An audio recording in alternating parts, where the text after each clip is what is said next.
He's out of court, he's falling over, and he still somehow manages to find the win of the crowd.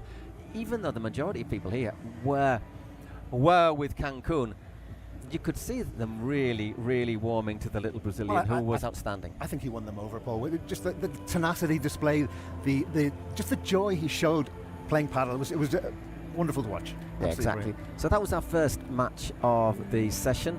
Long match, long session. It was nearly 4 hours for those two matches, and it was pretty warm in here in the arena. After that, we had Houston against the Miami Padel Club, and once again, one of those matches that started off really in favour of Houston, and then Miami recovering really well, taking it to the limit, and as they say in Spain, swimming through the rapids to die on the riverbank. Yeah, I mean, the first set was all about Marta Barrera for me. She was in inspired form, delivering killer smashes and pinpoint precision, absolutely majestic play. But then once again, as we saw for the third time in succession, the dynamic changed, and in the second set, enter one Laia Rodriguez, who took the initiative, and she became the boss in that game. She was the definitive player, and that second set for me was all about Laia Rodriguez. She was on fire. Yeah, just to remind you, it was Marta Barrera and Marta Caparrós, the two Martas, looking to build on the third place in San Sebastian against Sandra Beiver and Laia Rodriguez. In the end, Houston getting it over the line, but it was well, to be fair, it went to the tie-break, didn't it? And then they absolutely ran away with the tie-break, which was must have been frustrating for Laia Rodriguez and Sandra Beiver. Yeah, I think to have managed to get back into a commanding position and then to just let it slip once again, yeah, the levels of frustration for Miami would have been through the roof, Paul. Exactly. So another really important win for the Houston Volts. They're currently in the last place in the standings that would take you to New York, so winning that will give them some important points.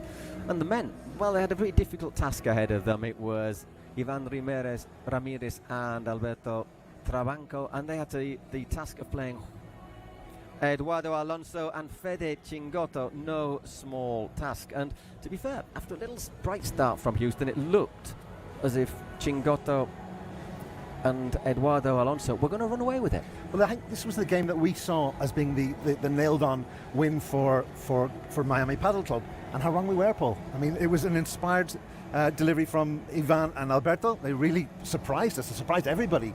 Two young players, and they really took the task to both Eduardo and Federico. Exactly. First set, well, I think it was about 20 minutes, 6-2 for Chingotto and Alonso. They looked as if they clicked into gear after the first 2 or 3 games. Chingotto producing shots like that, but then Trabanco, for example, he hit some absolutely stunning winners. The second set, everything changed dramatically, and you know, there was a time they were break up, and you thought, yeah, the break back's going to come. The break back's going to come. It didn't. 6-3. We went to a super tie break, obviously first to 10 points and 2 clear. And let's forget, Houston, they were 5-2 up in that super tie break before Alonso and Chingotto clicked into gear. And I think you mentioned earlier on that you came across Eduardo and Fede afterwards, and they were delighted to win, but equally as frustrated was Ivan and Alberto. Yeah, just let you know, a little inside information. I was on the minibus back to the hotel post game in the pouring rain, it has to be said, and there was the Houston team there, and Ivan and Alberto, they were basically saying, we were so close once again, we nearly got there. And then a couple of the girls said, well, are we going to go to an after-hours party? And they all said, well, maybe, we've got tomorrow off. Let's have a look. As we're saying, we have a few changes to our lineups today. First up, for the Toronto Polar Bears, this is who's going to be turning out. Victoria Iglesias and Noemi Aguilar. Noemi in for Marina Guinard. So, little change there. They've not had a great start, it has to be said, the Polar Bears. They've not won, Iglesias and Guinard. So wonder if bringing in Naomi Aguilar might just change that dynamic. I mean, it's last chance saloon for Toronto, Paul. They have 4 points after 2 events, and they need to win and win big and hope that results go their other way. So yeah, it's a tough task, but not impossible. Yeah, exactly. We've seen some decent things from Mario Huerta as well, but once again, the men have also struggled to get it over the line, and they've got a difficult task first up against the New York Atlantic. So, speak of the devil for New York, once again, further changes. Carolina Orsi and Ksenia Sharipova.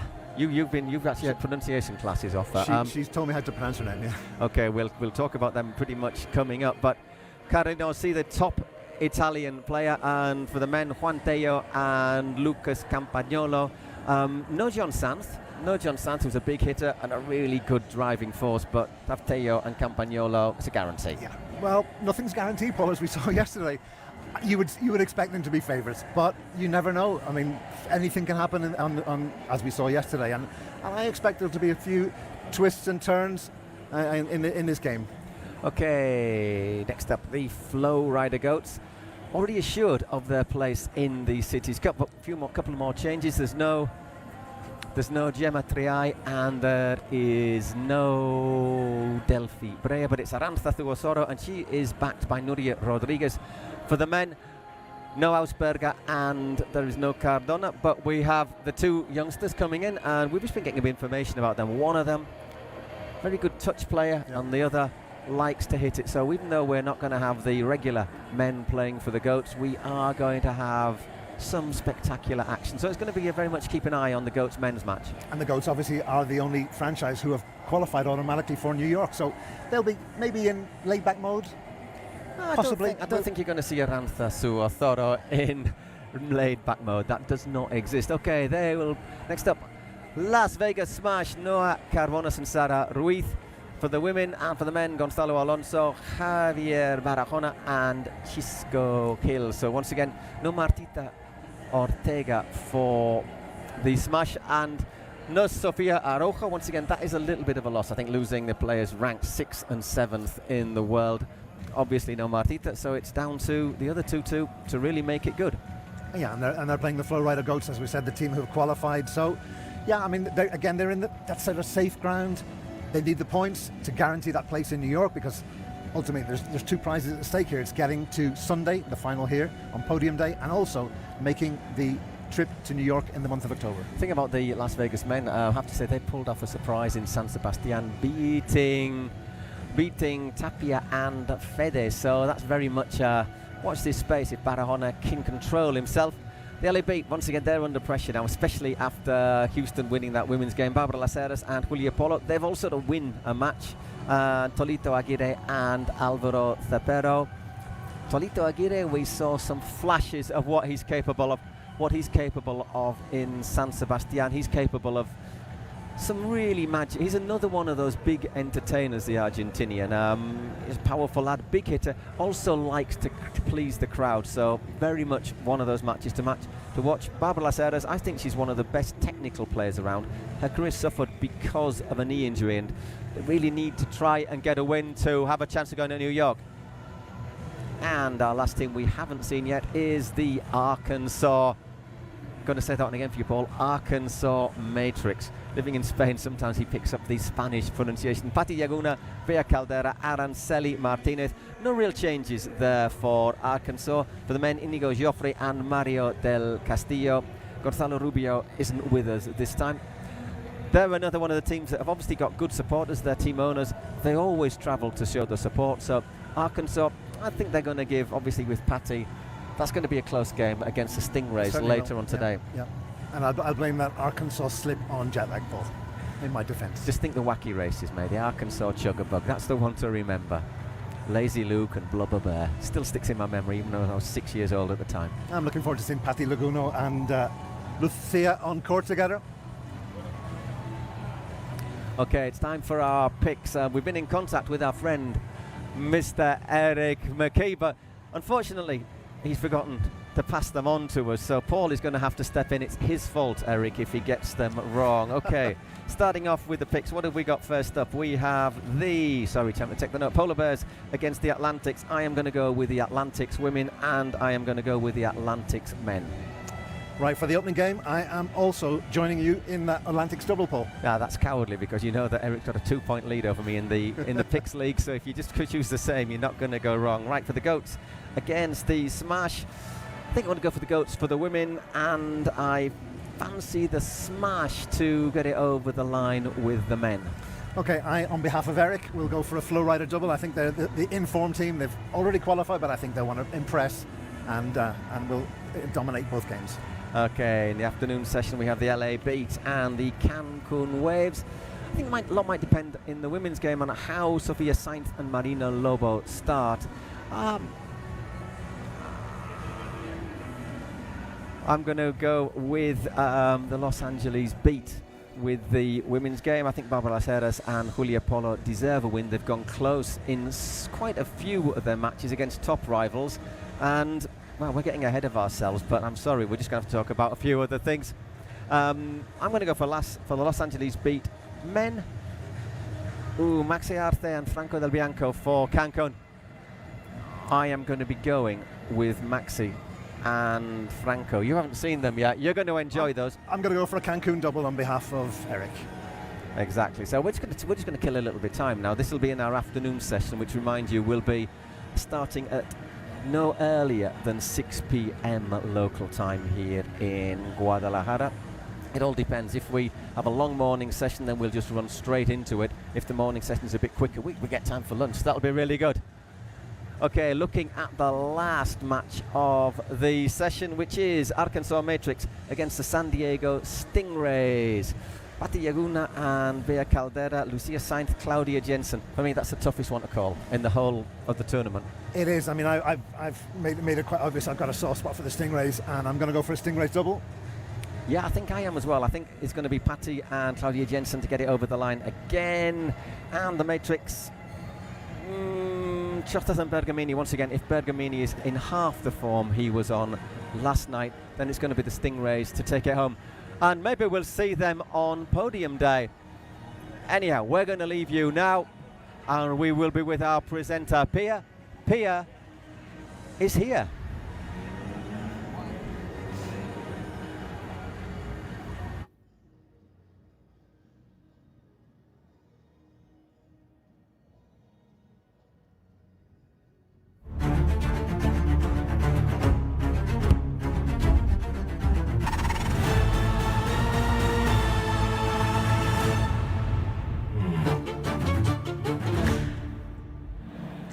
Muy buenos días, Guadalajara. Estamos en el segundo día del Scratch Pro Padel League aquí en el Domo Code Alcalde. El día de ayer tuvimos unas series emocionantes. Acabamos prácticamente en la madrugada del día de hoy y hoy va a ser un día largo donde vamos a ver el mejor pádel del mundo. Ya están aquí los jugadores y toca presentarlos. Tenemos que empezar con el equipo de los Toronto Polar Bears. Ellos son Noemí Aguilar, Víctor Iglesias, Adrián Ronco y Mario Huete.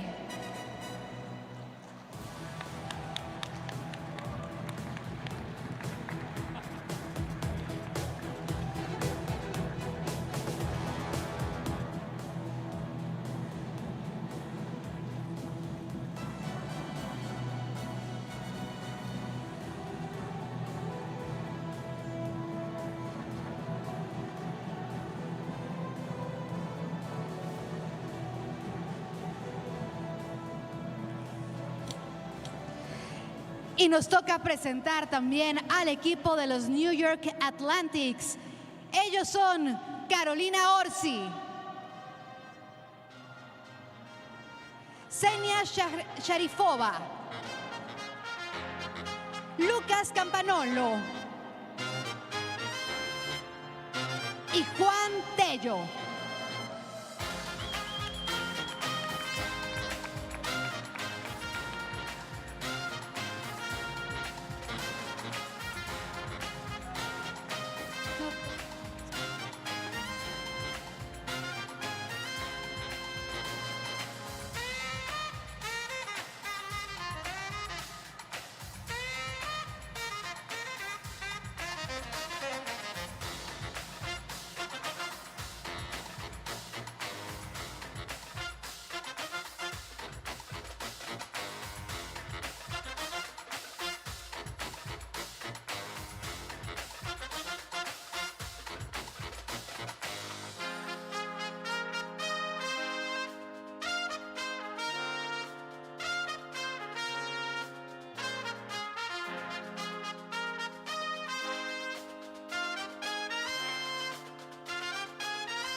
novatos, punto de oro. Por favor, avisarme quién resta para poderlas mencionar, ¿ok? En caso de un tercero, super tiebreak. 2 idas al baño. La del baño es en los vestidores, es 2 por pareja. Si alguien necesita, va a ser escoltada para que les abran paso, ¿ok? Por favor. Sí, obvio. Seguridad de todo. Cambio de bolas 9 y 11 y el juego exterior habilitado. ¿Alguna pregunta? ¿Ninguna? Vamos a proseguir con el sorteo. ¿Hay revisión de video? No, ¿Y canta usted? canto yo. O sea, es activo. Sí, ese es el ventaja activo. Ok. Pro Padel League PPL. Es lo mismo. No. PPL ha sido. Chicas, buena suerte, buen juego.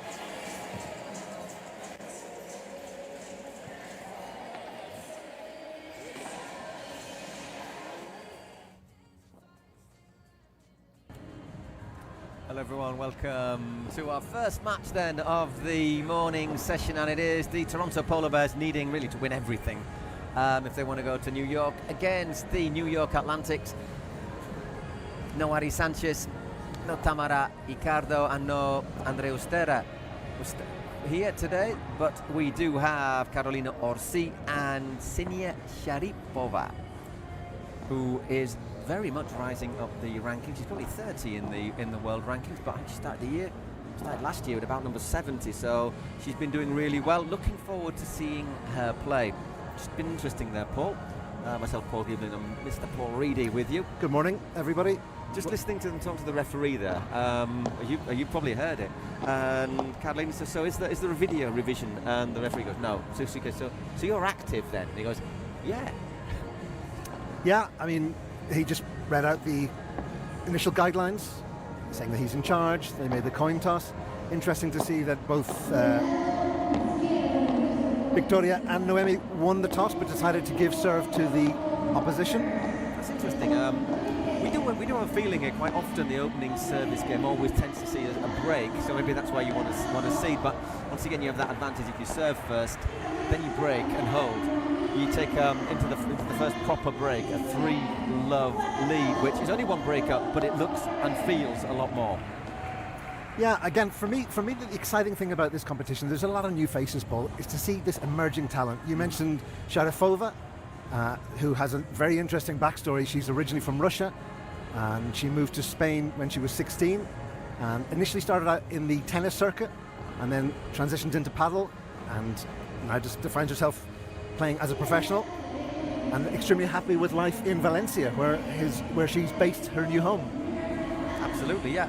And I say, gone quite considerably up the rankings over the last couple of years. And Carolina Orsi, someone who's been on the circuit for a long time, qualified sports management degree as well. So I think she's got her future well mapped out. Top Italian player, ranked in the top 25 in the world, and obviously Italy, another one of those countries where paddle is absolutely booming. Over 10,000 paddle courts in Italy again, that's absolutely taken off. Courts just like our lovely Adidas court down here, as you can see, lovely black playing surface, the girls surround. Just makes you want to get a paddle out, doesn't it, and start playing a few shots. I can imagine you running down there in the break, Paul, giving it. I'm still tempted, Paul. I didn't bring my racket, but there's plenty of rackets available, and if somebody gives me an opportunity of 5 minutes with a pro paddle player, I will be in my element. Absolutely delighted. And I think it's only a matter of time before they will be finding me out that I have a very limited talent. I'm a late blossomer, I think, when it comes to paddle.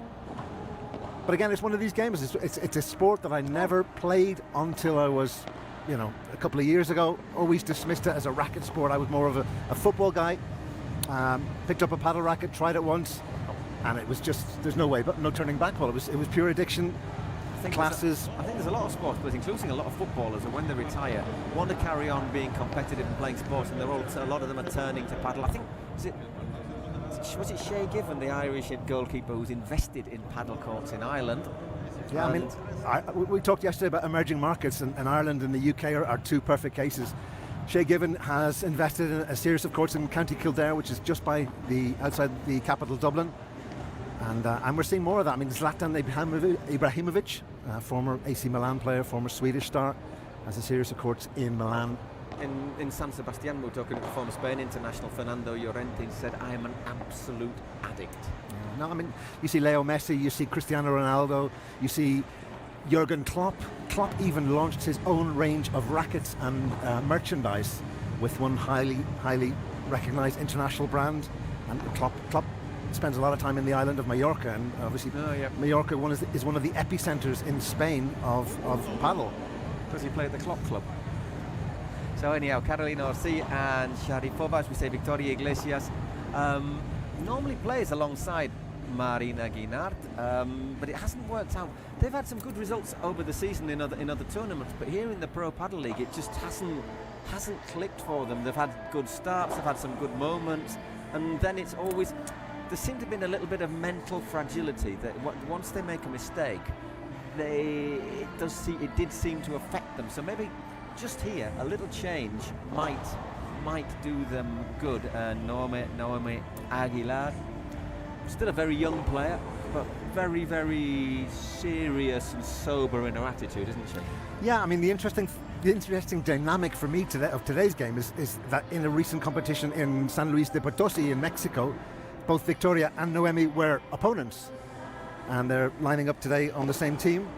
And that will be interesting because obviously they'll know how each other plays. They'll obviously have watched each other on various tours over the years.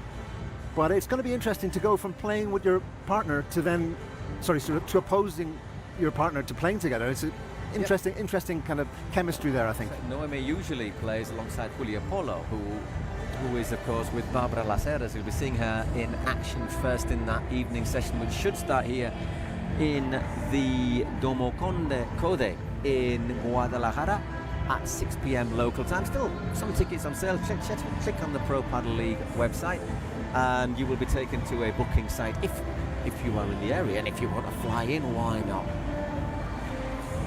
Yeah, so this is the first of 8 matches today. 4 matchups, 4 teams, 4 franchises in action. We're going to see Toronto, we're going to see New York, the Flowriders, Las Vegas, LAB. We're going to see Cancun back in action again for the second time. And then the action will be wrapped off by Arkansas against San Diego. Again, another team who we saw in action on day 1. So let's see how this one goes. There's quite a few powerful hitters here. Obviously, we got Sharipova and Orsi.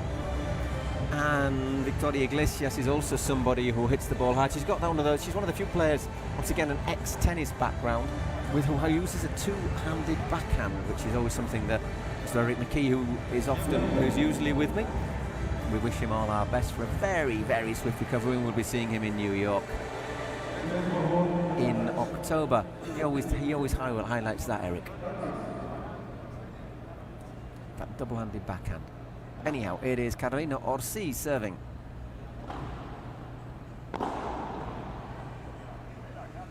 And the first point goes for the Polar Bears. That's that smash you talked about there with Victoria delivering. Interesting option there from Sharipova to try and hit that first one off the back of the court. That one went long. It's always a difficult shot, Paul, because it's so unpredictable. You're not in control, and it can go anywhere. Obviously, lots of factors such as the humidity on the. I mean, obviously, it should be clean, but humidity, even if it is a bit humid in the atmosphere, could affect it. It's not warm. It's not that warm at the moment here, but it's a little bit humid. It absolutely. So Englishman talking about the weather, Paul. Sorry, but it absolutely poured down, a thunder and lightning and don't know what last night. Flooding in the streets, etc., etc. I had a couple of drops fall on my head, but like a professional, kept on talking. And I think it's that time of the year, Paul, here in Mexico, where we've been told by locals that storms, these sudden thunderstorms that leave a lot of surface water, are quite common at this time of year. So if you're flying in here, don't fly in at about 9 o'clock, I think is the rule. 40-15. But what it does, it means it's going to get a little bit warmer now, so we will have a bit of humidity here in the arena. What we've seen is the court is quick because we are at 1,500 meters above sea level, and even though they have little actions to take some of the pressure out of the ball, it does does fly and it does bounce quite well. He just steers it into the side there, Carolina Orsi.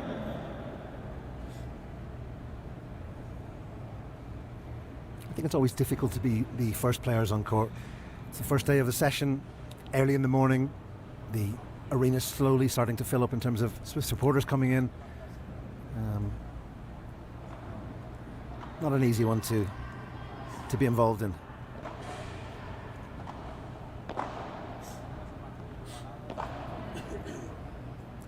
So the Atlantics, actually, the women, it was Tamara Ricardo and Andrea Ustari in San Sebastian, lost both of their matches, which is a bit of a surprise. And all of a sudden, golden point. Our first of the day, and I suspect the first of many. And there's also added pressure on the polar bears. They know that they have to win, and have to win comfortably, and then sit back and hope that results go their way, Paul. Well, we started off with a break of serve as Carolina rushes in and puts that volley into the net. Again, as you said, by allowing the opponents to take the first service, the plan has worked out wonderfully. It's the first game, break of serve. Don't say I didn't tell you.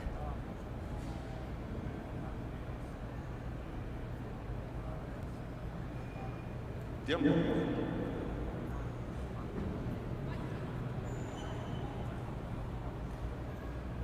to be Victoria Iglesias to serve. Al servicio, Victoria Iglesias.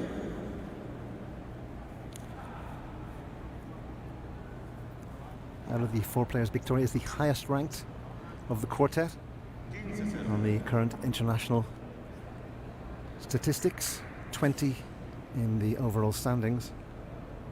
Carolina Orsi's what, 24, 25, isn't she, around there?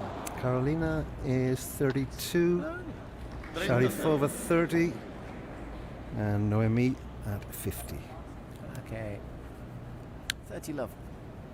The problem is about sometimes being a lower ranked player is that when you get to tournaments, very often in the first round you find yourself playing the very top seeds, and so it's hard to progress. I think this is one reason why players like the Pro Padel League, because of the group format.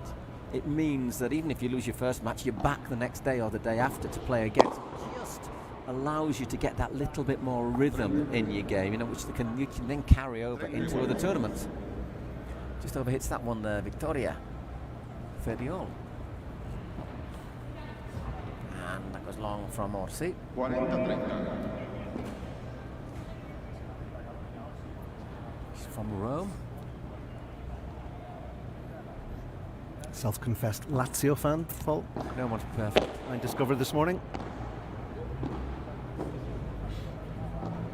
Now living in Madrid. I think Madrid and Valladolid seem to be the 2 destinations for a lot of players And Barcelona, of course. when they move to Spain. I mean, anywhere in Spain ultimately has wonderful facilities.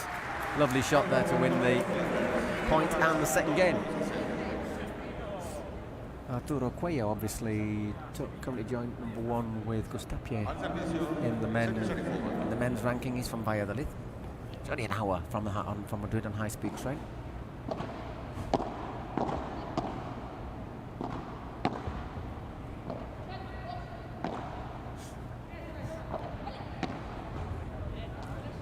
Nicely played there by Carolina Orsi. Interesting wine lovers fact. Valladolid is the only city in Spain that is within 5 different wine regions. There you go. Little fact I picked up on my travels. Out of the 4 players on court, Paul, at the moment, the 1 player impressing me is Victoria. She's shooken off the cobwebs and certainly has started the most inspired of the quartet.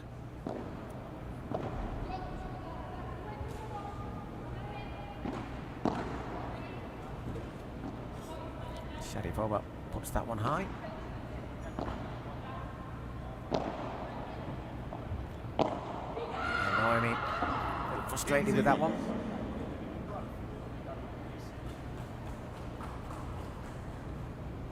Again, Victoria doing the captain's job, just keeping Noemi on side after that mistake.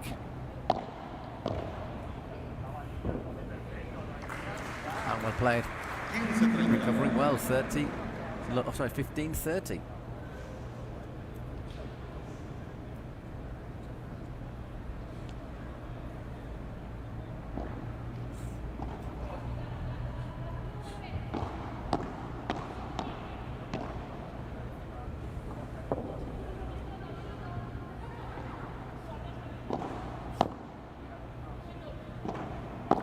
Two-handed backhand, well defended this time, and that's well played by Orsi.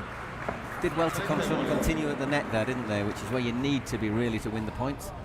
Great vision from Carolina there. Carolina just looking for that. She had a sliver of opportunity and she found it to perfection. Just channeling the ball through the gap to perfection. Second serve.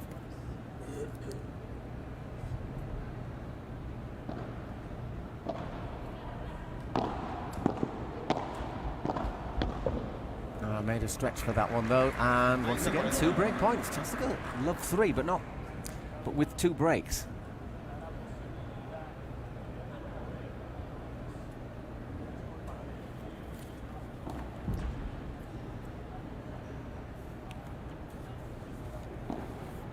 Yeah, just a bit long that serve.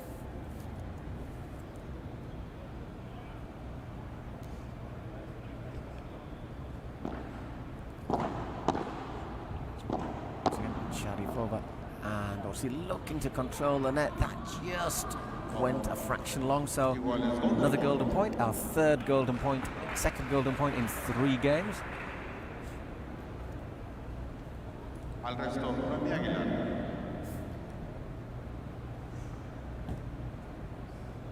be Naomi Aguilar to receive. That's interesting.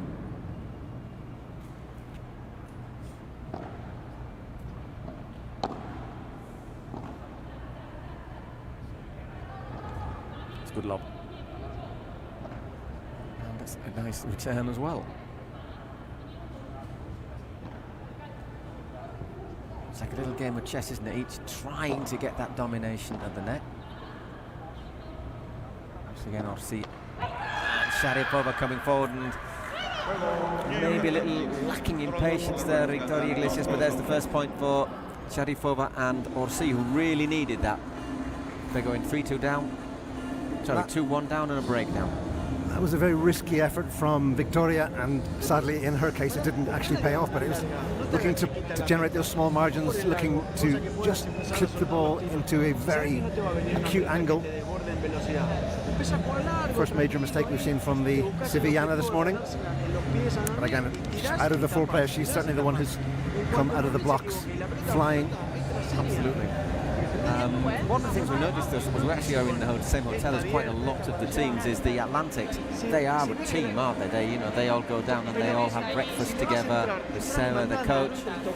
Well, I mean, we saw that this morning, Paul. They had their own area in the breakfast room, all wearing their tracksuits, wearing their kind of official uniforms, and yeah, they certainly looked like a team. As you see, a lot of the other players, they kind of hang out together and they do their own thing. But there was very much a sense of unity and union between the Atlantic. Certainly on match day, they want to transmit that kind of solidity of a group.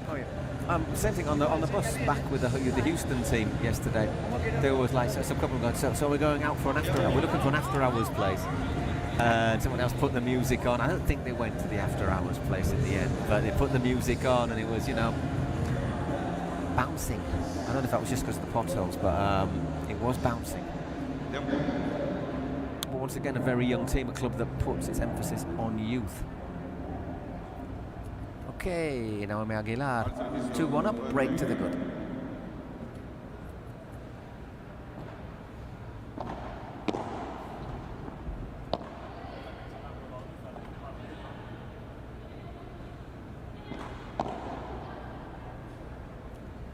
Just long little. Ever so. And sometimes the angles are deceptive from the monitor here, Paul, and from our position. That's a fantastic shot from Victoria. Yeah, very aggressive.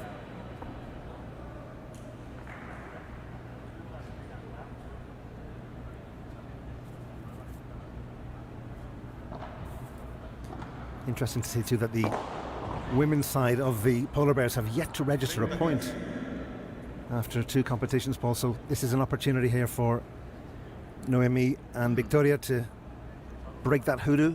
It's interesting. After playing in the Cities Cup in New York last November, so it was November last year, it's October this year. It was when Marina Guinart and Victoria Iglesias decided, hey, this has worked out quite well, and they became a pair in other tournaments as well. But who knows, after they've lost all the games in this, and maybe if it works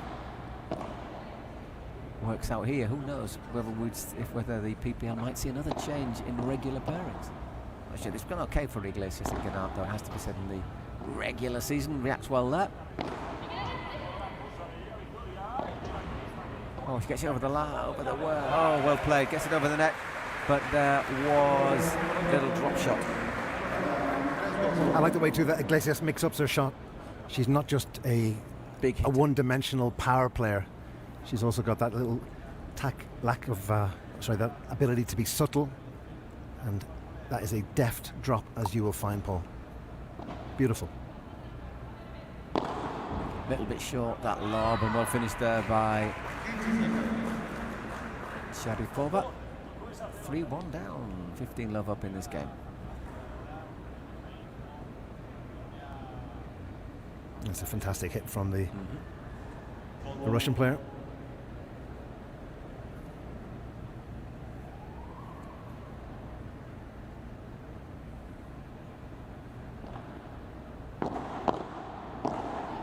Oof, that was a bit over-enthusiastic that time from Victoria. 30 love.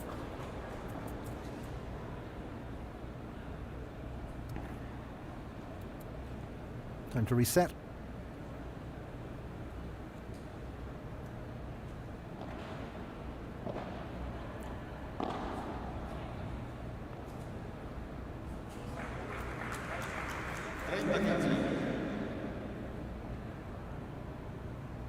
A little bit of communication breakdown there between Carolina and Ksenia.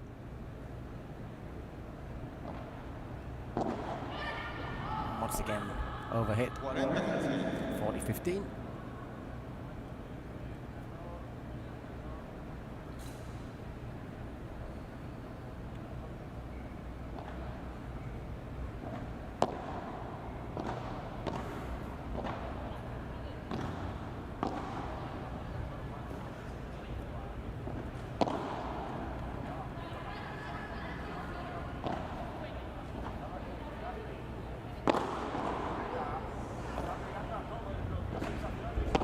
Working and well there, and that's a well-worked point and a well-won point. Well played there by the Atlantics.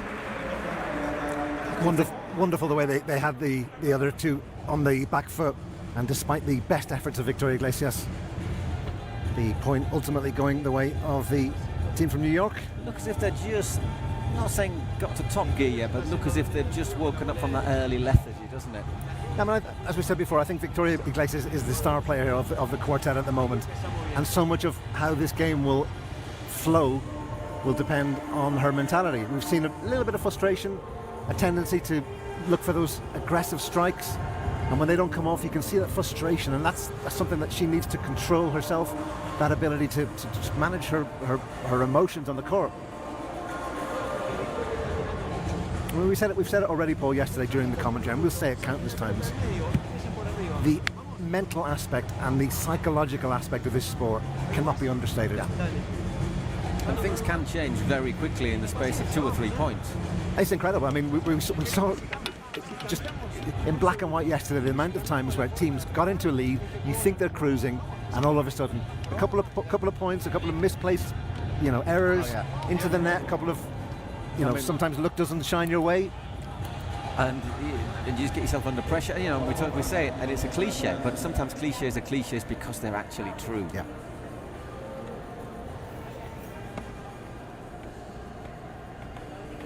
That's the other cliche that we haven't actually drummed out yet is paddle is the fastest growing sport in the world. And it's true.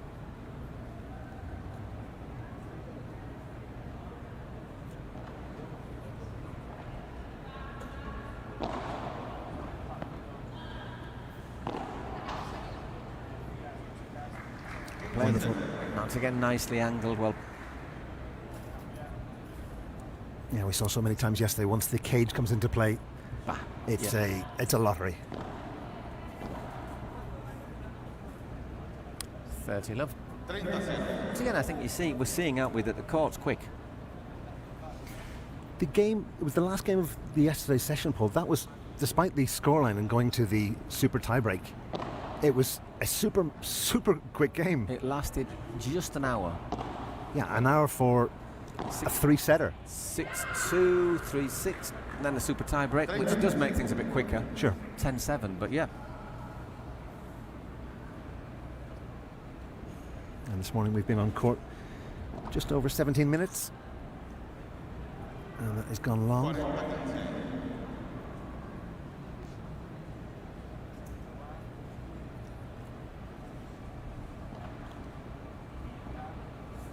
That's just in. Nice lob.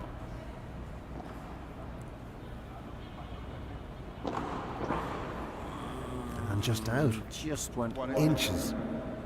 Once again, maybe there the altitude just making the ball fly that little bit further. 1,500 metres above sea level. Not enough to actually notice it. It's not like Mexico City where at 2,000 metres you do notice it. And there is the game, however. 4-2. It'll be Sharifova to serve.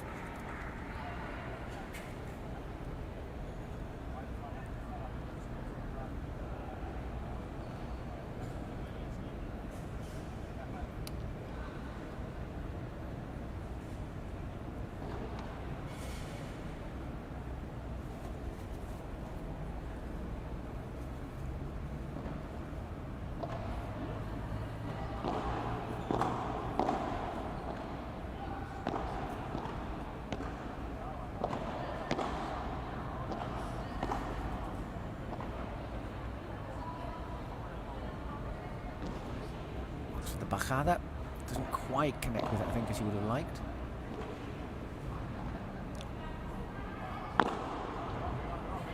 Well played. Don't think Victoria hit that cleanly, that previous shot, Victoria Iglesias.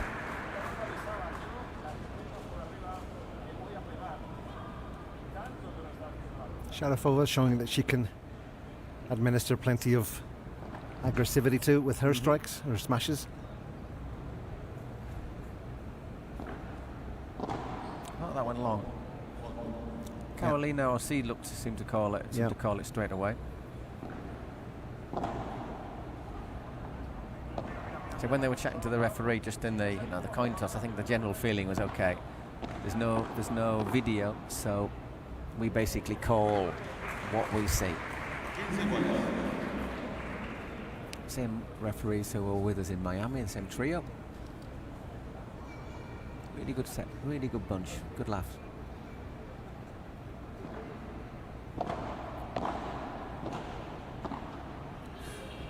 Gets to it.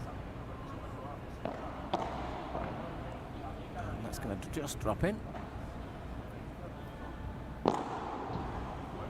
Excellent shot from Victoria. Wonderful. Again, just tying Sharipova up in knots there. There is generally, I think, at every level of paddle, a degree of nobility in the sense of play that fair play is the key factor. Very rarely do you come across individuals who'll try and cut corners or call balls out when they know it was in.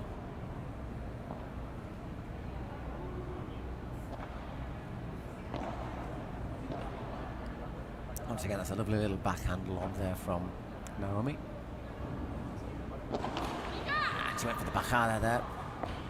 Into the next 30 all.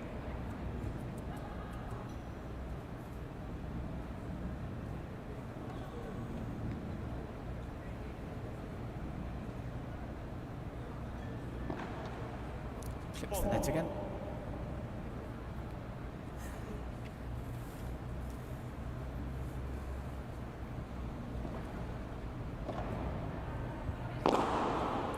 Somehow defended that, but both out of position now.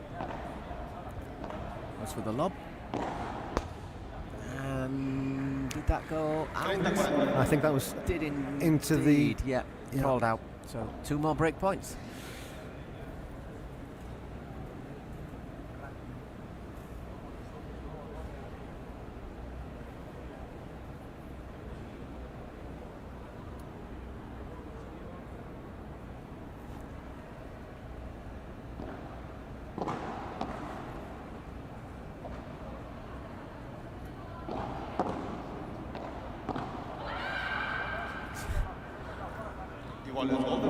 Frustration there, another golden point.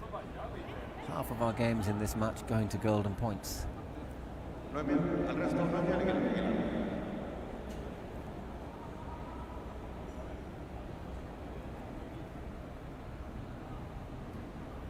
all going the way of the Toronto Polar Bears so far. Yeah, went a little bit long. Massive point this, I think, Yeah. for the destiny of the set. You're not going to I don't think you're going to come back from 2 breaks down. No.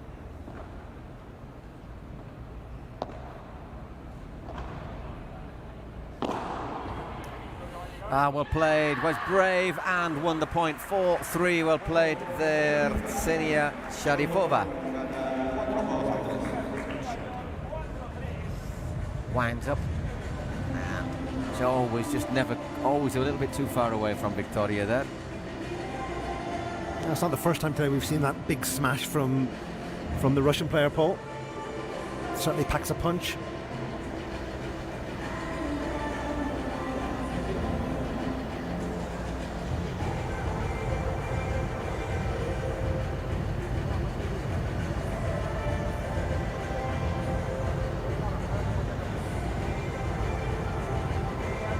There's that 1 break in it still, so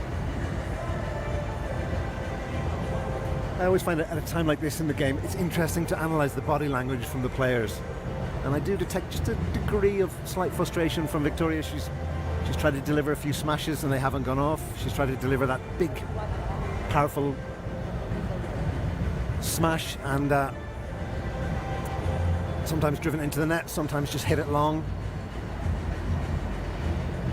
I'm quite enjoying Naomi's playing very solid stuff though. I think one of the things about Marina Guinard is she's got a big hit on her, and she can hit some big winners, maybe as big as any player in the women's game, but she's also got unforced errors in her. I think if Naomi can just keep it tight, which is what she's doing so far.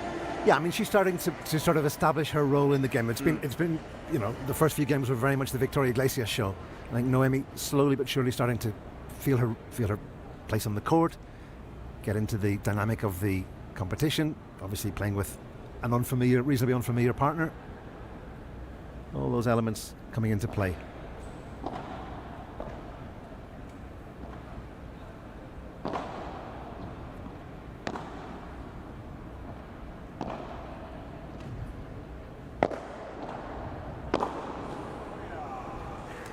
Double whammy there from Toronto.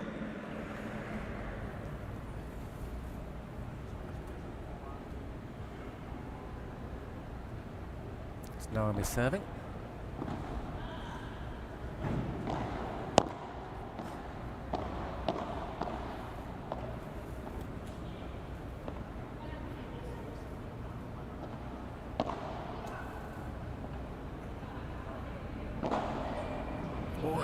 Just glided a bit long, 15 all.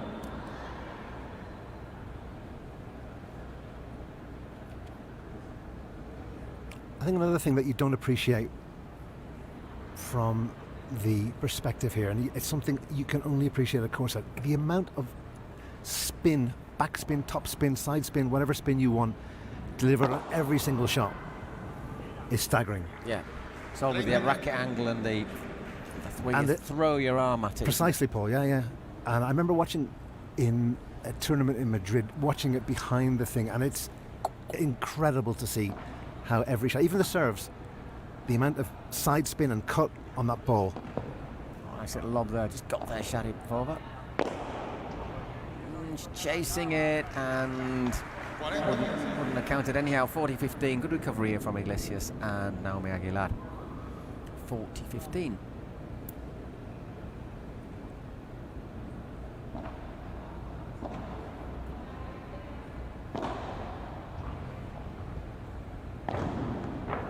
Well played down the Chiquita, unplayable. 5-3. Carolina Orsi serving, needs to hold serve to stay in this opening set. Well, I think 5-3 is a fair reflection of what we've seen. I think again, I hate to. I think they've got more in them, the New York Atlantics. Yeah, I mean, I think there's unfulfilled potential at the moment. And I think at the moment, Noemi is starting to complement Victoria. Well played by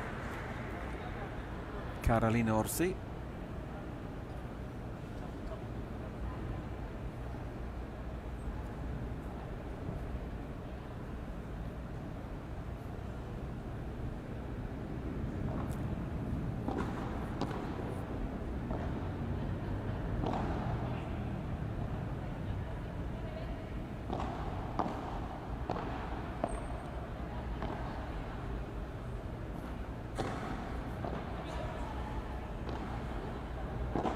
Oh dear, didn't get a racket over that one, did she? She was looking to get over it, put some topspin on it, but never there.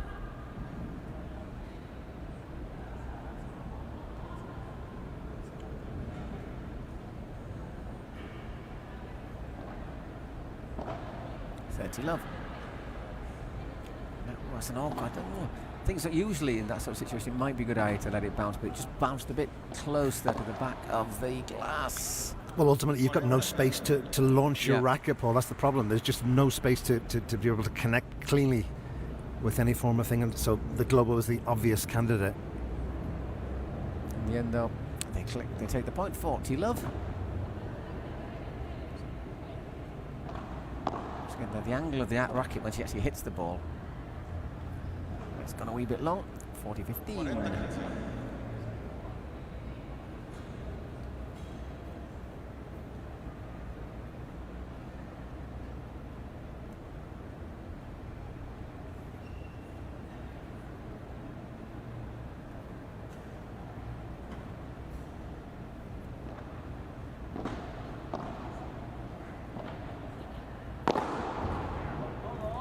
Well played. Chases that one out of the court. Victoria Iglesias, you might as well stay there and go for a little sit down. 5-4 when after this little break. They will have the chance, the Polar Bears, to serve for the set.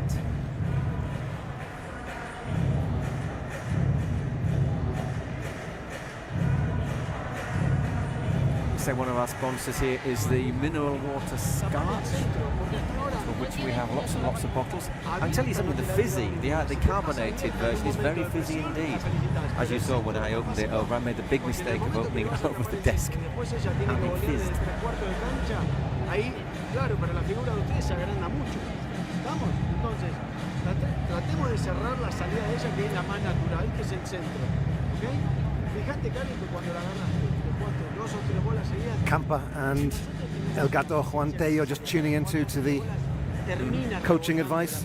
It's one of the things I like about this. I like seeing how the teammates all sort of help, and it just makes it more, it does make it a different event. I think players enjoy it.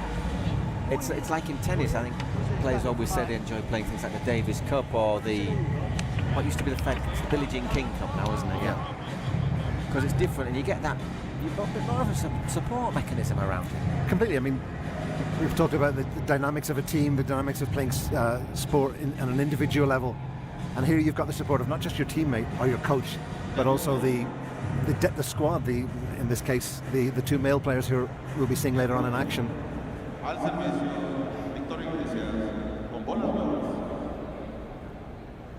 Okay, it is Victoria serving for the first set. We just hit the half-hour mark here in the Domo Code Arena in Guadalajara. It's another one of those where you can't really get your racket behind it, so it has to go for the lob. Oi! Puts it the wrong side of the net.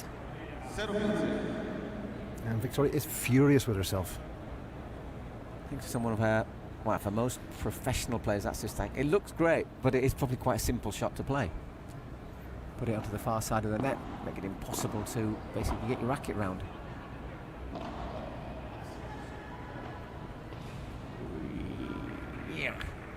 Frustration there from Orsi. 15 all.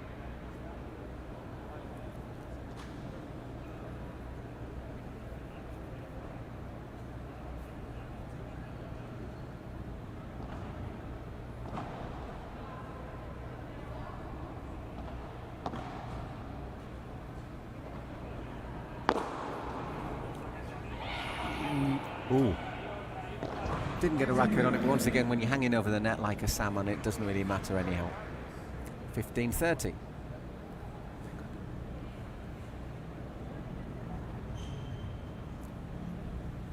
Sharapova enjoyed that.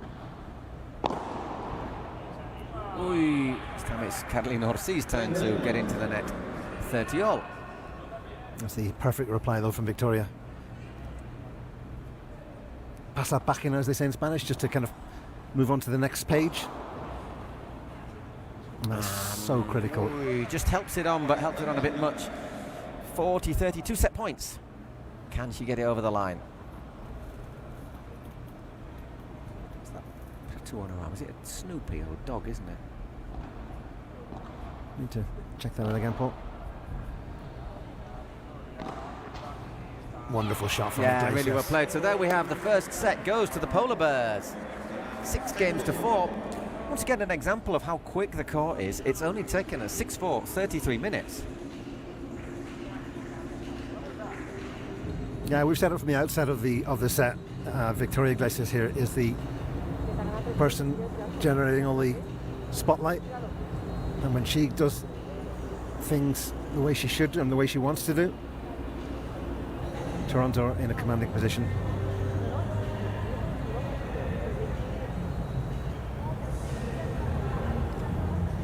Well, what are we going to see? Are we going to see another second set turnaround?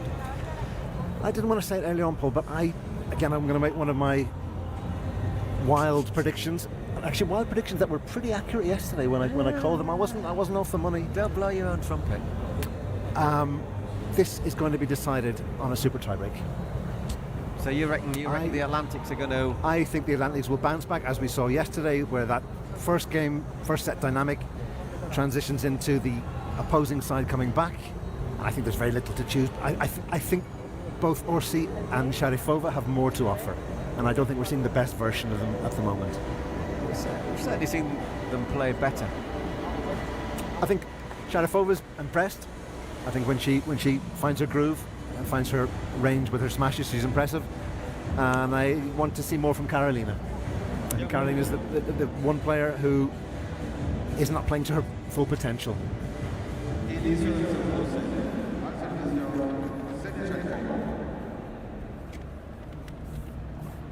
Anyhow, it is Ksenia Sharipova to serve. Wow, fantastic bajada there from Naomi Aguilar. So you just saw that little space between them.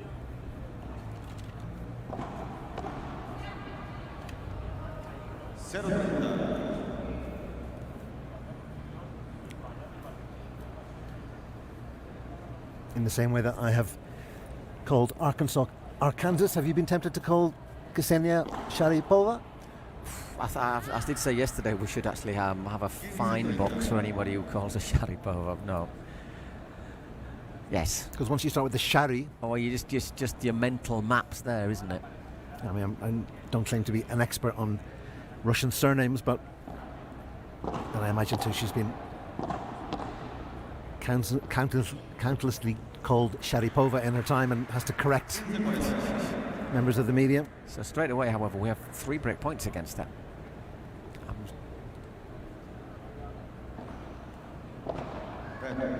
Went a bit long.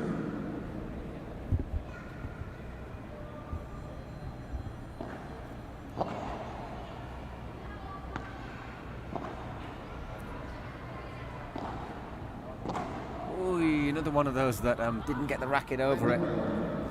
But the previous shot there from Noemi, again, it's an understated shot, but in terms of its accuracy, was as in the corner as you could want a ball to be.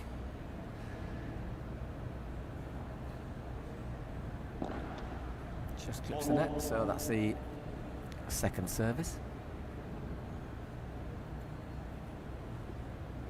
set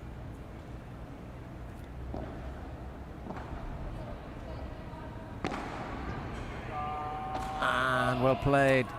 Another golden point. That's what we want to see from Carolina. That's the untapped potential that we referenced earlier on. I think if I'd been Victoria, she might have just been tall enough to get to it. But it wasn't. So it's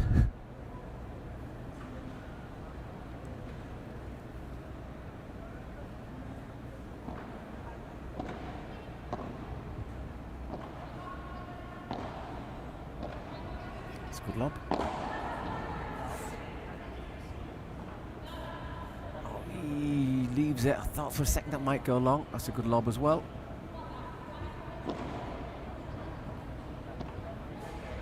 Might be a bit short. And just had a stretching there, so well played. Once again, the Polar Bears get a break of serve as they did at the start of the first set.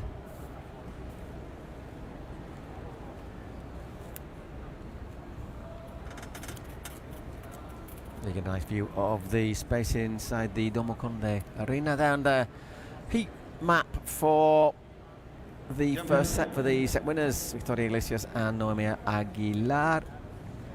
Quite a lot of play from deep, I think it's fair to say, looking at that.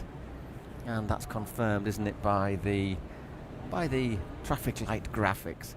Lots and lots of shots played in that, either behind the serve line or what is called no man's land. Maybe we should be woke and call it no person's land. or no one's land. No body's land. The middle of the court. No 15. And 15 all. Good serve, pretty close into the side of the court there.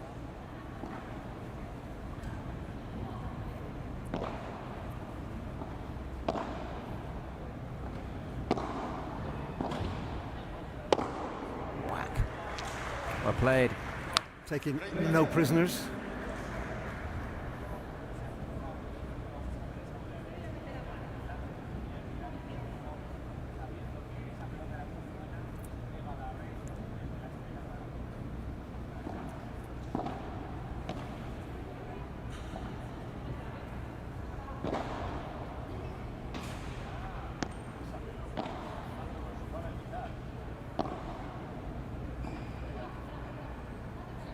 Good deep. Hits the long bajada. There's a little look there, thinking what happened there. Victorious, well, it's 30 all.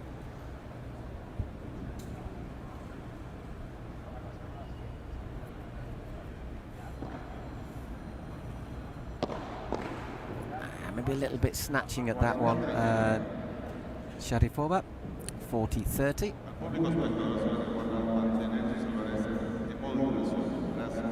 I think the umpire's just advising the spectators to turn off their ringtones. Show a little respect to the quartet of players.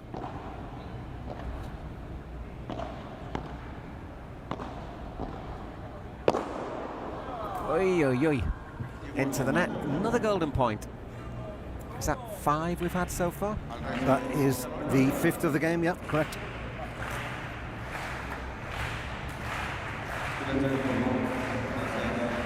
Most of them going for the Polar Bears so far. Yeah.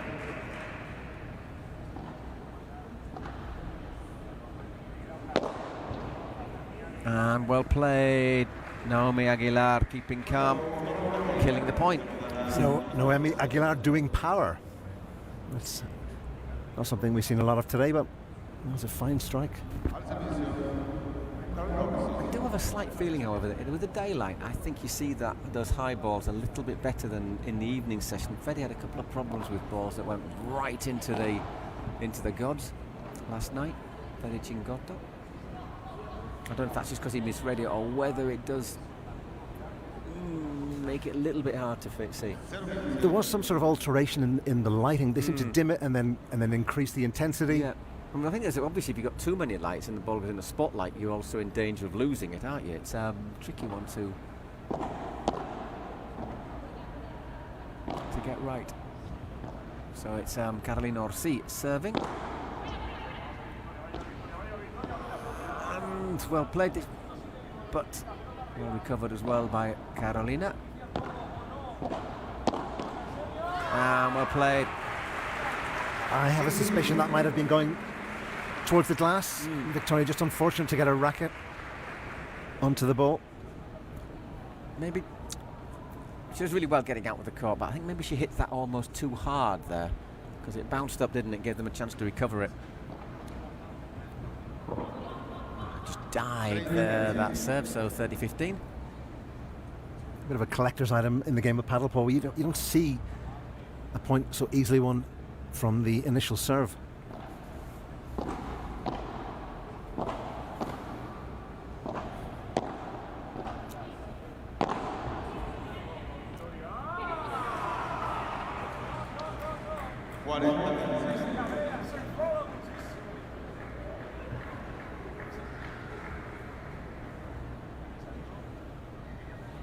Victoria well off her range there with that one. She's had a few when they've gone a bit wild, haven't they?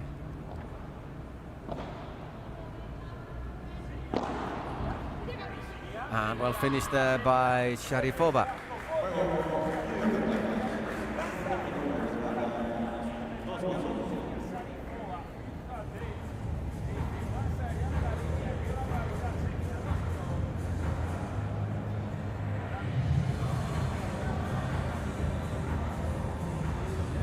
I'm still sticking to my guns, Paul, that this is going to go all the way. Well, at the moment it's gone exactly the same way as the first set. Toronto Polar Bears kicking off with starting with a break of serve, and then the Atlantic's holding. So 2-1. By the way, just looking at it, the Peyo and Campagnola, they've just gone off to the warm-up court,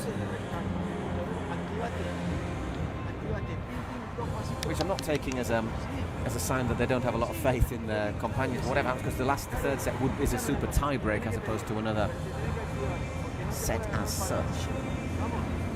You can see the way that the New York coach is demanding a little bit more from Carolina. All the emphasis aimed at the Italian player.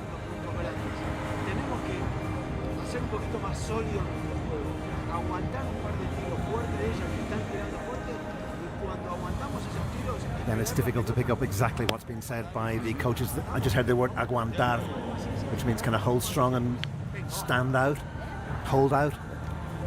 It also means just like don't always, just be willing to just stay in the point. Stay in the point. Don't give anything away. So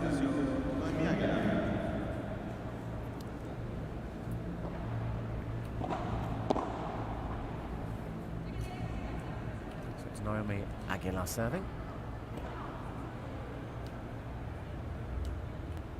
Was an awkward one there. It actually bounced up to the cage. It's again showing the pace on this lovely Adidas court, wasn't it really? Because a normal lob doesn't usually bounce that high, but it didn't give them much options. And lob 15. Good smash there from Sharipova.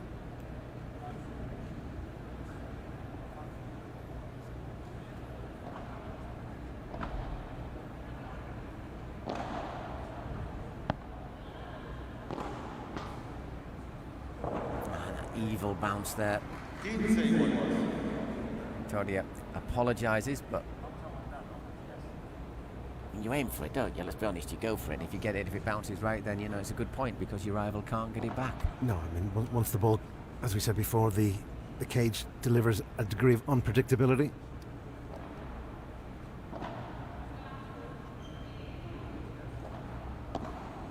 Good return, dipping quite nicely, made obviously stretch there. Went a bit long, 15-30.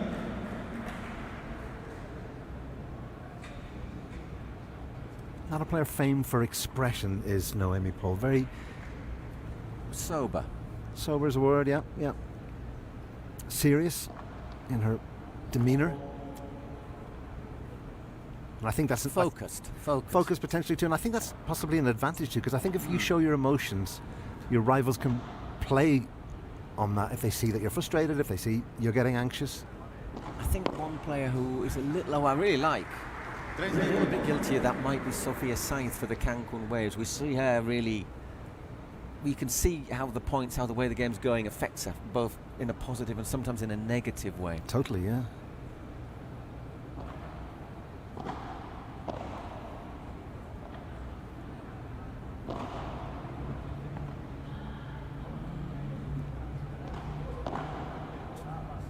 Well, it's an awkward one, that return there from Sharipova, and Orsi. Oi, Naomi, having got there, probably will think she might have won the point, but as it is, it's gone long. 2 break points for the Atlantics.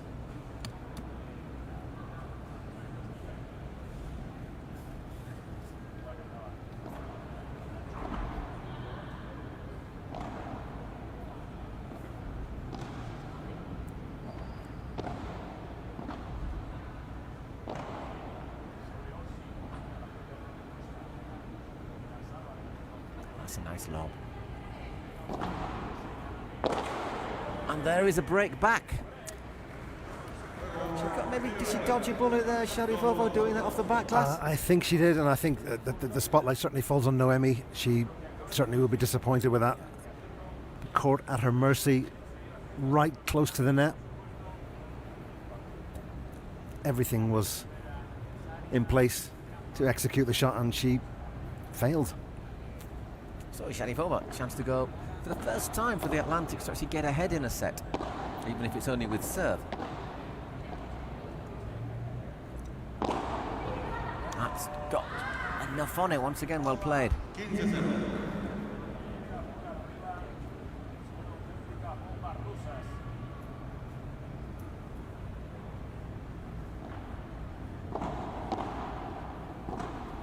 Ooh, 30.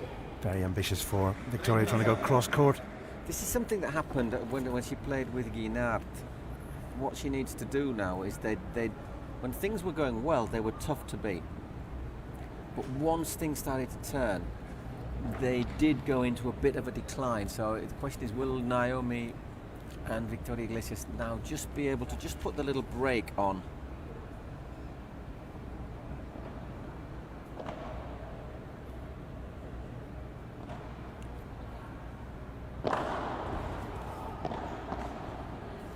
On this dynamic now. At the moment, it's starting to go the Atlantic's way. I was just about to say, you feel that the tide is slowly turning. A lot of unforced errors from both Victoria and from Noemi. And Sharipova. And Orsi without really upping their game. I think Sharipova's up to game a little bit there. She slides that one a bit long. That's the game. That's one of the questions, the perennial questions in paddle. Do you win games, or do your opponents help lose games on your behalf? Or do you put your opponents in a situation where they may lose them? Oh, that's well played. That's very good. 2-3.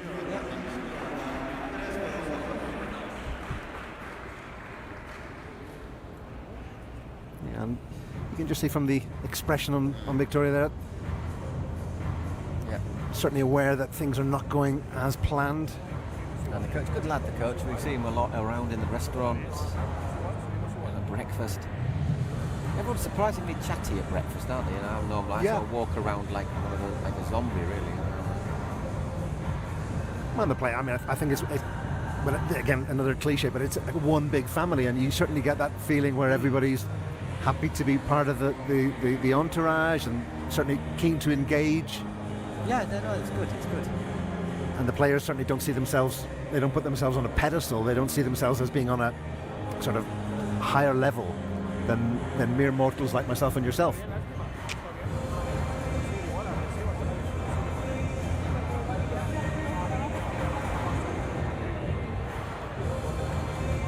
As you say, though, plenty of atmosphere here in the arena, Paul, and tickets still available.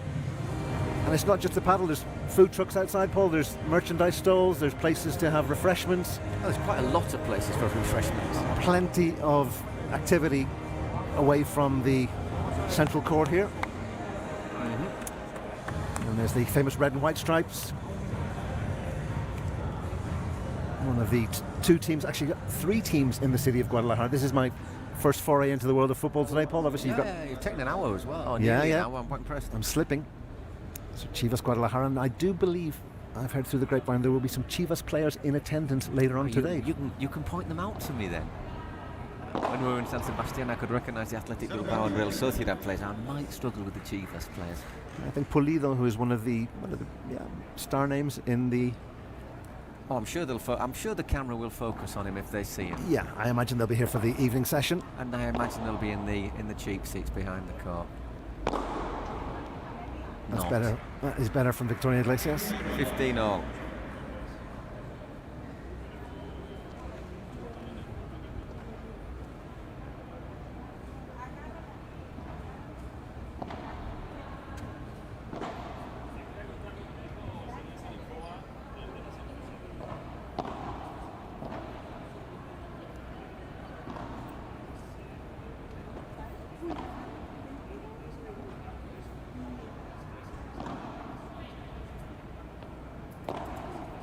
Well played, Orsi. 30-15. Sorry, 15-30. Kept that one going. Sharifova. And Orsi gets that one in and just had too much on it. 30 all. That is really bad luck from Carolina there. Doing so well to recover. Difficult because of the angle she was actually had to play it over the top at to get it up and down.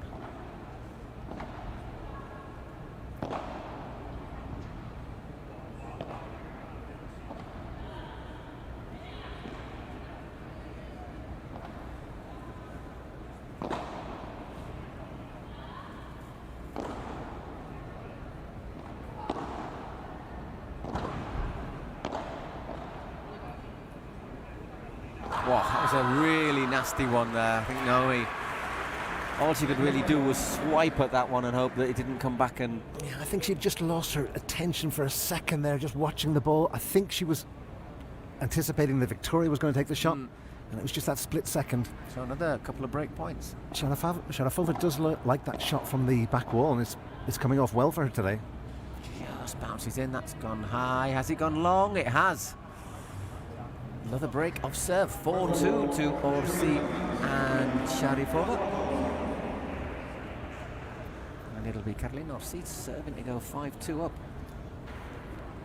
Well, looks like your prediction could come true. Well, it's a question of history repeating itself. This is, the 5th time we've seen this kind of dynamic in all the games that we've been involved in, Paul. We've had, how many games have we had here? 5. This is the 5th. And it's all gone the same. The form guide has followed a certain pattern.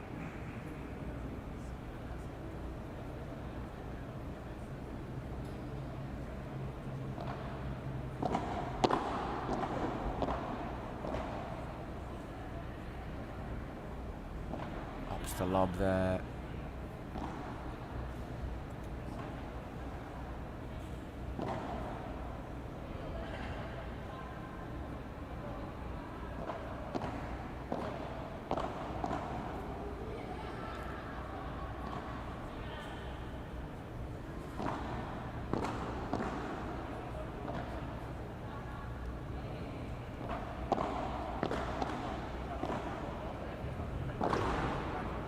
Another good rally here.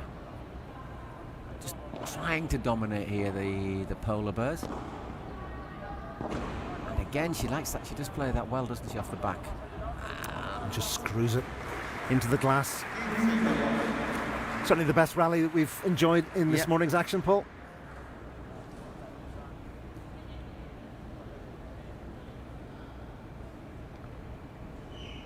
And she knows that the frustration as she goes to ground. Again, very important that Ksenia resets, puts that behind her, and turns her attention to this next point.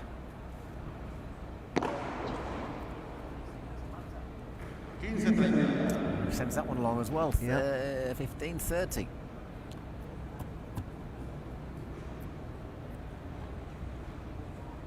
guarantee she will not risk any ambiguous shot at the moment when she's in that mindset. She knows she's made 2 errors. She's not going to go for a trio.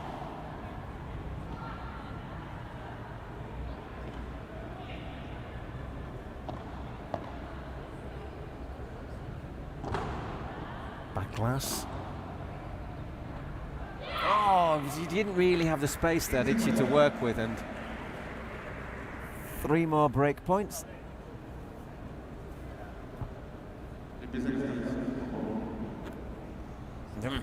Just giving herself a little talking to.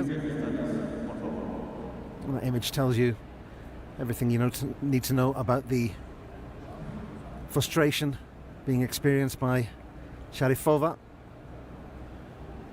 She just backs her into a corner, literally, doesn't it? Yeah, I mean, there was no wiggle room to get a clean connection on the shot. Just want a little bit of grease taken off the back of the court. Oh, there it is. Again, 3 unforced errors. It's like my beloved when I've been cleaning the kitchen windows. It's like, now you missed a bit there, and there, and there. Actually, just do it all again. You've been there as well, haven't you? I didn't have you down as a Mr. Sheen, Paul. Well, every so often, you know.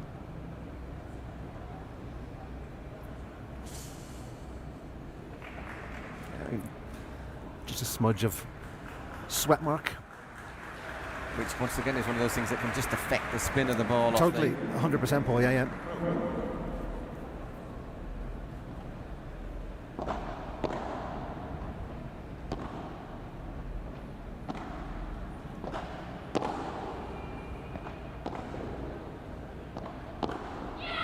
And there is a break back for the Polar Bears. And what's that now with a chance to make it 4-all. It's become quite an enthralling second set. Going to be interesting if we get a camera action of the Atlantic's bench here, and just to see how the coach manages the emotional current state of Ksenia Sharapova, because as you can see, she is a player who is asking plenty of questions. She's the one who's getting the little chat as well in it. They've seen that she's the one who just needs that little lift. Yeah, and we've seen early on the spotlight maybe fell on Carolina, who was maybe not at her best. Sharapova was killing the points, delivering all those kind of clinchers, and that pendulum has swung the other way. Come on, let's go, yeah. Do we agree?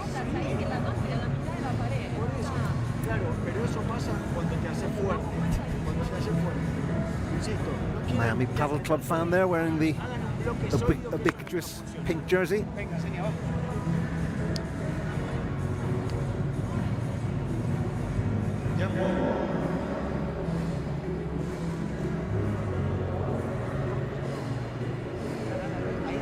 Does sound like Rick Astley playing over the PA? Surely it can't be.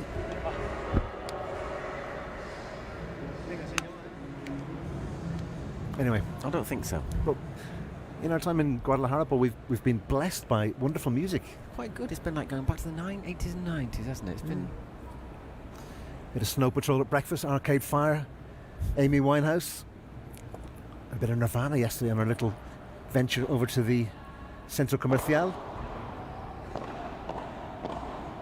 I'm not sure Amy Winehouse is quite what you want when you're having your toast and orange juice there, but... Again, and I apologise to any reggaeton fans tuning in, but We're not fans. it's certainly better than being Reggaeton. greeted by reggaeton as you scoop those scrambled eggs onto your plate, Paul. Or at any time of the day, basically. I'm going to be honest, you know.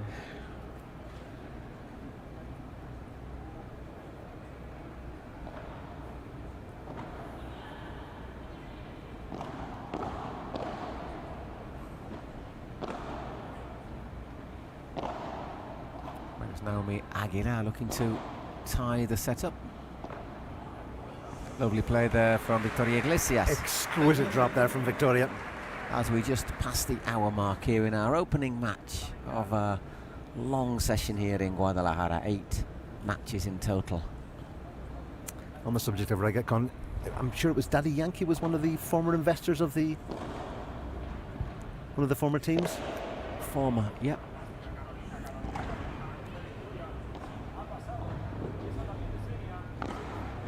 must confess I wouldn't know him from Bad Rabbit or whatever.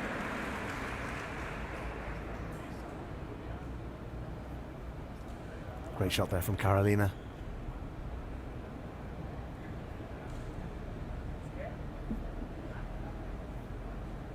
And if I was to name one of the 4 players on the court poll in the best mind space at the moment, it would be Carolina Orsi. I think she's kind of slowly sort of gone through the gears in terms of her play. It's a loose shot there, isn't it, from Senia? Come on, she just needs to get a couple of winners in, doesn't she?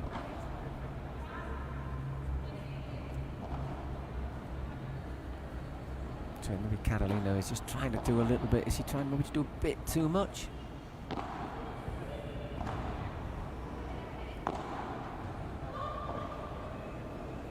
Did well there, Naomi, to recover.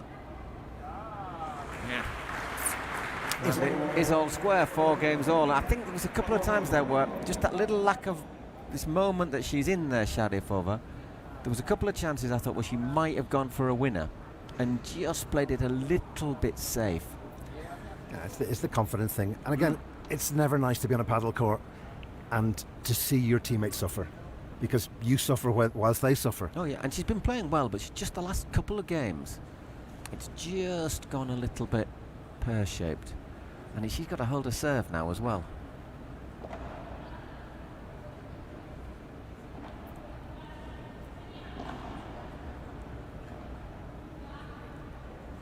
It's gone a bit long. Love 15. And that's the thing, it's very important that tendency, that negative spiral doesn't become infectious, and Carolina picks up the bug and the whole thing spirals out of control and gives the initiative back to Toronto. Once again, it's a second serve.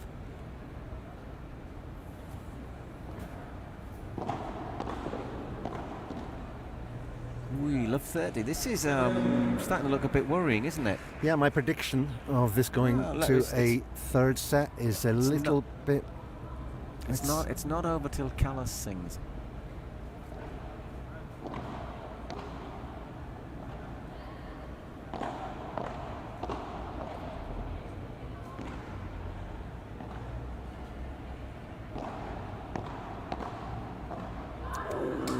Well, good keeping calm there, or he puts it down in the Chiquita, couldn't get it back. 15-30.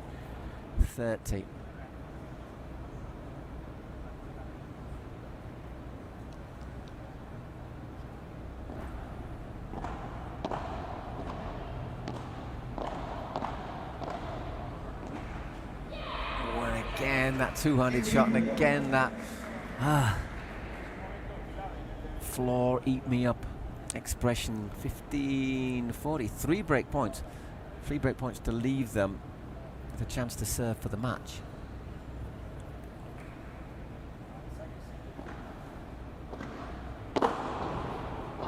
That's what she needed, that's better.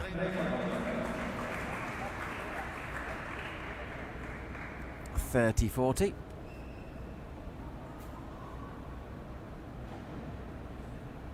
Still 2 break points to defend though.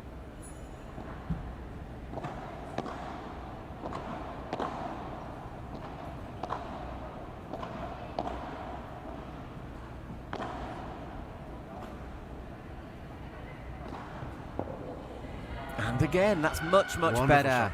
And the celebration and another golden point.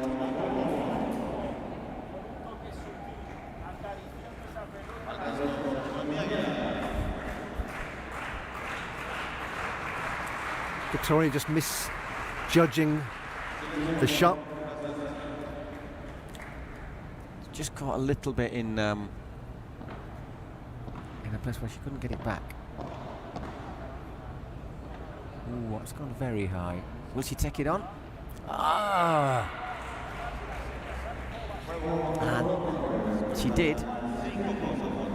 But in this case might have been better off not doing it. So there is the break of serve. Victoria Iglesias will have the chance to serve for the match when we get back out on court.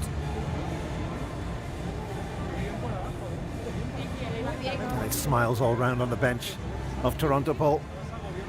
They know they're on the cusp of securing what would be the first points for the women in not just today in Guadalajara in the tournament, but in the whole calendar in Miami and San Sebastian.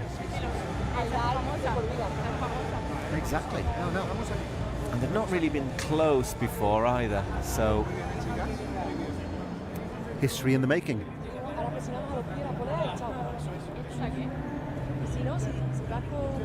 Spanish commentator just next to us, Peter.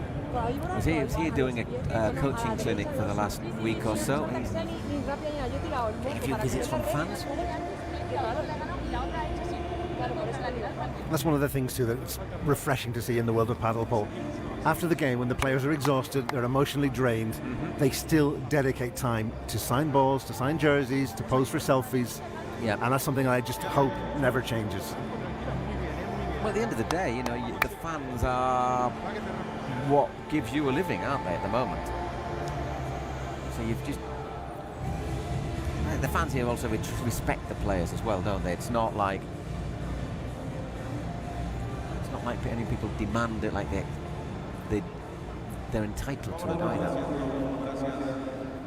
Right, so here we go. Are we about to witness a little bit of history in the PPL?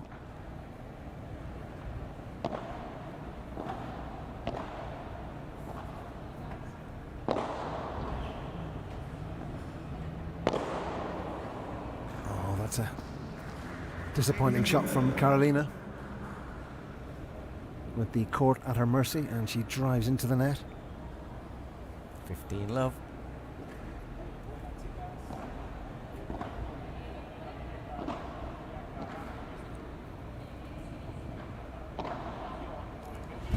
Well played, Carolina. 15 all.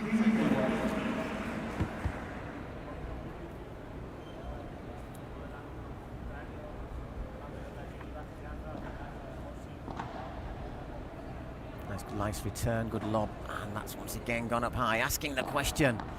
Sharapova this time opts for the Chiquita, doesn't go for the winner.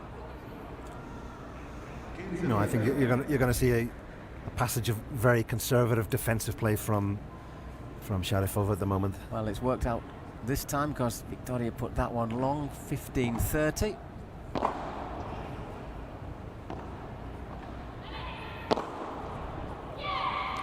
All. Bit of tension just building up, isn't there, in this game?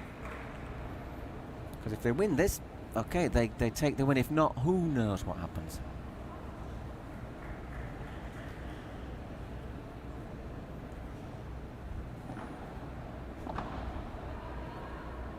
Deep, difficult one there for...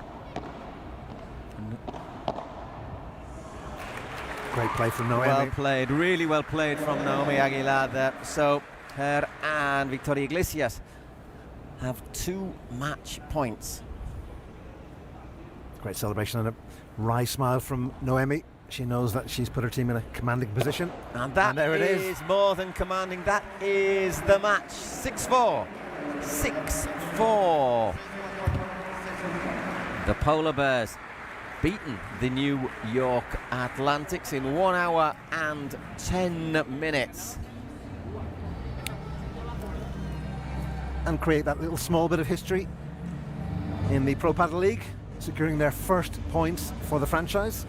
Well played, especially in that last game. Naomi Aguilar, that was excellent, just kept calm under pressure. Feel a little bit sorry for Ksenia Sharipova because she was playing really well in the second set and then just had a nightmare game with 3 or 4 points all going against her, and that just looked as if it just robbed her of her confidence. Big smile there from Victoria Iglesias.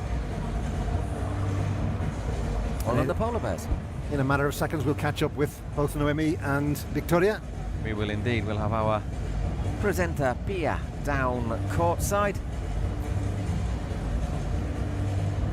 Are you going to translate what you hear from them this time? I will make an effort to transmit what Victoria and Noemi say. Jolly good. Well, I mean, I think it'd be something on the lines of, we're very happy about that. Okay, my new term. Pia, is here.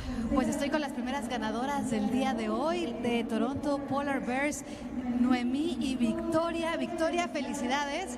La verdad, una dupla muy bien compaginada, muchísima química entre ustedes dos. Yeah, just acknowledging how the Toronto Bears were the superior side, winning the first game of the season. Estamos súper ilusionadas porque yo creo que es la primera vez que ganamos un partido. And Victoria acknowledging that it's the first time that they've won, and they're delighted with the outcome. Hemos jugado súper bien, hemos complementado de 10 y nada. Contribute to Noemi, her style of play. Pero la verdad es que hoy se han visto muy bien en este estreno en México. Es bien temprano y sin embargo hay mucha gente aquí apoyándolas. ¿Cómo se han sentido con los fans mexicanos? The game la being verdad played que súper bien in the para early ser morning súper here in temprano Mexico. y para ser viernes es hoy, sí. Hay mucha gente animando, así que la verdad que muchas gracias. Giving thanks to the hemos fans sentido who've un made the montón de effort apoyo. to Y nada, dar las attend gracias a the Victoria porque la arena verdad here que in he Guadalajara. disfrutado un montón, creo que se ha notado en la pista porque nos hemos reído mucho y eso también suma al equipo, así que nada, súper contentas. Un equipo Noemi súper dinámico, also felicidades acknowledging that they chicas enjoyed y their pues un time aplauso on de court. parte de todos nosotros porque la verdad dieron And it's a un round, partidazo y que warm sea round of una gran applause for semana the para Toronto ustedes Polar Bears. aquí en Guadalajara. Victoria Y gente Iglesias del público, and tenemos Noemi regalitos. Aguilar. Victoria y Noemí les van a firmar unas pelotas And they para will now estarlas regalando. spend some time Felicidades chicas. signing jerseys and a few balls. And that's the end of game one of day two.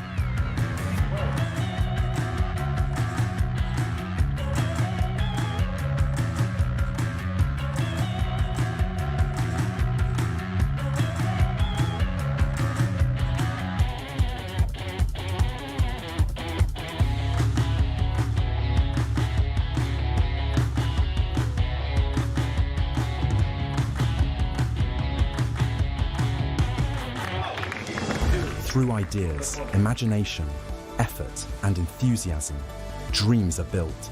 We are making paddle the sportive choice for thousands of people around the world.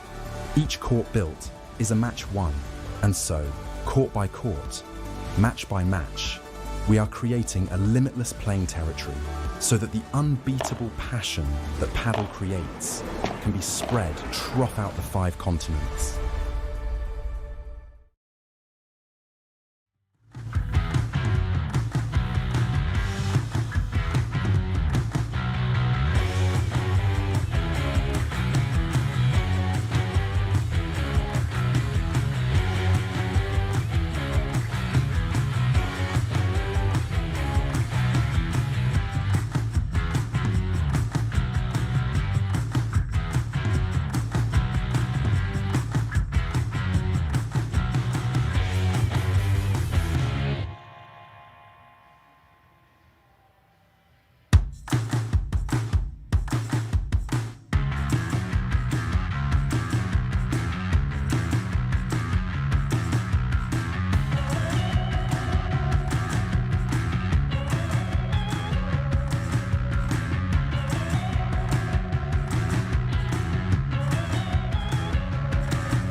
2 sets, set iguales, super tiebreak, ¿sí? Cambio de bolas 9 y 11. ¿Tropa del League o PPL? PPL. PPL. Sacamos, restamos. ¿No? ¿Sacan? Sí. ¿Quién sirve? Saco de Suerte.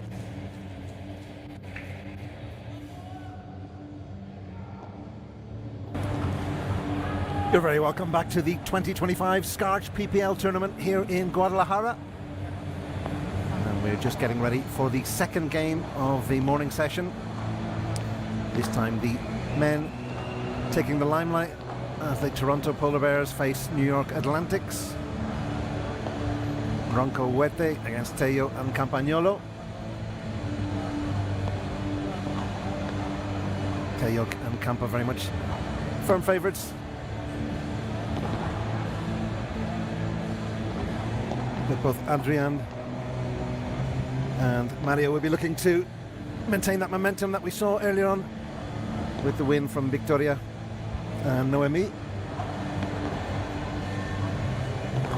Spaniard Bronco, Madrid native, 28 years of age.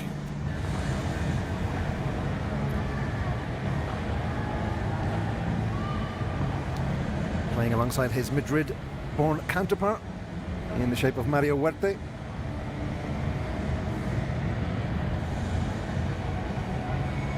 One of the taller players here today, and currently ranked 77 in the overall rankings. Slowly coming up the rankings.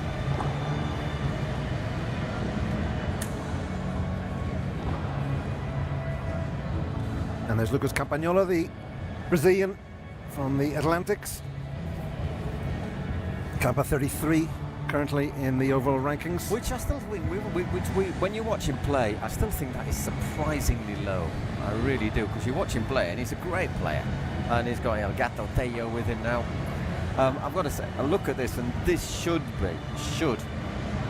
be relatively comfy for the Atlantics, but, well, as you know. Well, the one thing that we're learning here in Guadalajara is to expect the unexpected. And anything could happen.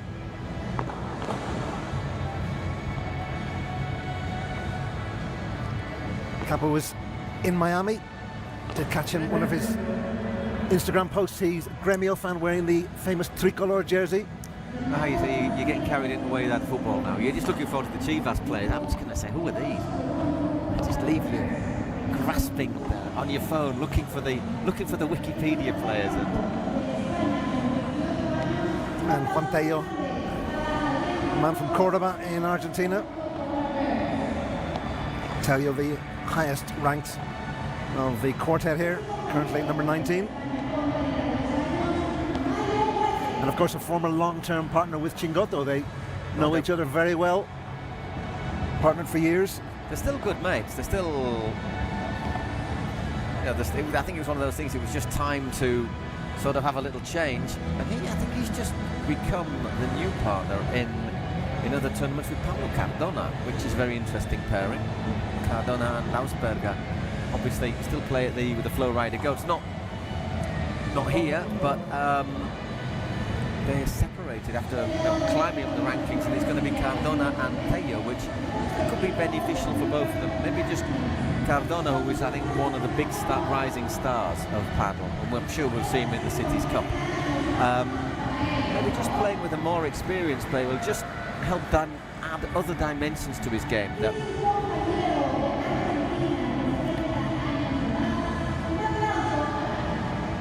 Lausberg, I'm not sure if it's Deneno or Stupa he's gone with.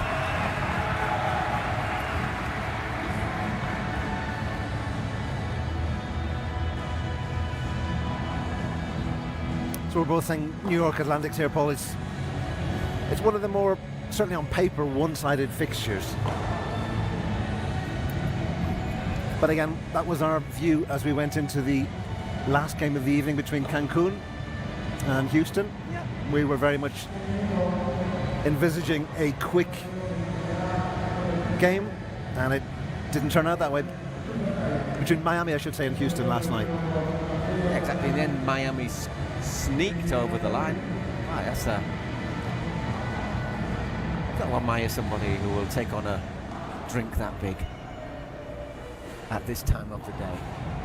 Sun over the yard arm though. Not too hot here in Guadalajara at the moment.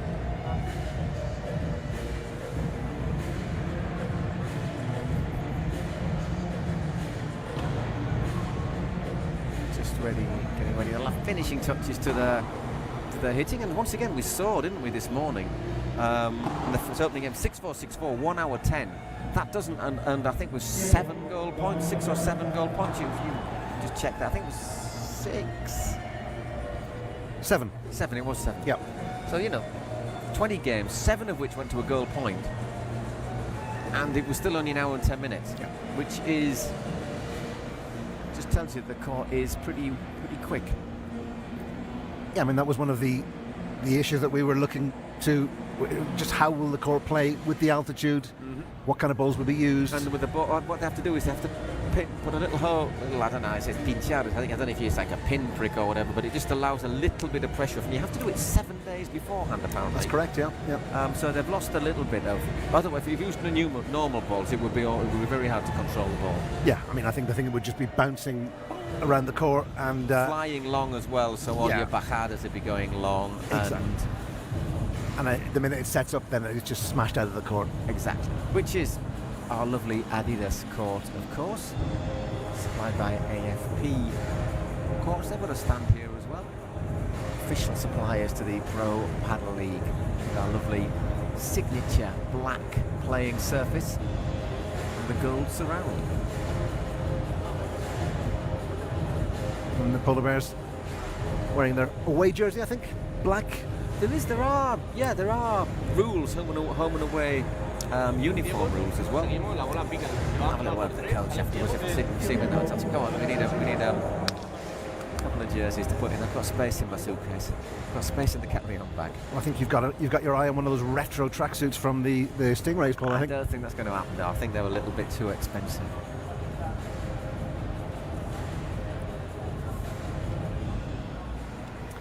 All right, we're all set.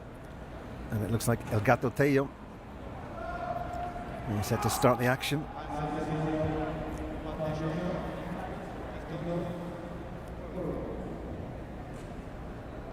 Okay, all ready to go. Can the New York Atlantic's men, who have basically, it's been a combination of Campagnolo, Tello and John Sanz in the 3 events of the World Padel Tour so far. They've had 2 third place finishes, so they've got to both podium days, the men's, whoever it's been.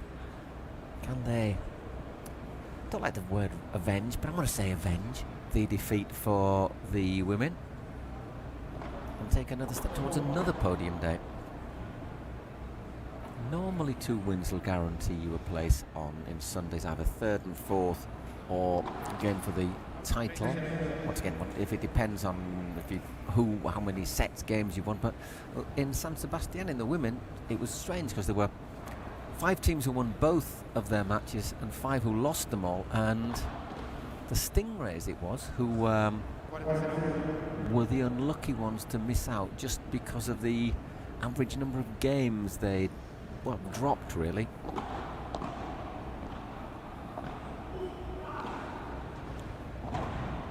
It's very harsh. I don't think you normally get 5 wins and 5 defeats. You normally have someone who wins one and loses one. So to win both of your matches and not get to podium day is harsh in the extreme.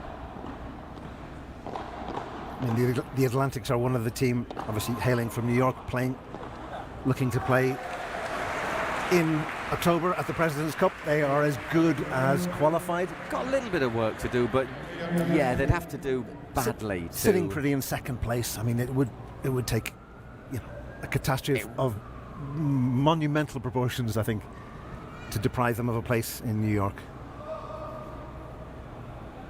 Still, Toronto will be boosted by the win earlier on. Just looking at the official paddle site, Adrian Ronco, and it's just to highlight the international nature and the spread of paddle. He actually plays sometimes with a Chinese player, Bo Hao Sang, not even going to try and pronounce it, but he does play with a Chinese player, Bo Hu Shang, Z-H-A-N-G. I mean, I think we always focus on Argentina, on Spain, Portugal, Italy, but paddle is massive in many Asian nations. Obviously, China, it's emerging. Certainly in the Gulf nations, the Emirates, Qatar and Saudi Arabia, it's a huge sport. And I think it's only a question of time too. We mentioned that yesterday, where we've seen players of other nations starting to emerge and stake a claim at the higher level. Without a doubt, the more people play, the more coaching they will do. You know, the higher the general level is going to rise. There's a few Scandinavians in the top 100 as well. Few French players.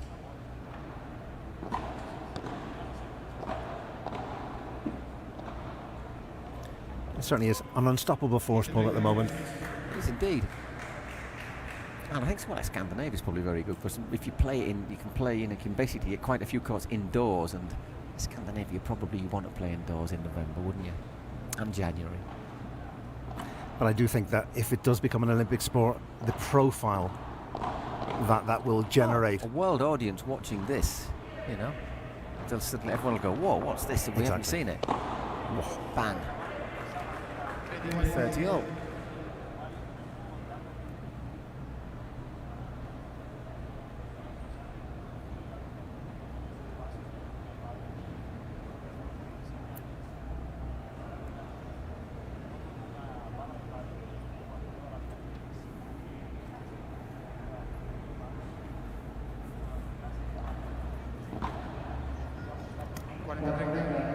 .40-30.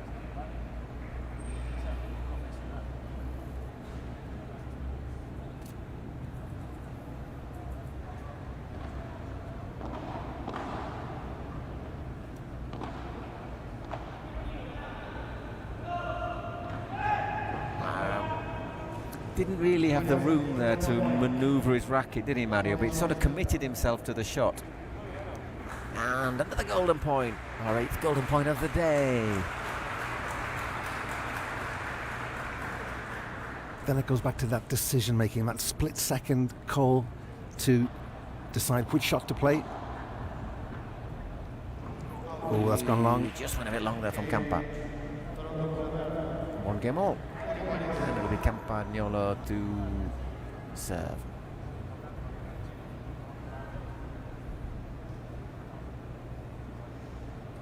We talked about Chingoto, how he always plays with a positive frame of mind, smiling. Campa's another player like that. He's a good time player. He enjoys himself on the court. Yeah, you'd like to see him on a Brazilian pairing. Him and Bergamini together would be fun, wouldn't that it? was exactly the next thing I was going to say. A Bergamini Campagnolo duo would be certainly worth paying your admission money for.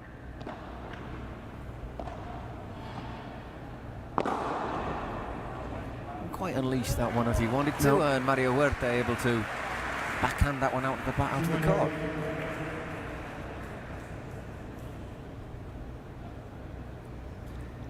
Mario Huerta certainly cuts an imposing figure, huge presence, great physique.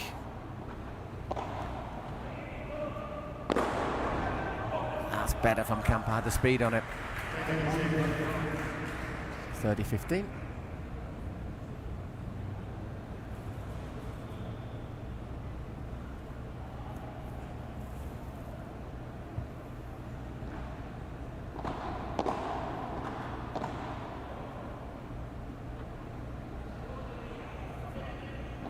It's a decent bajada and is in quickly to the net, but well defended there by Adrian Ronco. And 30-all.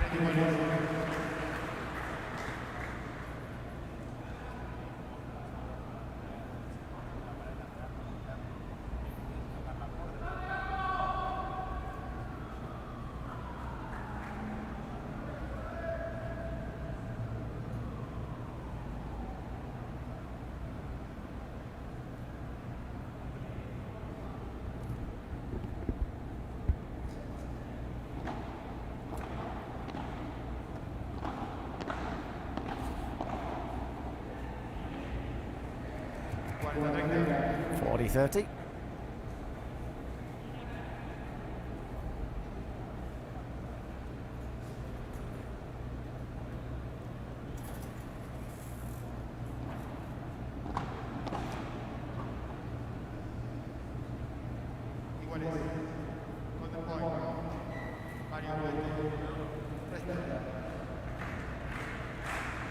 Another golden point. I think the fans generally enjoy the tension that a golden point brings. It does bring you. There's a little bit of a mixed feeling. By the way, he puts that into the net. There's a bit of a mixed feeling among players, I think, about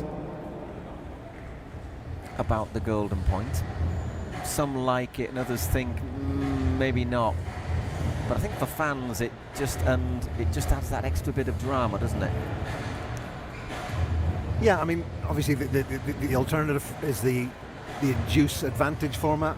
I think this adds an element and making the whole thing more dynamic, quicker paced, and making it more of an exciting spectacle.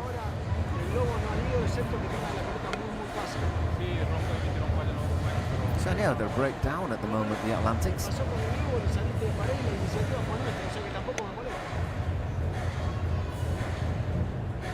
Putting that volley into the net there, El Gato Tello. And the Atlantics do look like they've got two coaches present. No, they've got possibly a physical coach and possibly a...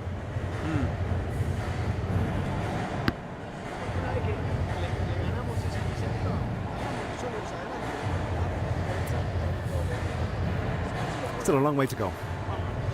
And I think despite the adverse scoreline at the moment, I'm sure Campagnolo and El Gato have got the goods in their locker to turn this around.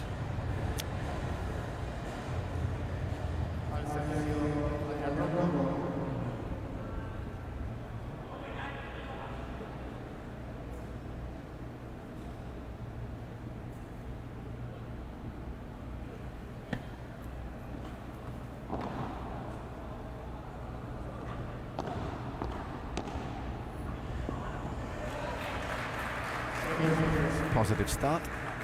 15 love. I love 15.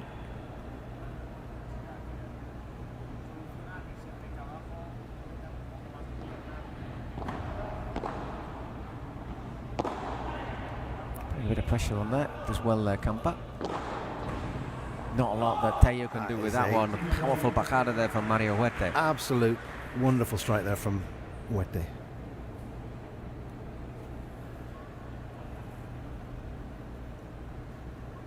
Makes it look so easy, Paul. That is not an easy shot to pull off, I can tell you that. Fault on the serve called.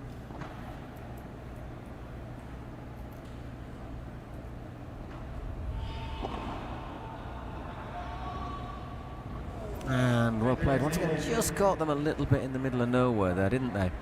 As they were halfway coming into the net. I think there's a degree of deception to the way that Adrian stepped up to strike that ball.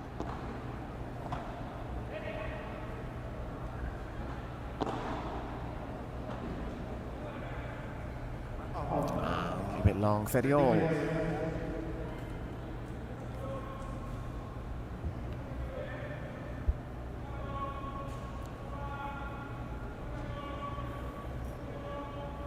Carolina and Sharifova back on the bench, adding their support.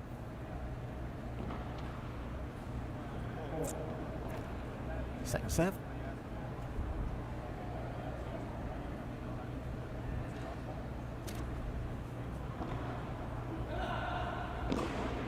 Wow, that went actually. That nearly knocked a couple of bottles off the bar in the VIP area. That, which would have been a disaster. 30-40. Again, a shot I can relate to, Paul. That's one of my... That tells you how much power he got, how far it went. Yeah, 2 break points.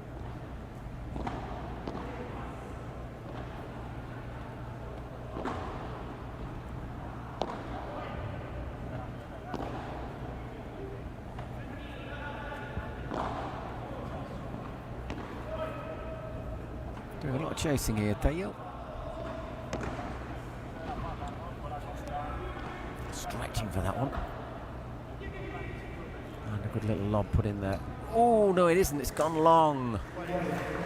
Another golden point. This is our third in 4 games.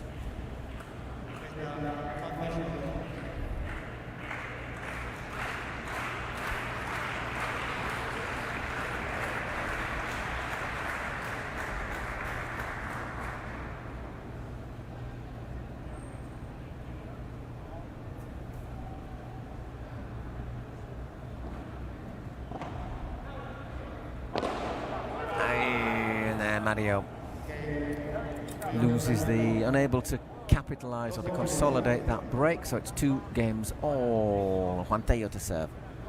That pole was a big point. That could have certainly given the momentum to Toronto. As it is, 2-2. Is that going to be one of those points of inflection in the match, or in the set at least? Well, I think it is. I mean, to be 3-1 ahead as opposed to 2-2, from a psychological point of view, is a... Not hit top gear though, have they, Tello and Campagnolo? Far from it. Maybe just while warming up a little bit now. 30 love.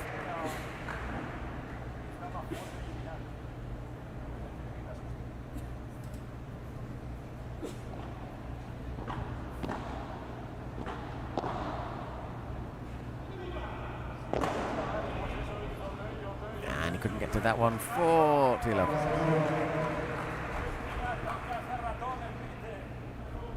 Quite a few media outlets here from local media hours. I'm watching these people, little TV reports, there's radio doing a live commentary.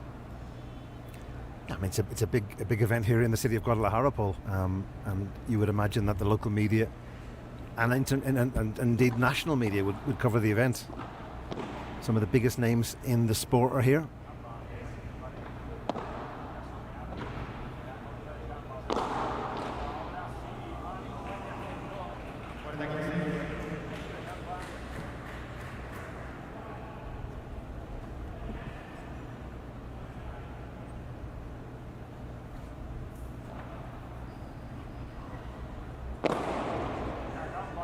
Gets a little touch on it. Oh, but he's gone into the net. Unlucky. So 3 games to 2. The Atlantics take a lead, but everything more or less. Oh, they've had a couple of service breaks, but nobody with the advantage of a break or not.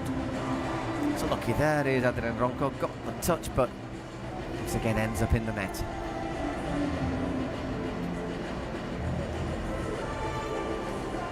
Because despite in the 5 games that we've seen, despite there's been plenty of drama, there's been plenty of changes of direction, we haven't had what you'd call an upset yet, Paul. The form books pretty much, and obviously there's been some close calls, have gone to the way one would expect.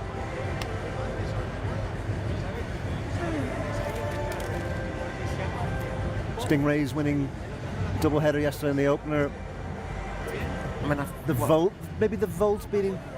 No, I fancied Caparros and Barrera against Miami, and then Chingotto. Yeah, and that wasn't. And Edu obviously needing the super tie break, but they still got it over the line ultimately. Yeah, there was. I mean, I'd say the Waves San Diego Stingrays game. There wasn't a clear favourite in that, wasn't? I think the match showed it. Yeah, the 7-6, 7-6. Yeah.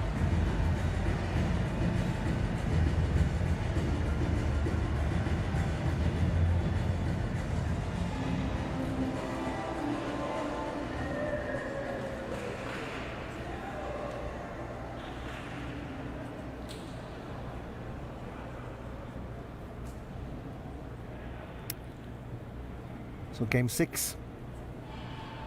Once again, needs to hold here, Mario. Or that dynamic will just start to, the balance will just start to tip again Los Angeles way. Sorry, Los Angeles, New York. Wrong side of the country.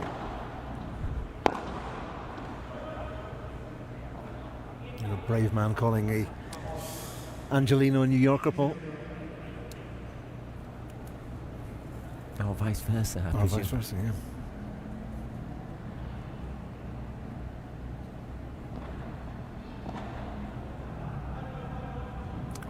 Ay. 30 love. 2 just going long there.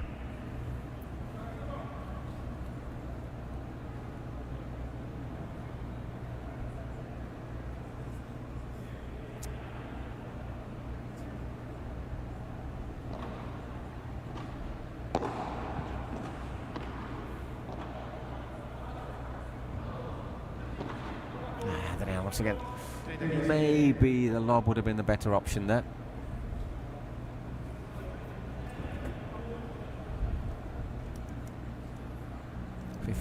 Sorry, 30-15.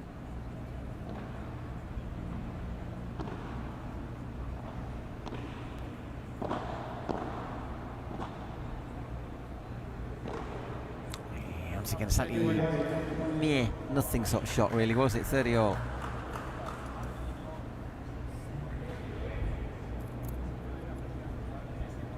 Adrian just taking some time to reset.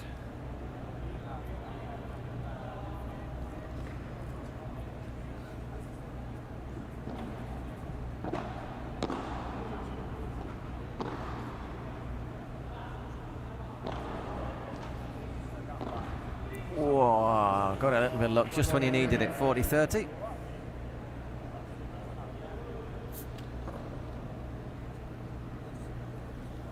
Did well to avoid the net there. Just getting the brakes on in time. Yep. I've been hugely impressed by Mario Huerta's cross-court backhand. It's one of his major weapons in his armory. It's better from Adrian.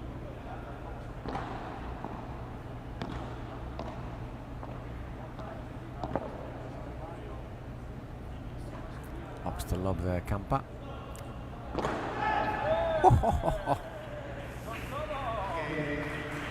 Screamer. That's wonderful play from Mario Huerta. He's certainly, out of the 4 players this morning, the one shining in my eyes anyway. No, he's looked pretty decent. We've seen flashes of him in the other 2 tournaments in Miami and San Sebastian. To be fair, you know, Teo has to get out of the way, but Mario's not looking at where he is. He's looking at the ball all the way, isn't he? Yeah, And I mean, following it round. I think there's zero intention to try and strike Teo with that shot pull. To be honest, that's a disappointing one. Yeah, 15 love. It's Campagnolo serving.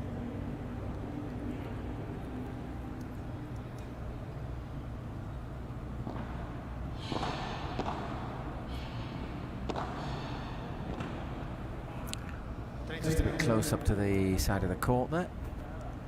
I think we're going to have to stop lavishing praise on players, because the minute we do that,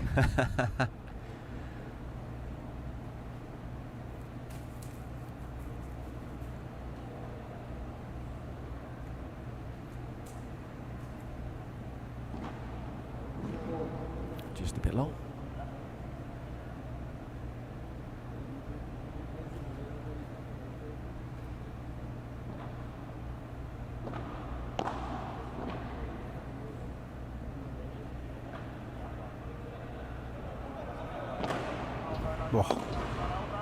Once again, almost a repeat, isn't it?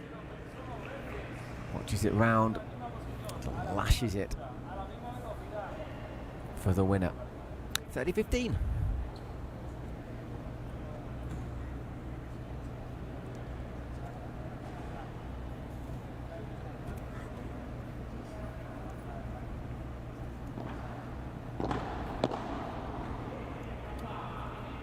Misunderstanding, there's a fraction of hesitation. Nicely played by Adrian Ronco. Nice subtle little just saw the angle and played the perfect shot pull. Wonderful.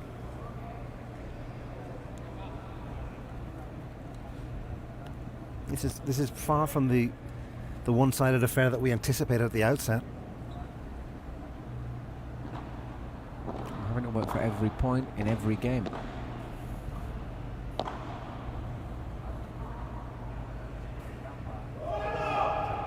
Just clip the glass, no? Yeah. Just long. I think he was sort of, they were chasing in, expecting looking to pressure the return as well. 40-30.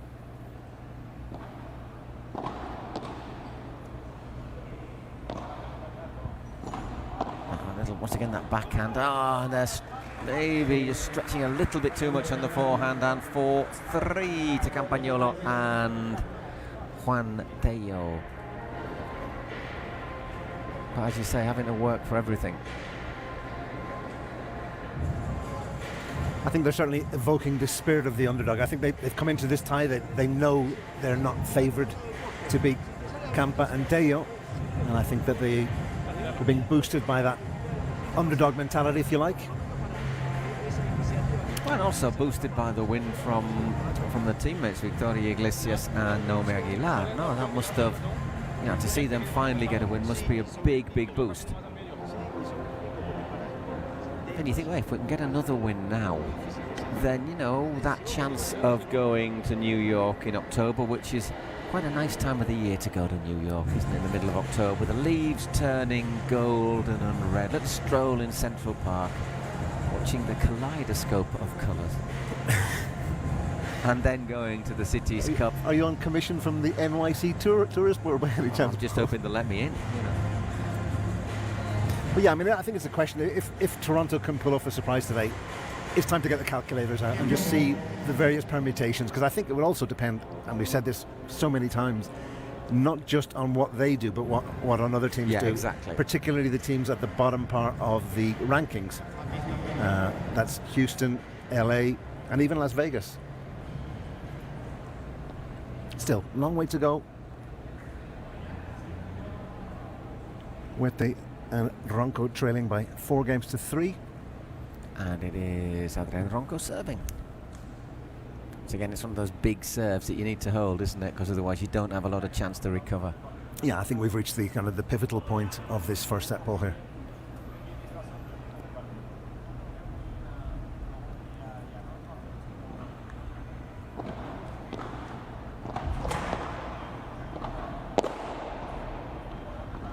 Well played, Campa chasing it down and then angles it right down at Ronco's feet. A ball hit with pace like that at your feet is an impossible shot. Yeah. You just cannot play that. First service.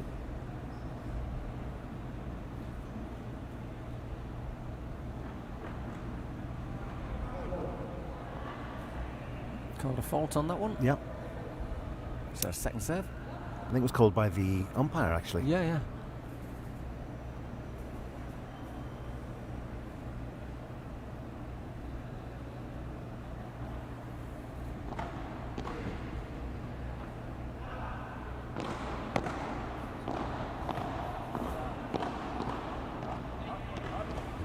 Great volleying.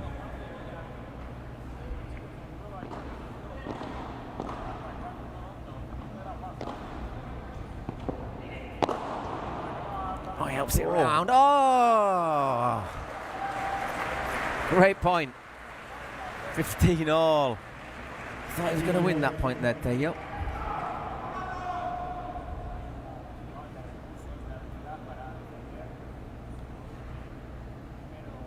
Best point of the set so far, undoubtedly.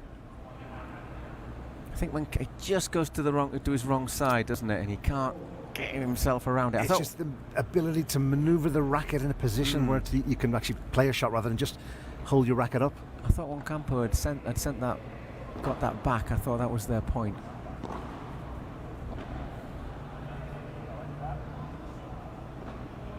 Oh, lovely shot. Splendid. 30-15. But it's great to see, Ronco and Huete, they're battling for every single point, Paul. They're giving nothing up. And I think, that, again, they know that the odds are stacked against them, but that adversity, I think, is pushing them on.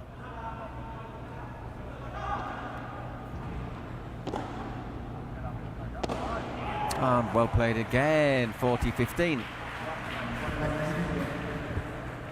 But at the same time, they're not playing an uber defensive or an uber conservative style of play. It's aggressive. They're going for the points. They're taking the chances when they come their way, and that's great to see. As a spectacle, it's absolutely fantastic. It's good to see the Polar Bears competing well as well, because they've had a couple of difficult tournaments.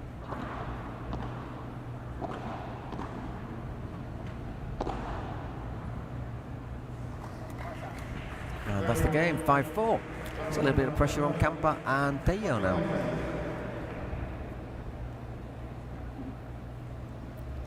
Yeah, it was a key game to win for Toronto. Yeah, that's a man who looks like he's not having everything his own way. Wants to get on with it, doesn't he? Yeah. Wants to get on with it. 4-all.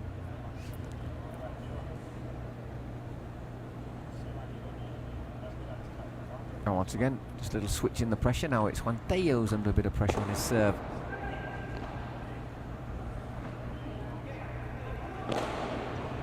That's an unstoppable of 15. To deliver a smash of that nature from the back part of the court and it to come back into your own court is a wonderful degree of strength. It's not quite behind the service line. Takes a little flick there and love 30. All of a sudden this gets very interesting.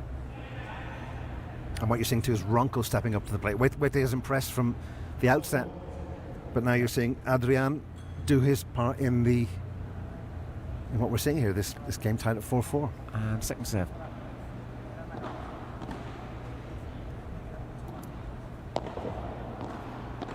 Oh my word! Well. 4 break points.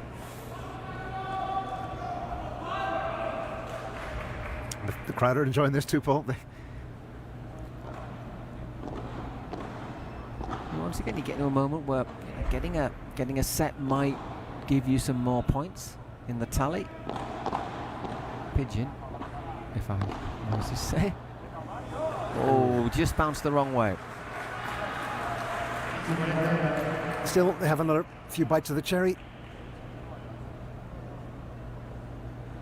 Oh, that was agonising. Could have gone either side, couldn't it? Yeah.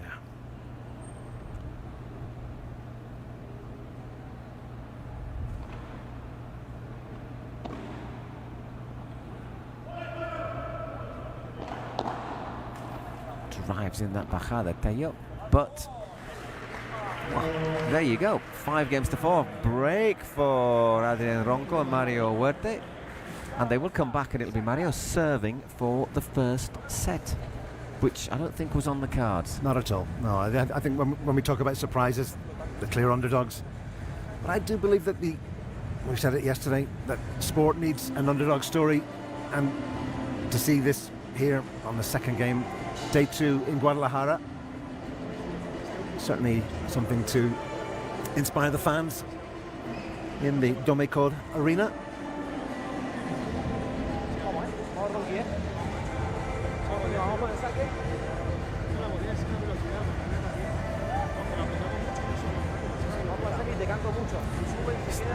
Still not convinced they're going to win this set, but it's in their hands, very much in their hands now. I am quietly confident. I think that they have built up a sufficient head of steam and self-belief, and I think this is the thing that is instrumental, I think, in what we're seeing here. They have played themselves into this game, and they now believe that they can more than match Tello and Campagnolo. Okay, let's see what happens. Half an hour just gone in this opening match, or this opening set, sorry, of the second match of our tie between the Polar Bears, the Toronto Polar Bears and the New York Atlantics.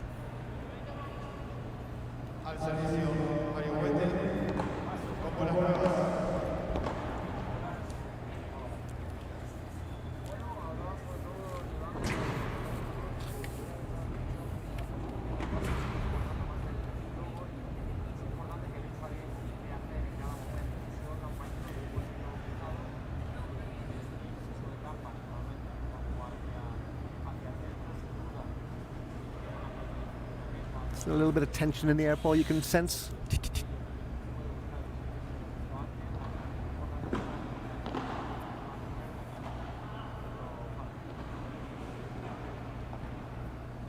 Oh,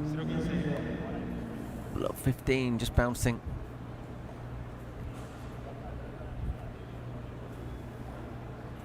Out.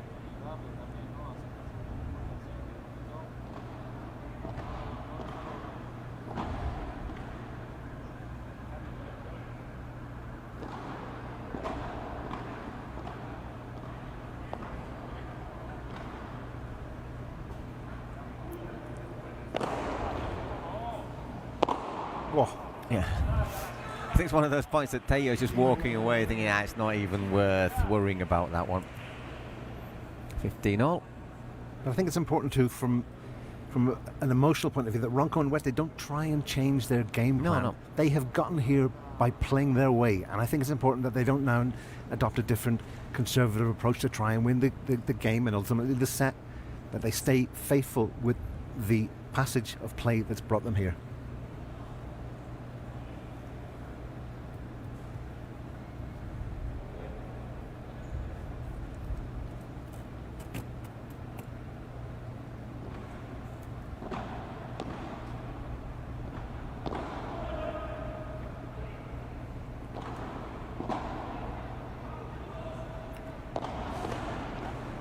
That's well played by Theo. Step forward when he needed to. And this time he was in a position to just get the right amount of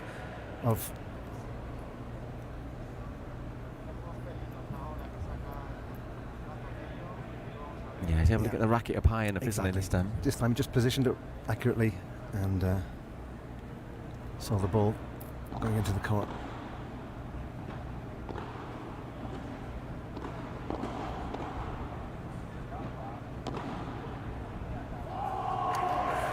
All still very in the balance. Big shout of vamos there, Paul. I don't know if you caught that. Some sort of a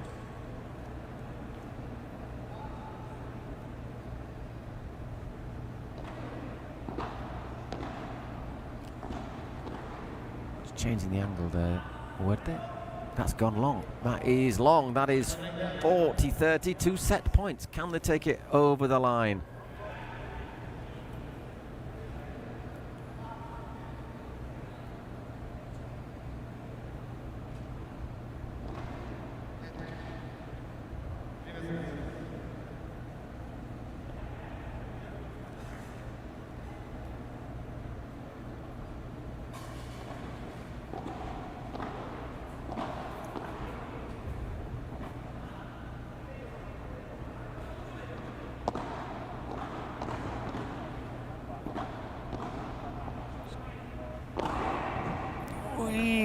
Still there, and that's got too much on it, so another golden point. How many is that? Is that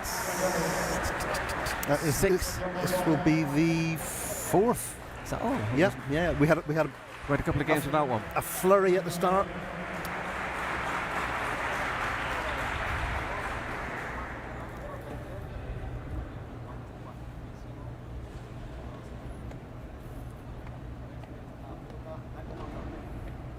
Just in, I think, and there it is. That is the first set.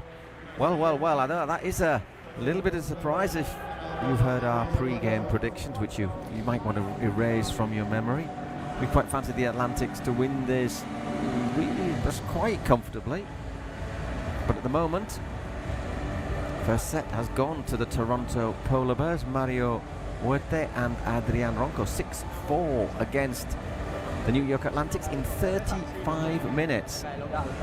And deservedly so, Paul. I mean, on the balance of what we saw, Teo and Campagnolo have yet to really get the turbos fired up. Looks like they look like a pair who probably should have had an extra cup of coffee this morning.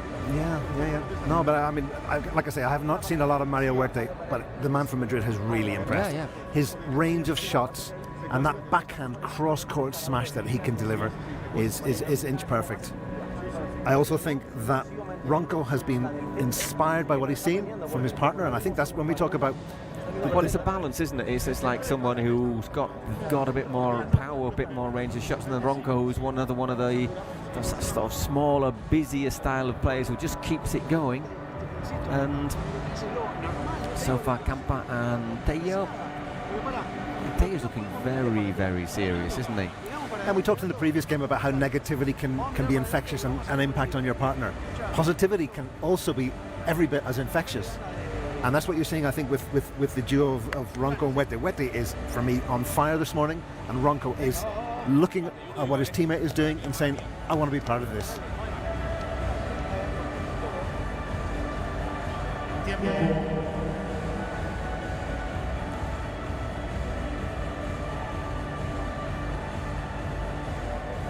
Still, a long way to go, Paul. It's only one set. Exactly. How I just come up with a cliche? How many games have we seen with one set, with the first set going one way and then a Little change in the second set. Will the Atlantics, however, be able to just up it a little bit? Basically all day yesterday. That was the tonic here at the Pro Padel League in Guadalajara. I do like saying Guadalajara. Guadalajara. No? Yeah.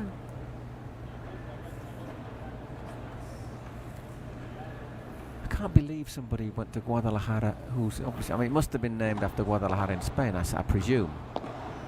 But You would think so, yeah. I mean, I haven't done any research onto the origin of the name, but yeah, I would imagine.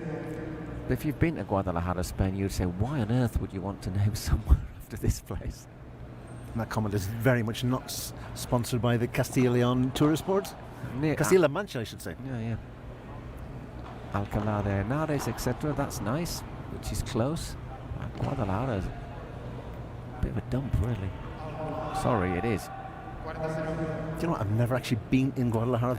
I've been through Guadalajara. I've passed Guadalajara. Right, you've been to the Guadalajara main line railway station, which is about 5 miles out of Guadalajara.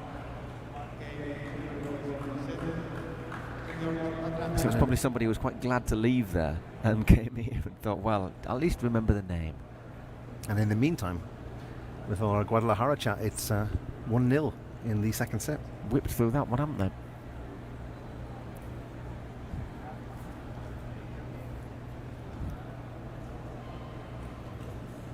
So anyhow, here's our tourist information. If you are travelling to Spain, Guadalajara is not necessarily going to be on your bucket list. What's your top three, Ben Paul? If you would recommend people tuning in this morning, they're travelling to Spain, irrespective of a paddle persuasion, where would you recommend that they travel to? Yeah, well, let's just see what happens in this game and then you forget about it. Depends on the time of year, doesn't it, really? I mean, I'd say Toledo, but I wouldn't go there in the summer. Of course, it's Cordoba, I think. Oh, lovely play, lovely ball across court. Cordoba's very nice, I like Cordoba. Toledo. Sevilla, Cadiz, Coruña is my three. You see, my northern prejudices, so I would want to go to the Basque Country, so if you had only one city to go to, which would you go to, Bilbao or San Sebastian? I think I'd go to Bilbao. There's more on offer. San Sebastian's more beautiful, but I think Bilbao's got a bit more. Sorry, I get distracted.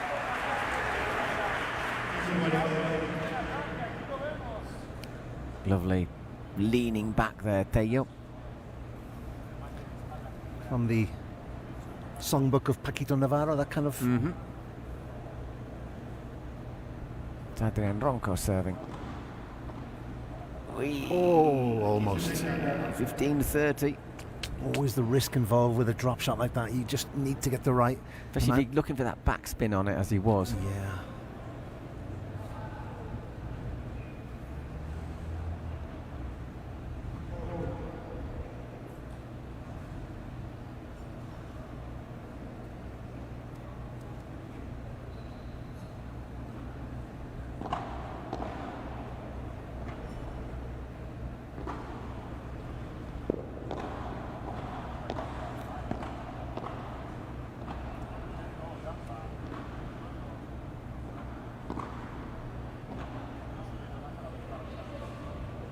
He's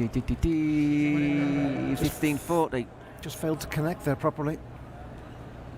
I've also got to say, Paul, we've seen 5 games. This is our 6th. I have not seen a player with a better backhand than Mario Huete. Mm-hmm. Absolutely dazzling, his ability. And backhand is generally not the most used shot, is it? No, and it's generally an area where players have to work on. In the forehand is kind of a given.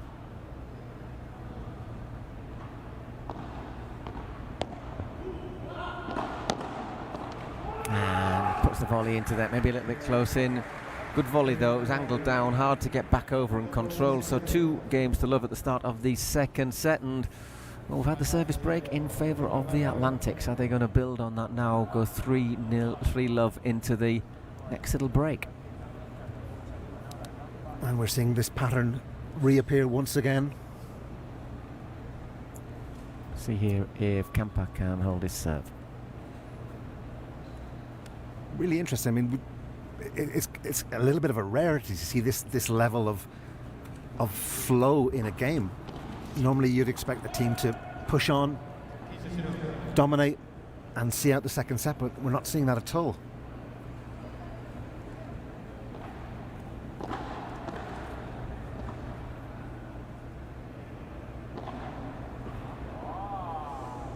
Not too long. 30 love.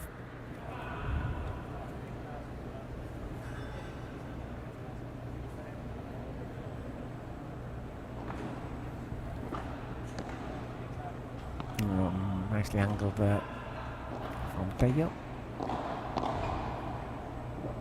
And 40 love.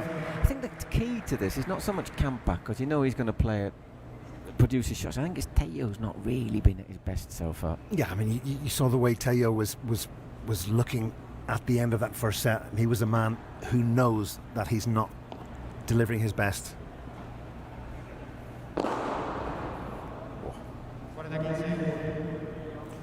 40-15.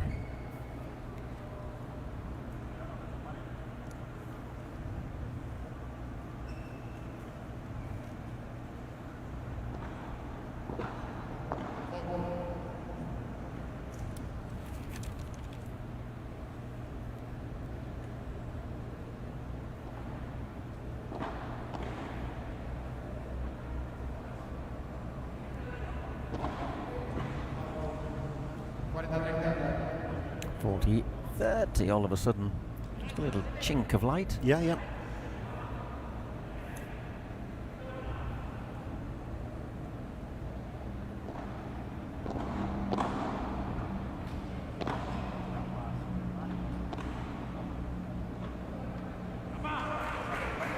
But is the game 3 love as we go into the next break. Just a break to the good, but it's been a good response to losing the first set from the Atlantics.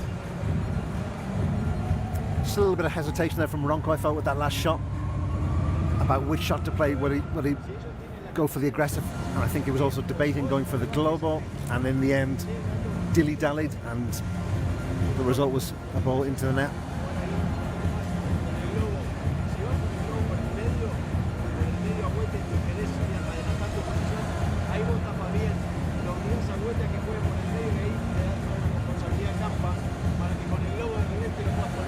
So have these two,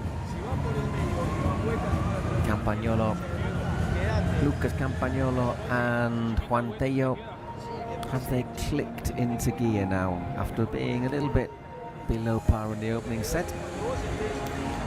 I think there's still way more to come from both of them, Paul. I think both of them would by their own admission agree that they're not delivering their best, and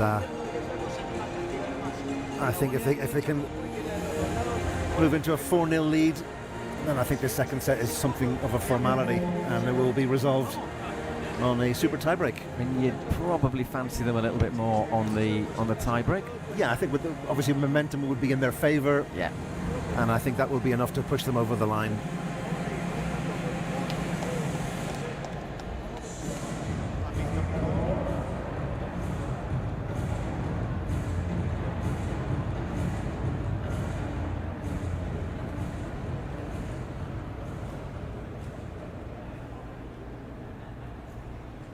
Adrian just needs to recalibrate himself and get back to the player that we saw in the first set, where he was very much instrumental in that showing.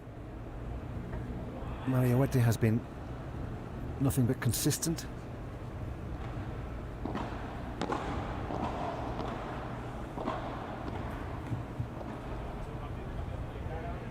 Thought about it, went over his head.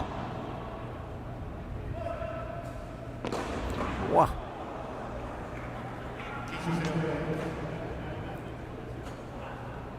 Another one of those that basically goes in a straight line.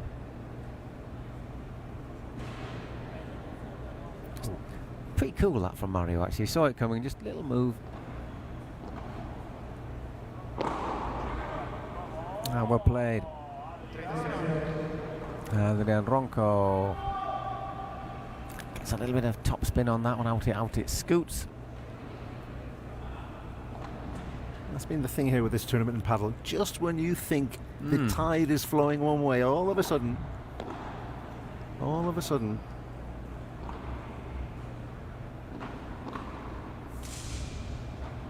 Ops the lob, bit short. Yeah, just set it up for Mario Huerte there, didn't it? You could see the lob was short.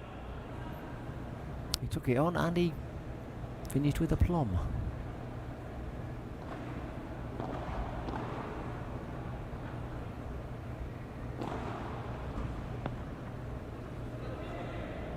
Love. There's that backhand again. There's that backhand again. Absolutely exquisite. Well, 1-0. That's exactly the response they'll have been looking for.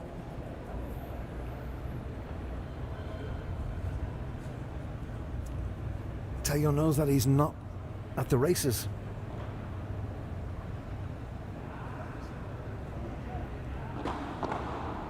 It's gone a bit long from Adrian. 4-1. I mean, you're not really playing a shot at that. You're just blocking, Paul, and it's very difficult to kind of judge the velocity of the ball. 15 love.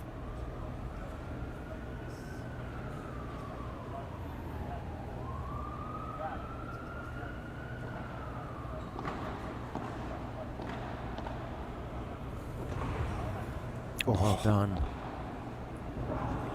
And again, well played by Mario to make it 15 all. 10 out of 10 there for that shot from Adrian Ronco. That was great use of both back glass and side glass. See that again. Wonderful. Ooh, got lucky. Got very lucky. Sorry, second service.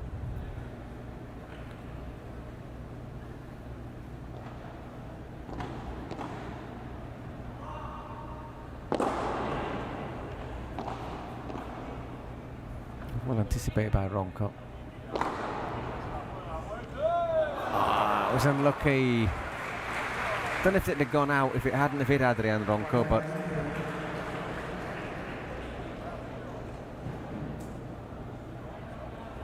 that's quite a nice shot, showing how Adrian Ronco goes to ground when Mario Huerte hits his smash, and then Tello. I mean, it was good on. It was on the floor there.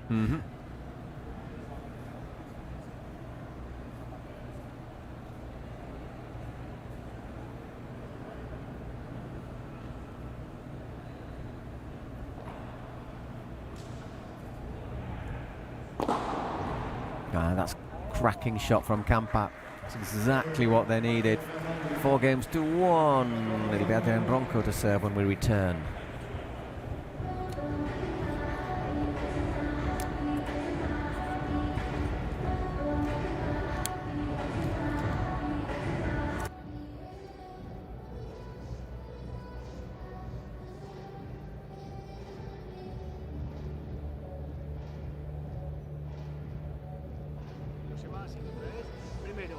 Lo pasás porque si te tira una bandeja de tan atrás sabe que pierde la red, o cuando sale de pared después se hacen el esfuerzo de tapar ahí, la red de ustedes se hacen grande. Vamos, esto un poquito más dinámica en la red.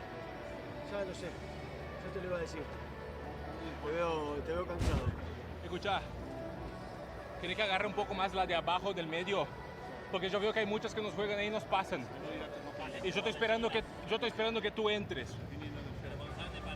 No, cuando la juegan por el medio así, medio de chiquita, o cuando juegan firme por abajo. Y tú, ok. Vale. Igual te digo una cosa, si no das más porque estás cansado, jugá inteligente en el sentido, tampoco me pegues un salto atrás de la concha de la lora, porque si llegas justo... Era buenísimo. Más. Dale, vamos. Esa es la tuya, gato. Jugá inteligente, paciente, gato, va, dale.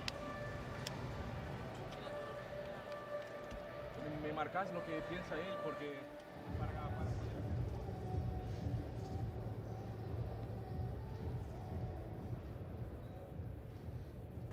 Okay, 4-1 to Campagnolo and Tello in the second set after losing the first one to the Toronto Polar Bears. Excellent performance so far from Adrian Ronco and Mario Huerte. But 4-1 down, Adrian Ronco needs to hold serve here. They held their last serve to Love. It's Love 15 this time.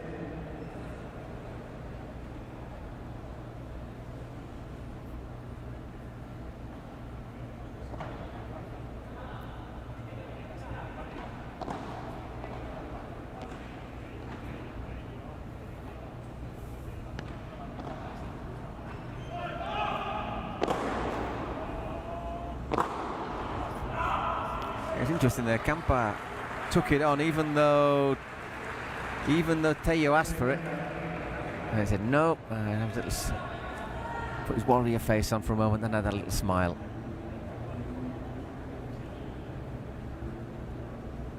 I think he enjoyed that.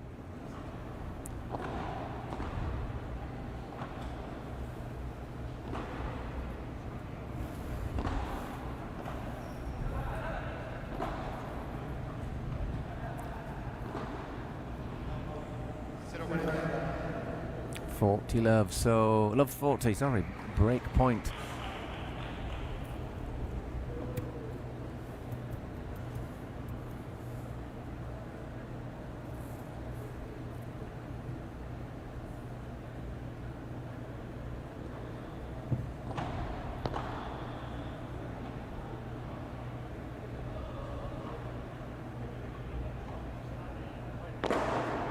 That's well dealt with by Mario.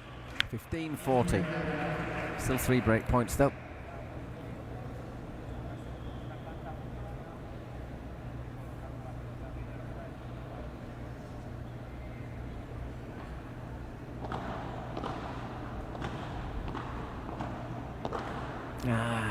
That's a loose shot really there from Adrian into the net. So 5-1. Campagnolo serving for the second set. Who would have expected a turnaround in the second set, eh, Paul? Yeah, I mean, everything now suggests that we will decide this clash on the super tiebreak. Super tiebreak, indeed. Anyway, we've got to hold serve first. Let's not count our chickens.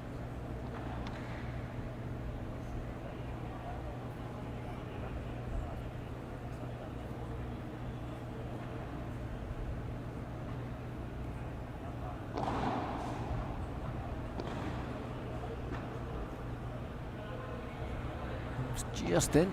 Gets a bit lucky on the net on the bajada. Teo opts to lob. Mario's going to hit that, isn't he? And well played, Mario Huete. Just see that one coming, couldn't you?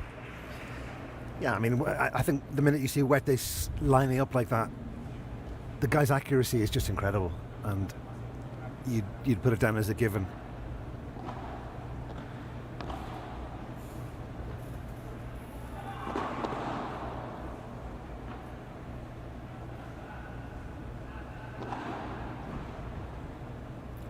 Puts that high, just a little bit too much, 15-all. In the same way that Bergamini caught my eye for different reasons, Mario Huete is catching my eye today for a different level of style of play, of repertoire, shot making, accuracy, and once again, that backhand is really special.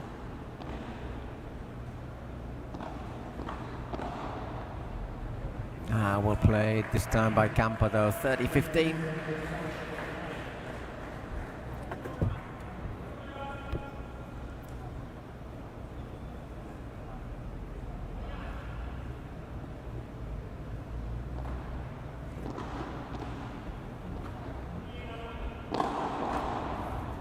Yeah, it was a great shot there because he was leaning backwards, he was off balance, and he still got enough on it to win the point.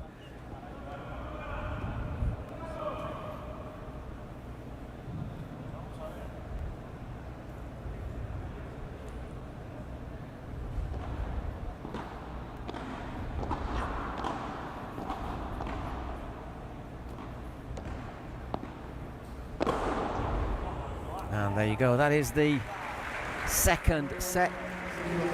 Whizzed through 6 games to 1, and that means, what does that mean, Paul? It means we will have a super tiebreak. It certainly does. The first to 10 are winning by 2 clear points.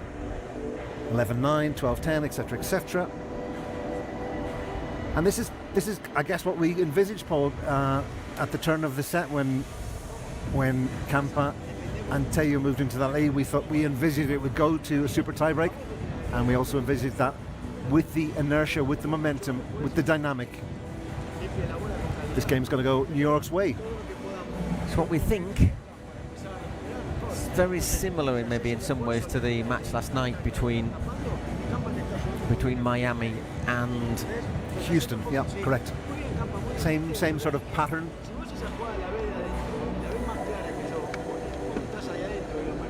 So will the Atlantics be able to carry that momentum into the super tiebreak?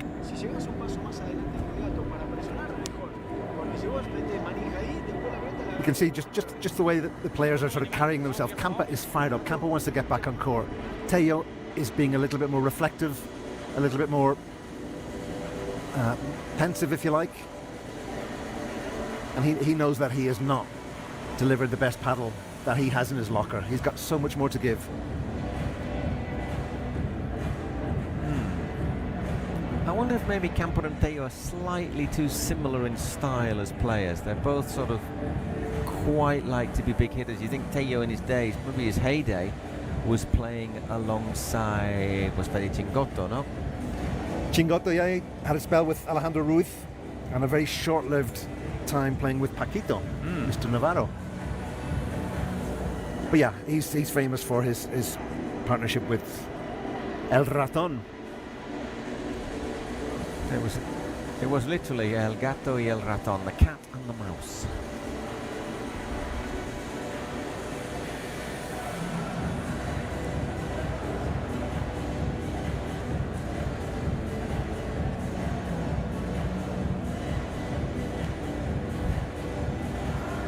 Fans enjoying themselves here in the Domecode Arena in Guadalajara. Always good to see.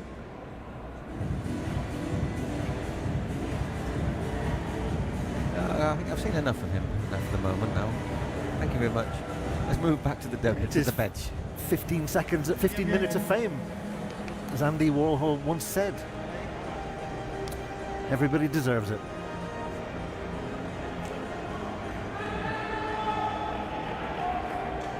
We've been on court here for just an hour, Paul, and now it's a super tiebreak which will decide the second game of the morning session. Okay, super tiebreak will be Mario to serve first. Just remember, first up to 10 points with a 2-point advantage.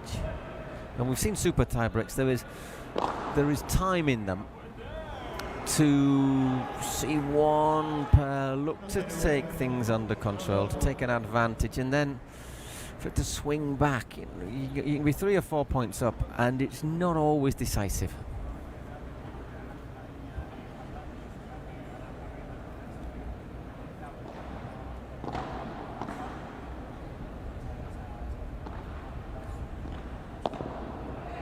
Oh, nice little lob. Called for it there, Tello, but puts it into the net. 2-love for Roncon Huerte. Campa with his second, a little mini break to the good. And I was going to say now 2, but it isn't yet. It is now 3-love. Great start for the Polar Bears. Again, just a little bit of hesitation there between Campa and Tello over who was to take on that shot, and ultimately I wonder if they're just missing John Santh, his presence, because if you watch John Santh, you know, as well as being left-handed, which is always a big help, and it gives a nice little balance to a pair, he's also somebody who, you know, is running around, geeing his partner up. Come on, you know. So, you know, maybe Tello, that wouldn't be bad for him at the moment. There's not quite that spark, is there, between them? Not the same chemistry. No, exactly. Oh. Whoa. 4-1. As I said, time in a super tiebreak for things to ebb and flow. Is this man Mario Huerta? He's the man delivering the fireworks at the moment.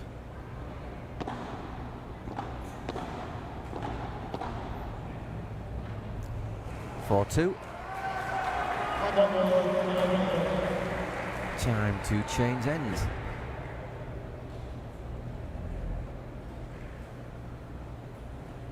Oh. Yeah, whoops-a-daisy, in a little tight corner there. But a really, really difficult shot to try and deliver. No space, facing away from the net.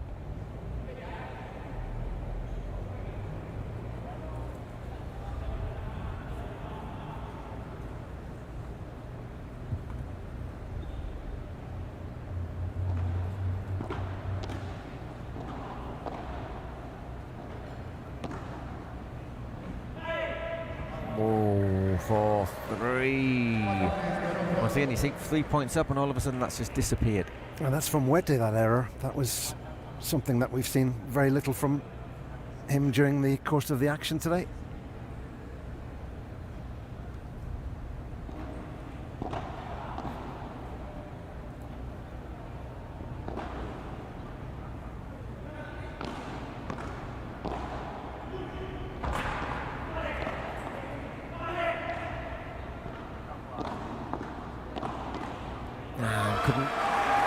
Couldn't deal with that, just a little bit too much in that one there from Tello.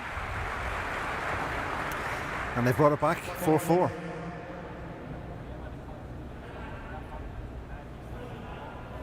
Quite similar to last night again when Houston were 5-2 up, weren't they? When it was 4-1. Second serve.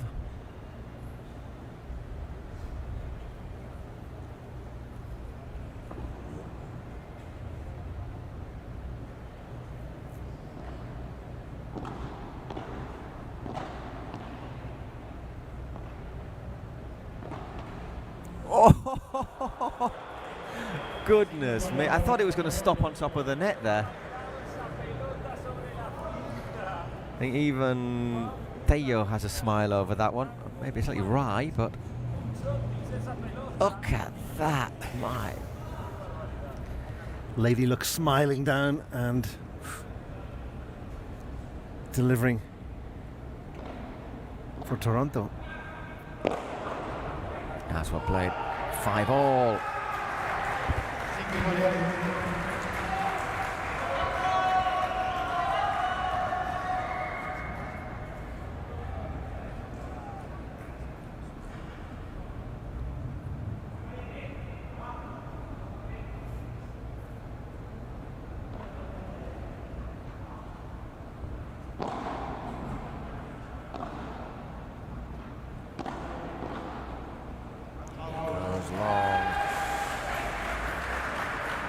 That's 3 times now we've seen Mario make those uncharacteristic mistakes, Paul, and that's not good for the duo. Proving costly, isn't it? That's just another one of a let's hold this serve, Adrian, otherwise it's just going to start drifting away.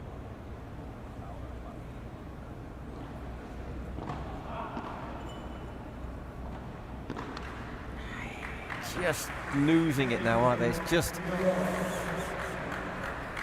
change of ends. Yeah, you certainly feel that the tide has turned in favour of Tello and Campa. Still, what we've learned from this tournament, Paul, is not to take anything for granted. Look at this, though. You can just see the change of ends. Tello and Campa really just want to get going as soon as possible, don't they? Well, Tello certainly does. Yeah. Campa just takes a little wipe.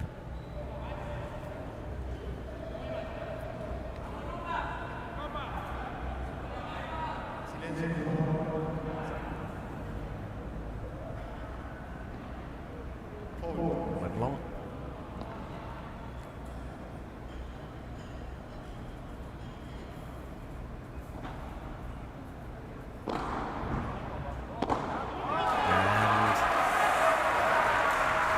And 8-5. It'll be Campa the serve.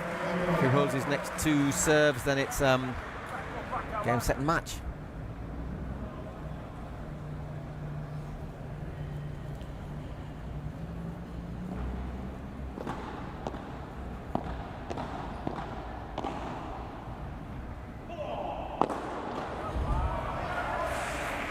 9-5. So 1, 2, 3, 4 match points for the New York Atlantics. They're 1 hour and 7 minutes of play.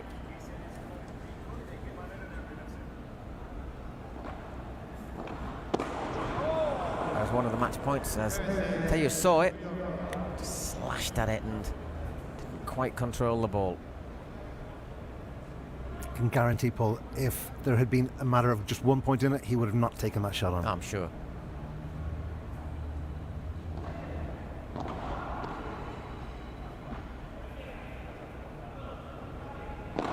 And there, Mario played so well. A couple of little errors in the play-up, but that is the end of the match. 4-6, 6-1, 10-6 for the New York Atlantics. So went really close there, the Polar Bears, to what would have been a really interesting win. I mean, not just a really good win, but a really interesting win in terms of where it might have put them in terms of booking a place for the Cities Cup. As it is, the one game, taking a set might be a help. Is it going to be enough? Well, we'll find out over the rest of today and Saturday. I think it's unlikely, Paul. I mean, and I think they'll be hugely disappointed because they pushed Tello and Campagnolo all the way and just let things slip. Obviously, in the second set, and then that slide continued into the super tiebreak. They play tomorrow. They will play, just to let you know who they play. They play Miami. Well, that'll be interesting. Chingotto and Edu Alonso against Huerte, for example, and Ronco.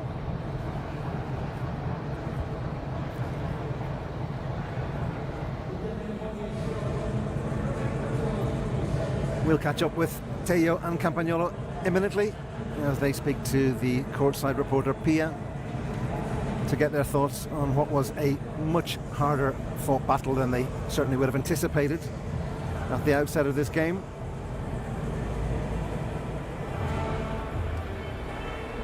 And there's no let up in the action. We're back in a moment or two. We'll be back. We'll have a 5 or 10 minute break, and then we'll be back with the Flowrida Goats and the Las Vegas Smash. We're just waiting for our players to be ready, and here they come to have a little word with Pia.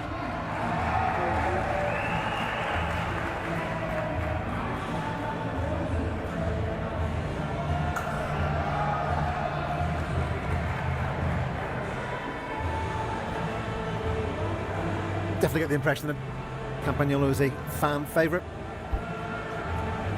Exactly. Anyhow, we'll be back very soon. First of all, here is Pia.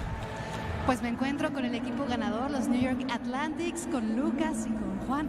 Lucas, te quiero preguntar, cuando estamos en un super tiebreak tan tenso y el cintillo te hace una mala jugada, ¿con quién te enojas más? ¿Con el cintillo, con el rival, contigo? Pia just asking about Lucas, how he feels when the tension and the stakes are high at a super tiebreak. And he first pays tribute to the fans here in Guadalajara and their support. Also gives a nod to Tello. No me puedo enojar con nadie. Lo que sí tengo que hacer es enfocarme en el punto siguiente, tirarme de cabeza, que es lo único que sé hacer. Es lo que yo le prometí al gato, que hasta el último punto me iba a tirar de cabeza. Y bueno, creo que se nos ha dado, sacamos adelante un partido muy duro contra muy buen equipo y muy contento, y mañana vamos a ver si podemos ganar. Campa also paying tribute to the team behind the scenes, the backroom staff. ¿Qué se prometen antes de entrar a la pista? Ganar, no hay otra cosa. Es lo único. Ganar, actitud, ganas, nada. Primero déjame decirle buenos días a todos, agradecerles porque hayan venido a ver el padre, a vernos a nosotros, y gracias por todo el apoyo y nada, yo feliz de darle este punto al equipo. La verdad que se nota que es un gran equipo, estamos contentos de estar acá, así que felices hoy message, a Campa, que paying tribute to the team. Hace años ya, así que bueno, recordándolo, disfrutándolo, agradecerle por toda la entrega que da en cada partido, así que ahora toca descansar, mañana vamos a intentar a dar un poco más de energía, a darle un poco más de padre a todo el público y un poco de ayuda a Campagnolo, que hoy estuviste solo, animal. Tello also paying tribute to his teammate. Muy bien acompañados. For the first time in the morning, we've seen Juan Tello smile not his aplauso best game. para este equipo que But de they did verdad enough to get over the line, partidazo aquí hoy en needing a super Guadalajara. tie-break Tenemos to regalitos edge para past toda la the gente del Toronto público que Polar está Bears. aquí. Les van a estar firmando unas pelotas y las vamos a estar And it's regalando time for a brief al break, público. and we'll be back Mientras with the next hacemos una action as pequeña pausa Flowrida y regresamos con la próxima face serie Las Vegas. aquí en Guadalajara.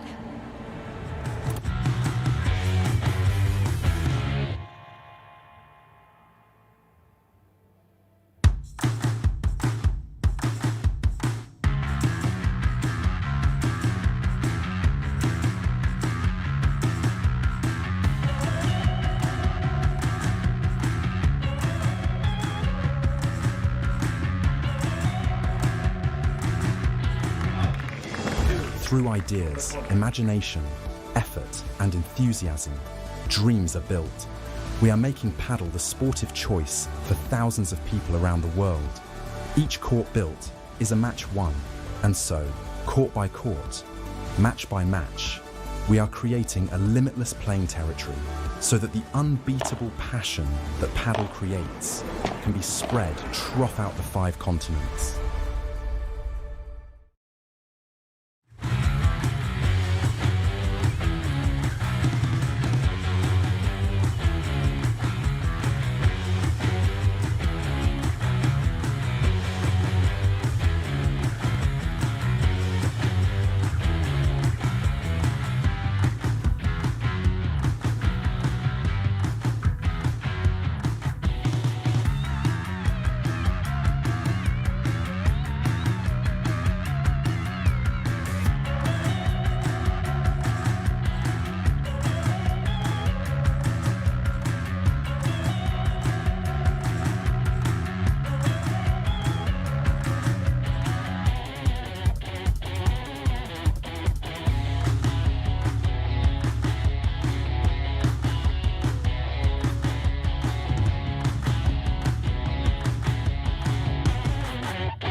Continuamos en este segundo día de actividades en la Scratch Pro Padel League.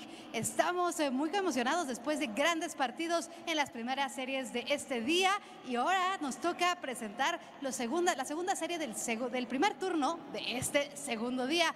Nos toca presentar a los equipos que van a competir a continuación. Así que tenemos primero que presentar a los Flowrida Goats. Ellos son Nuria Rodríguez,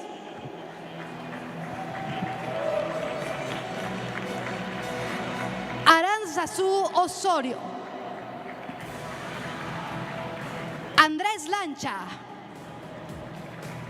y Juan Ignacio Rubini.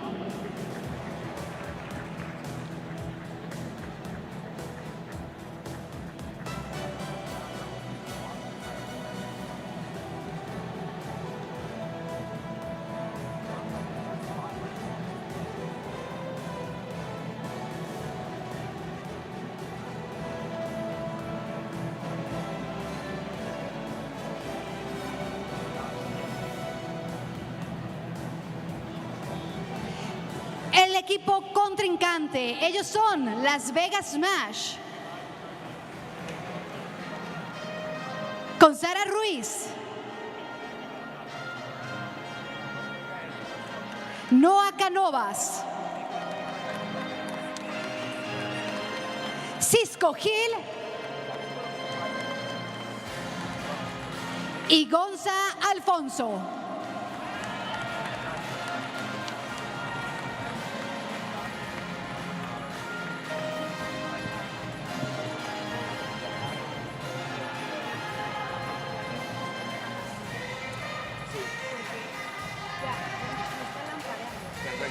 Cuando volteo.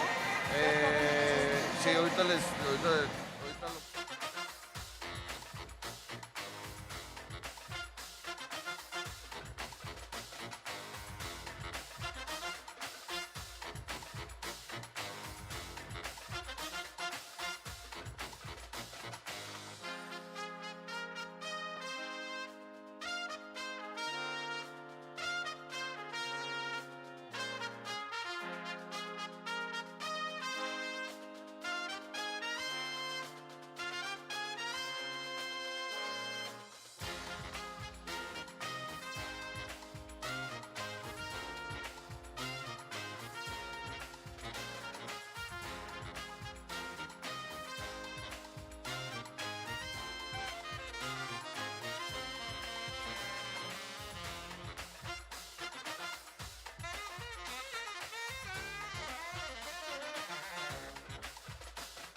Hola, hola, ¿listas? Hola, ¿qué tal? Bien.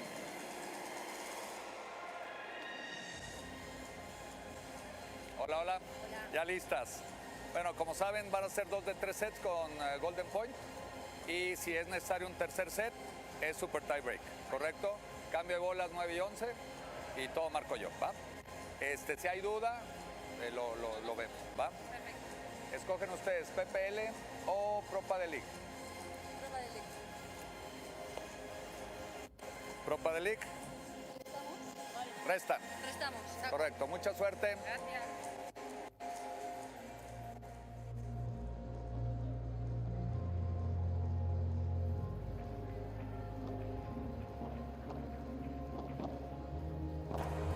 Hello everybody, welcome back for our second match, or second tie of the morning session, and it is going to be the Flowrida Goats against the Las Vegas Smash. It's a slightly new look Flowrida Goats with Nuria Rodriguez partnering Arantzazu Osorono, Nodel Fibrea or Gemma Treai this time, but Arantzazu, as you know, will lead from the front. And they're playing for the Smash once again. No, they have Noah Canovas and Sarita Ruiz, both players ranked in the top, just outside of the top 30 in the world rankings.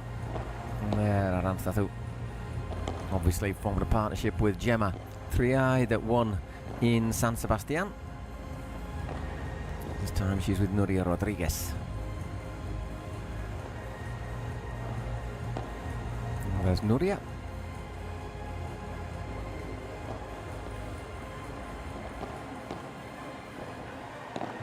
And she plays usually with Carolina Orsi, left-handed or left-side player from Barcelona.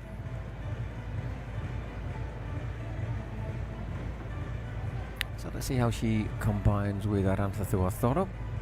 So it's another one of those, isn't it, where on paper you might say that the Goats are slight favourites to win this, but there's probably not that much difference. I think a lot depends. If Arantzazu has a good day and gets the best out of Nuria, then you would say the Goats.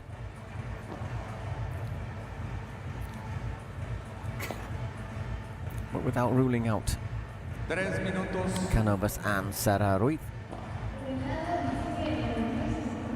A bit more experienced Sarah.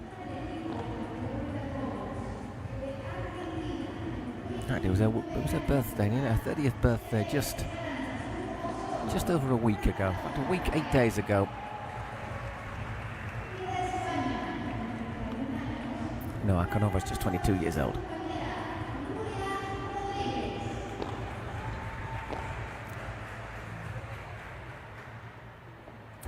Just going for the warm-up, and then for the men it will be, once again, Juan Ignacio Rubini and Andreas Lancha for the Goats. Good balance of players, touch player and a big hitter. And Gonza Alfonso and Chisco Hill, who gets the nod for the Las Vegas Smash ahead of Javi Barona. Slight surprise. Smash, not quite, still got a little bit of work to do, I'd say, especially we'd have to look at the points, but after Houston won a match last night, they'd be closing up on them, and Toronto still got work to do, I would say, but I think that Las Vegas will want to win one of these two to just give themselves a boost towards the Cities Cup in New York in October.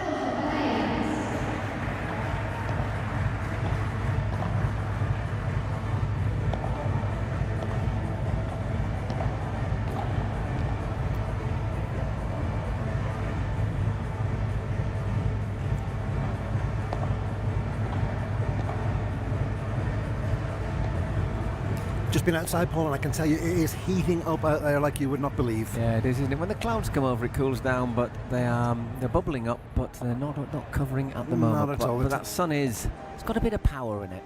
Yeah, it's a potent force, all right.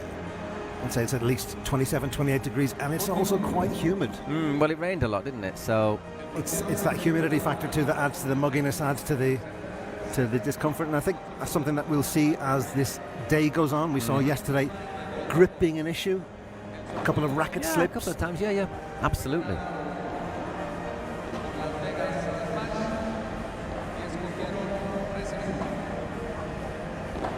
Watching the ball go across.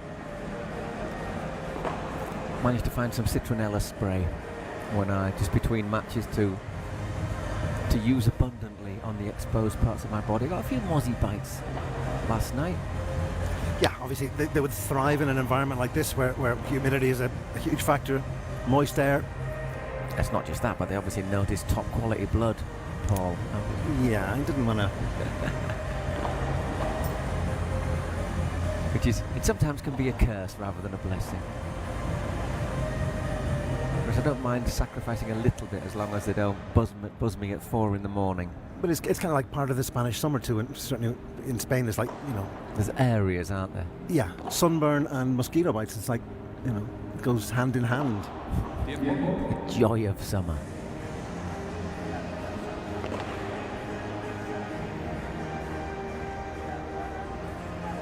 DJ really mixing it up here in terms of the sonic offering. We've had some rock earlier on, we've had a bit of, which we think was Rick Astley. Yeah, you think it was Rick Astley? I think it was Rick Astley. Not entirely. Did you catch Rick Astley playing with Blossoms doing the cover versions of the Smiths? They did a UK tour, and with who? A band called the Blossoms from Manchester.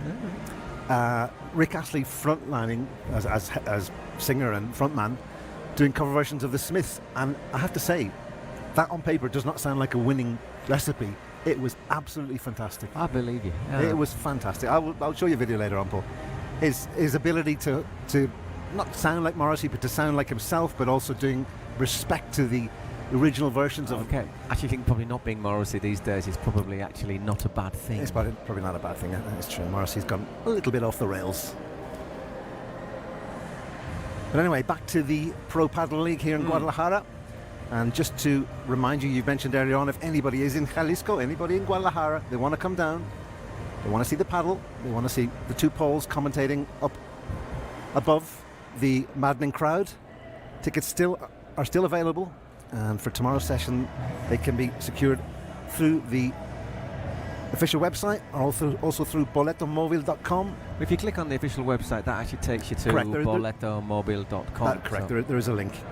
And prices start for as little as 250 Mexican pesos. So, as they say, come on down. But you bring your citronella spray. So where would it go? Is it going to the smash? So no Martita and no Sofia Araujo. Handing the baton to Noah Canovas and Sara Ruiz.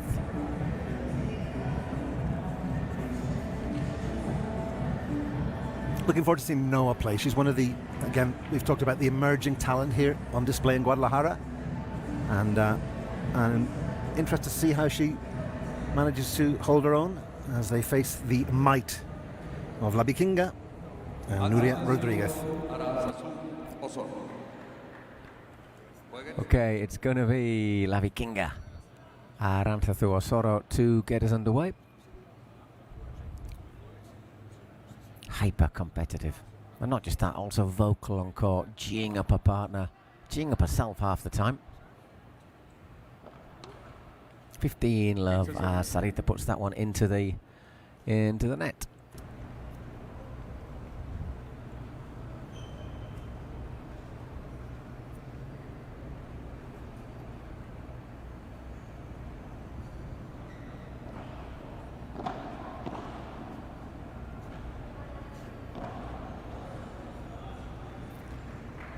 Seconds. 15 all, just stretching a little bit there.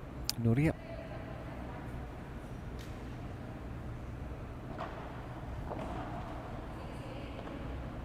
Able to react, and then puts that between the Las Vegas Perth 30-15.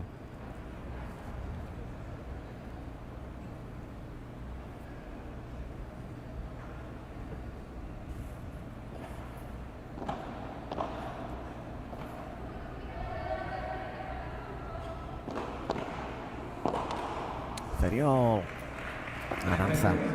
Just a rush of blood to the head there, Paul, I think, from Sathu. She'll make the odd one like that, won't she, Arantzazu? There's Sathu on the back of her shirt, man. And La Vikinga, she's another one of these players who has the nickname. And 30-40. Couple of break points to get us going with what are we saying about the old cliches in the opening game.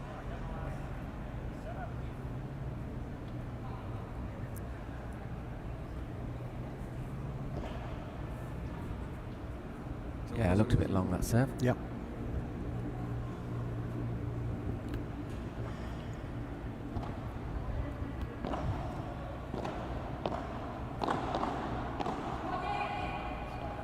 Opts to put the lob in, so it was a wise call. And double hit. Driven down there nicely by Sara Ruiz. And so we start off with the break of serve. So it's Noah who actually hits that one. Yeah, disappointing there for Nuria, just unable to return at the first time of asking. And guess what? You can't return at the second.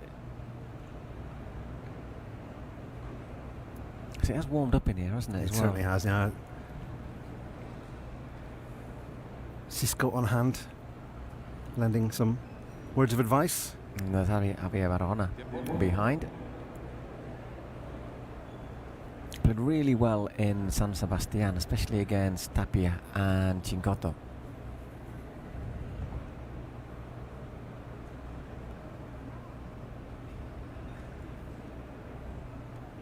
Sitting this one out, though, might play tomorrow. The goats hailing from the city of Orlando, wearing the customary purple, you'd call that, Paul? What kind of mauve purple, yeah.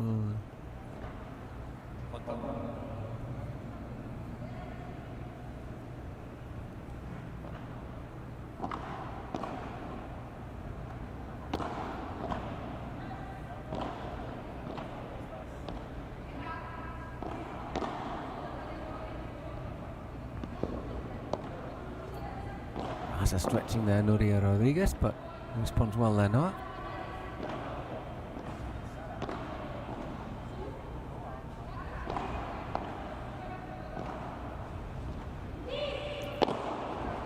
And we're playing Nuria Rodriguez of 15. Far too easy. They're always on the back foot, and it was just a matter of time before the opening came the way.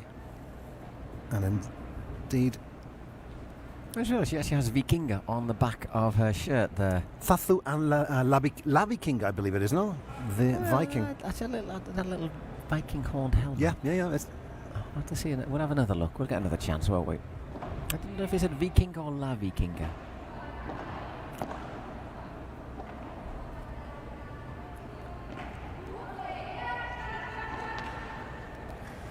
Puts that little one-handed backhand into the net, 15-all.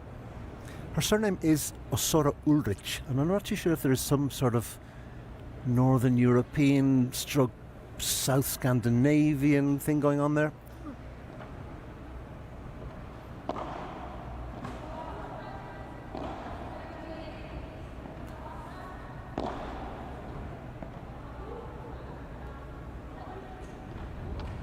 There are a few Argentinian sort of surnames that are have that Germanic bit about them. That's my mission for the next 2 days. Find out why Thathu is known as La Vikinga. Right, she's in our hotel. Ask her.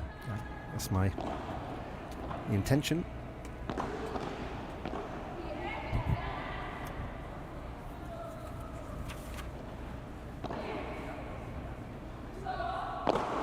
Whoa.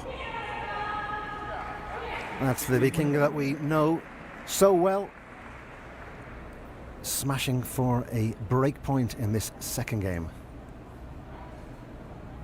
Whoa, look at that power. Tremendous.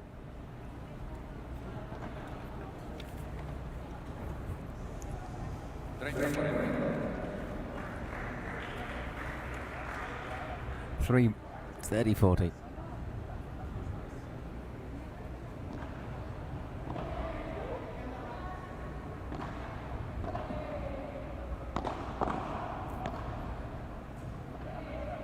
Someone over very well. And great Chiquita driven down low. Another golden point.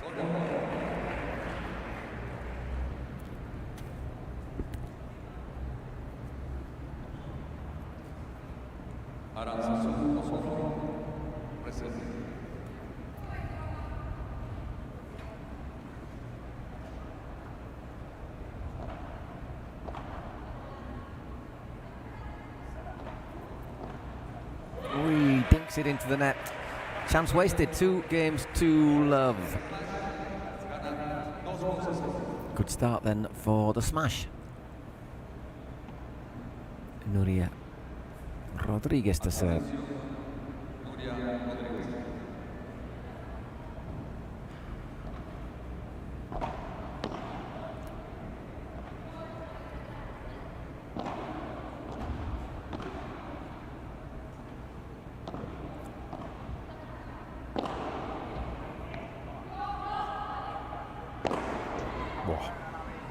Smacked home. 15 love. Vikinga. Just Vikinga. Just yeah. Vikinga, yeah. Yeah.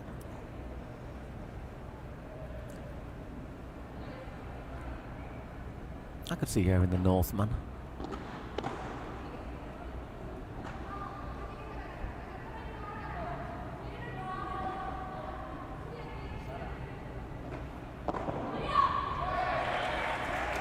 As a stretching 15 all.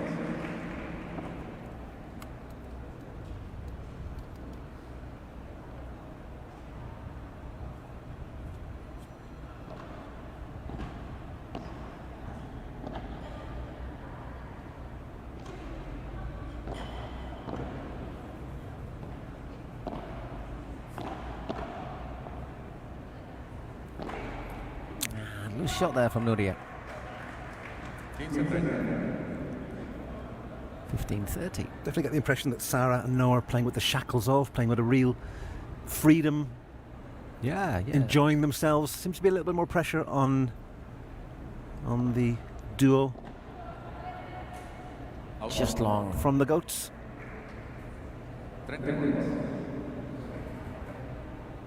30 all.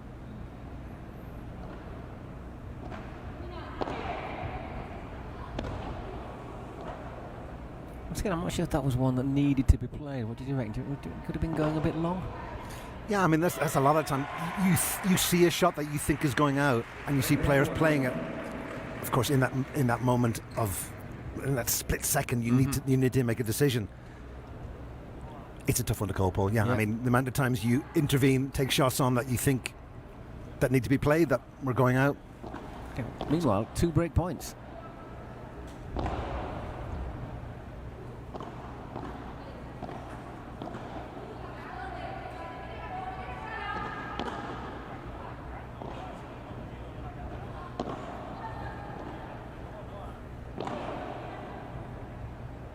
Oh, just dinks out into the net, and we have another golden point.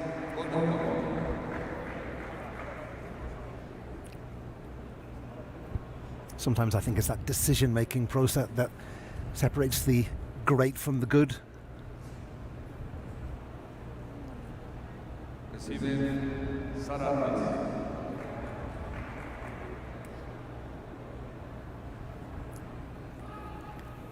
So Nuria to Sara.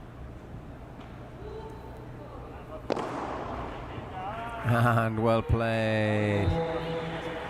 That's what we want to see from Aranzazu. That would be my one criticism in the opening few games, that they know what Arantxa can do in a position like that, and they're just making it far too easy for her. They need to make sure that their lobs go back towards the back glass, just giving Vikinga the mercy of the court. Yeah. She's just, we know what she's going to do. And you want it at least to the service line, don't you?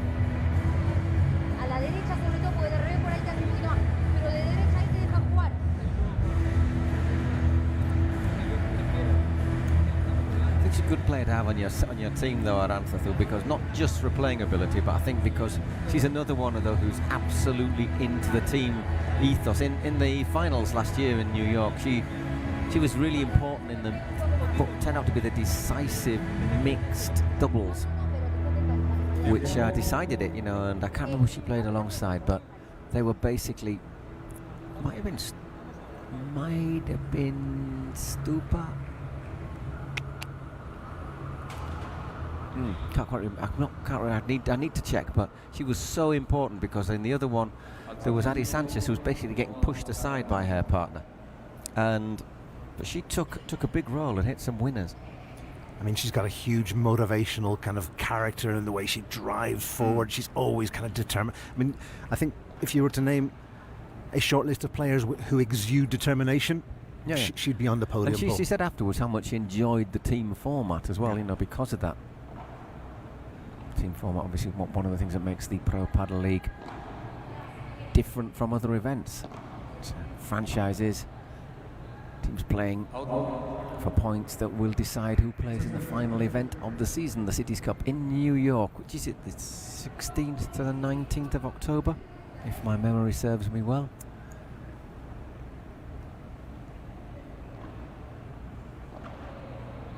And it's Noah serving. 2-1 to the good and a breakup. Love 30 down though in this game.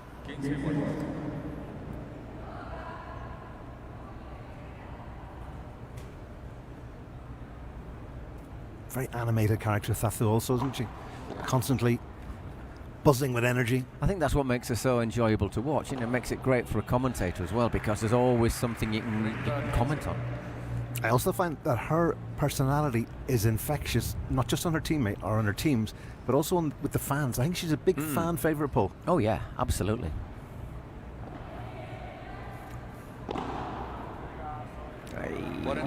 Nuri in the firing line there.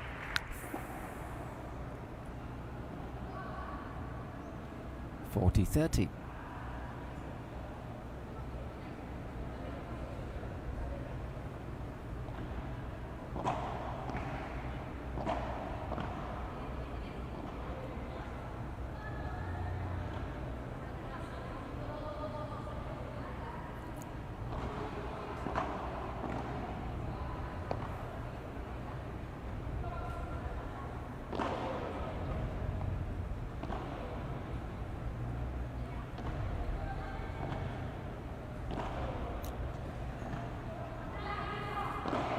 In the Weber, turning with the lob, now attacking the net.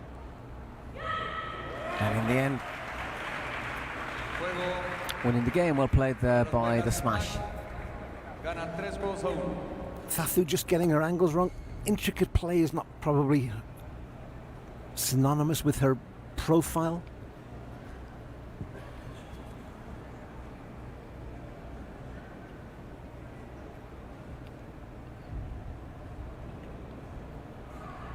And it's Thathu to serve. Fifth game. Again, we talked about the speed and rapid flow to these games, and we're not even 15 minutes in on the clock, Paul, and we've already played 4 games. Yep.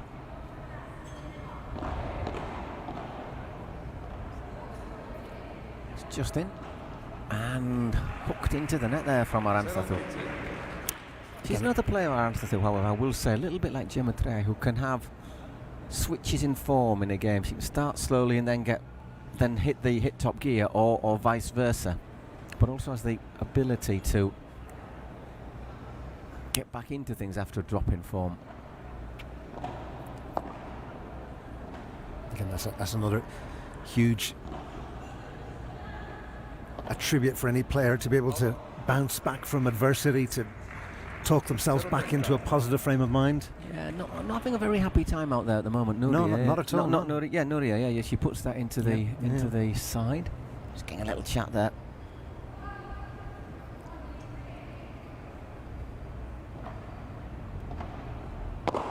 Wow. Decisively won. You know, she'll be chittering away there. Vamos boludo, campeón, macho.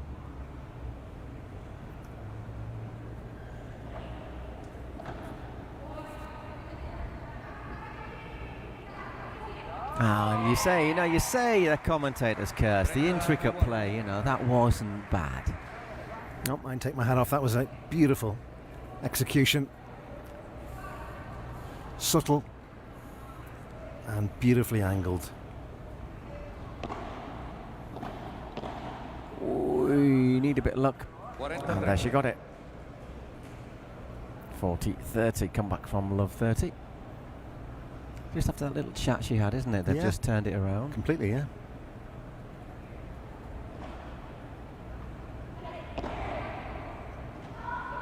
And there's the game. 3-2 as we take our next little break. Las Vegas Smash ganan 3-2.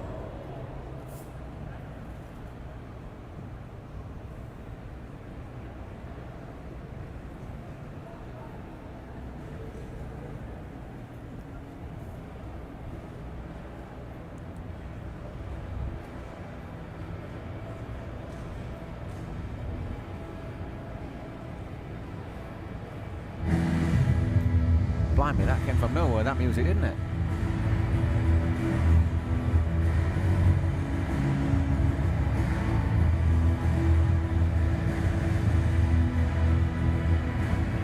And D just cranking it up to 11 here. This one's got 11.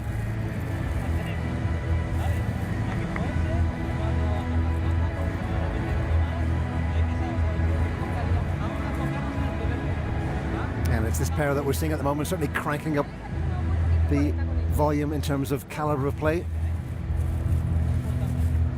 Being supported in the background by Juan and Andres, who will be in action later on.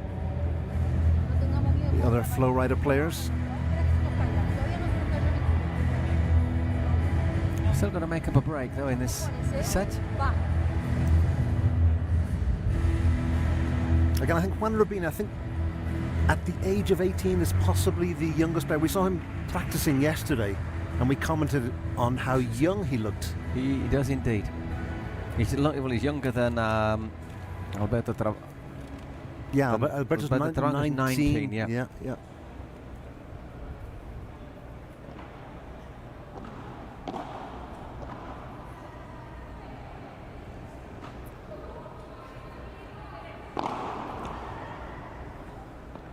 Takes it on and wins the point. Well played. Sarita Ruiz serving at the moment. Again, another ball that was lobbed, almost hitting the basketball scoreboard. Yeah. There's a couple of lights actually that hang just a bit lower. It might be one of those it hit last night. 15 all.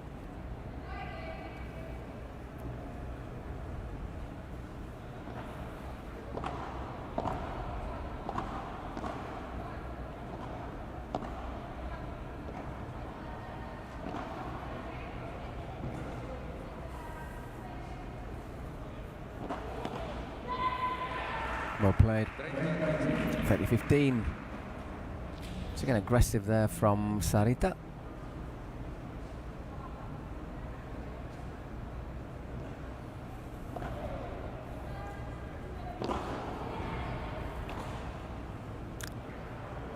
Just failing to get enough contact.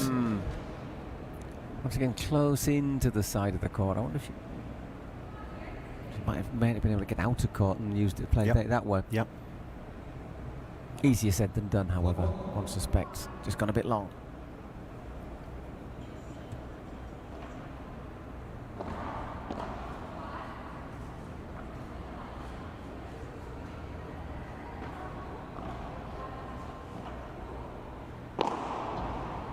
Well played. Once again, unleashes one.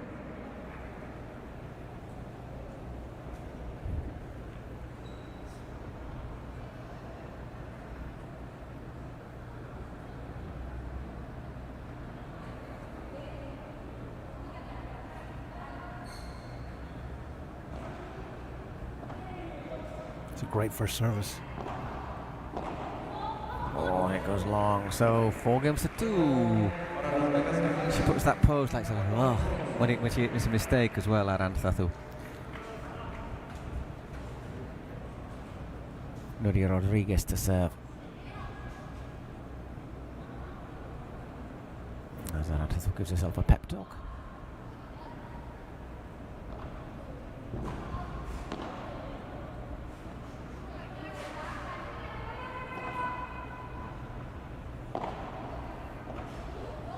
That's still in.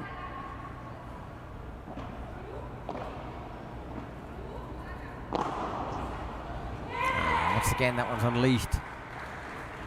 Again, an impressive smash from the mid-court point.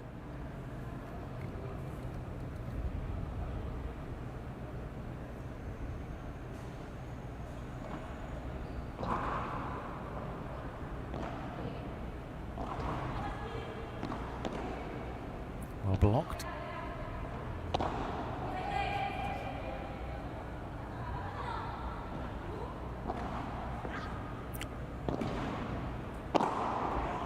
Once again dealt with. 30 love. Just too easy, but again, credit to Thathu and Nuria, the way they worked their opponents into that position, ultimately to open up the court. And then, as we know, Thathu takes no prisoners. As no good Viking, as no good Viking should.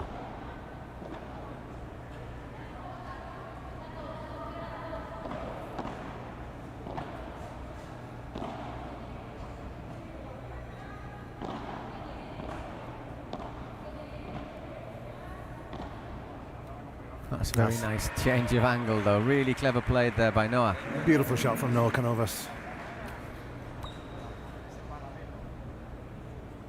Just shows he changes the racket angle at the last moment. So 30-15.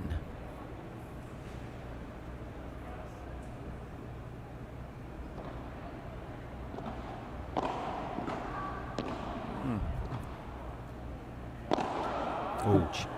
Catches are running in, absolutely accidental. Straight away apologises.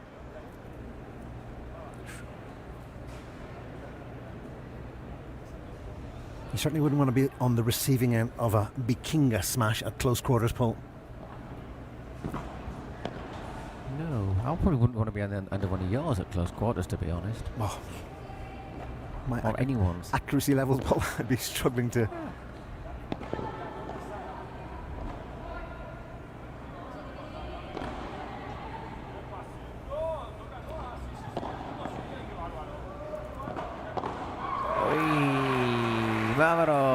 Push that into the net.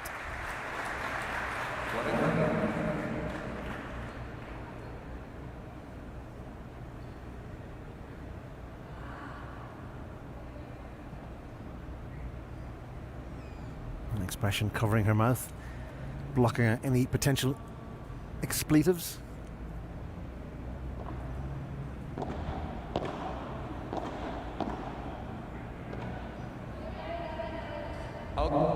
That's just too long.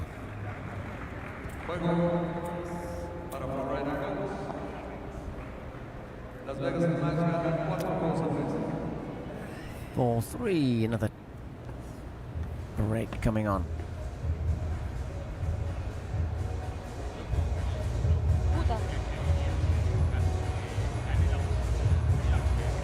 Well, the time is coming, isn't it, when they're going to have to get a break if they want to get back into this set. Interesting to see a colleague acting as kind of pseudo-coach here, Paul, with Cisco Gill. Cisco Hill, I should say, acting in the advisory capacity.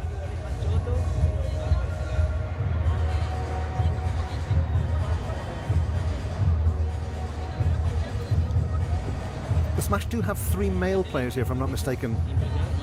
Gonzalo, Cisco and Javier Barona. Barona is just sat behind Sarita.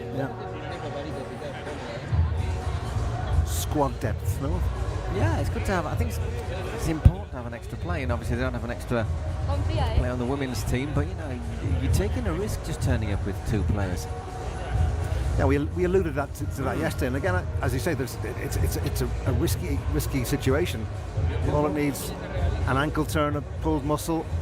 Yeah, and that's it. You know, I mean, and then to be fair, Cancun who will be up first in the afternoon stroke evening session. They've had just Sofia Saith and Marina Lobo all tournament. What I mean is Miami, San Sebastian, and certainly, and here. Yeah. So maybe with Sofia not being particularly in the right place in San Sebastian, another player might have helped them there, or would have helped them, I think. It's Noah serving 4-3 to the good. Looking to move to within a game of this opening set.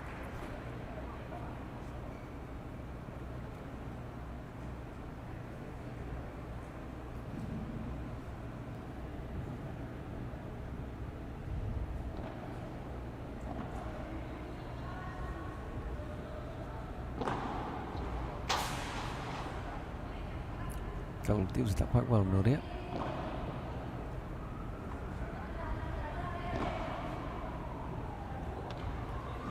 Just steers that one into the net, Sarah.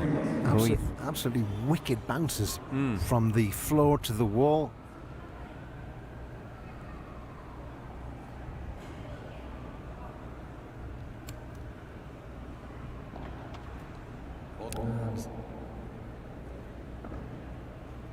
Second serve.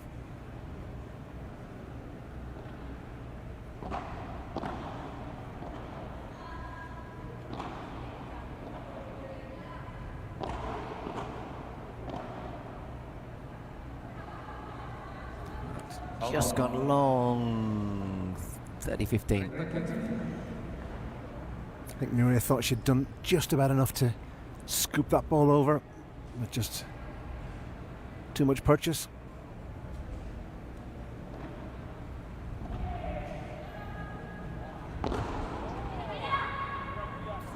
Up into the net, unlucky. 40-15.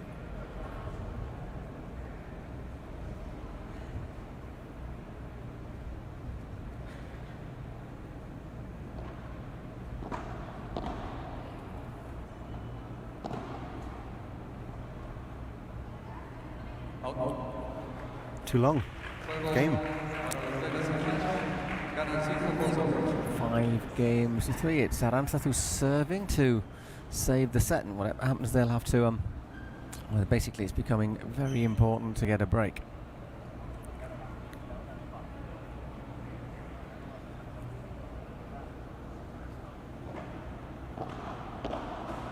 Well, first of all, they have to hold. I think it's a question of consistency from a Flowrida Goat's point of view, Paul. At times their play has been excellent, especially Thathu in that domineering, aggressive stance. And I think that's the difference between the two teams at the moment.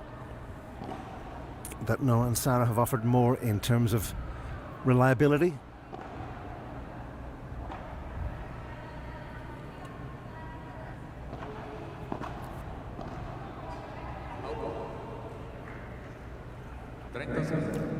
Love.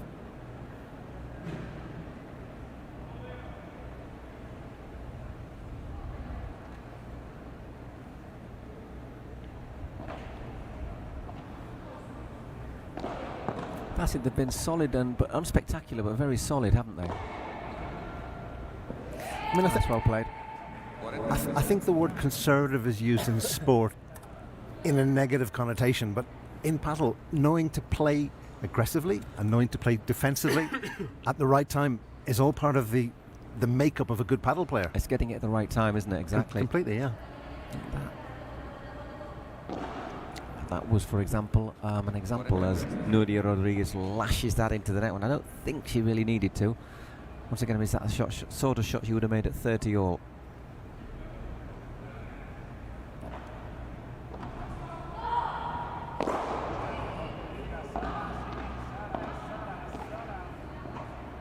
Digs that one out, and it's gone long. 40-30.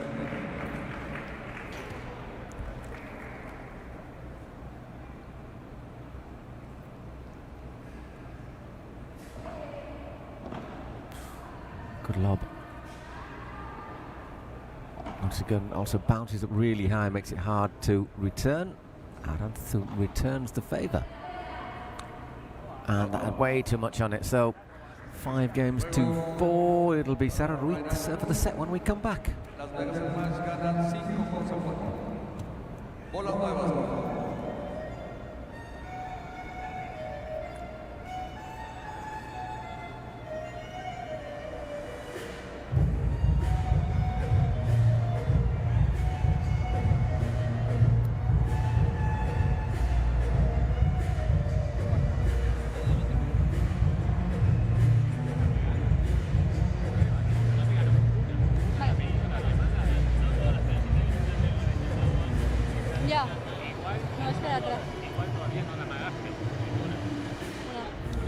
Certainly a sense of team spirit here, Paul, from the smash. Everybody chipping in, offering their input, words of wisdom. Exactly. No, I think that's one of the. That's it. We've repeated time and time again. It's one of the good things about this tournament. Drinking the products provided by our sponsors.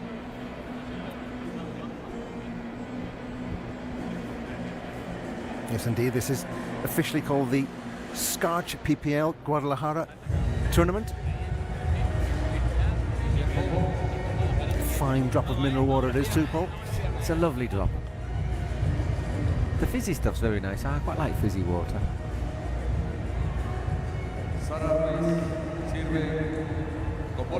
Drop of lemon, bit of ice. Maybe avoid the ice here. A still kind of guy myself, Paul. Well, now and then a bit of fizzy water is very nice.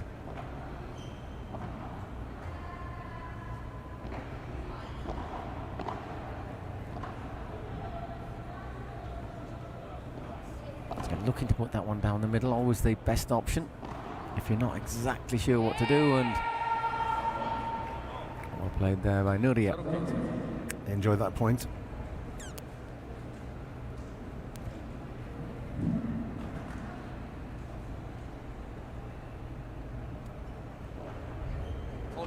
It's gone very long.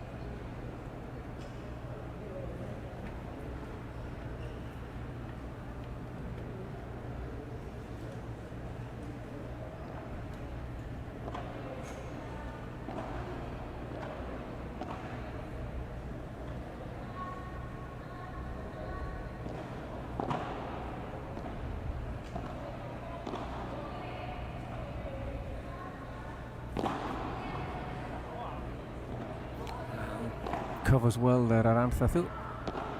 Another big point here.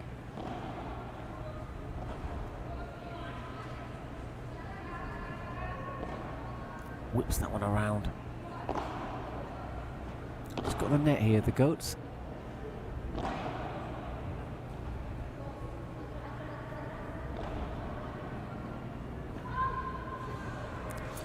Dies a little bit there off the. Again, I think it was the level of spin. The wall just killed it and made it a deceptive return. So love 30. Are they going to get back on level terms here?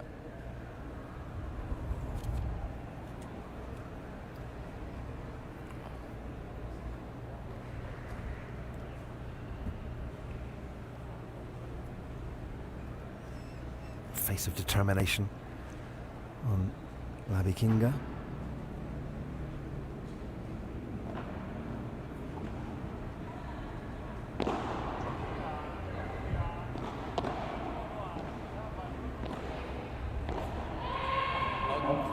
Once he goes, love 40, so chance to, at the last chance to get that service break they needed.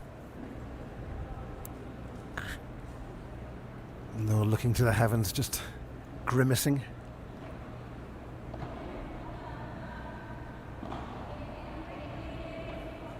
Oi, oi, oi, went up 15-40.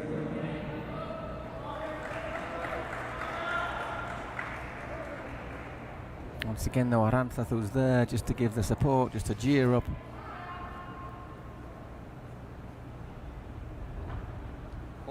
It's gone long.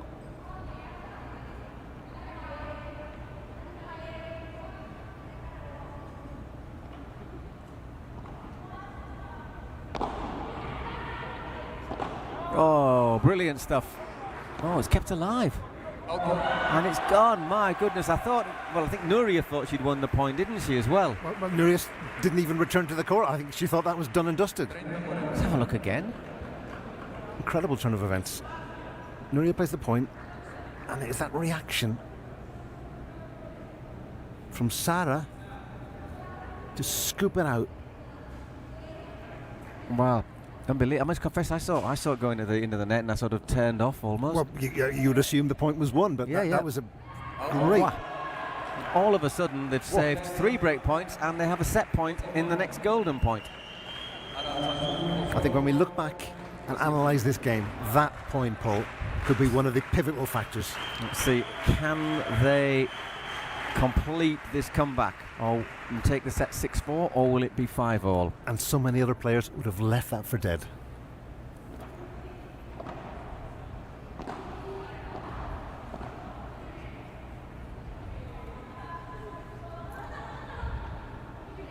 It's a good lob right into the corner.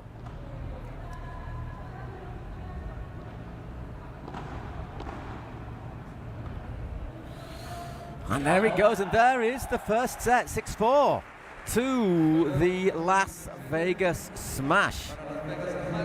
Well, I thought that break was just about nailed on, didn't you, a love 40? Yeah, I mean, I was ready to go 5-5, advance, progress on. Yep. And I think, once again, every credit to Sara Ruiz, who intervened in what seemed to be a lost cause and just pulled the rabbit out of the hat. Absolutely. I think we're going to see that again now. Great from Nuria. And Thathu had also switched off. Oh. And Sara realised that that was an incredible passage of play.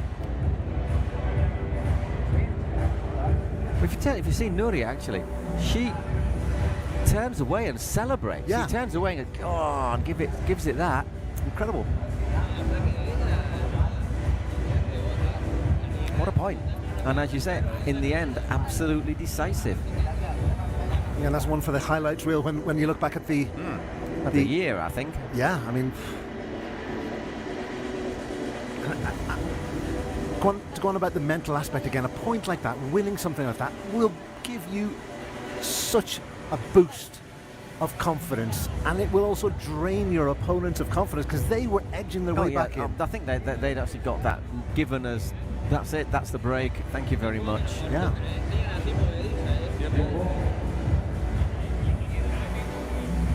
Okay, so 38 minutes for that opening set. Can the goats recover? Well, so far, recent history would tell us that they might be able to. Yeah, we've seen this so many times here. A similar pattern developing.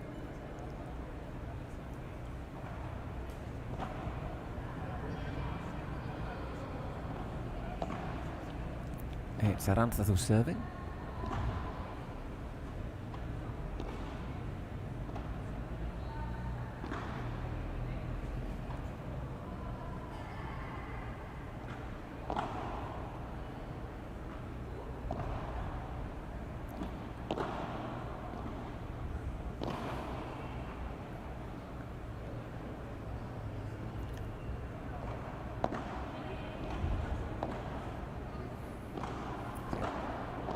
Trying to break them down.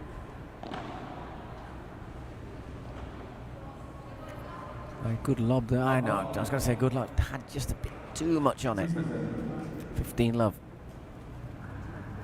But from a defensive perspective, what we're seeing from Sara and Noah is really commendable. Keeping points alive, not taking risks, and only playing the killer points when they know that it's pretty much in the bag. Just makes a little bit of a... doesn't quite get what she's looking for on that one.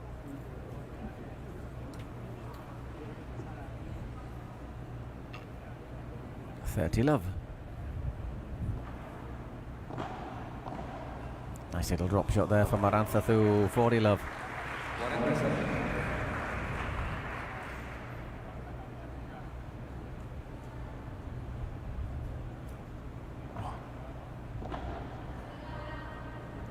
And that is the opening game. Served out to Love. Good response there from the goats.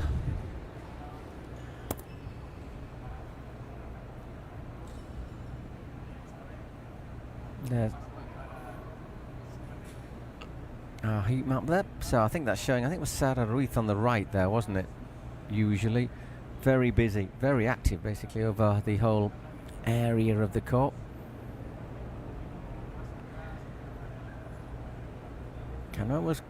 trying to get close to the net as much as possible.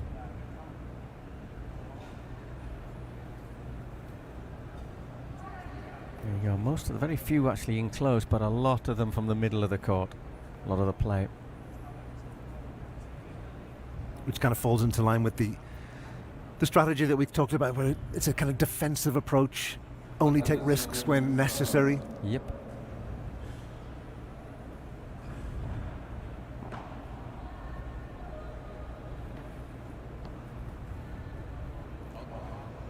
So again, she has that little look at Anthathu thinking, that went out, how? 15 love. It's Noah Canovas. Serving, by the way.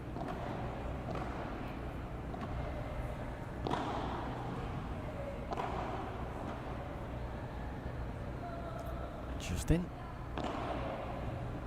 Kicked up badly. Nastily anyhow. Powerful bajada from Arantzazu, 15 all.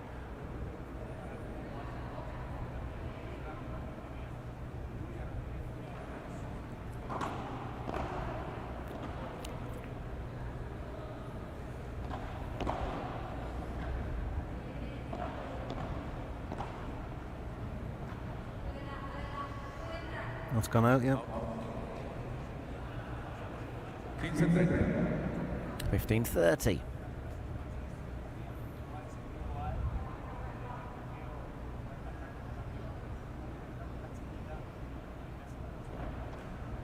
Chips the net and goes long. Second serve. Be interested to see the amount of first serve, erroneous first serves from Sarah and Noah. It seems to be quite high.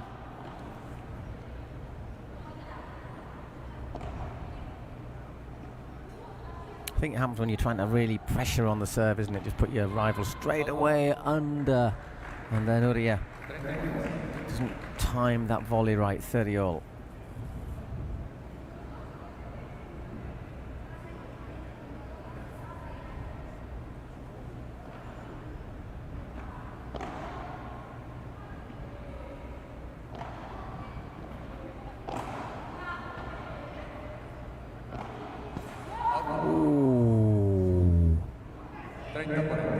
So close. But a miss is as good as a mile, as the saying goes. 2 break points. Chance to go 2 love up.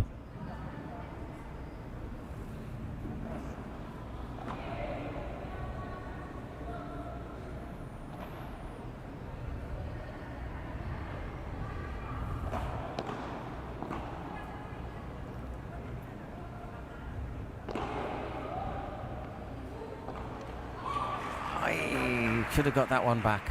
Another golden point.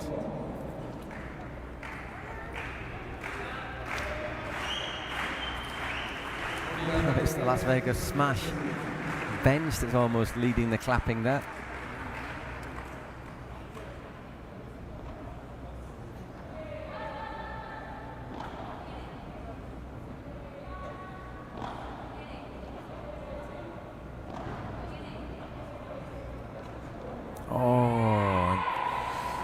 Doesn't get enough on it. Jumps, doesn't quite get high enough. Flat bats it into the net, Noah. So break of serve, 2 love to Nuria Rodriguez. Arantzazu Osoro. And it is Nuria Rodriguez to serve. Chance to go 3 love up.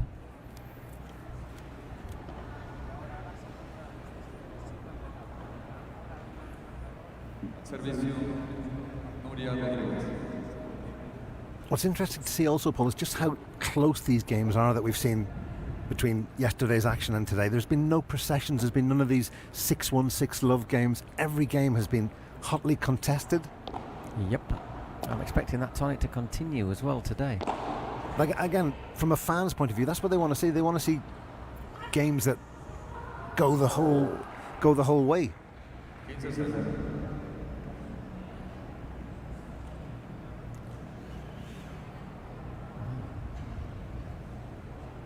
Oh.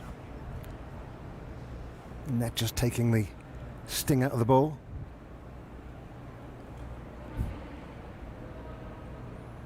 So 15 love. Good deep serve. Well defended that against that Vibora, but then that's scooped into the net.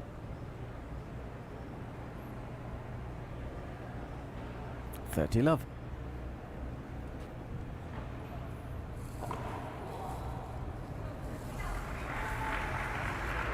Wonderful response from Sara. 30-15. Just long. 40-15.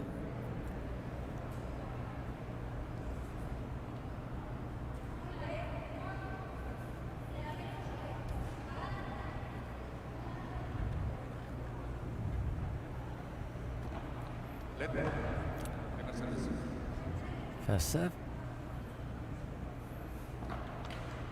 Second serve now.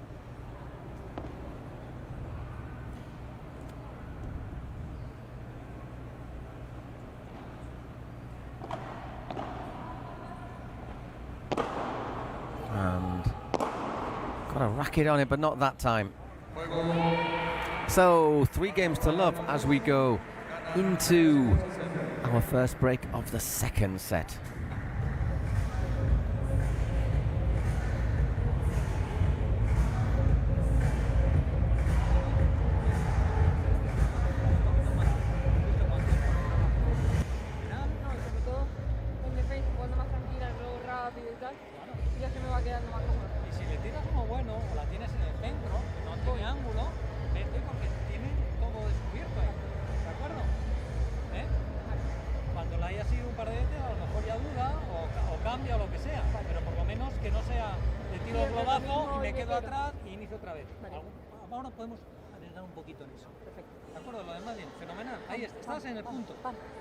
Me mantengo, laburo. ¿Quién tú, Laburo, te laburo para vos, boluda. Tengo que ayudarte. Venga. Perfecto, yo te voy a dar más ahora. Dale. Venga, eso. Y bien ahí, valiente en la volea, pero no puedes esperar a tocarla. Entra, ¿vale? Porque cada vez que te quedas sin para tocarla, cuando te va fuera. Vete, entra. Margen, pero entra. ¿Vale? Entrar no es sacudirle, es entrar, tac. Sentir la pelota. ¿Vale? Tiempo. Venga, vamos a por este, ¿eh? Vamos a por este. Venga, vamos.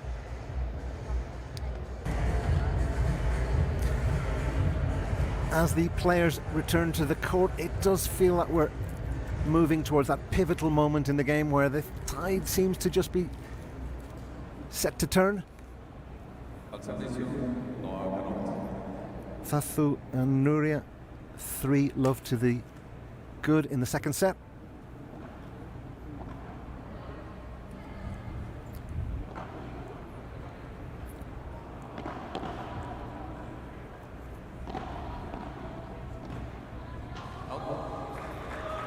Out from Nuria Rodriguez there.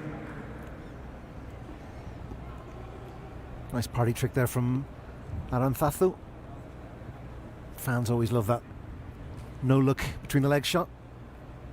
You know, a couple of terms for it. It's known as a tweenie, I presume between your leggies. It's also known as a willy, apparently, but yeah, maybe keep that one. I think tweenie's a lot easier. I think we'll use tweenie point. Yeah, it's funny that it doesn't have a Spanish terminology.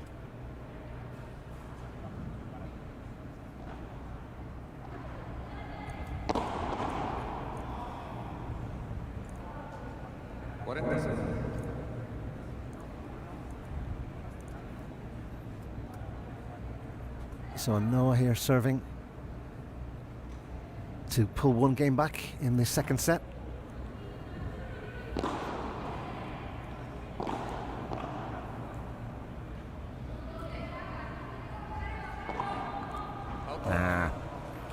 That was really loose, wasn't it? That was just like, whoop. It was excessively ambitious, I think, Paul. So, first game of the set for Sara Ruiz and Noa Canovas. Aran Thathu 3-1 up, just a break to the good.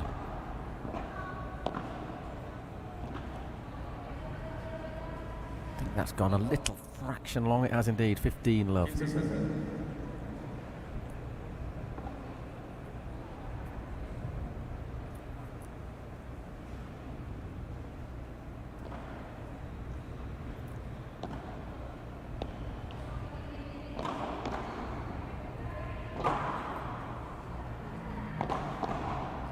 right place there. Arantzazu to basically win the point.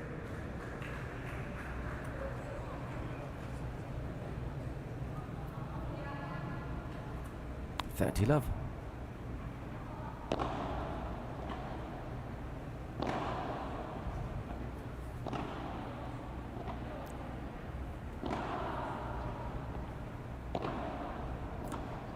Controlling the net, just keeping the smashed a bit deep.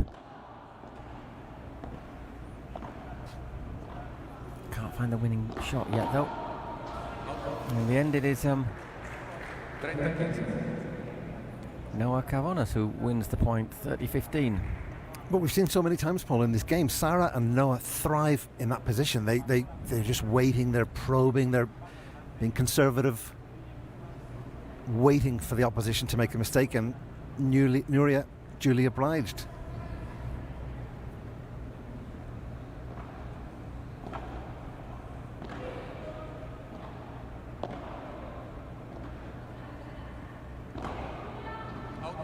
Too long, yep. Once again, 30 all.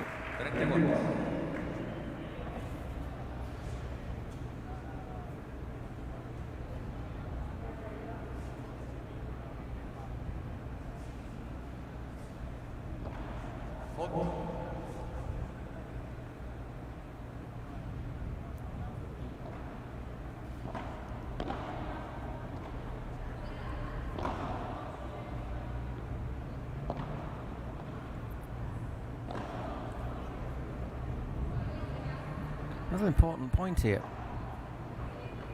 Reading it really well, but there the shot just goes wide and Arantzazu clenches her fist in celebration. 40-30.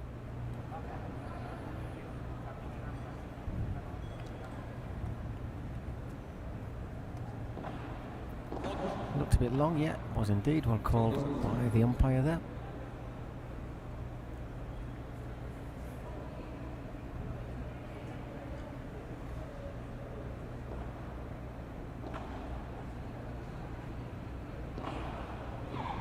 Yeah, well played. Great shot. Right down, look at the way she runs over to the bench. Yeah, right down the middle. If you can execute that shot just down the central serving line, it's not saying it's a guaranteed to win. Likely to get through, isn't it, though? Well, yeah, because it obviously creates confusion between the opponents, who's to take the other shot on, and if you can hit it low with very little elevation, it's a banker.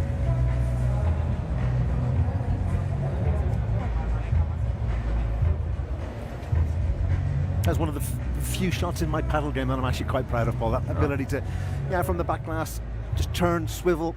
Down the middle. Down the middle, yeah. I'll bear that one in mind. I hasten to add, in my very, very modest ability. It doesn't go as quick as that, does it? As a recreational paddle player, yes. Fortunately, the rivals don't move as quick as these two either. No. I do like the team vibe here from Las Vegas, Paul, I have to say. Positive vibes is what I'm getting. Which will probably continue into the next match as well when it's Juan Ignacio Rubini and Andreas Lanche for the goats against Gonzalo Alfonso and Xisco Hill. But again, barring a huge turnaround from Vegas, this game does look to be destined to be resolved from the super tiebreak. Just the one break, though, isn't it? Yeah. But again, the flow is with the goats. Yeah, but no, I'm not. They won the first three games, but once again, I think they've stemmed. You missed that, Paul. That was the flow. Yeah. I didn't miss it. I just preferred to ignore it. It was a bit low-hanging fruit, I have to admit. Yes.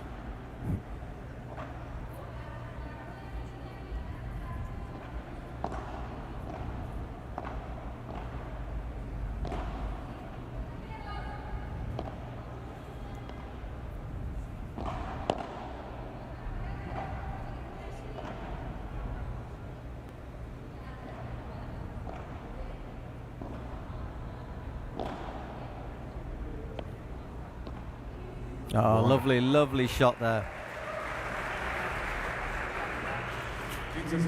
Nice shot. Fantastic little drop shot. Had them pinned back a little bit deep and then just took her moment. And the way the ball just dies the minute it bounces. Beautiful. But I think if you're in a 4-1 up position, you have to be thinking, this set is ours. That's got to be your mindset. And you need to obviously channel it correctly, not be overconfident.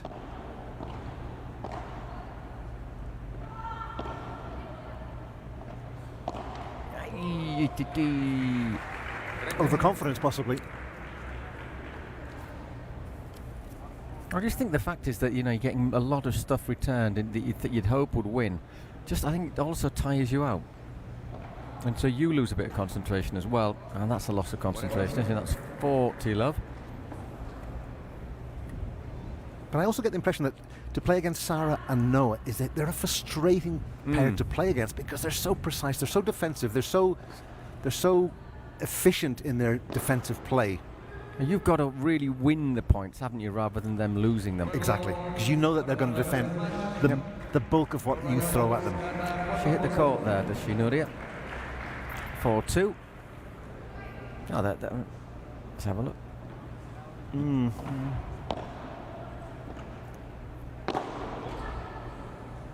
Certainly long. Yeah. No, it's like a trip to the dentist, isn't it, in many ways, in paddle terms, because it's just like again and again. Pardon me.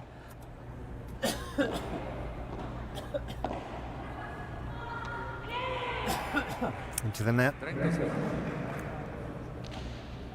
30 love. Nuria serving to increase the lead to 5-2. Sorry about that, I just got a little bit of cereal bar stuck in my throat.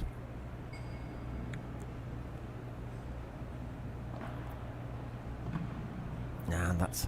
I'm not too sure what Sarah was trying to do there. Not sure she was either, but it's 40 love, so 1, 2, 3.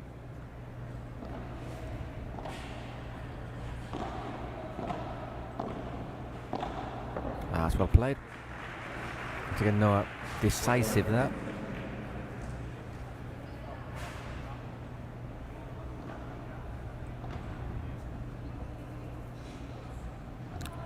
Just bounced in. Oh my word, that wasn't quite what she was looking for, was it? Another shot really lacking in control there. 40-30.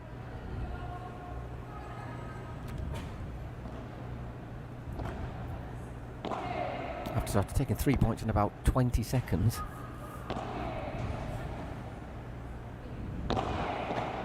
That's gone, I think. It has indeed. 5 games to 2 in the second set for the Flowrida Goats.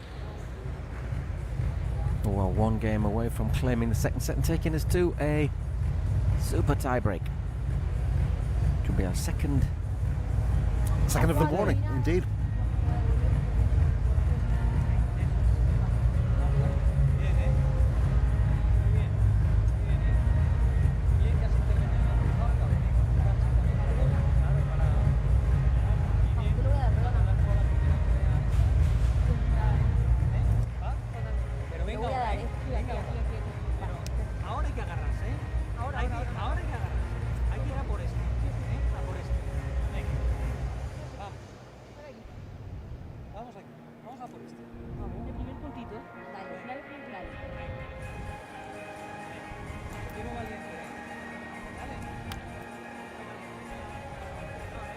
Four players are back on court. The serve is with Noah Canovas. Okay, and she needs to hold this serve to put a bit of pressure there on Aranthathu in the next game. $15 love, we're just past the hour mark.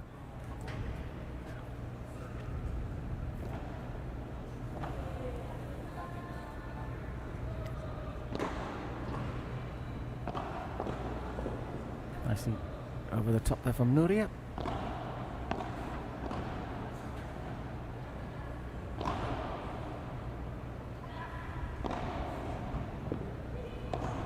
Once again returning everything, aren't they? Ah, well played, Aranzazu. Well played indeed.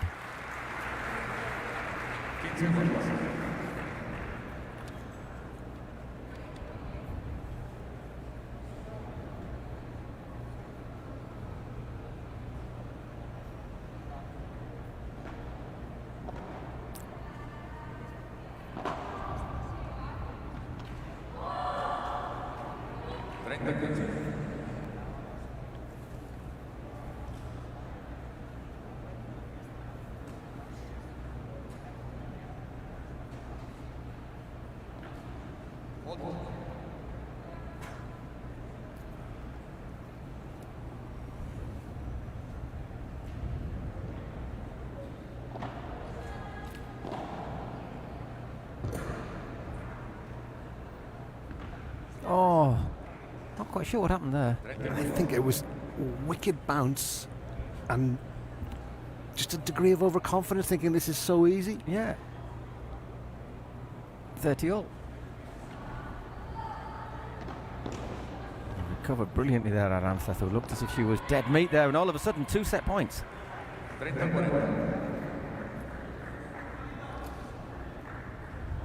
One of the worst things you can have in the game of paddle polo is too much time to think. Your shots need to be instinctive and quick decision making. If you have too much time to think, then you start to meander and ponder.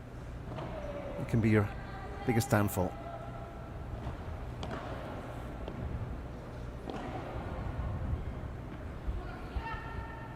That is, yeah, just tipped the glass, it's gone. Just clipped it. So there, we do have another super tie-break.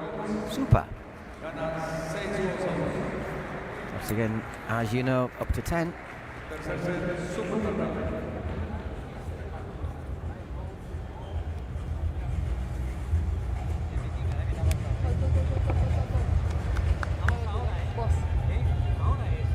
And this is a difficult one to call, Paul. It's like you would think that the momentum, looking at the scoreline from the second set, is with Flowrida.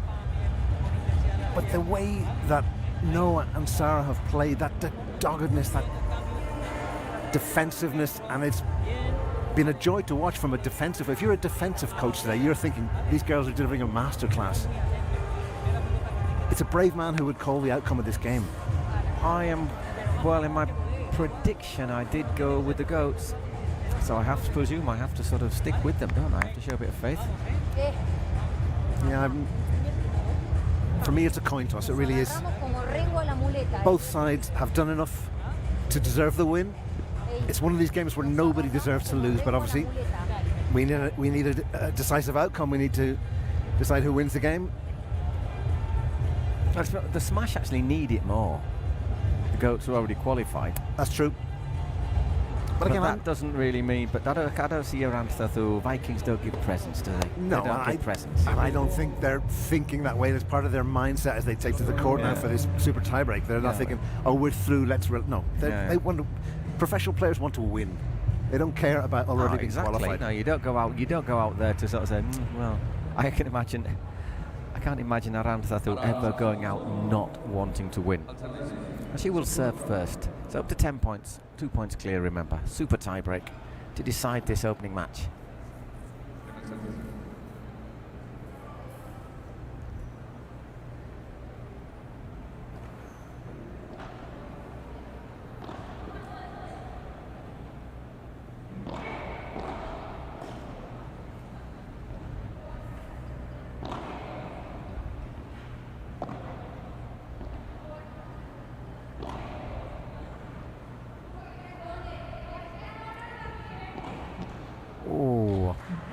Not sure that would have dipped down in time from Aranzazu there, but Sarah Ruiz didn't get her racket out of the way, so first point to Aranzazu and Nuria.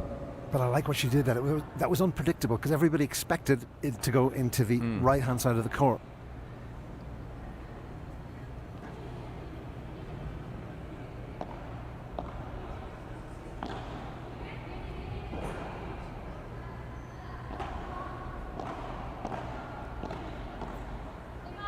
Gone to love. Second serve now again for Sarita Ruiz.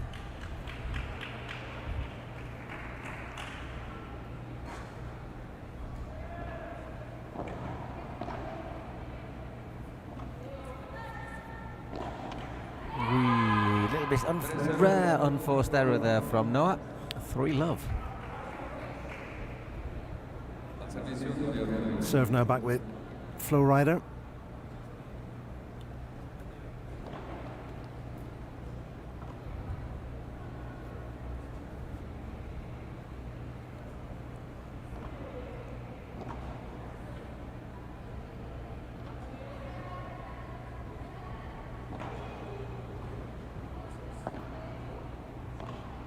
What we said earlier, in a super tiebreak, 3 points, it's very handy. You'd rather be 3 up than 3 down, but it's not decisive.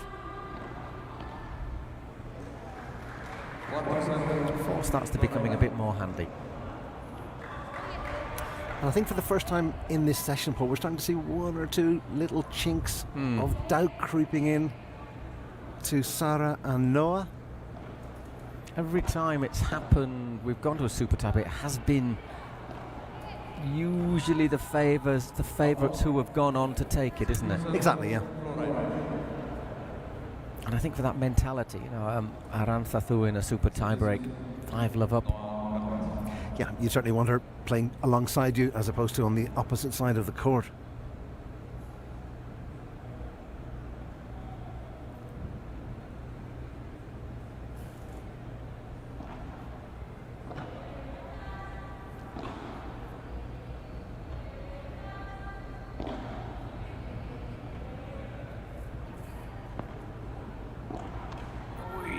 Just catching the net cord.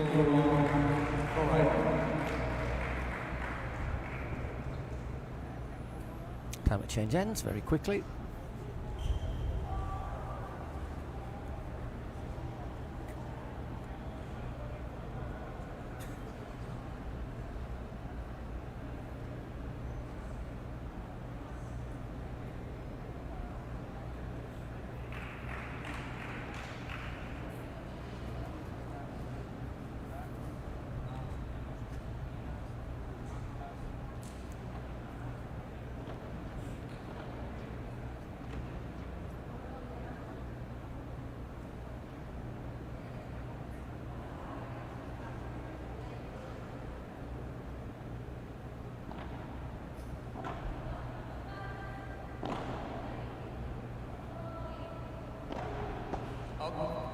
Just called out 6-1. Still sounds really strange, isn't it? The umpire calling out in a sport that is predominantly Spanish. That's true, actually. Yeah. Yep.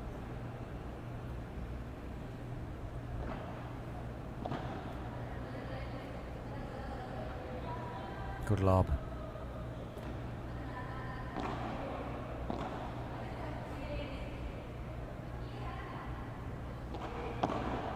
Nice bajada, but well defended. He's a little bit timorous, aren't they, of attacking the net because they know what Arantzazu can do with one of those bajadas. Yeah, it's sad to say and sad to admit, but I do feel the wheels have come off for Sarah and Noah. And I think the decisiveness that we've seen from Arantzazu and Nuria is now paying dividends. 8-1. One more point and it's match point. I mean, at what point do you emotionally throw in the towel to? I mean, not until the match point. I think even then you try not to. Of course. But human nature is a very powerful thing. Anyway, 8-2.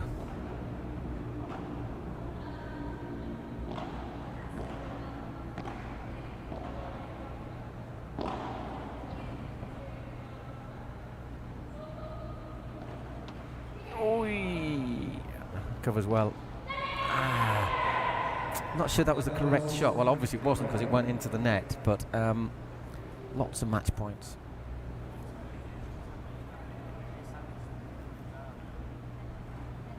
Maybe she wasn't really well positioned for much else.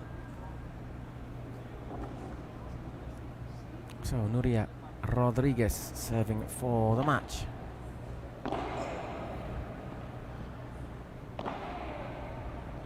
Having to come back from a set down, the Flowrida Goats against the Las Vegas Smash. Oh. Infinite 9-3, time for a quick change of ends.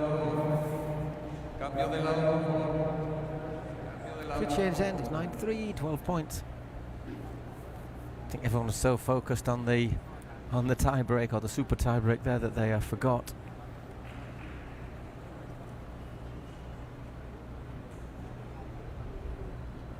It's not a dissimilar pattern to we saw in the previous game where the Flowrida goes coming from behind, starting off a bit lethargically, but then digging deep.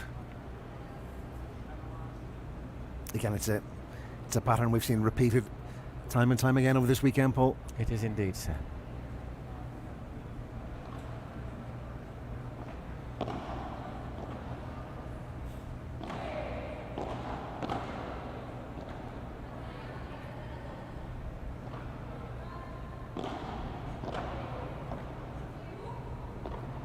That is it from Arantzazu Osoro. So in 1 hour and 13 minutes, it is the Flowrida Goats who bring home the bacon in our first match of this tie. Arantzazu Osoro and Nuria Rodriguez winning 4-6, 6-2, 10-3. Once again, disappointing, I think, from a point of view of the beaten team, winning the first set and then just seeing how the opposition just crept away back into it. Yeah, they were always on top. It was getting that flying start in the second set, which was exactly what they needed, wasn't it? Going in 3-love down. Yeah, and again, I think if there was any complaint about the game plan for Sarah and Noah, that it was just maybe a little bit too defensive and they just didn't mix it up enough in terms of attacking possibly more when the opportunity arose. Yep, look at that. Give me a kiss and give me a beer at the same time. Cunning plan. Well, we'll have our interview with Pia in a moment and then we'll take a very quick break and return with the men's match. Juan Ignacio Rubini and Andres Lancha against Gonza Alfonso and Chisco Hill,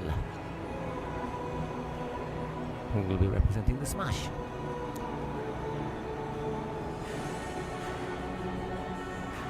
There's Pia waiting.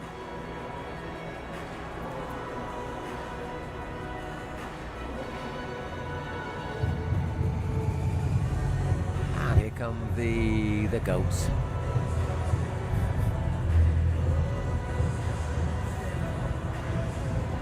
Nuria Rodriguez and Arantzazu Osoro. So we'll hear from there now. We'll take a little break.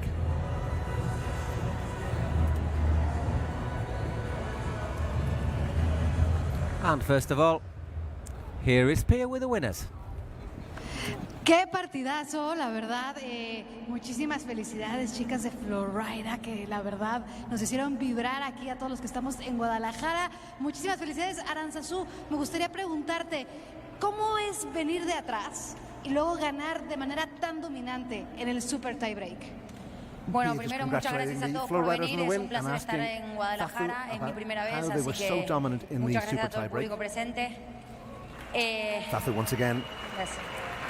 Paying tribute to the Mexican bueno, fans. Nosotros tampoco sabemos cómo lo hicimos, la verdad que veníamos un poco cuesta abajo, veníamos con la bicicleta sin freno, pero bueno, creo que nos hemos unido, nunca habíamos jugado juntas, así que creo que hemos sacado nuestras armas, que fue la unión y el confiar en la otra. Y así poco a poco pudimos sacar el partido adelante y pudimos ganarlo en el Super Tie. Mira, me platicó por ahí un pajarito que es tu primer año con este equipo. Cuéntame cómo has sentido la transición justo ahora que estás pues empezando, digamos, una nueva relación deportivamente hablando. Bueno, para mí es todo un lujo jugar con Flowrida, la verdad que súper emocionada, sobre todo compartir pista con Aranza, que bueno, que es una jugadora a la que admiro mucho, a que juega una barbaridad y súper contenta. La verdad que bueno, se nos había puesto el partido un poco en contra, pero bueno, creo que al final nos agarramos y conseguimos sacarlo. Pues un aplauso enorme para Nuria y Arantzazu de Flowrida Goats. Un aplauso enorme, Guadalajara, felicidades So Pia just signing off, congratulating the victorious side. Commiserations to Sarah and Noah. And we'll be back after a small break.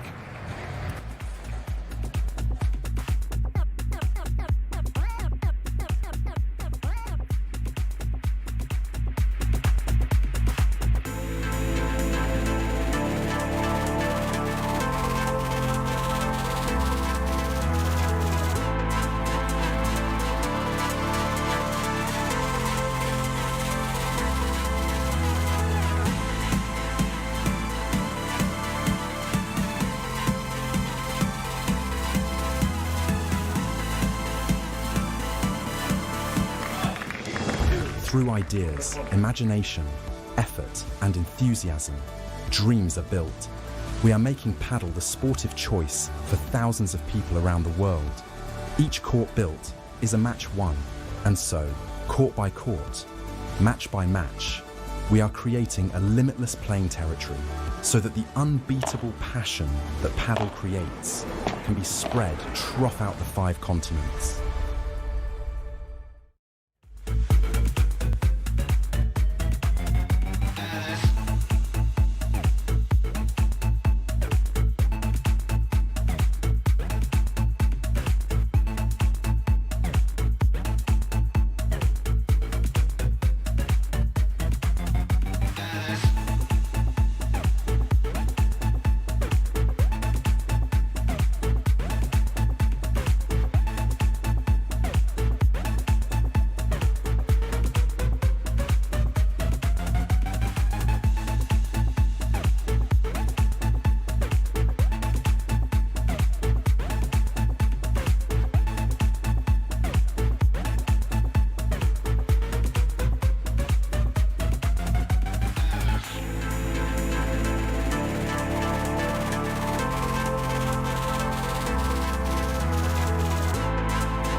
Confirmamos unos parámetros para dar inicio.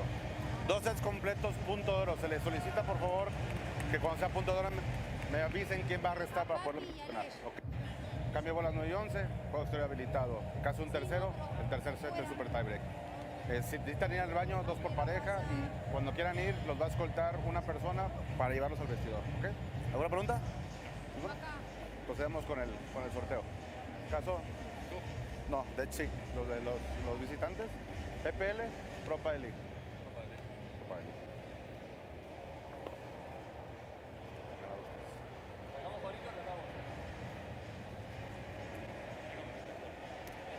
Restan ustedes.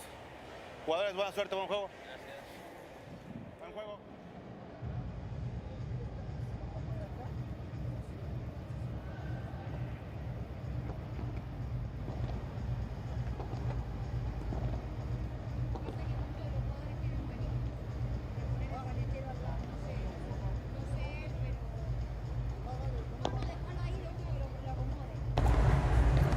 You're very welcome back to the 2025 Scarch PPL tournament here in Guadalajara. We're at the Domecod and looking forward to the final game of the morning session, as we see the Flowrida Goats with Juan Ignacio Rubini and his partner Andres Lancha. They'll be facing the Vegas Smash in the shape of Gonzalo Alfonso, I should say, along with Cisco Hill.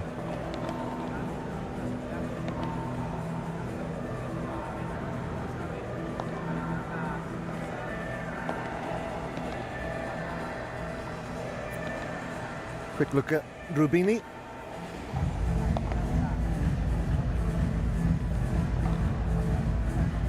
Left-handed player, one of the major emerging talents coming out of Argentina. Player from Chabuco in Buenos Aires. And there's a look at his partner today, the man from Toledo, ranked 67. Andres Lancha, another player with youth on his side, 20 years of age. Cisco Gil, native of Cordoba in Andalusia, currently ranked 39. And one of the taller players on court today.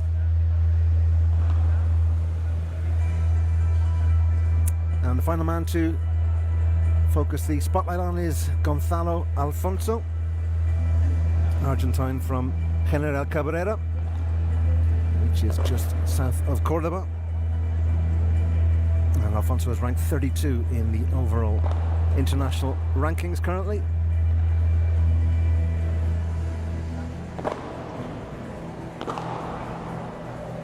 So the Flowrida Goats looking to complete a double over the Smash. As we previously said, the Goats coming into the tournament here in Guadalajara had already mathematically qualified for October's President's Cup.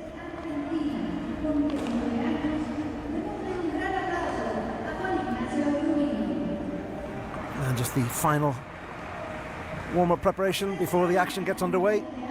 As we said before, this is the fourth and final game of the morning session. There'll be a brief break, and we'll be back with the evening session with the LA Beat facing Cancun, and then our second chance actually. We saw the it will be the first chance to see Arkansas in action. It will indeed be our first chance, yep. And it will be the second chance to see San Diego Stingrays, a team we thoroughly enjoyed watching yesterday, both men's and women's. And that is day 2 of the PPL tournament here in Guadalajara at the Domecod. So let's see what Andres Lancha and Juan Ignacio Rubini can give us. Obviously, normally it is Cardona and Ausberger who turn out and do the business for the Goats. Again, two of the youngest pairs I think we've seen, Paul. Combined age of 38.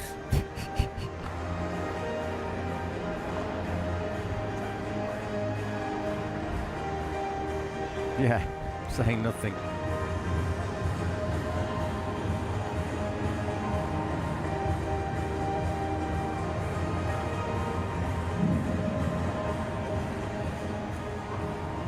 So just counting down before the action gets underway. The final drills being conducted.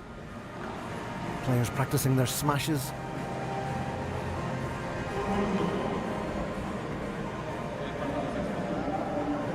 So Juan Ignacio Rubini is actually around 64th at the moment, but he's up and coming, climbing quickly up the rankings.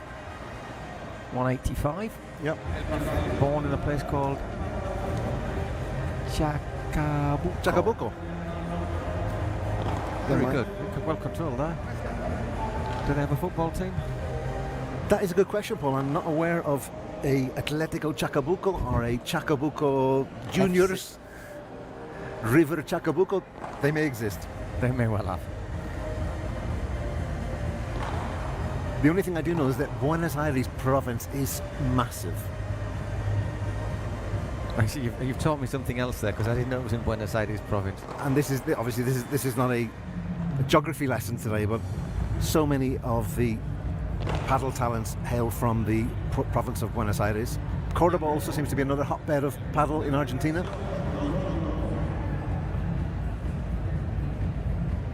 And I will certainly be putting my name down for the PPL tour when it ever hits Argentine shores.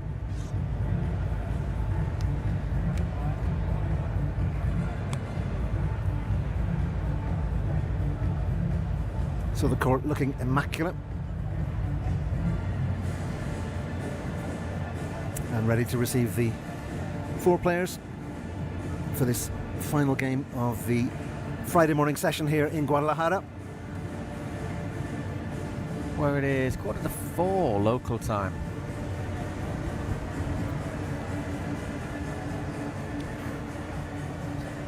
Mexico is 8 hours behind Central European time, and if my maths serves me correctly, 1 hour ahead of Pacific time and 2 hours ahead of Eastern time. Ahead, no, behind Eastern time. An hour ahead of Western time, of West Coast time, and 2 hours. That is correct. And an hour behind. That is correct. Yeah. Somebody slept well last night. Oh, I did. The 5 hours I slept were magnificent. I managed to recharge the battery. I would say I'm not firing on a full charge, but I've certainly got a much better sleep last night compared to the first night, which was a battle against. It's difficult travelling when we're going to push out. We're getting excuses in exit early. It's quite difficult travelling east to west. I find travelling east to west much harder than travelling west to east. For general sort of not so much jet lag, but just not getting my sleep patterns organised. Yeah, I mean, I think either way, it presents complications. I think the issue over here is that you wake up at a ridiculously early hour, even though you really have only slept 5 hours, and your brain is just too active to try and get back to sleep again. That I find is the difficulty. Yeah, definitely. Especially when when we're here, watching an event like this, working at an event like this. Lucky enough to do that, but you wake up and you start thinking about what's going to happen and what you're going to say, and not precisely. I mean, my thoughts this morning when I woke up were stingrays and waves and volts and matrix, getting all the team names, polar bears. But no, it's an absolute pleasure to be here. I mean, to be in Mexico, far away from home, but as we said before, this is the country where paddle was discovered. Or invented. Invented, indeed. Rather than discovered. Oh, look, here's a paddle. God, blimey. What do we do with that? You know what I mean, I know Paul. what you mean. I think we're having a few issues. They want the lights turned off. Still light, and they just don't really need the lights on. Do we need the lights on or off?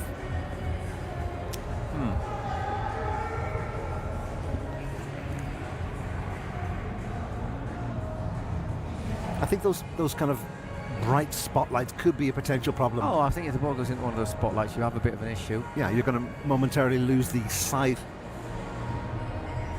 And I think for any power play, that's certainly a disadvantage. Okay, I think we're sorted.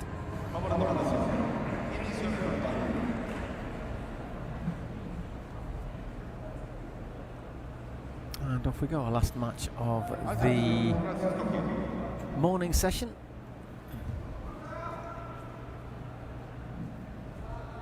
So we just go hill to get us underway.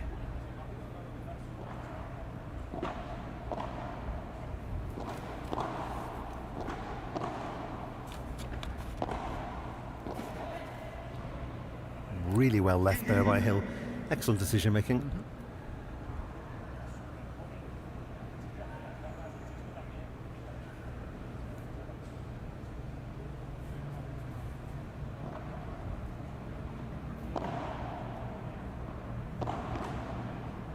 The play from the south of Spain, Chisco Hill from Cordoba. Well, I think that's a sign of what's to come.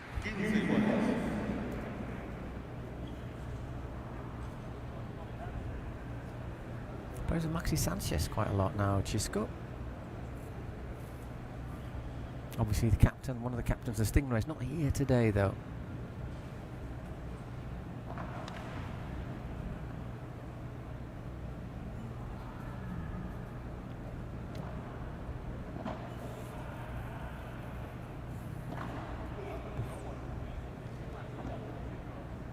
So 15, 30. Gonzalo Alfonso sort of almost straight arming that into the net.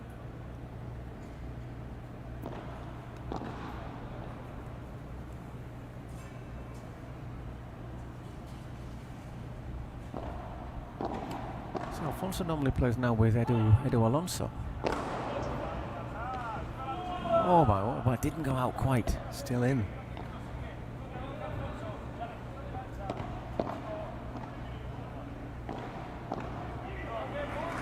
And that forearm movement there from Lancia was a bit impressive. I'm lucky not to win that point straight away.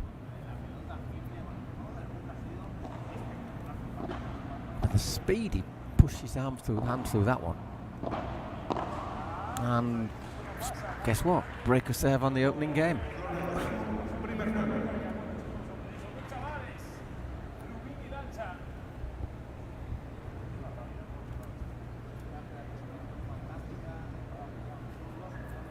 An impressive calling card there from Lancia and Rubini, Paul. Very much so, yeah. yeah.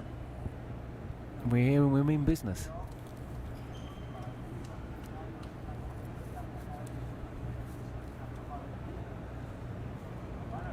Lancia sporting some very distinctive on-court goggles. Yeah, he only wears them on court though, doesn't normally wear them around. I haven't seen him wearing them around the hotel.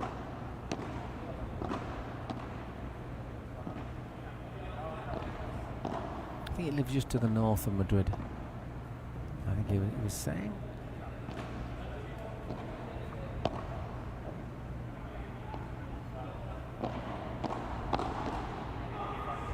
Once again.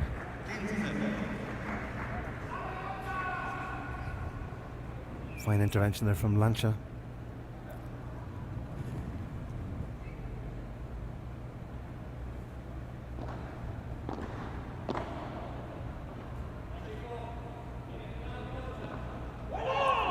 Unlucky there, Rubini.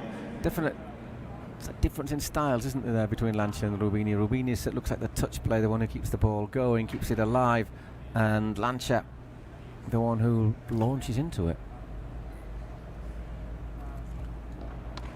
Are you wearing knee braces, Paul? Is that what Lancia has on?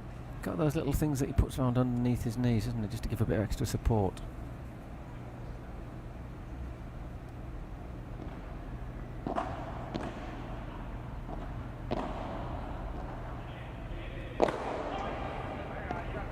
Yeah, didn't get enough on that one there, Rubini.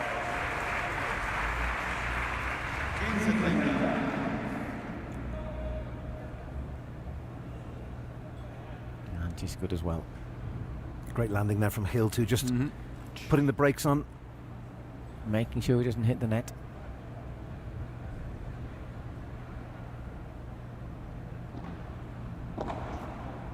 That's gone long. 30 all.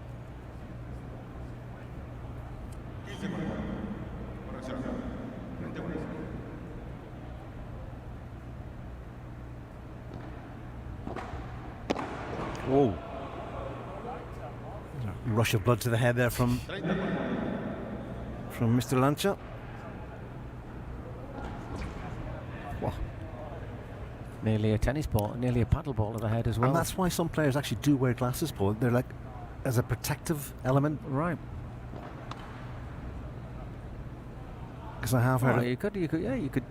I have actually a paddle friend of mine damaged his retina by striking the ball off the back glass. It came straight back into his eye, and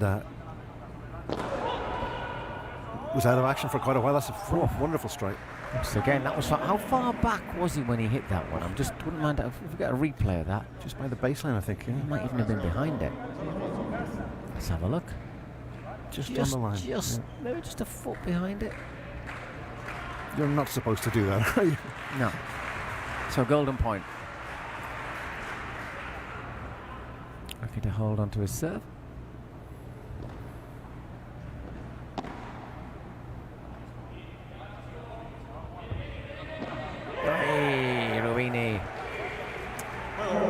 Don't think that was great shot selection there.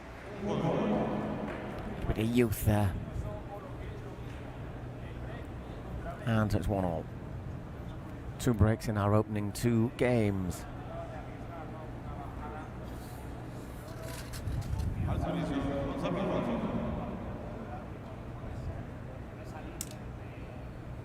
Then we talk about presence of players.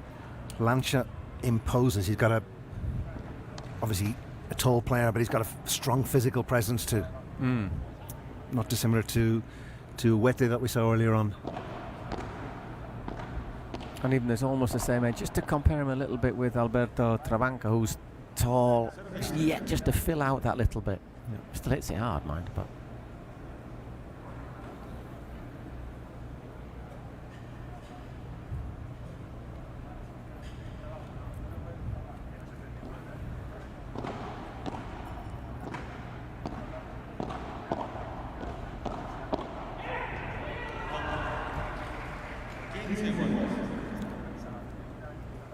All just a little bit long.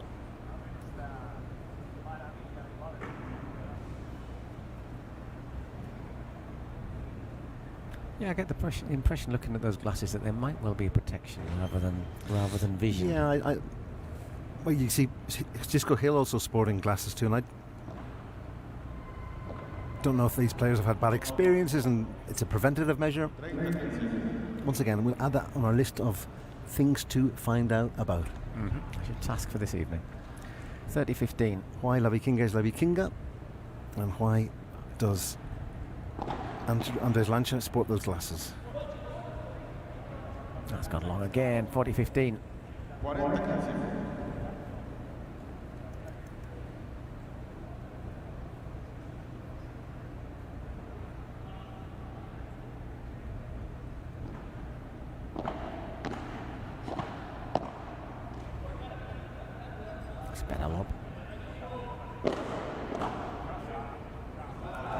The point, 40-30.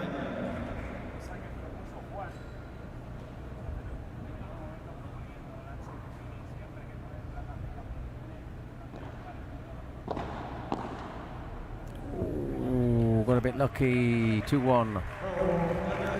Holding serve in the end.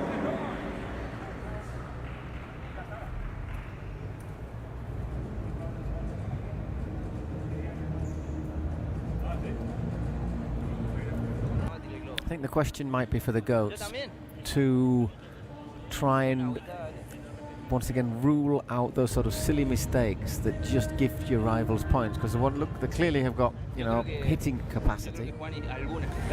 Yeah, I mean it's an early stage of the game. We're 3 games in, and I've yet to see a pattern develop, or I've yet to see characteristics. We have seen Rubini maybe see some questions over his shot choices. We have seen Lancia deliver big. I see more steadiness possibly from Alonso and from Hill. Yeah, I think that's a lot more like logical because a bit more experience, isn't it? Yeah. But like I said, it's very young in the game, and there's still no real defined pattern to how things are progressing. Igual en globo podés, globo.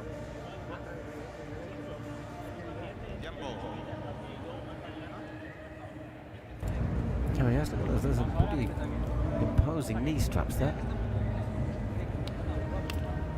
Yeah. Again, I think pro players will look for anything that they feel that can give them that little millimetre extra of... You've got to be a bit careful about your knees in this sort of game. Quick stops, turns, twists. I say Barbara Laceras, who was up for the LA Beat next. She did a cruciate knee ligament, so put her out of action for a year. And we did see, is it Victoria Iglesias this morning wearing some ankle support?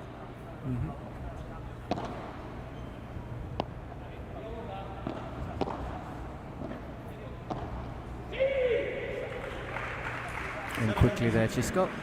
Chisco, by the way, short for Francisco.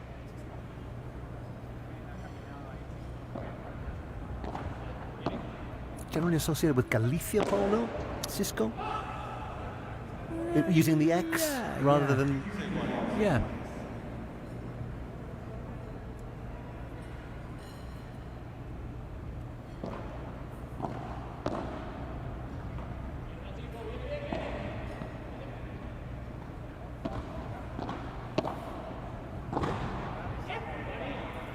Looks for the shot of the back glass. Way too much on it. It's Rubini serving.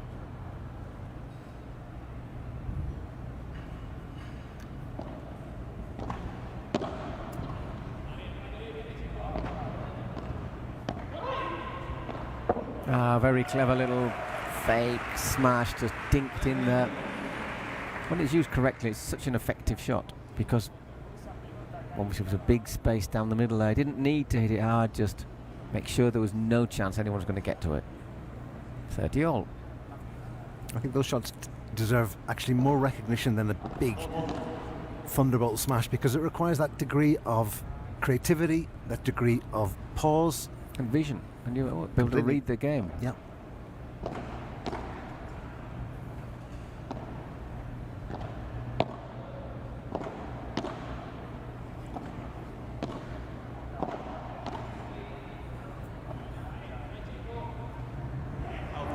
Goes a wee bit long there from Gisco, 40-30.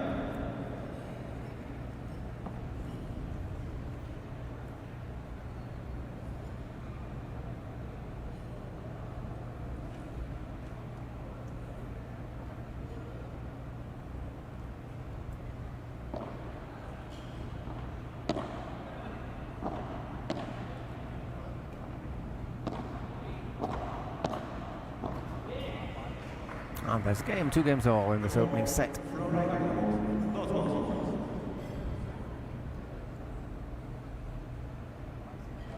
don't know if you've noticed that the forearm smash style of Hill is very much from the school of tennis. He kind of rolls the racket. Something to keep an eye out for as this game evolves. Anyway, he's serving for the second time in this match.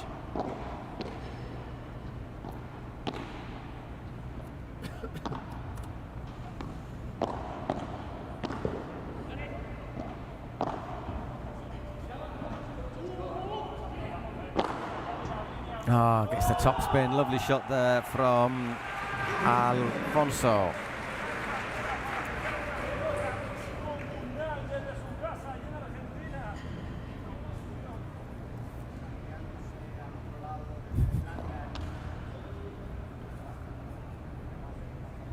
Radio commentator, we just here below, said he sent that from his home in Argentina.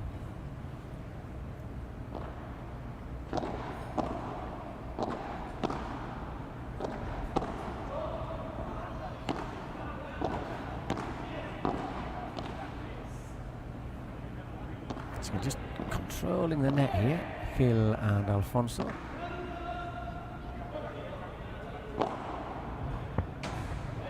And turning Rubini around, love, 30 love.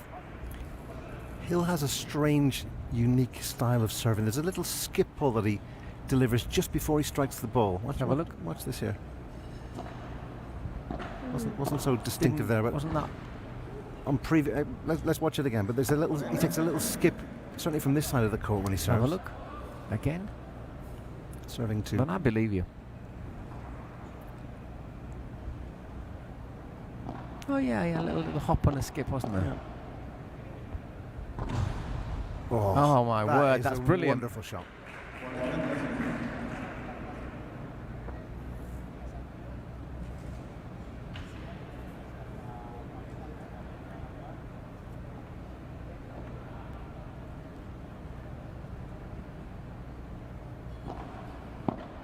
I think that's it's a good lob.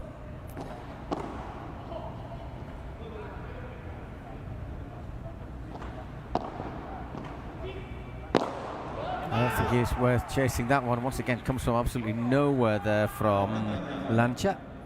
40-30. Oof. He's got the power.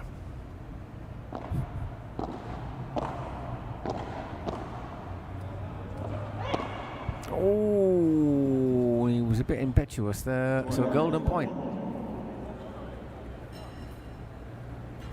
Just sort of snatched that, and also was it a shot that should have been taken by his partner. Well, I think there's a little look, because I think he saw it very clear, but obviously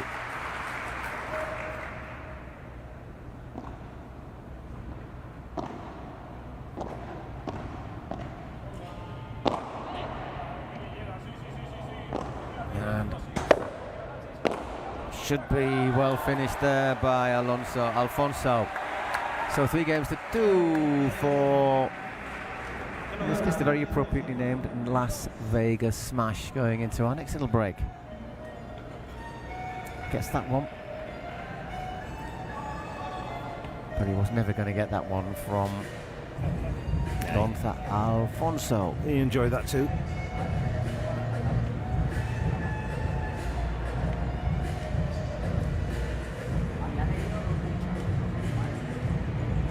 Again, just 17 minutes on the clock. We've had 5 games, another game being played at breakneck speed.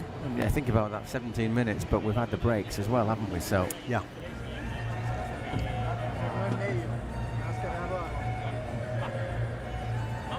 And Noah back in action, supporting her team. No, quiero decir que está todo bien, está todo bien, la están tirando. Everything's okay. Rubini va a amagar todo el tiempo, el otro ya le leemos cuando viene el globo, bro, le leemos. So I think we can read what one of them's doing, but... O el globo Rubini. I think he's saying play globos to Rubini, no? Lo que gane 4 de ahí arriba. A ver si gana 4. Yeah, I don't think you want to play too many globos to Lancia. No. Globos, of course, being lobs. Oh, shot of spray, grip spray there from the Argentine. Hey ho, let's go.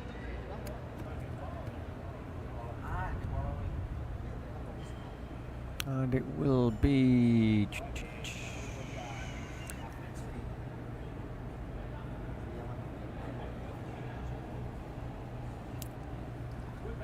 The Flowrida goat serving. It is indeed.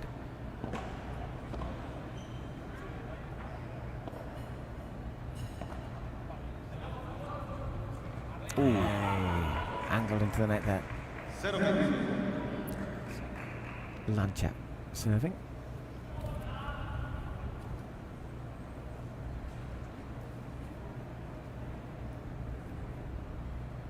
It's Lancia Fernandez, isn't it? That's why it says fair on the scoreboard.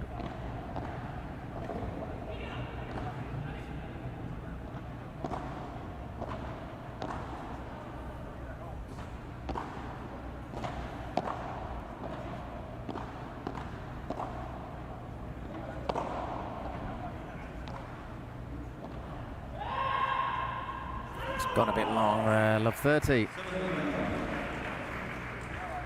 Did well there. Gonsa and Xisco defended well from Lancia. Looked to try and maybe exploit Rubini a bit. 100%, Paul. I mean, every ball there was aimed at Rubini, and they've clearly singled him out as the potential weak link. It's not just that. I think there's a much better chance that if you don't get it right to Lancia, he's going to just basically kill the point, isn't he? Yeah.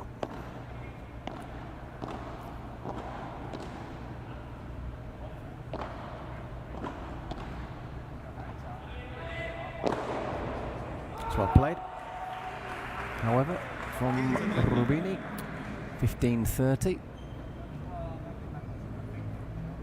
Again, players sometimes are very aware when they're being singled out as being, the player that receives more balls, and it's not a nice position to be in. And that reply from Rubini there was the perfect requisite.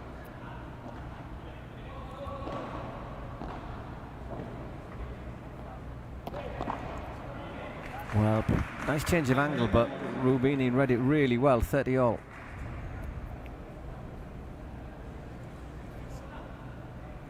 And some players do maybe thrive on that, like in the knowledge that they have been singled out. They'll be like, "I'll show you guys." Can I respond? Yeah.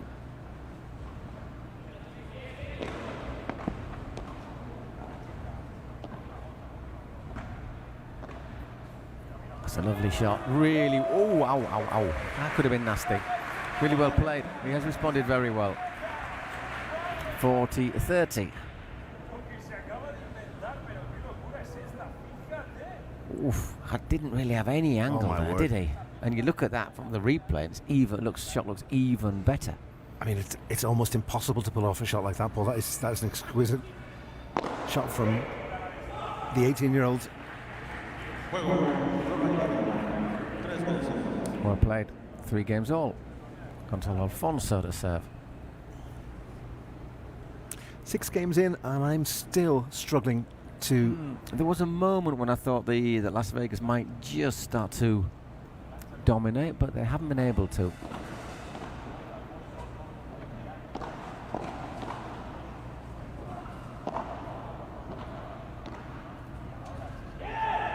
Once again, that nasty bounce, impossible to deal with. Because I think your worry too would be if the Flowrida goats slip behind, how would they respond? Would they have that mental fortitude to be able to dig deep? Well,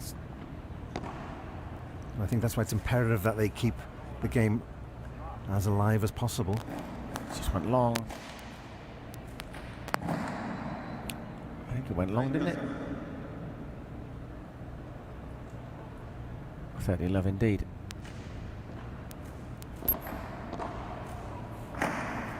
And 40.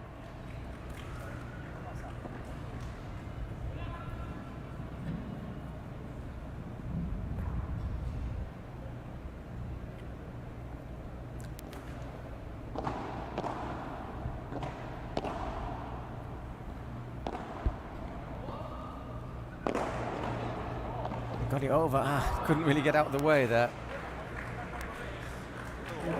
So another quick fire match, 4-3.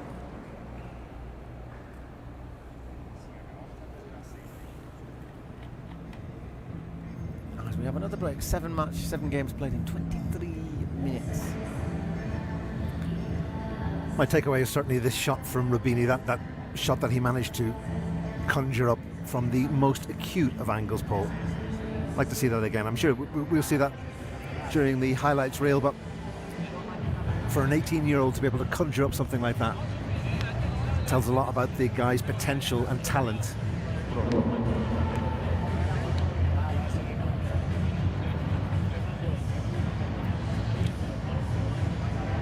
Vamos básico esto,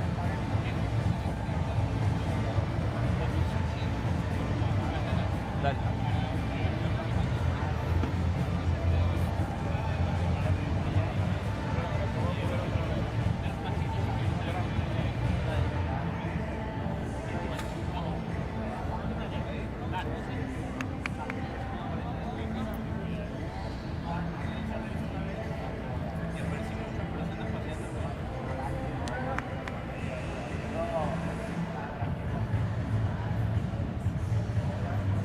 Okay, we're back on court. Game 8 coming up, and it's Rubini serving for the second time. Another big game. Once again, it's a must-hold moment, isn't it?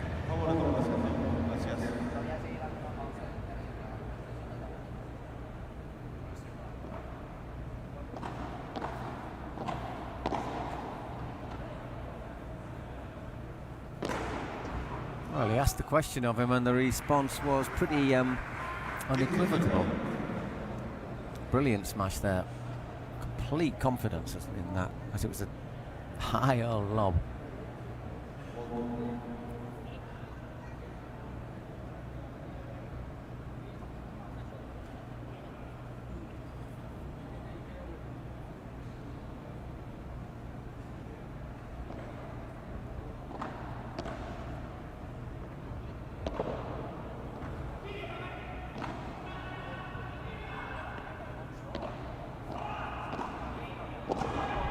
Get off that side of the court, which is okay.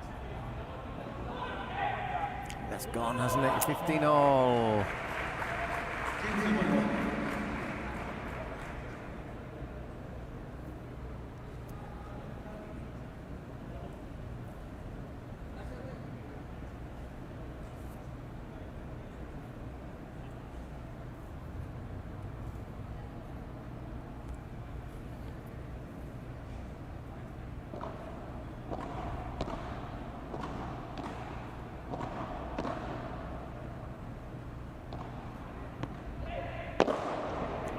Finished off emphatically again. Well played by Rubini. Rubini doesn't want to be left out of the smash gang, showing that he can do it every bit as admirably as his teammate.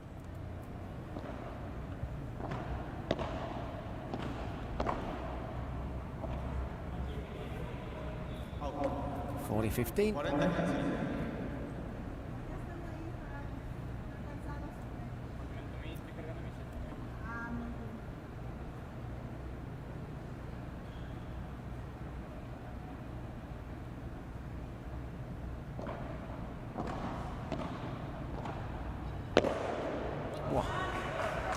Oh, now that one goes. 4 games all.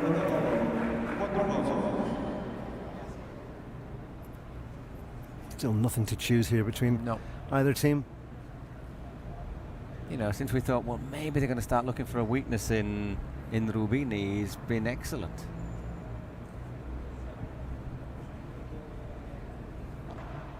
Chisco Hill serving again.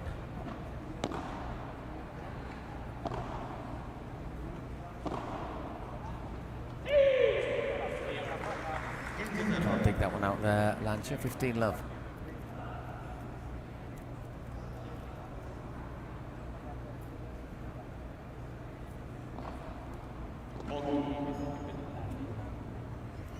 I would nearly even go as far as saying, Paul, that out of the 8 games that we've seen in over 2 days, this is probably the tightest and closest of the duels.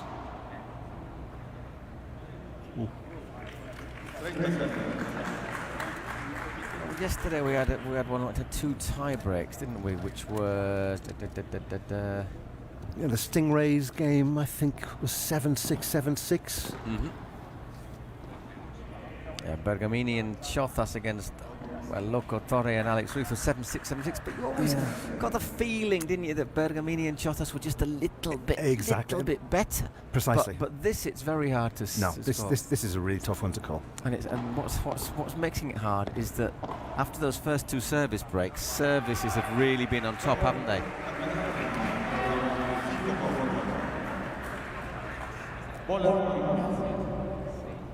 Nobody's really come that close to breaking serve.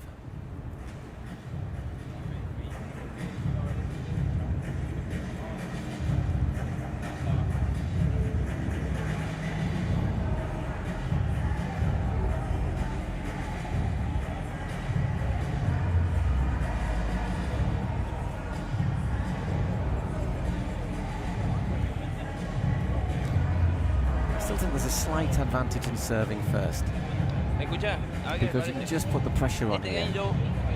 Yeah, it was interesting in the first game of the morning where Iglesias, or Flowrida, won the toss and gave the serve to the opposition. Yeah, it was quite surprising, wasn't it? But it was a strategy that actually worked in their favour, because they broke initially and straight away puts them in a commanding position where they're serving one game to the good.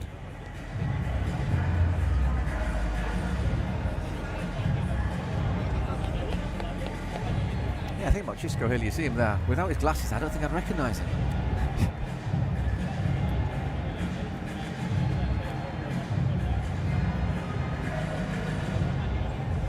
I think we're both very impressed from what we're seeing with Rubini. Yeah. And Lancia. Yeah, I mean, I think they've been wise, the Goats, with their signing policy. They've got 2 very promising young players, and then of course they've got Ausberger and Cardona, who have got oodles of firepower, so I think they've got a decent backup here and something for the future. New balls, by the way, 9 games. You get the warm-up and then 9 games, then it's every 11.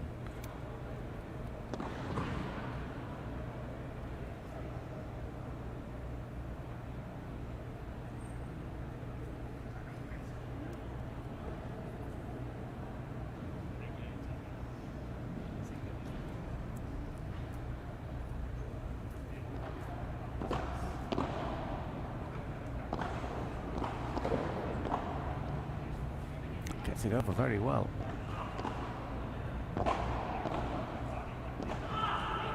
Once again, looking for that 2-handed backhand. As you say, about the old tennis style, perhaps.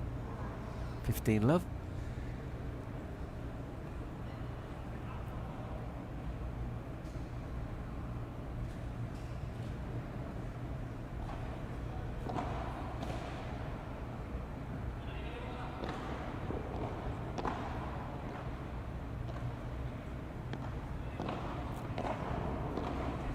It's a set that very much looks to have tie-break written all over it, doesn't it? Well played. This is a really close-fought battle between two teams who are playing wonderful paddle and nothing to choose between either side.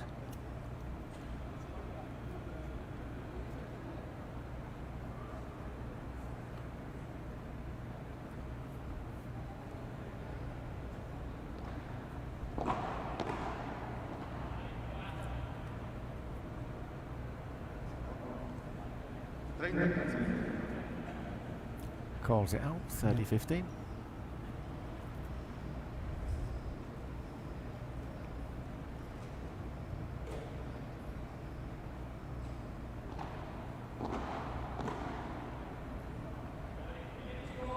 Once again, nice lob.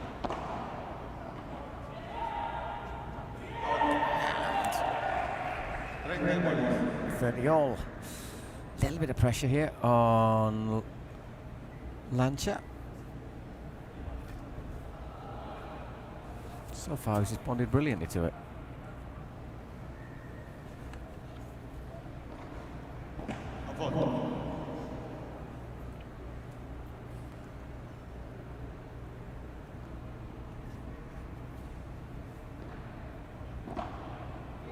Oh, you what? 40-30. You could see what he's trying to do, trying to just get over the ball, loads of topspin, but the execution just lacked that finesse.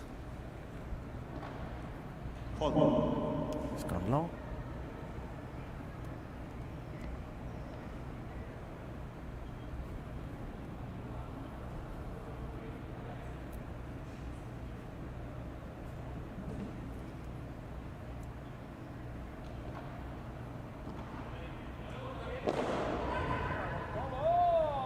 And well played. So it's 5 games all. Pressure? What pressure? Yeah. Tremendous. Just when you think maybe this is the time, they find an answer. They bounce back and surprise you, because you're all. You thought, oh, pressure point. Well, that's the thing. You're kind of expecting them to have that moment where they crumble. Oh, it's well played. Down the middle.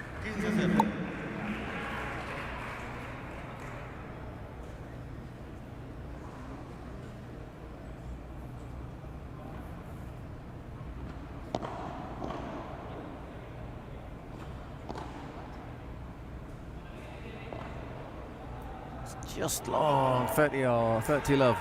The idea was perfect. Yeah. The idea was absolutely perfect. Just the execution lacked that.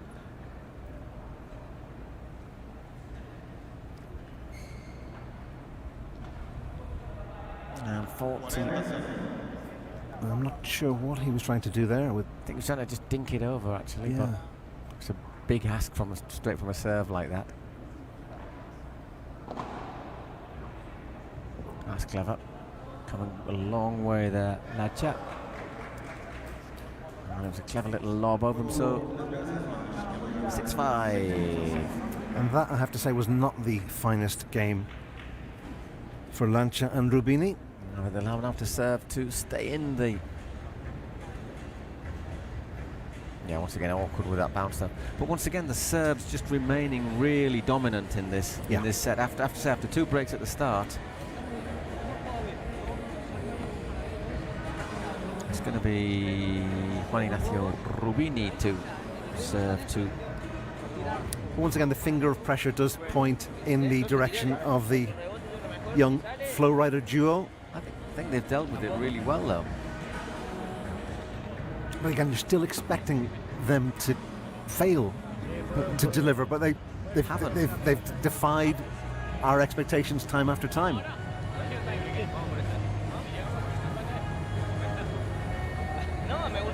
Animate, boludo, si está difícil hacer puntos. Dale, boludo, si te sale.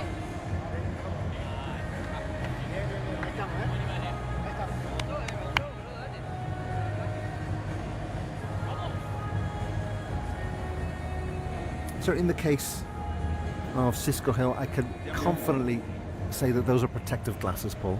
Looking at the make of the frame. Yeah, they're pretty solid, aren't they? Yeah. So 6-5 to Alfonso and Cisco Hill. Serving now Juan Ignacio Rubini to take us into a tie break.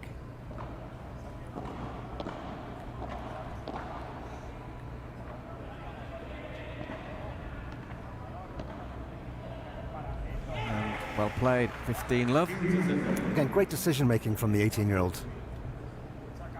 Just having the calmness and composure to just redirect that shot into the corner. 30 love. No real need to say any more about that, was it? Ball, return, smash, point, 30 love.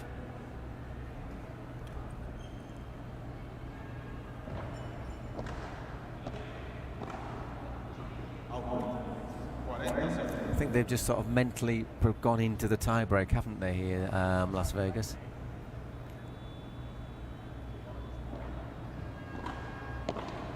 Wait.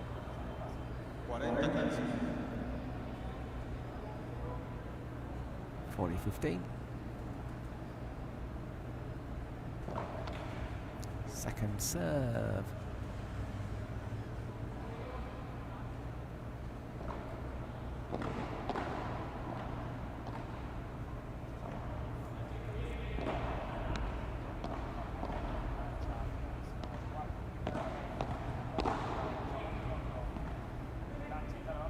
Oh, that's a nice lob.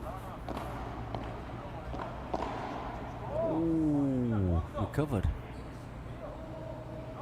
It did just clip the side wall there. 40-30. Maybe they should have been a bit more switched on a bit earlier in this game. Yeah.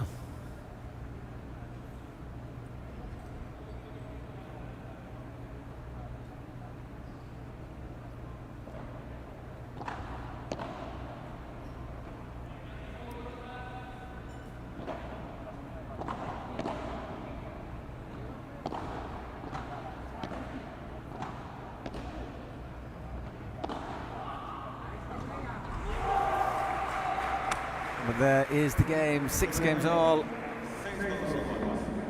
And we have a tie break.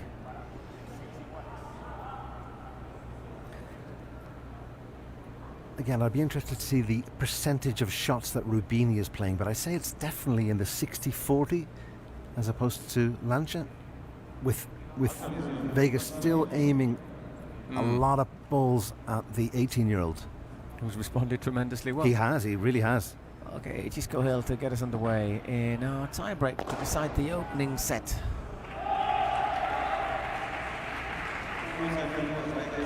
Holds that one.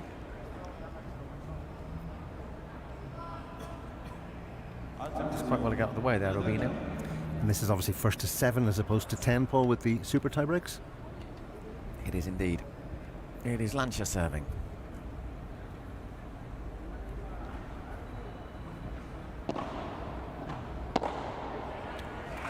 And dealt with decisively by Rubini. 1-all. I like this kid. I think he's certainly something special here.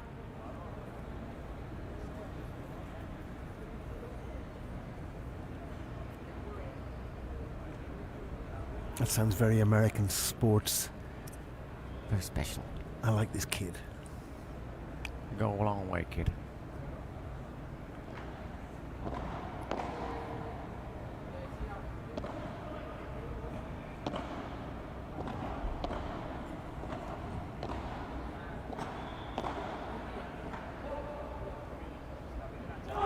Just out.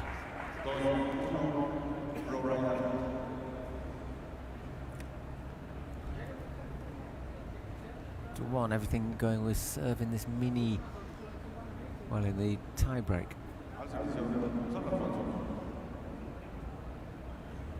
At some point, something has to give, Paul.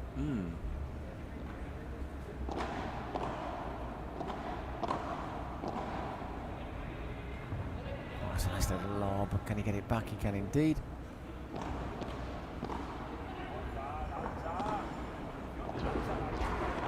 They've got them in trouble here, Chisco and Gonza. Well played, 2-all. That was a point, I think, after dominating that you really needed to win it. Precisely, yeah. On the ropes, digging deep and just overhitting that. But every credit to Rubini for managing to get onto the shot.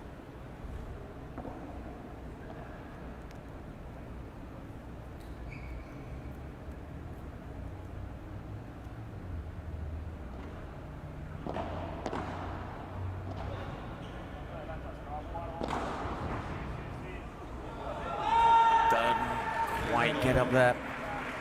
3-2. Still everything going with serve.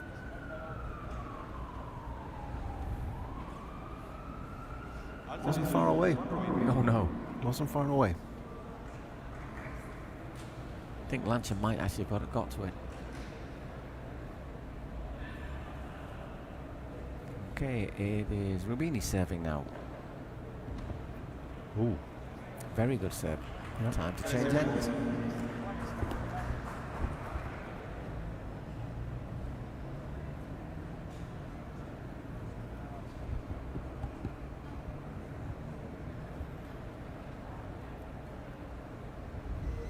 This really is a case of who's going to blink first, no?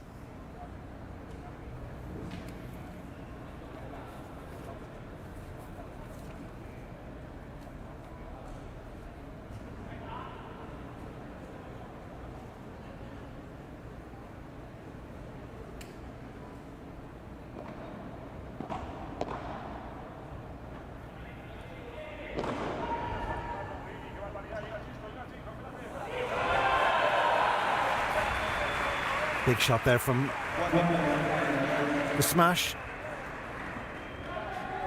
against Cisco Hill. Oh. Yeah, and it's clever as well because it doesn't bounce up enough. If that bounced any more, I think Lancia would have been able to get it over the net. Echoes of the shot that we saw earlier on from Sara Ruiz, that majestic shot where she did manage to scoop it over the net. Which ended up to be more decisive in the set. Completely, yeah. We did have a tie break in. It's in. Who was it in? Was it in Miami or San Sebastian? It was in Miami that went to 23 points.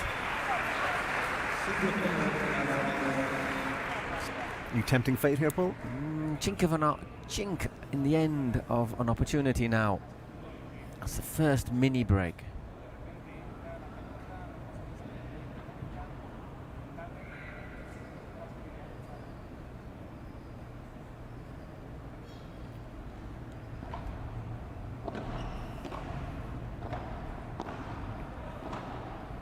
Oh, just gets too much on that one there.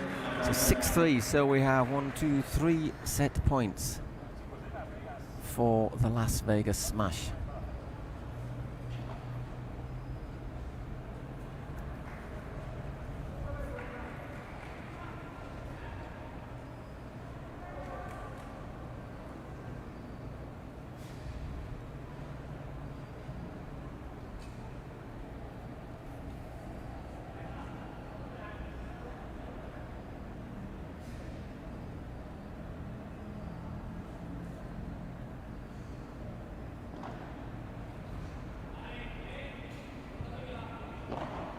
Takes it on and well played.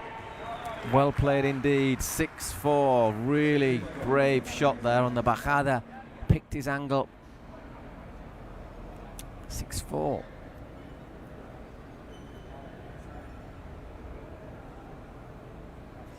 Yeah, huge elements of risk to that shot, Paul, but the execution from Rubini was inch perfect. Other players of lesser moral fibre would have not taken that shot on.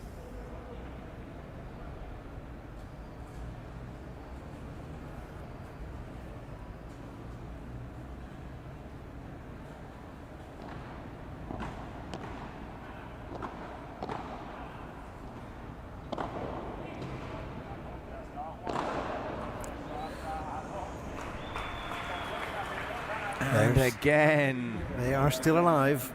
And kicking. One more set point to defend. Can they do it?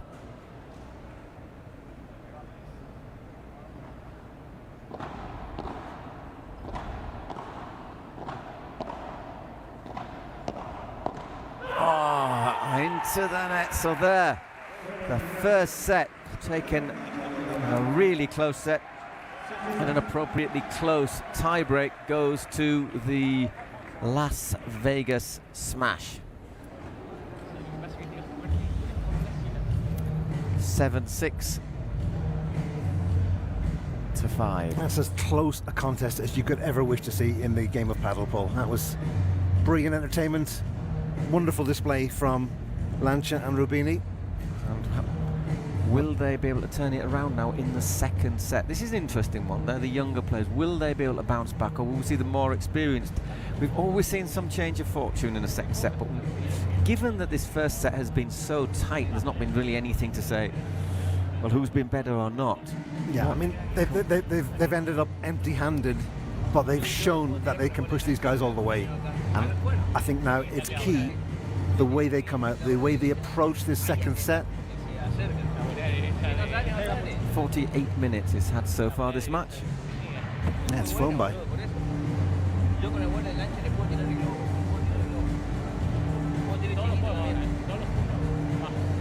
But again, this is where these players want to be. I mean, if they want to emerge and break through, well, they're already on the big stage. But if they want to advance through the rankings, these are the kind of games where they come out now and they show what they're made of. Yeah, yeah. They show their mental fortitude. They show that, in their case, that their age is just a number, and that they have what it takes to take on players with certain more maturity in the shape of Cisco Gil and Gonzalo Alfonso.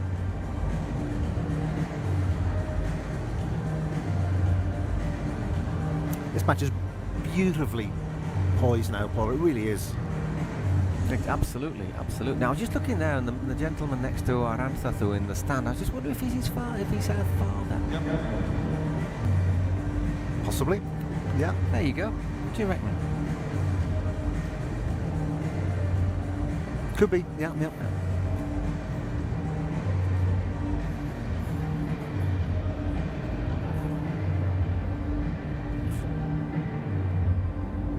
Time for a bit of a protein drink, I think. Protein, electrolyte. You don't see the Argentine players drink mate during games, Paul, do you? You've seen it's a diuretic, though, isn't it? Mate? Oh, I don't know. It must be pretty much. Yeah, but it's a form of tea. Tea's a diuretic.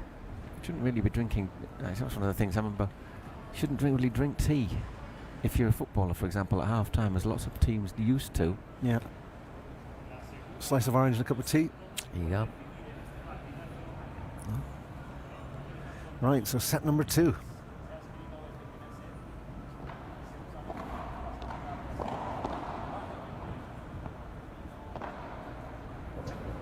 Oh, it's not a bad start from Lancia winning that point. 15 love.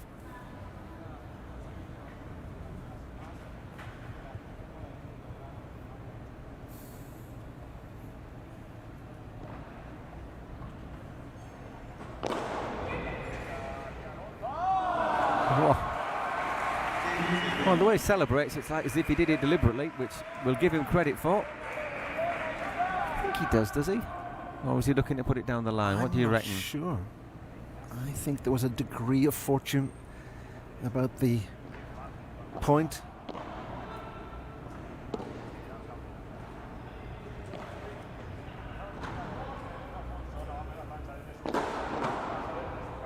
And 30-15.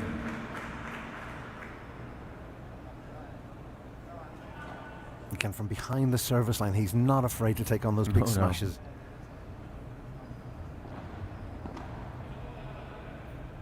It's too long. 40-15.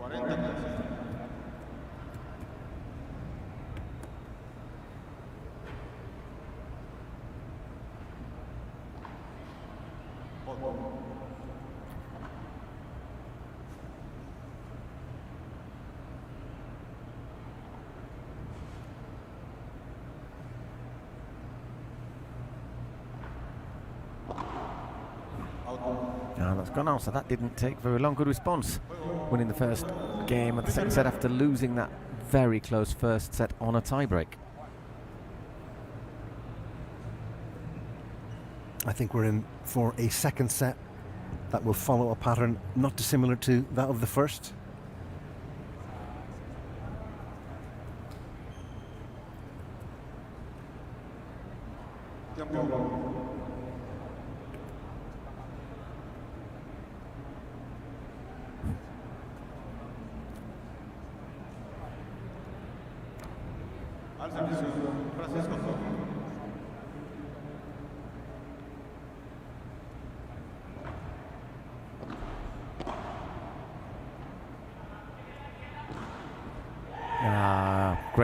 Great shot there. Possible to deal with, especially someone as tall as Andre Lancha.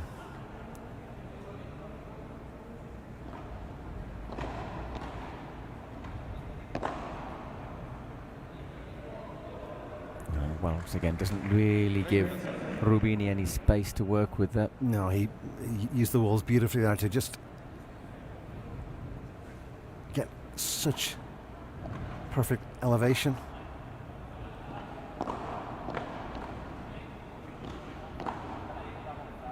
And that was well recovered, actually.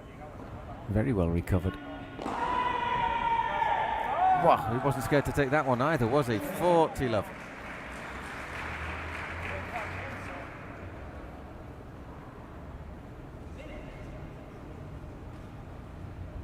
Again, he wasn't a million miles away from just latching his racket onto that smash.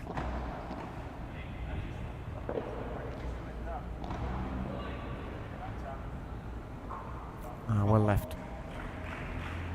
40-15.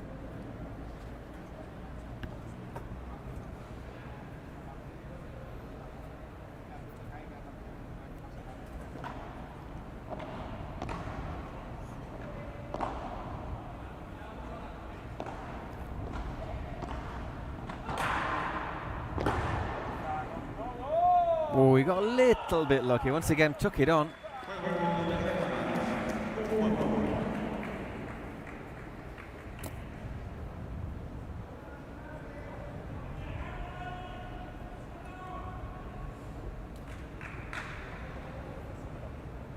Once again, gets that top spin.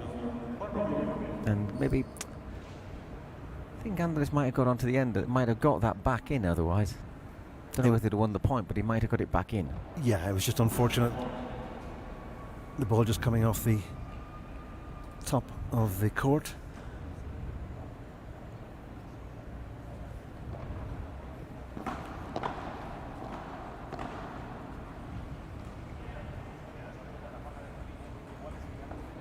Love.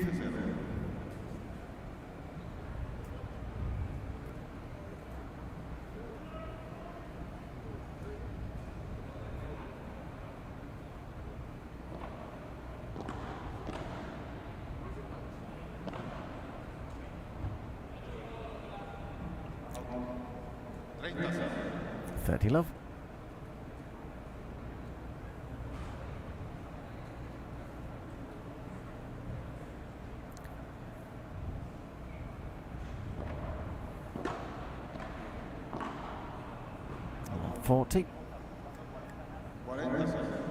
Once again, racing through the games.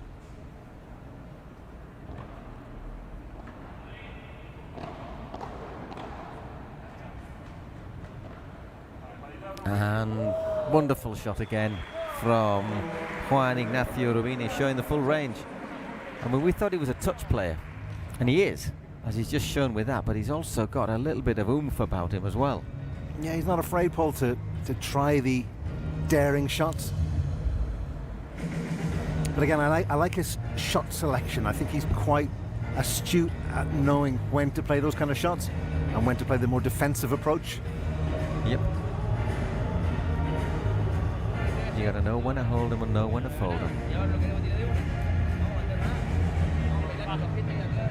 2-1 in the second set and not even an hour on the clock, Paul. No, and with a tie break.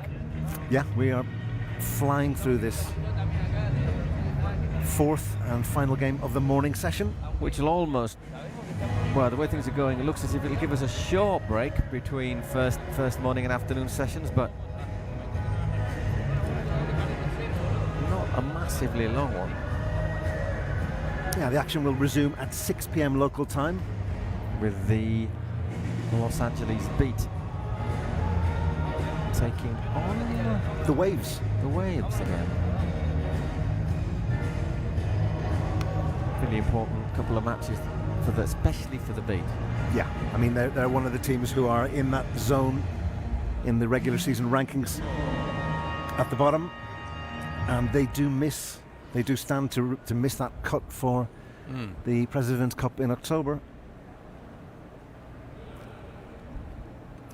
Two teams are going to miss out.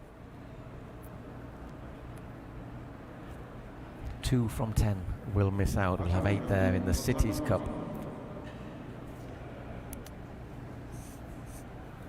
In New York.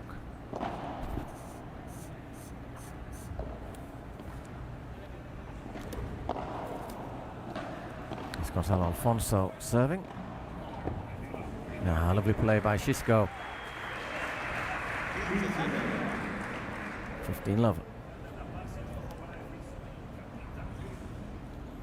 Great shot there, really hard to read. And look at Gonza's reaction. Did a bit of frustration there. 30 love.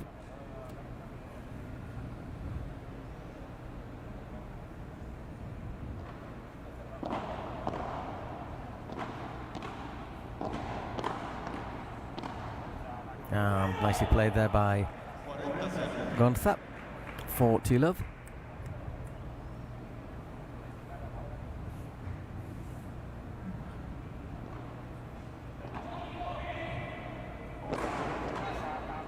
And that's another game served out in double quick time to love. 2-all in this second set. 59 minutes on the clock. And already you do get that feeling that we are going all the way. It's one of these, you think if there's one service break, that will probably be enough if the other team just if the breakers keep the nerve and carry it over the line. But you know what Murphy's Law is like, you get one break and then you get another one straight afterwards.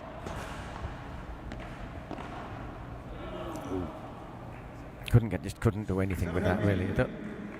Love 15.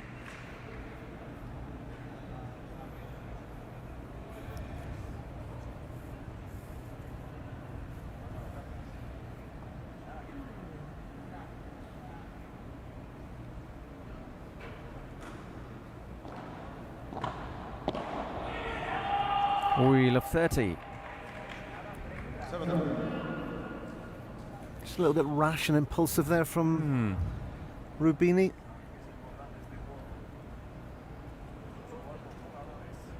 So he's doing a decent job though to keep chatting to his teammate.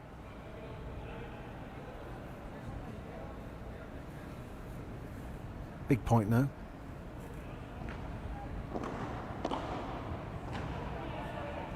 He's going to take this one on, isn't he? He does indeed. 15-30. He's been very effective with his smashes, hasn't he? We've not seen anything really loose. No, I think he's had a 100% accuracy and efficiency. Yeah, I mean, you know what's coming next when the ball sets up like that and he launches back, and his technique is just totally admirable.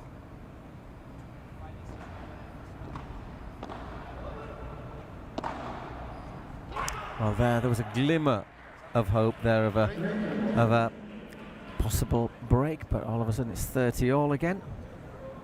Very decisive, positive play there from Lancia and Rubini. I think when a player bounces like that too, Paul, that means that they are enjoying what they're doing. They're buzzing. They're kind of... Come on, let's get going. Let's get going. Yeah.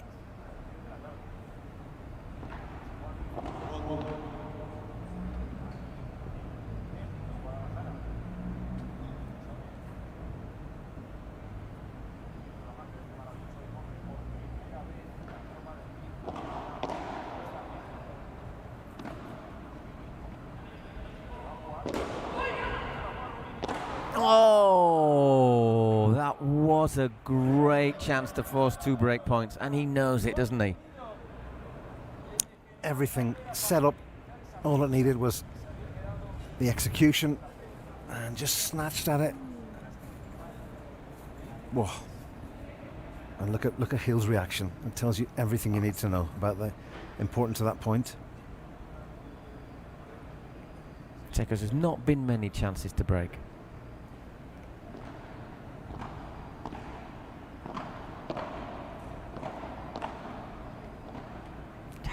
There it goes. 3-2, everything going with serve in this second set.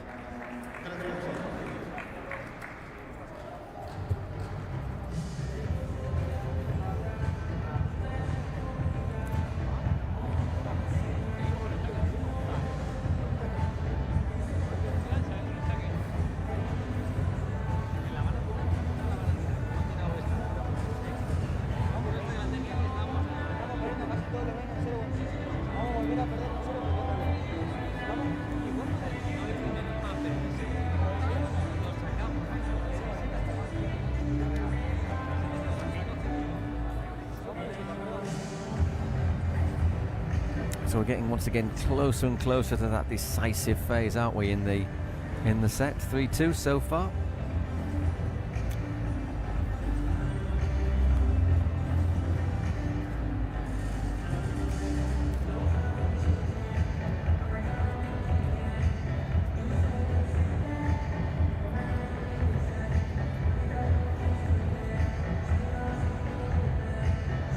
Quick mobile break.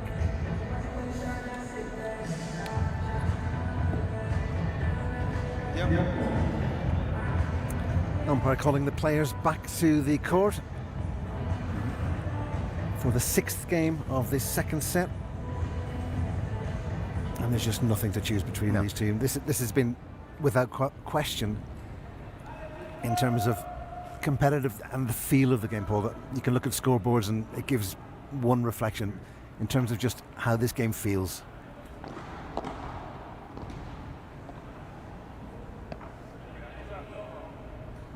Out he goes. Love 15. And I say, with chances to break so few and far between, any 0.1 against the serve is reason to celebrate. Well, they were given a brief glimmer there when they were 30 love ahead in that previous game. And I don't think they're going to have chances as often as that. They're under a bit of pressure here. They are indeed. Love 30.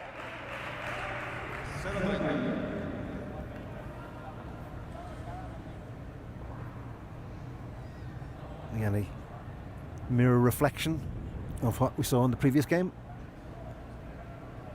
And this time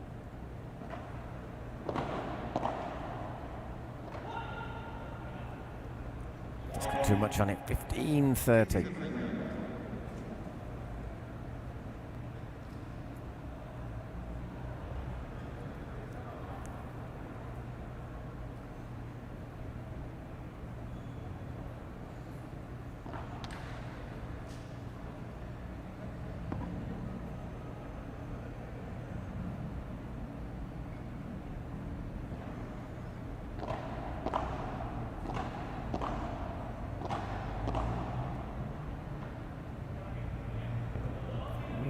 Just in. Brilliant bajada, 30-all, so another chance perhaps to break seems to have disappeared. Obviously 30-all, there's still a lot of work to do.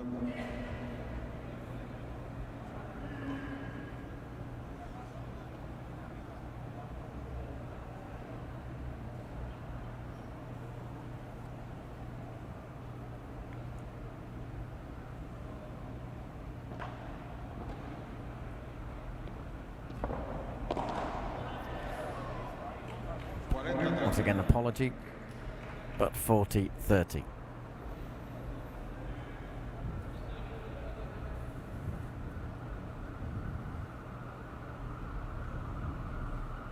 Nice gesture there from Alonso. Another big point here, though. Oh, and that was a brave leave. 3 games all.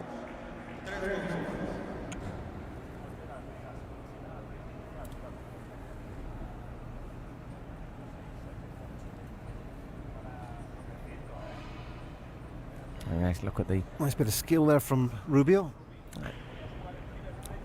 Shows that the lovely black surface of our nice Adidas courts that we use here in the Pro Padel League.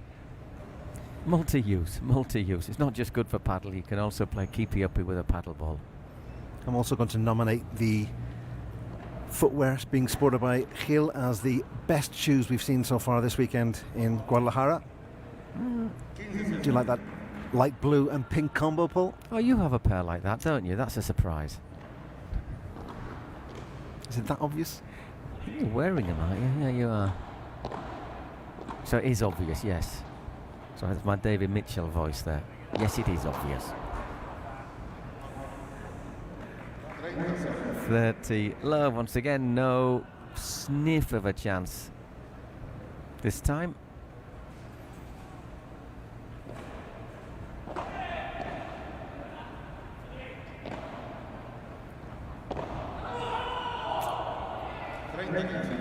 .30-15 this time.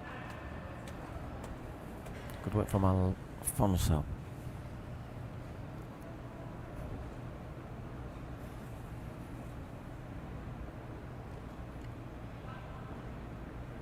What happened? Sure, what happened there? I think he just lost the ball. Lost his concentration.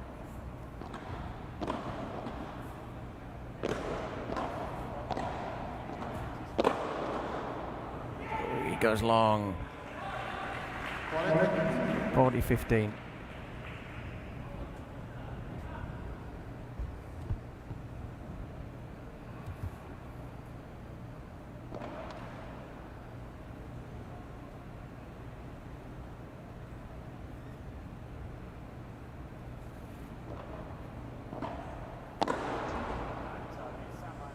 And there's a game, another game whipped through.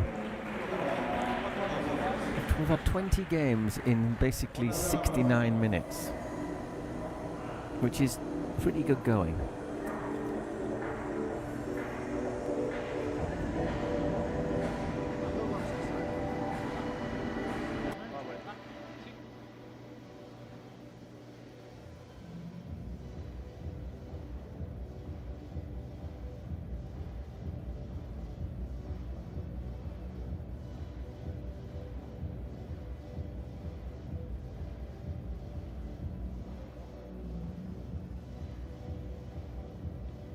Paralelo ahí, perfecto, lo has clavado 2 veces. Y cuando nos hemos tomado la red, es nuestro. ¿Va? Venga, muy bien, muy bien. Vamos vamos a hacerles trabajar otra vez, Vamos a seguir, Muy bien, bonito, Venga. Vamos, chicos, por eso. Y ahora que ellos... Una agüita más. ¿Me puede mirar si hay agua del tiempo? Sí. Y ellos ahora que identifican que le estamos tirando globos, es cuando podemos empezar a cambiar alguna, ¿vale? Puedo amarrar el globo y clac, para salir. Y jugármela ahí. Ahí está el partido. ¿Ah? Vamos a trabajarlo, venga. Venga. ¿Puedes pedir agua del tiempo, porfa? Sí, natural. Venga, que lo vamos a conseguir, Venga. Vamos a cortar acá, Venga, Juani, que estás jugando muy bien, Venga.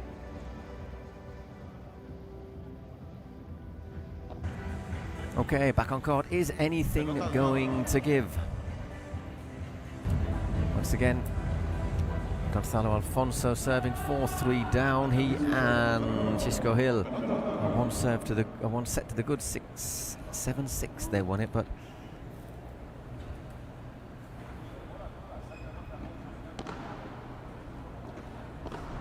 so that moment in the set where one break looks as if it'll be decisive.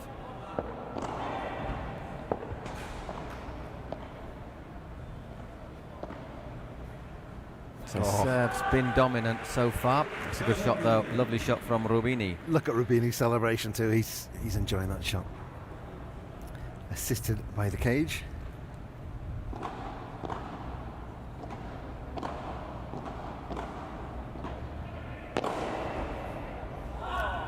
Well played by Gonzalo Alfonso.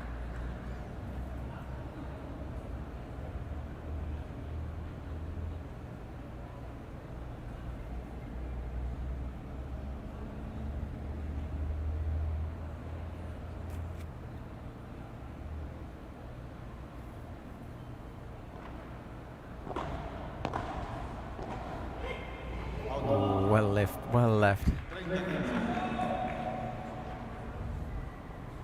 30-15.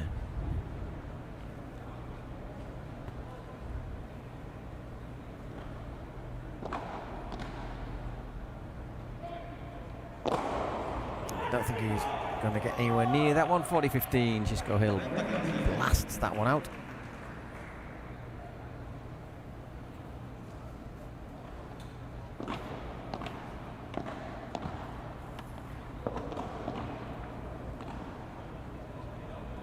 Gets out of the way very well. And very, very, very clever from Gonzalo Alfonso. 4-all.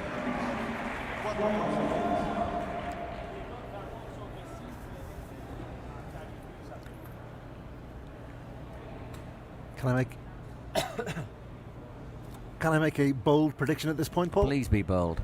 Tie-break, super tie-break, is that your bold prediction? Tie-break. And super tie-break. Yes, your bold prediction. No, I think we're definitely looking at a tie-break, but obviously that could go the way of the goats. Sorry, it could go the way of the smash, and that would be enough to bring this game to a conclusion. 15 love.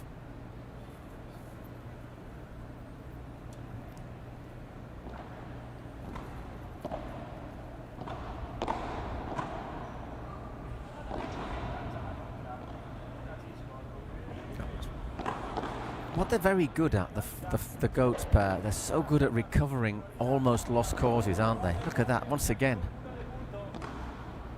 Tremendous. And then he got too much on it. But, you know, we talked about the way they can attack, but they've been defending really, really well too. Yeah, I mean, you took the words out of them. Just that thought process was exactly what I was experiencing, and then obviously... Great minds, you say, great minds. Yeah. I mean, I think this has been one of the most enjoyable games that we've seen. This is the 8th of day 1 and day 2, and I think this is the most... Oops.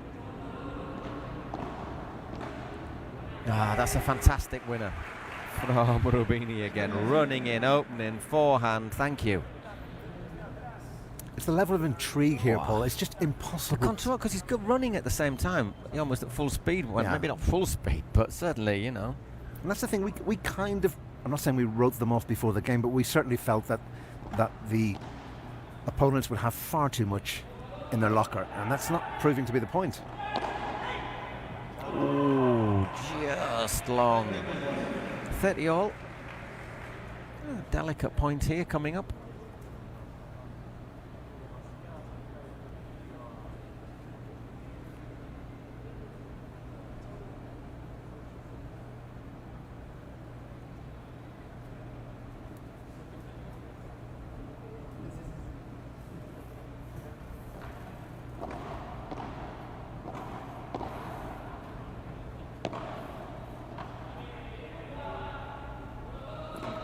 Oh, what a shot. Brilliant.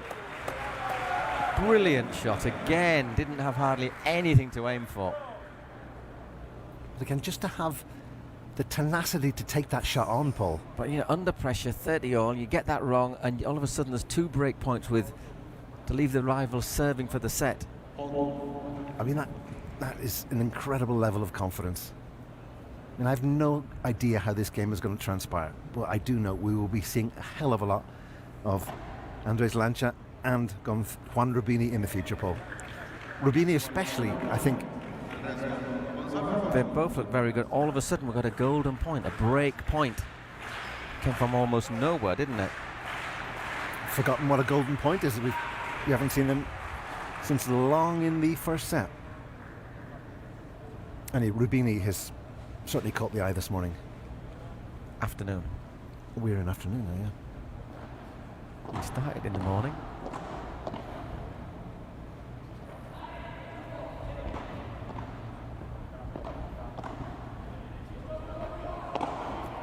Oh, and there is the service break. I say it came from virtually nowhere. Xisco Hill batters it out of court.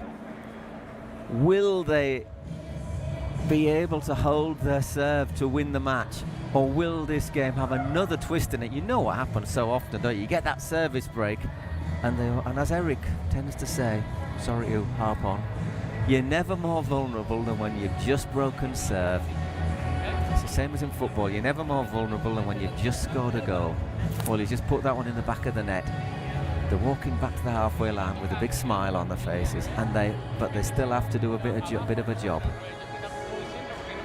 You would think, if normal service was to be observed, that the Las Vegas Smash are in pole position. But what we've learned over 2 days of Padel in Guadalajara, Paul, is there is no normal service. To take nothing for granted.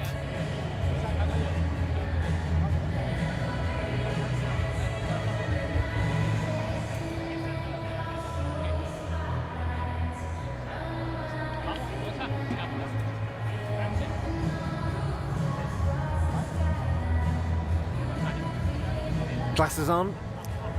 Tell you what, if you were to serve for the match, would you rather have it in the second game of and just sort of have the break and then serve, or would you rather have the chance to sit on in the bench for a minute or two and think about it? Just get straight into it, wouldn't you? Really? I think so. You want to maintain that momentum, Paul. Yeah, I mean, I think that break has given Lancia and Rubini time to reset. Yeah, have a little word with the coach. Yeah.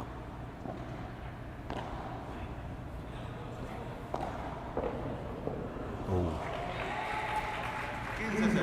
15 love. That was only just in as well. But my question is, will they stay faithful to their style, or will they adopt a more on the back foot approach? I don't think they should. Oh, that's so close.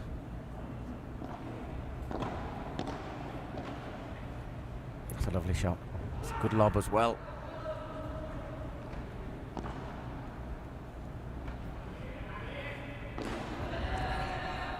Oh, so close.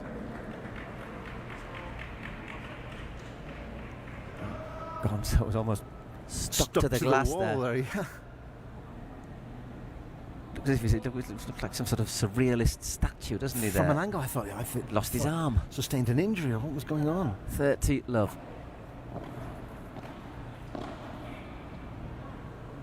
It's just gone. 40 love. So all of a sudden we have 4 match points.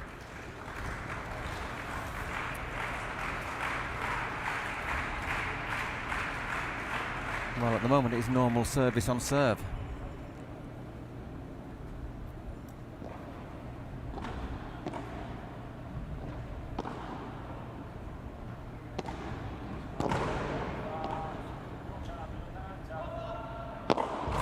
And that is it, as Chisco Hill nearly pins Andres Lancia to the back wall. Thoroughly entertaining, really hard fought match there between the Flowrida Goats and the Las Vegas Smash, but in the end it has gone that Alfonso and Chisco Hill who take it home for the Smash. Big win for them, I think, in the context as well of the Cities Cup coming in. 7-6, 6-4 in 1 hour and 20 minutes. That was absolutely wonderful entertainment, Paul. I think we've been treated to the highest level of paddle, and we've also been introduced to 2 names who are going to dominate the future of the game. Juan Rubini, like I said, we saw him practice yesterday. We were like, who's this blonde curly-haired kid? Yeah. I don't know if they'll dominate, but I think they're going to be in there with the big names, aren't they? They're going to be in there firing away. And the same with Lancia. I mean, he's just looking at the last point, it was really good pressure. It's really good pressure from Gil and Gonza Alfonso. They're really putting the working over Lancia here, aren't they? They're just keeping him in that corner. In the end, all he can do is scoop that one out, and there was nothing he could really do to defend that smash from Chisco. But again, those 2 should leave the court with their head held very high. They treated us here to a wonderful session of paddle. Anyhow, we're going to catch up with the victorious duo. We'll hear from our winners, then we shall say a brief au revoir, but we'll be back in just about 45 minutes.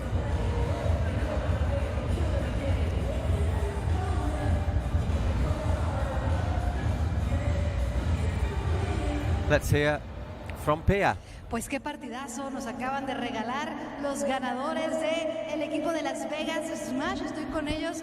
Intensidad al máximo, chicos. Felicidades, un gran encuentro sin duda. Y pues Gonza, un poquito trabado. ¿Cómo lo describirías tú? Bueno, primero que nada, muy buenas tardes, Guadalajara. Un placer. And Gonzalo just greeting the crowd here in Guadalajara.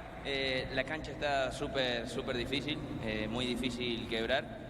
Por eso por ahí el partido era bastante rápido, pero bueno, los chicos jugaron muy bien. En estas condiciones te hacen ganar una o dos pelotas, que ahí la pudimos salvar. Así que nada, felicitar a mi compañero, la verdad que jugó increíble. Y bueno, le quiero mandar un saludo a toda la gente de Balam, todo el equipo, a mi novia. A mi novia Marina, que nos hace el aguante, la verdad que es muy bueno tener una victoria cuando no se te está dando en la temporada, así que a disfrutarlo al máximo y que dure lo que más se pueda. ¿Cómo te has sentido tú, Cisco, aquí en Guadalajara, con la gente, con los mexicanos? Bueno, a mí México me encanta desde hace Cisco mucho tiempo. Y la verdad es que nos han acogido fenomenal. Los sponsors de Gonzalo son espectaculares. Saying he loves playing in Mexico. Fans have been wonderful. Muy bien, it's a pleasure to play alongside. Y la verdad es que Alfonso. Hace mucho tiempo que venimos hablando para jugar y es un gran amigo y los quiero un montón. Oigan, pues muchísimas felicidades, muchísima intensidad. Les vamos a pedir, por favor, que nos tiren esas pelotitas y las regalen al público. Y un gran aplauso para los ganadores de esta serie. Momentary break. We'll be back for the second session of the day at 6 p.m. So please join us then. Cheers from us both. We'll be back soon.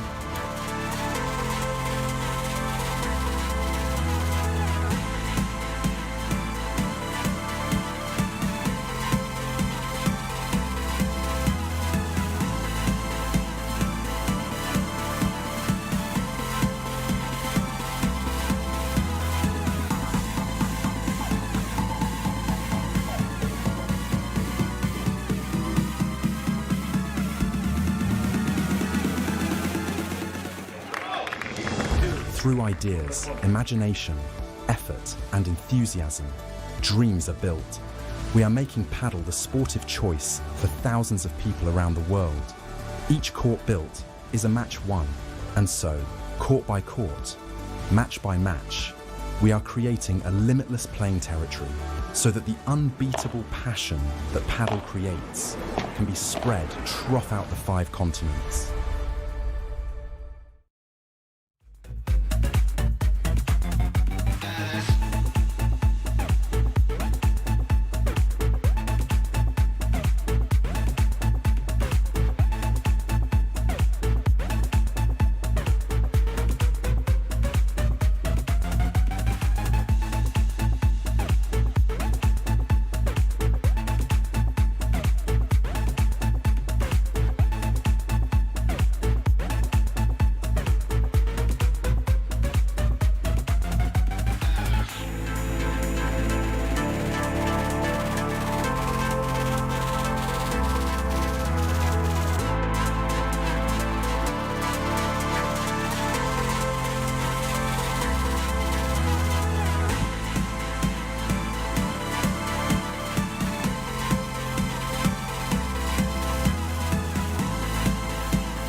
28, 29, 30, 31, 32, 33, 34, 35,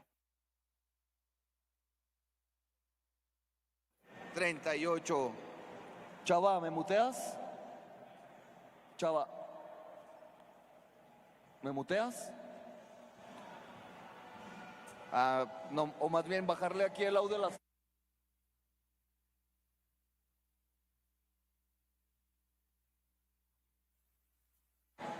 Uno, dos, dos, dos, dos. ¿Me escuchas allá? ¿Me escuchan allá?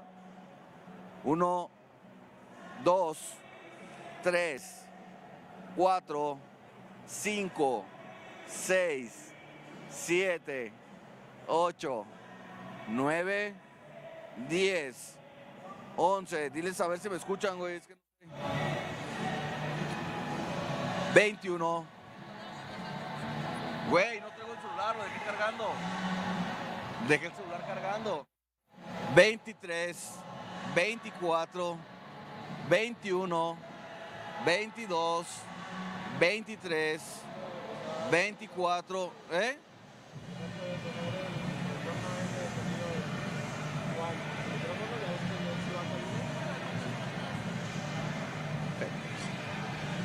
¿21, 22, 23, 24, 25, 26, 27, 28, 29, 30, 31, 32, 33, 34, 35, 36, 37, 38, 39, 40. Dile a Juanito cuando terminemos para que me diga a mí. 31, 32, 33, 34, 35, 36, 37, 38, 39, 40, 41, 42, 43, 44, 45, 46, 47, 48, 49, 50, 51, 52, 53, 54, 55, 56, 57, 58, 59, 60. ¿Ya quedó? ¿No ha quedado? ¿Le pueden decir a Juan en la comunicación de Juan? Por favor. ¿Ya quedó o no quedó? ¿Ya quedó o no quedó? ¿Sí quedó o no quedó, Juan?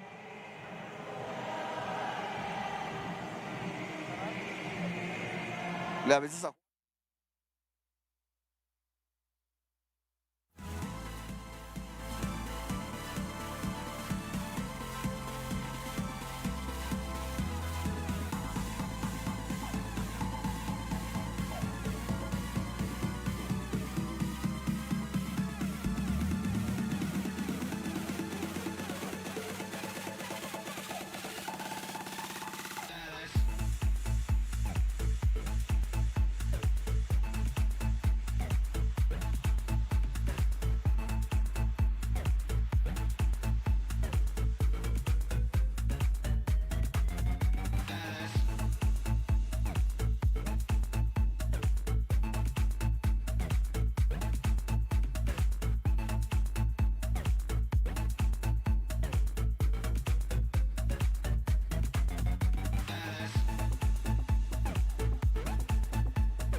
buenas tardes, Guadalajara. Llegamos a la segunda mitad de este día en la Scratch Pro Padel League. Después de una mañana llena de partidos muy intensos, pues ahora nos preparamos para el turno de la tarde, esperando por supuesto ver el mejor pádel del globo terráqueo. Y es tiempo de darle la bienvenida a los equipos que van a estar jugando el día de hoy a esta hora. Y comenzamos con el equipo de Los Ángeles Beat.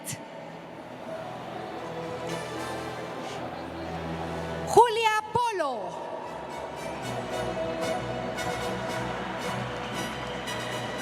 Bárbara Laceras. Álvaro Cepero. Y Tolito Aguirre.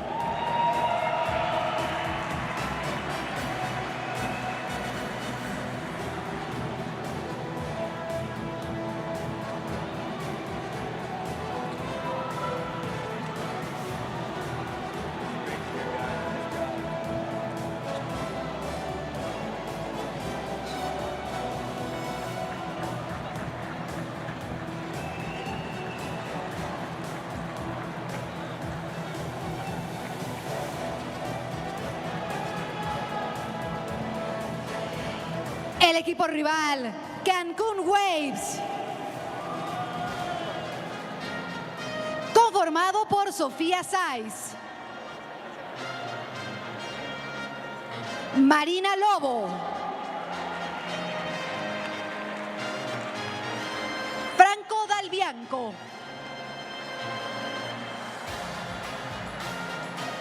y Maxi Arce.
Y para realizar nuestro tradicional coin toss, contamos hoy con la presencia del señor Pablo Lemus, gobernador del estado de Jalisco.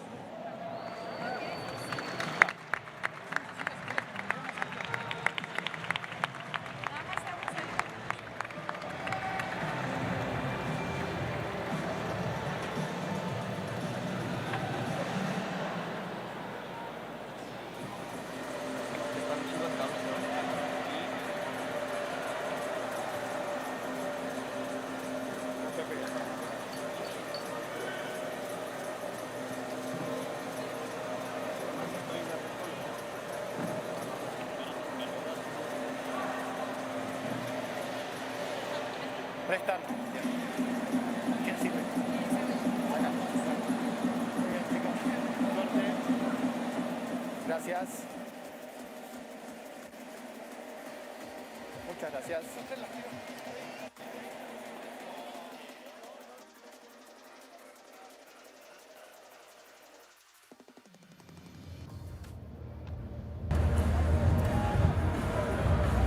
Hello everyone, welcome back to our evening session here in Guadalajara, day 2 of the Pro Padel League. Our third event of the year. We've had Miami, we've had San Sebastian, and now we're in Guadalajara, and we have big game for both teams. The Cancun Waves obviously having making their second appearance in this tournament after losing yesterday. Interesting performance, started badly, got better. Taking on the LAB, who are under a little bit of pressure. Barbara Las Heras and Julia Polo, and also with the men. They've seen how Houston won a match yesterday, and Houston are the team above them in the standings, so really Barbara and Julia need to win this, I think, if they're to have much chance of going to New York. And then in the men's match we'll have Tolito Aguirre and Alvaro Cepero against Maxi Arce and Franco Del Bianco, a match I'm already looking forward to. That's going to be lots and lots of fun. Once again, pressure on both sides looking ahead to New York, but obviously Cancun a little bit better placed. Expect the fans here in Guadalajara to get behind the waves. We just had the official coin toss made, didn't we, Paul Vaya? Apparently he's the governor of the province of Jalisco. Jalisco, that's right, yeah. Looks like he had a few waves in his hair as well. Yeah, the VIP guests deciding who will serve first. And again, interesting to see the duo from Cancun Waves back in action. Marina and Sofia will be looking for a stronger start than we saw yesterday. It took a while to get out of the blocks yesterday, Paul. No, definitely. They basically gifted 3 games to... And with that was the first set, wasn't it, really? Because they lost 6-3, 7-5 to the San Diego Stingrays. So basically losing those first 3 games, 1-2-3, was the big difference in the first set when they got going. And they were very close to forcing a tie-break in the second set. It could have gone either way, and then basically to the last point. But recovered very well, but just left themselves a little bit too much work to do, Marina Lobo and Sofia Sainz. So hopefully they'll be having a word with both of them, especially Sofia, who's very much an emotional player. If she's on a good day, she's probably the one who will hit more winners. If she's on a bad day, she's the one who will make more unforced errors.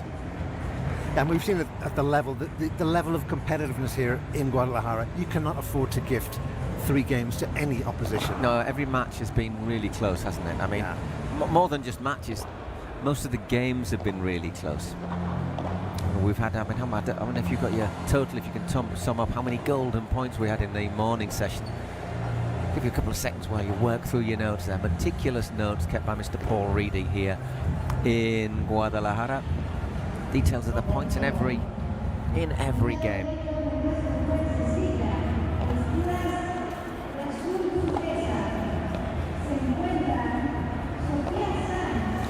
I make it 16, but do not quote me on that, Paul. So we had at least 16 golden points, and we had 2 tie breaks, and we had a super tie break. So just shows how close everything has been here.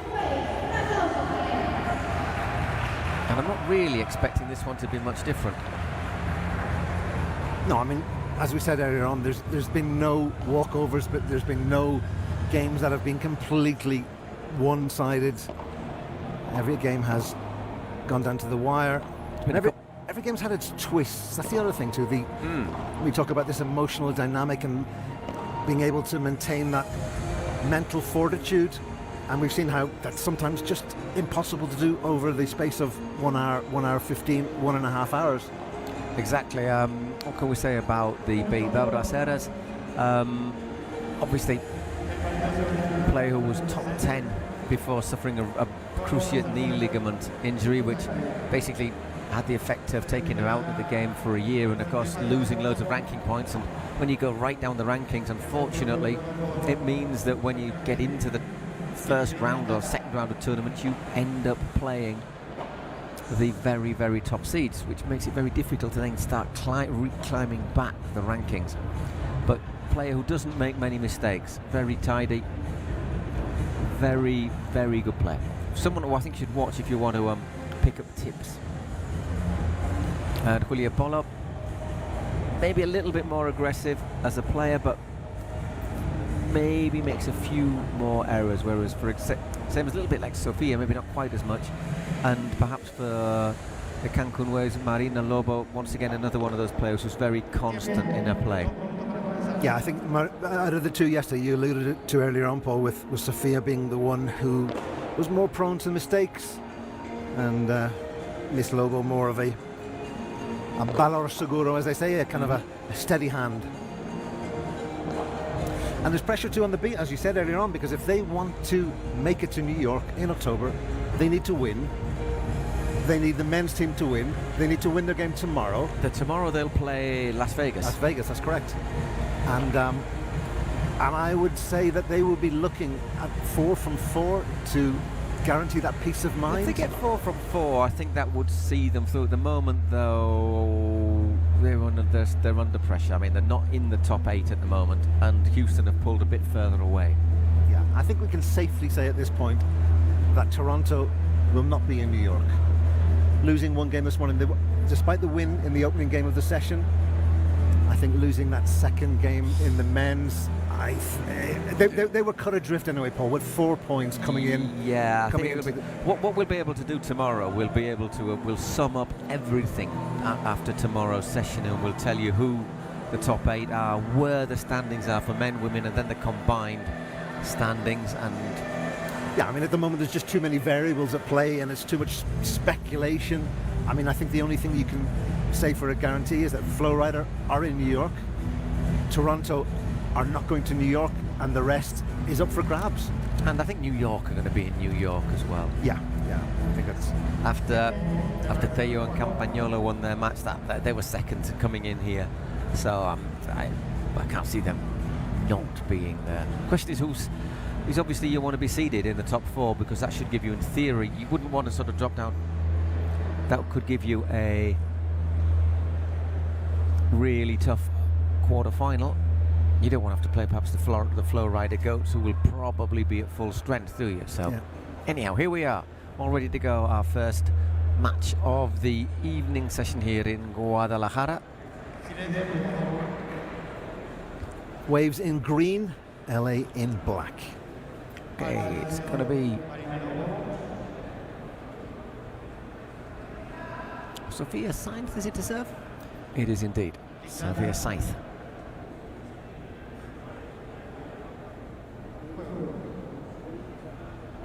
No, it's not Marina Lobo, I apologise.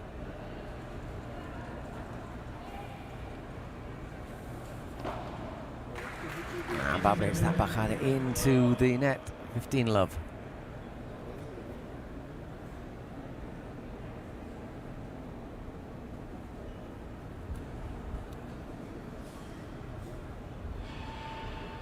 Conflab there between the Cancun duo.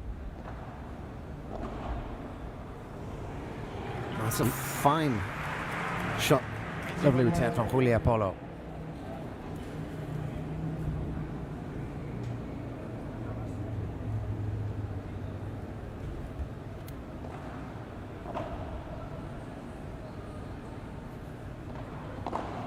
Good return from Barbara there, helping her and Julio get into the net. And Marina puts that into the net. 15-30. You know the adage, don't you? The cliche. First game of the match. What happens?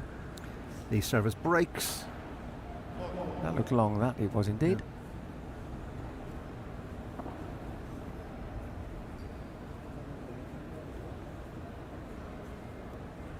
Just a sense too that there's a little bit more moisture in the air, Paul, a little more humidity. Those clouds were building up outside when we went out in the break between the morning and the afternoon session, or evening session, I think, to be more precise.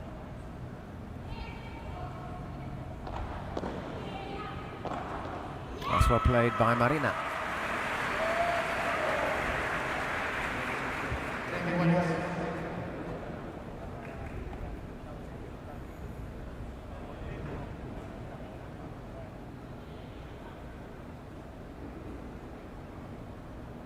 Plenty of communication between the Waves players.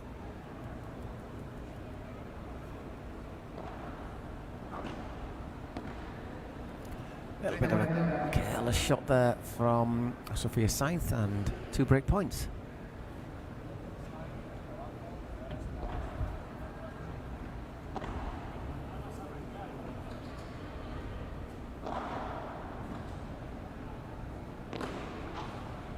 Oof.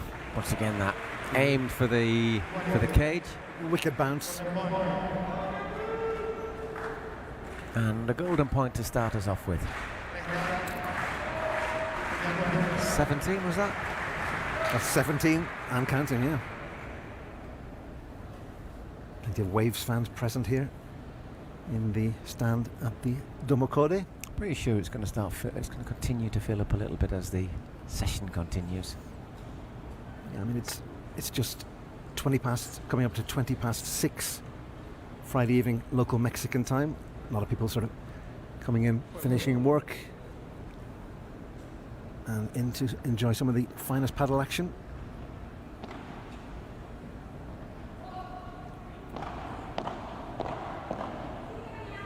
Nice return from Barbara, volleyed lob. Good lob as well from Marina. And well played by Julia Polo. Straight down the middle, didn't get over the net. Break for the beat. Sticking with the adage, it's a cliche for a reason. Yeah, a pattern we know very well.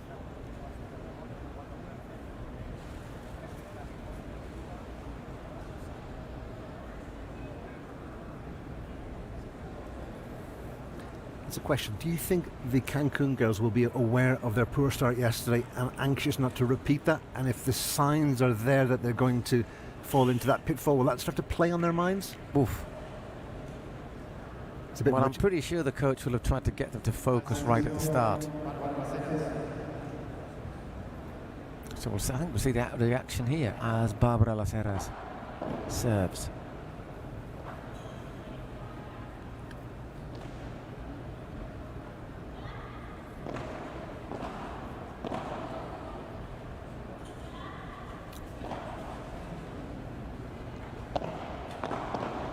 Good defending, unlucky, but well played as well from Marina Lobo. Left 15.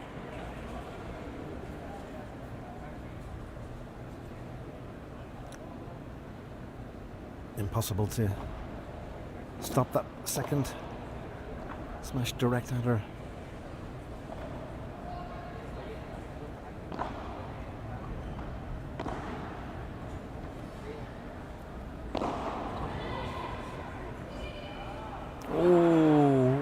At the net cord and it drops down. 15 all.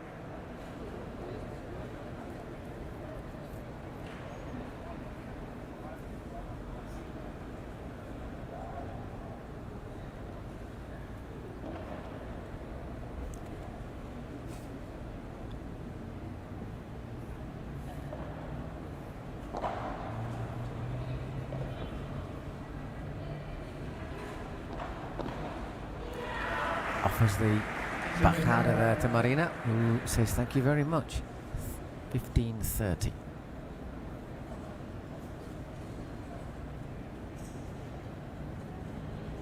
Serving now to Sofia Sainz.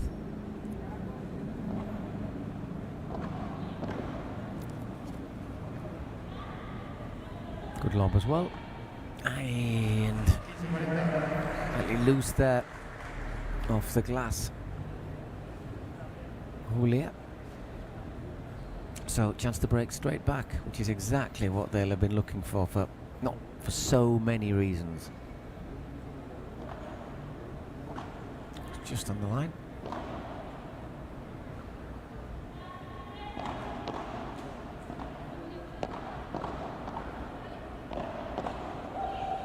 And just between the both of them, so 1 game all.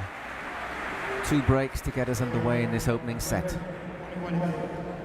Much better from Cancun, Paul. Yep. banishing the ghosts of the Thursday session. Well played by Sophia Sainz, which I think it'll do her a lot of good as well.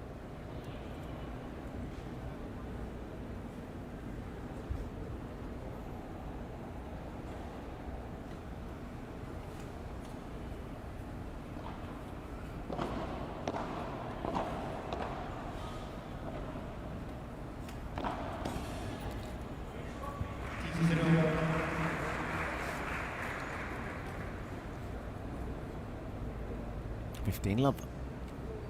Plenty of communication going on between both sets of players, Paul. Taking full advantage of that 20 seconds permitted time to break between points. That's gone very long.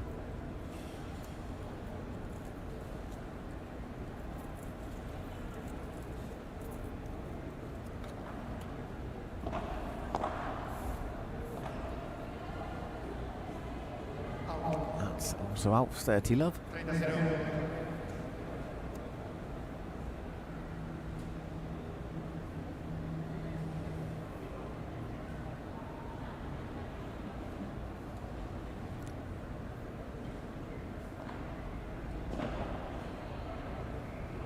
Um, 40. 3 cheap points given away there by the Las Vegas duo. Los Angeles duo, I should say.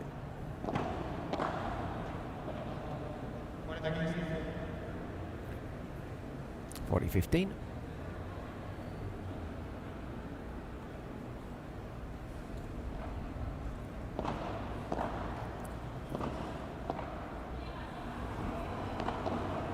Oh, well recovered.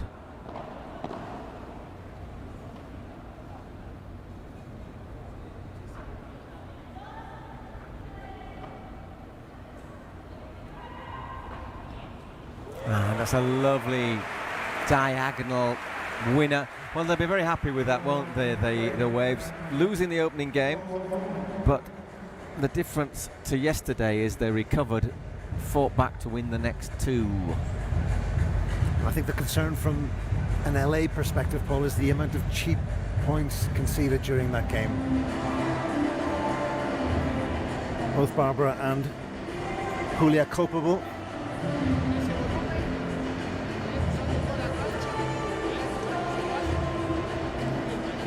Nervous energy there from Sophia. Yeah, I mean, there's not much nervous energy there, is there? By heck. I mean, Sophia and Marina are both 23. I mean, they're still younger players coming through, playing on a big circuit.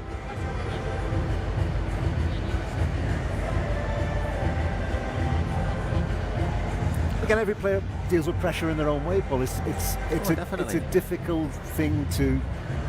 It's not a brush you can apply to everybody. To me, that the way she is like, so, okay, I want to get back underway, really.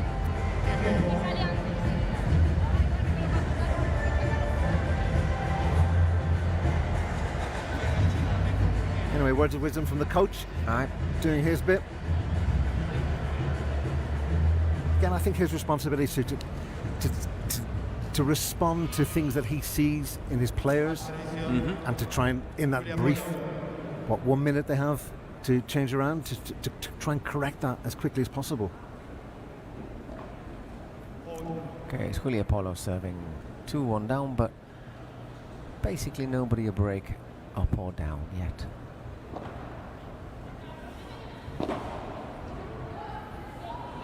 Nice winner there from Barbara. 15 love.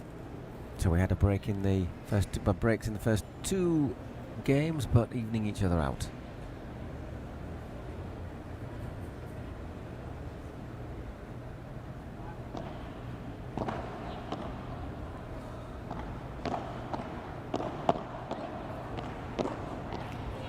Volleying, and well played by Julia. Again, she saw the opportunity. There was a little avenue of space, and she did a fine job in availing with wonderful accuracy.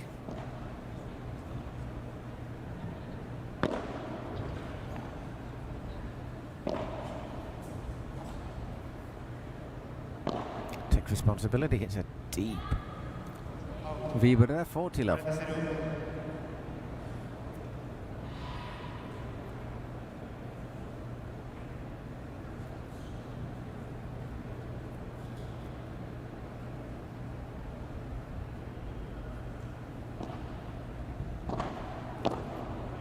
Good return, really good return there from Sophia Sainz. Again, that was a real confidence builder of a shot.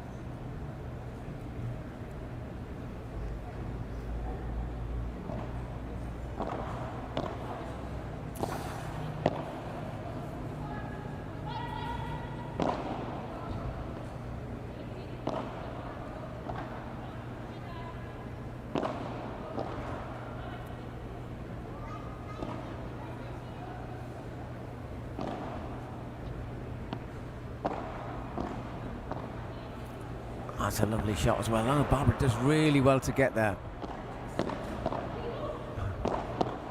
Great point.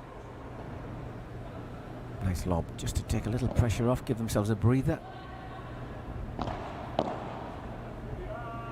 Ooh, and a cracking controlled winner there from Julia. Great point, good winner as well. 2-all.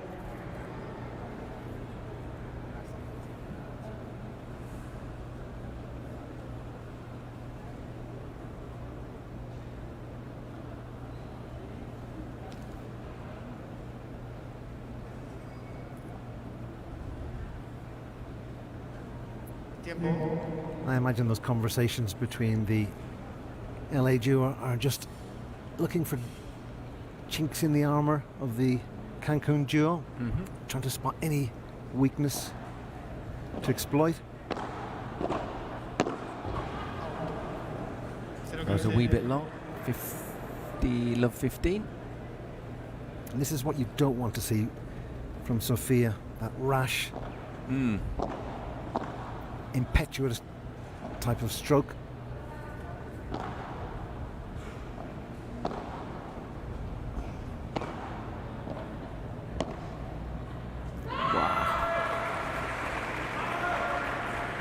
That's better.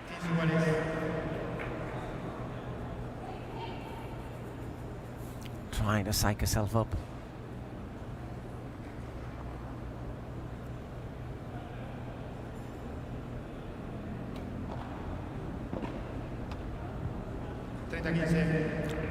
.30-15. Turn goes into the net.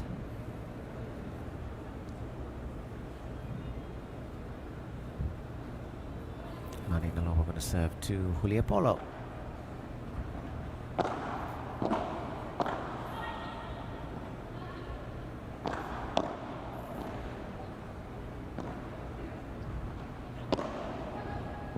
Oh, good winner there, close to the net. Well played though. It was decent, aggressive paddle there from the LA pair.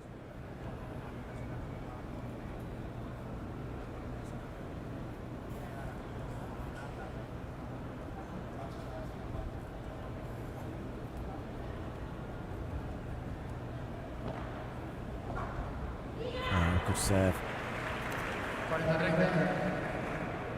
40-30. Bit of a collector's item that in the world of paddle, where you see, okay, it's not an ace in the strict sense of the word, but without a return. Correct, yeah.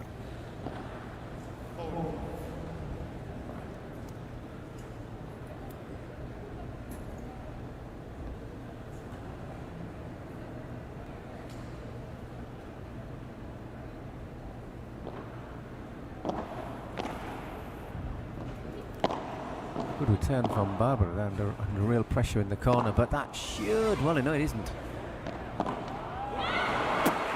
It should have been the point, shouldn't it? Should have been the game there for Sophia, but well, I think Sophia would have felt there that she'd done everything right, and the ball just failed to clear the court. It's a golden point. Chance to maybe get another break. I think out of all the games we've seen, Paul, I don't think we've seen such a high level of communication between the players. They're taking every opportunity to communicate and work on strategy. Good lob.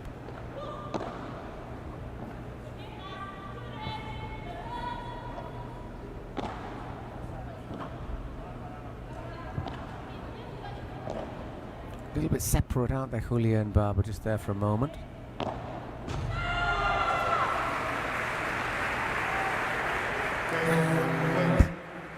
Just went 3-2.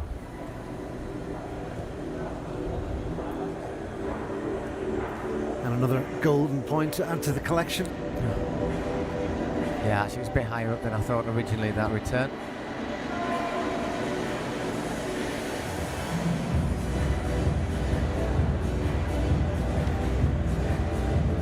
$18 and counting.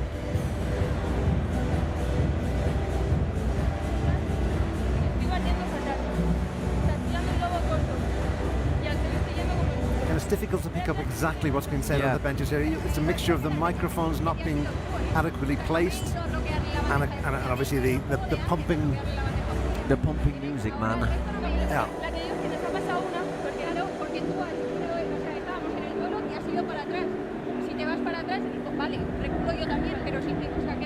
Alex in the background, Alex Ruiz watching on. I think Alex might be a moment for him just to play the captain's role as well. I was just thinking the same thing. I mean, he's an experienced player and could offer some insight to two younger players, two girls 23 years of age. They seem to be having some, I wouldn't call it a debate, but certainly they did yesterday seem to have a bit of a debate as well.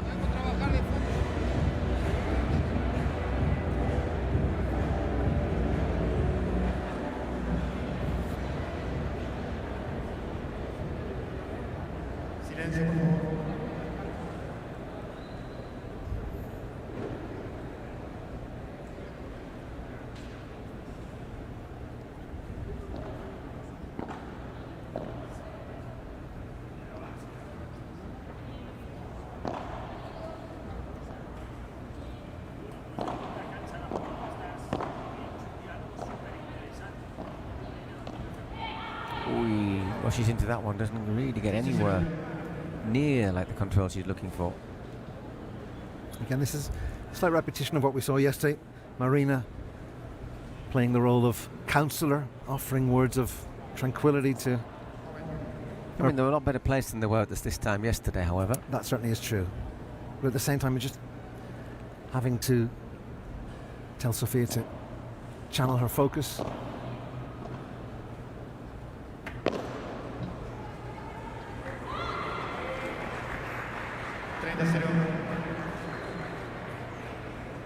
Solid play there from Julia.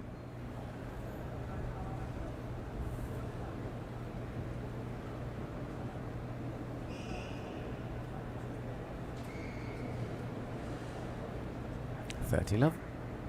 A little bit more communication.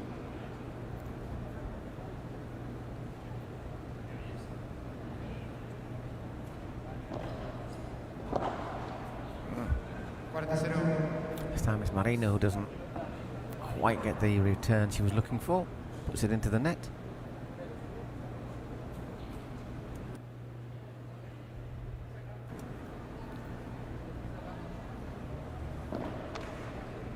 Second serve.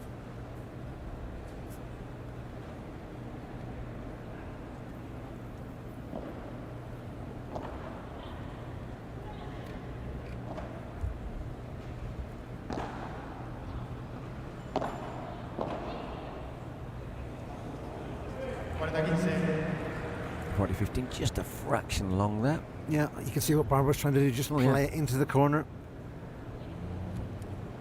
Out of Sophia's range and just failing to get the accuracy. It's good serve. Difficult to deal with, but actually it was an excellent return as well under the circumstances. I don't think she'll get to that one. Well played by Barbara and Julio. Nice aggressive point there. 3 games all. Again, any player at this level with the ball at that altitude, right by the, at that height I should say, right by the net, is going to take no prisoners.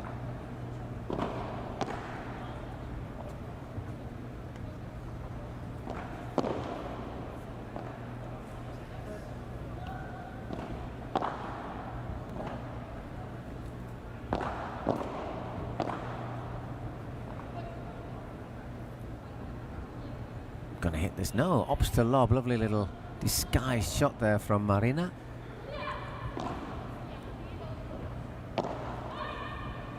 Barbara asks for it.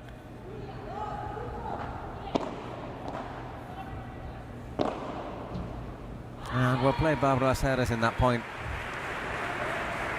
15-all. Patient approach paying off in the end.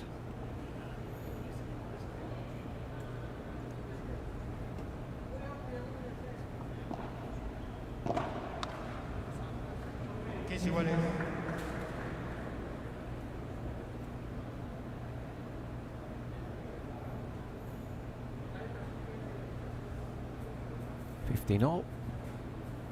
Sophia Saith serving.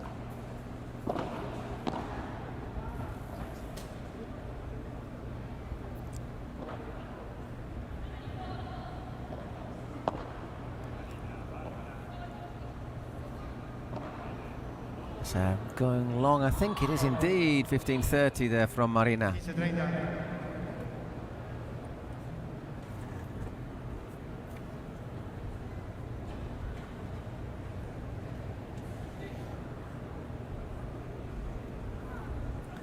The Domokod Arena, Paul, starting to fill up slowly but surely with... It is indeed, yeah. Quite a lot of in the stand in front of us, which is, if it's the biggest, bigger than the one that you can see, it's pretty much the same, I think.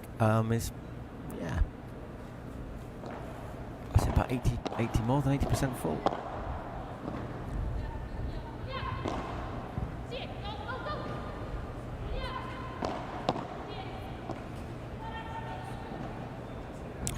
Got a little bit long, I should have to dig it out from low. 30-all.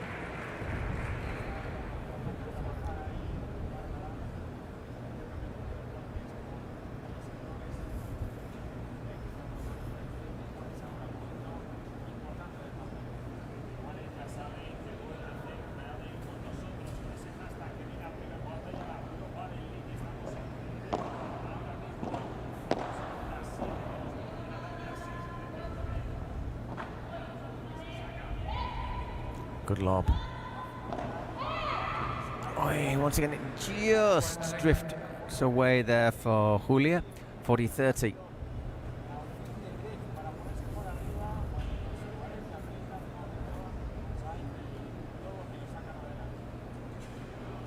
It's nice to see Sophia responding with a smile.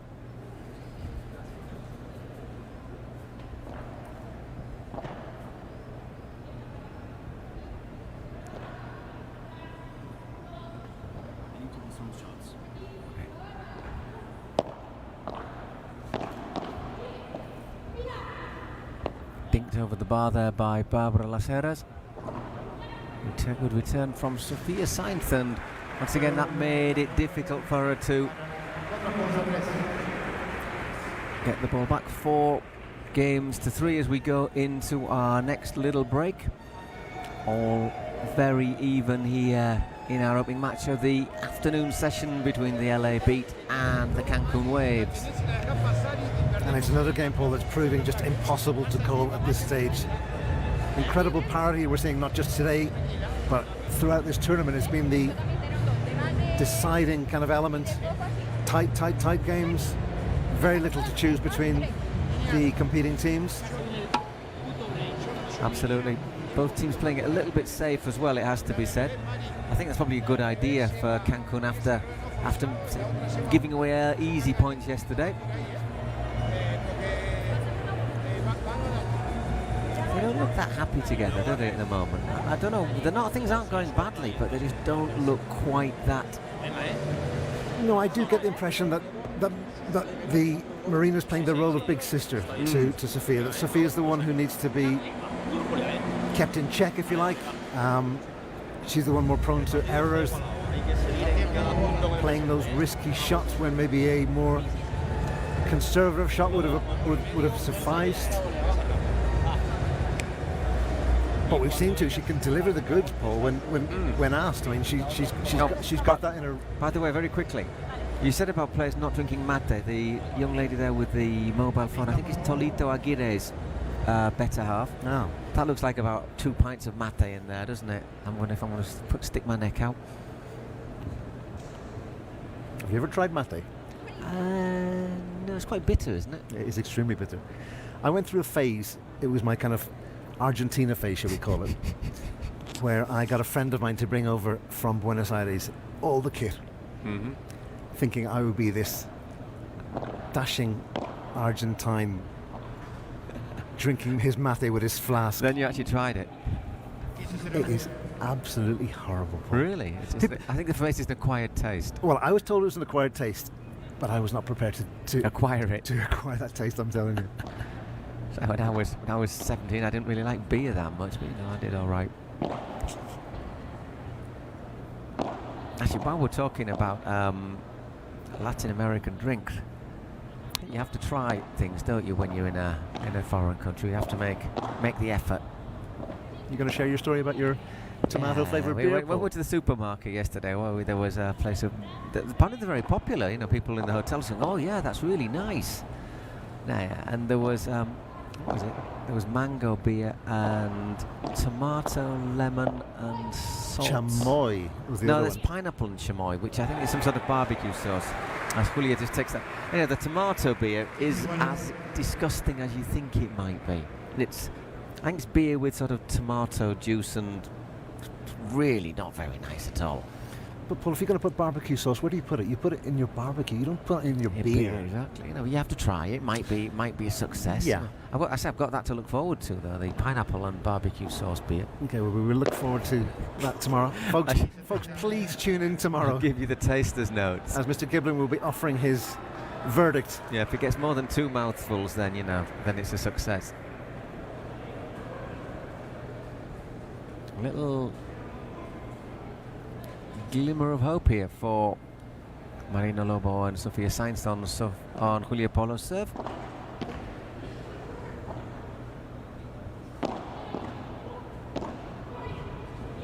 Now well played. Thank you, buddy.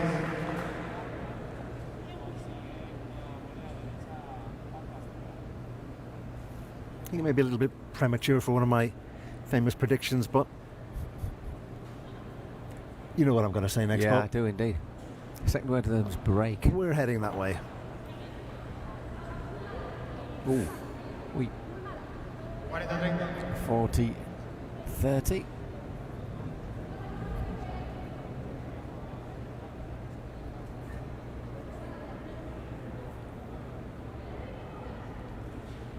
I thought for a second there Marina was going to appeal a call and take it to the umpire, but no. Just a rub down of the racket head with the towel. It's quite humid in here at the moment. Yeah. It's not massively hot, but it's quite humid.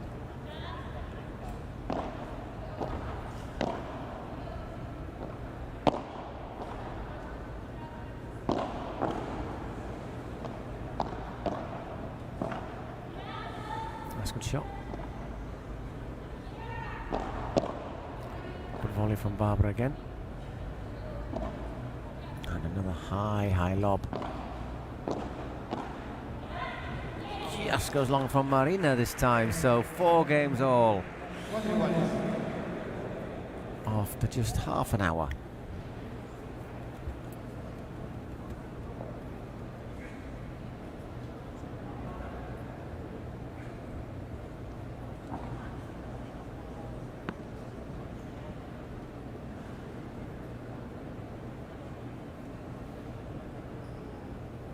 So for the 3rd time in the game, this serve is with Marina. Good serve again. Yeah.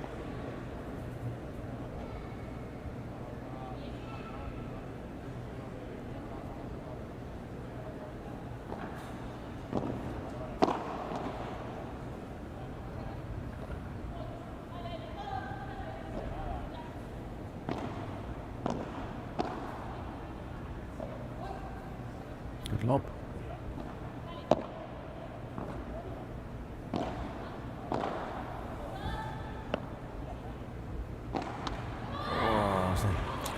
Disappointing shot there. It doesn't quite time it. Doesn't really get it over the net.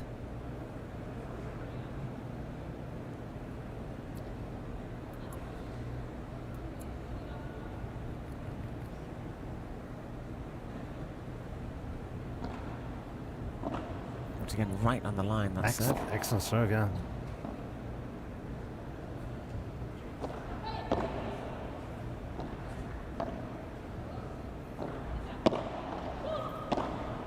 Putting under a bit of pressure there, and she tried the tweenie.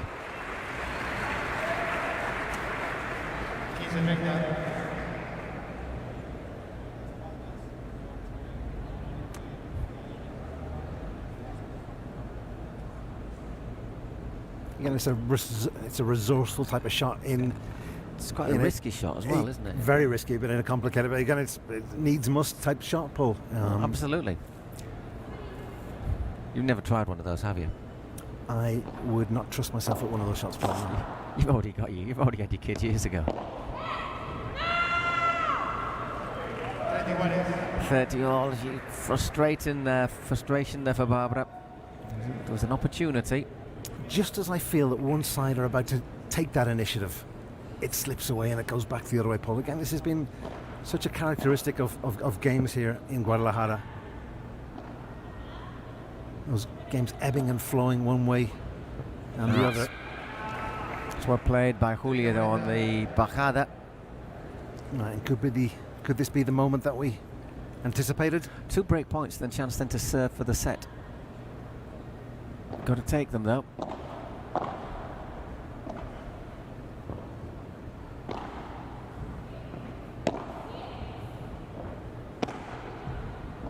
Oh, Barbara does pull it off.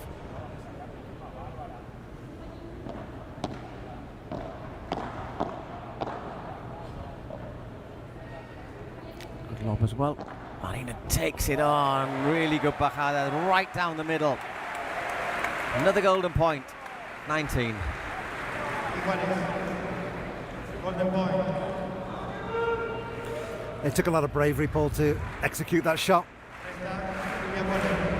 And that's exactly how much it means to Sofia.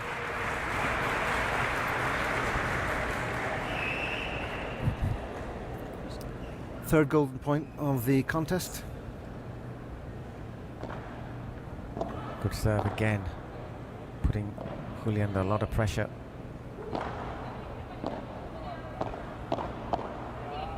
And again, really playing well, Marina, isn't she, today?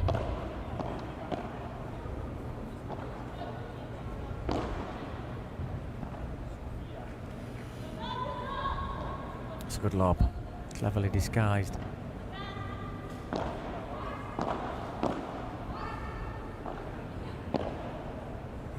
Oh, what a way to lose the point rather than to win it.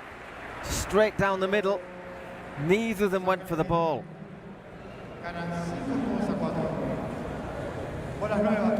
Well, to be fair, there was a big gap between them, wasn't there? And Julia was able to put it right there where neither of them could get it. But to be fair, neither of them even tried.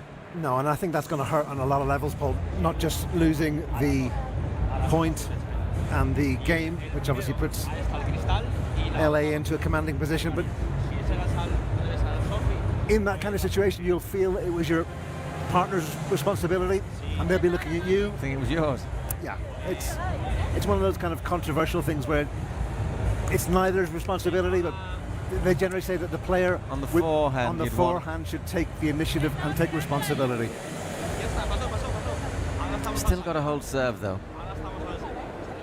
We know the saying, you're never more in danger than when you've just broken serve.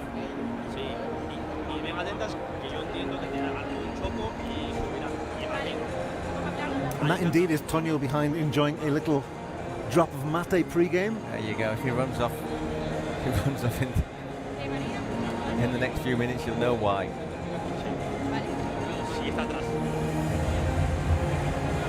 So if it's bitter, can you have it with sugar, or you're not? Is that really not the done thing? No, I think it's sacrilegious if you decide to add anything to mate. Mate should be in pure form. I mean, I even tracked down the various places in Madrid where you can buy like the really top class mate. I think I bought it from a Colombian shop.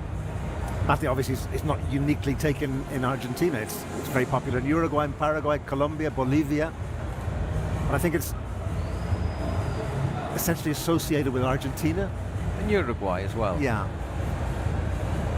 I think football players do have a huge responsibility, because you invariably see shots of Messi and Suarez together carrying their flasks. And is it hot? Did you drink it hot then, or cold? Yeah, it's with hot water, boiling water, but then the water cools down, and obviously you add boiling. You add the boiling water, and that's why you carry the flask around. And it's a sociable drink, Paul. That's the thing. Obviously, mate suffered during the pandemic. But the idea is that you share the same straws, like a family thing. Yeah, that's probably not a good idea in a pandemic. No. But families meet up... Actually, probably not a good idea any time. In the way that families meet up together for a cup of tea, they meet up together for a flask of mate. All right.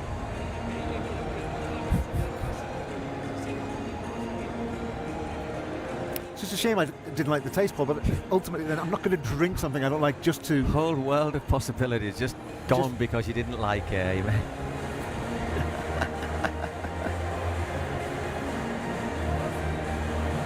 I'm very disappointed by your lack of effort there, and just carrying on. No, I persevered for a while, but again, it gets to a point you think, why am I putting myself? I'm suffering for art.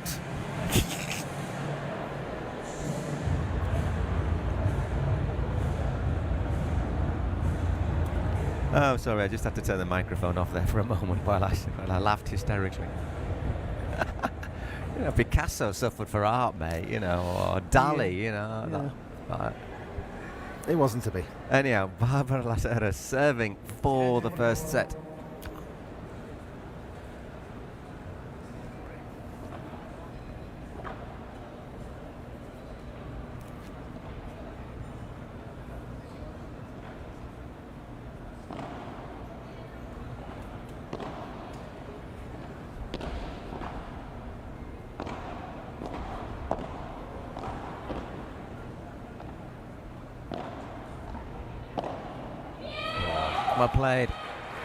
Well played by both pairs, really, but in the end, Barbara nips in and wins it. 15 love.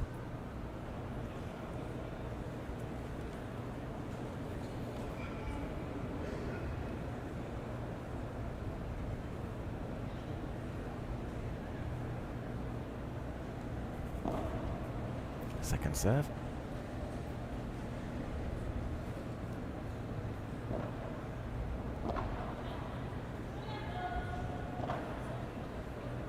It's a bit short.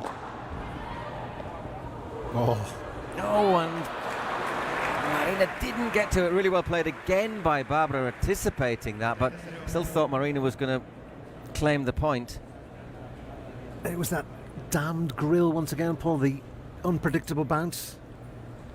Because I think Barbara was trying to put it out the door. I think she was. That's just in.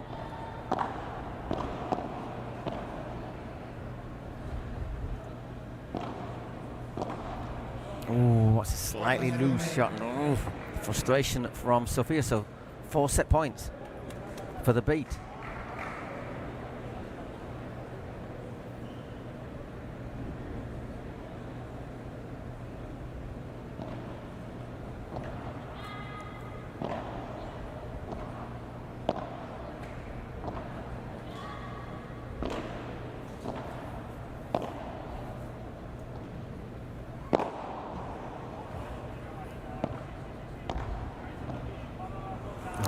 Lovely play, really well played. First set goes to the beat, 6 games to 4 in 41 minutes. Finally secured the breakthrough.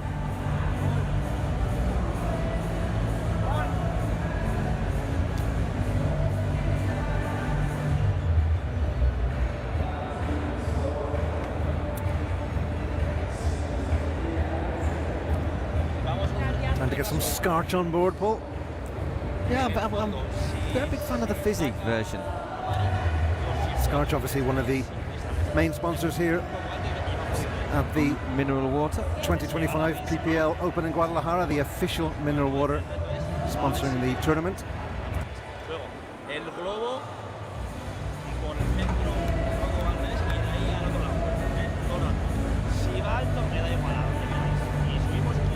You were also speculating, Paul, that the origin behind the Los Angeles beat may have a musical connection. Oh, I don't know. I mean, I think Los Angeles is a rock and roll city, isn't it? But obviously, We Got the Beat, the Go-Go's, 80s, late 70s and 80s. Well, female rock band. First all-female band to have a #1, and I think it was We Got the Beat, was the hit single. We can possibly add that to our list of things to find out about. I'm pretty sure they're the first female rock band, but like sort of playing their own instruments band as opposed to sort of girl band, if you know what I mean. But I mean, there was Belinda Carlisle's was the singer, and right, yeah. Jane Wiedlin was the guitarist. Big fan of Jane Wiedlin, I have to confess, when I was a lad. And obviously then you have the beat.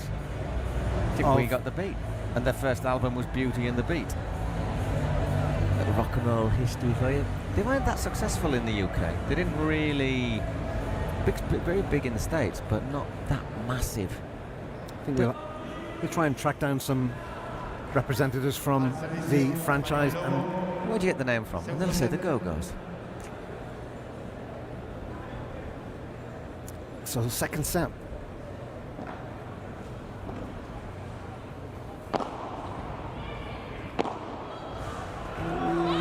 He bounces out. And it's Marina Lobo serving again.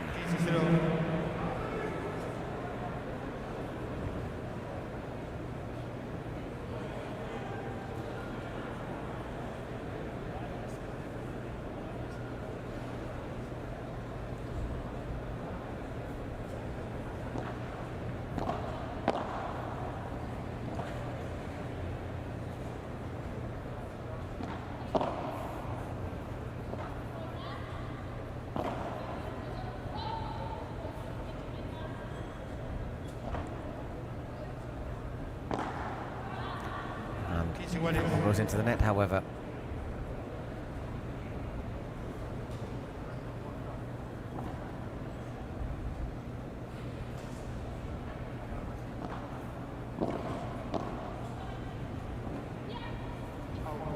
Try and dig that one out. Difficult to control. 30-15.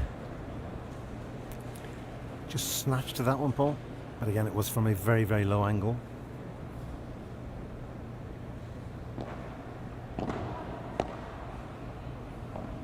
Change the angle there, Marina. Sends it back there. Once again, once it hits it's two sides, you're in trouble, aren't you? Basically. And the ball's just so low that it's almost impossible to maneuver the racket into a position to scoop it back.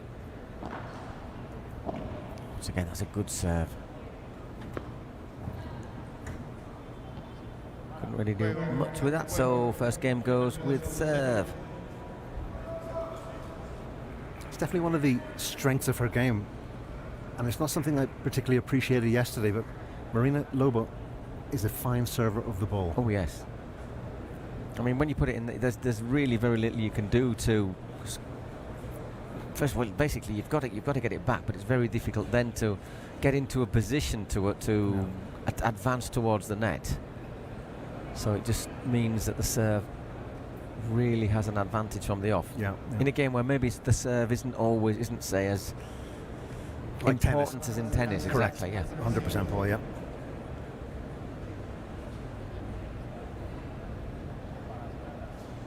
It's Barbara serving again.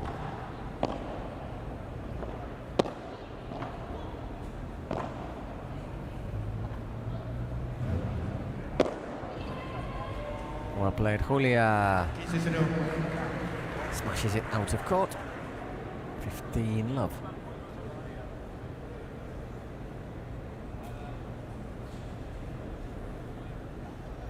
Bit of a lost cause there for Sophia.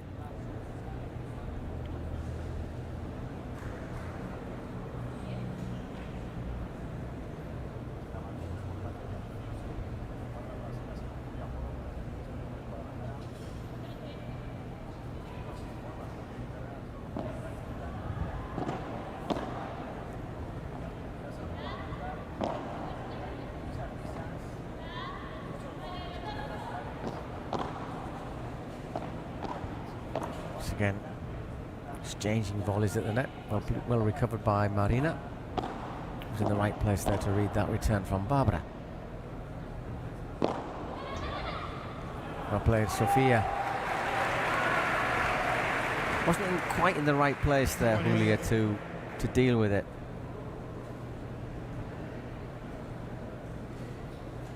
Did you maybe need to take a step, go towards the net? Perhaps.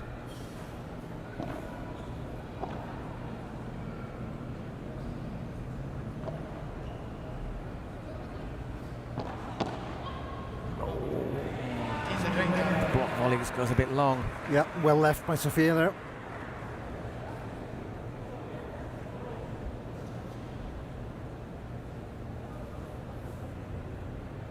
That looks easy, but the temptation to play those shots is huge. Oh yeah, it's just instinct, isn't it? 100%.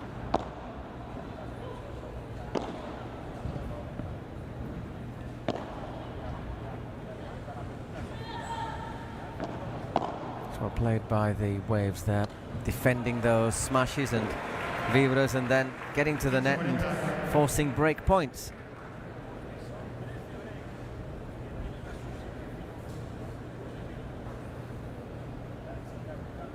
So are we seeing a second set where straight away the dynamic changes yet again? There's been a common thread throughout the tournament.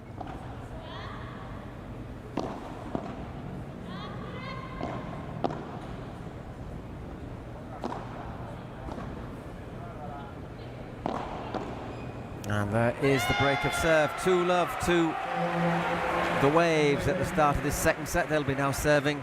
Chance to go 3-love in at this first break.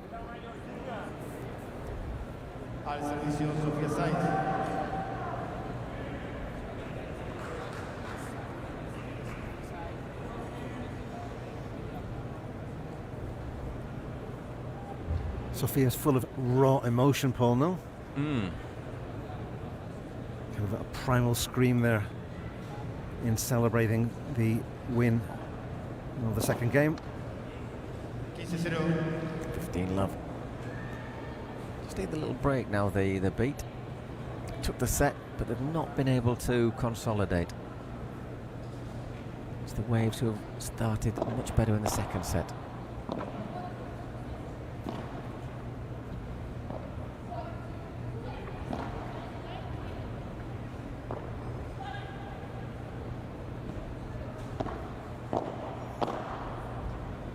Well played again. That's the shot you alluded to earlier on, that double glass, always elevation coming down. She's played it very well several times, Marina. Yeah.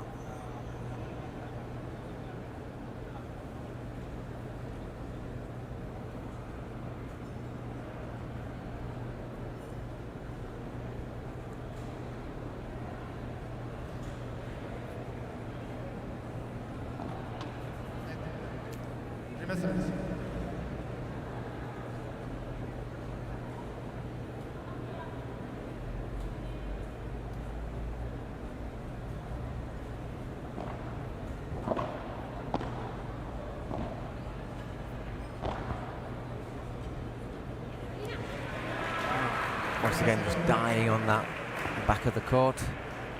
40-love.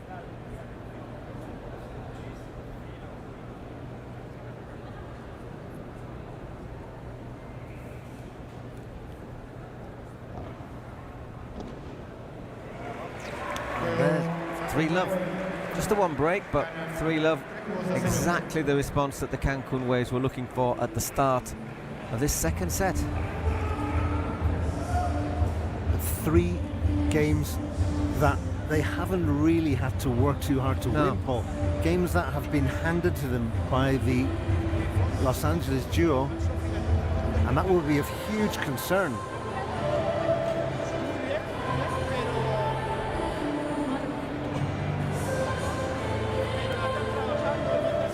A few more smiles on the Cancun bench now. Yeah, I mean, they've got reason to smile. I mean, they've regained control of the game, back in control, and again, should the match follow this path, then you would fancy another super tiebreak. Another super tiebreak.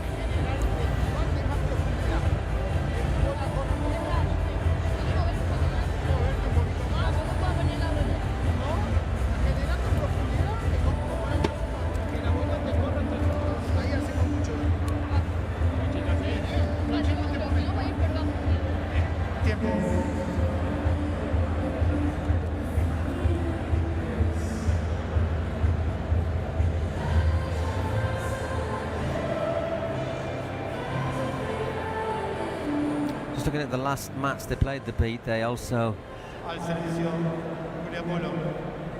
Silencio, por favor. Gracias. they won the first set.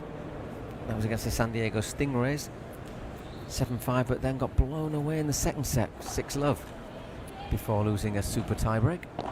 This was in San Sebastian. In San Sebastian, yeah. 15-0.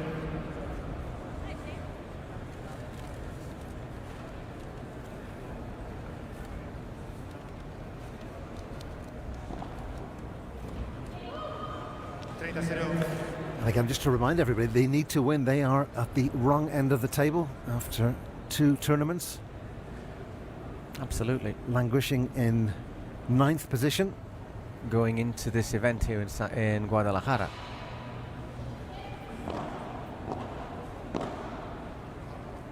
A little bit loose there from Julia. 30-15.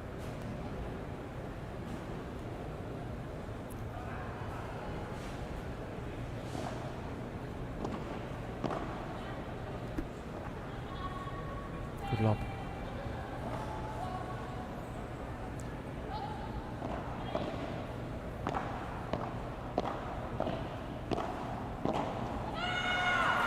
Steady all. There was nearly a little mix-up there between Marin and Sofia about that smash early in the point, but they recovered from it. It really is remarkable the way we've seen, not just this game, but nearly every single game, swinging tides, that pendulum of momentum that we talk about so many times. And this is another game that epitomizes the pattern that we've seen so much here at Guadalajara, Paul.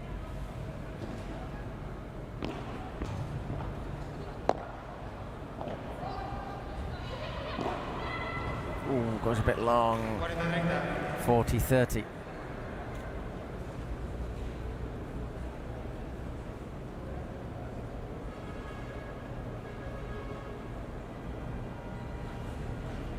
Pendulum of momentum, I like that.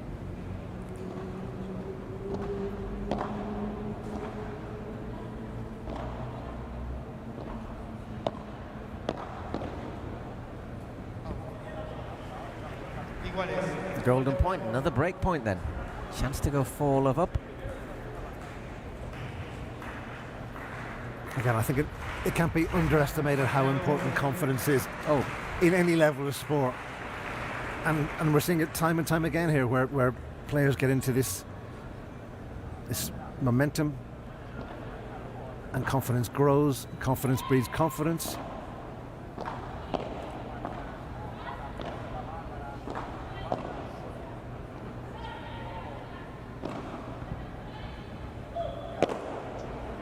Well played, Julia. Needed that.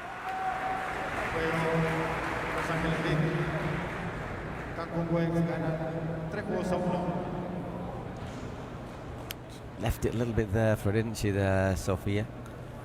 Yeah, just mistiming the return. By the time she actually played the shot, the ball had long departed. But again, you can see now she's playing with a completely different composure, Paul, and a different level of confidence to the Sofia signs that we saw at the end of the first set. Another really good serve, by the way, there from Marina Lobo. No, Marina's serves are exemplary. I don't think she's lost, certainly in this match. She lost the opening game. She was broken in the opening game of the entire of the match.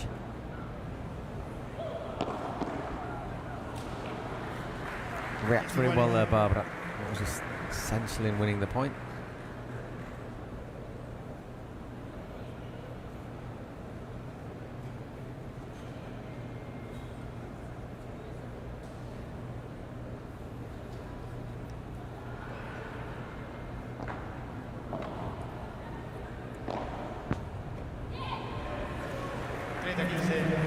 20-15. Just in. I was just about to say that was a very, even from here, a tough one to call. I wasn't too sure if that just clipped the glass first.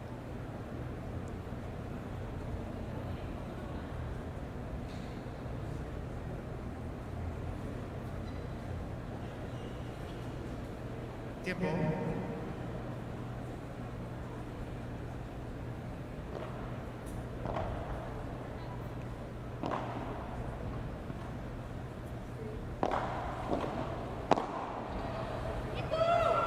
Well played, 40-15. Once again, they were always in the ascendancy on that point.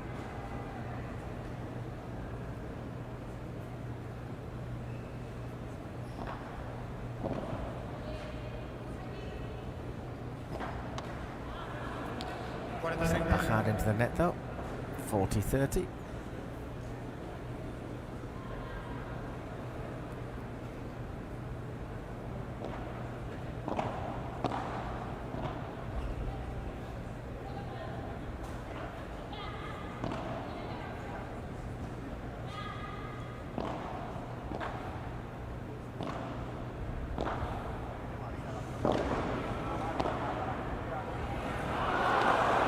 Again, recovering really well, Barbara, drawing the ooze from the crowd, but in the end, it's put away 4 games to 1.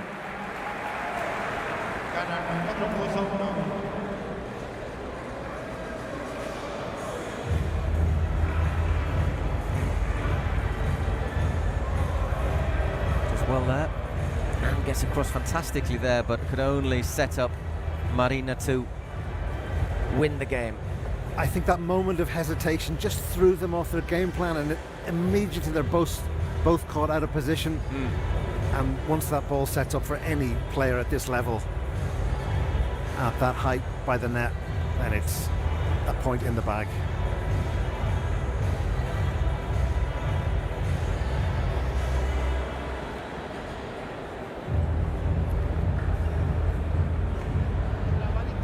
Difficult to see a way back in the second set for the... It's only a break though. Beat ball. Still only a break down.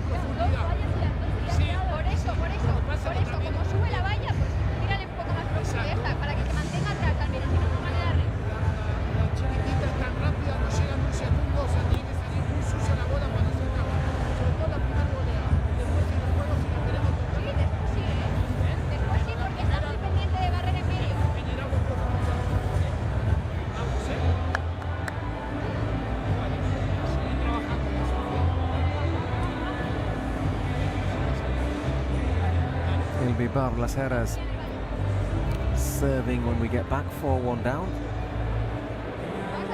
Just passing the hour mark too. 15 games in the space of 60 minutes. It's not bad, is it? No, I mean, we're getting through games at a pretty good rate. The thing is, the matches are just tight. Yeah, I mean, that's the common denominator that we've seen here since the opening game yesterday. That everything, there's no givens, there's no dominant forces crushing an opponent. Everything is being tightly contested, and ultimately that's what fans want to see. Fans want to see tight games, Paul. I think it's wonderful for the public here in Guadalajara.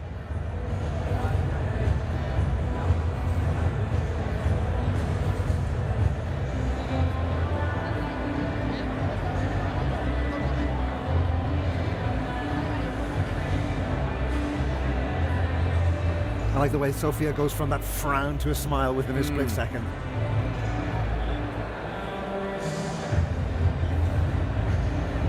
Almost not be ready to get back out. Oh, just getting the core, getting a bit of a polish.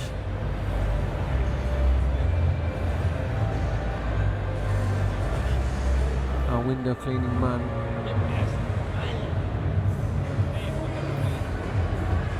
Quite hit second gear. I said the reason we're just taking a while here is the court is just getting a bit of a wipe down.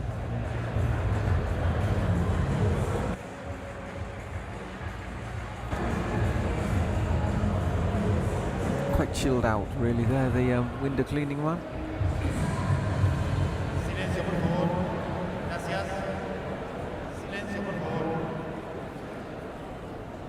Okay, Barbara serving.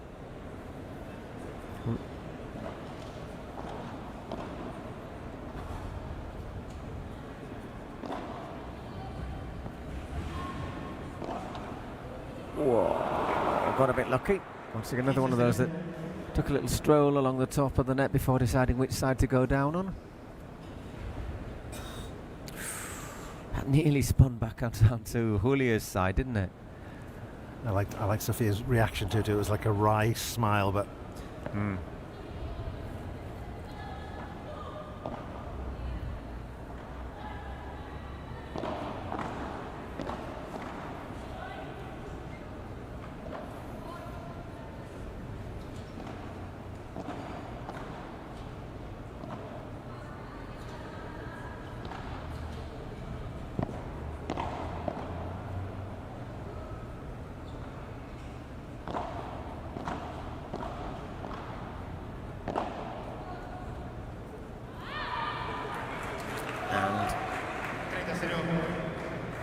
See why she took that, because she was coming towards the ball, had the chance, whereas it was going away from Marina. But 30 love.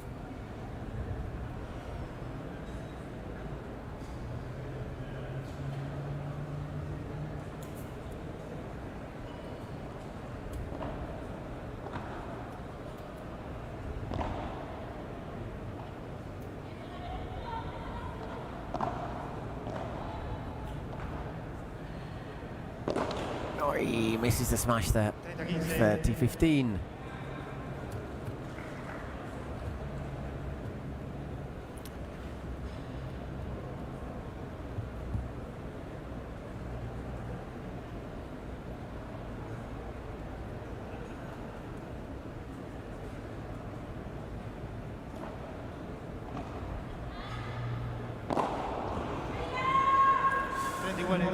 Very all.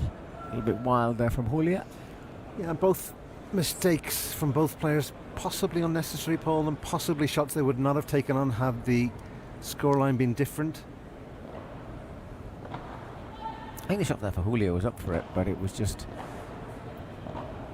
got a bit too much on it. Didn't get the angle right. That's well played from Marina. So all of a sudden it's a break point. 2 break points. Again, swinging from 30 love ahead to trailing 30-40.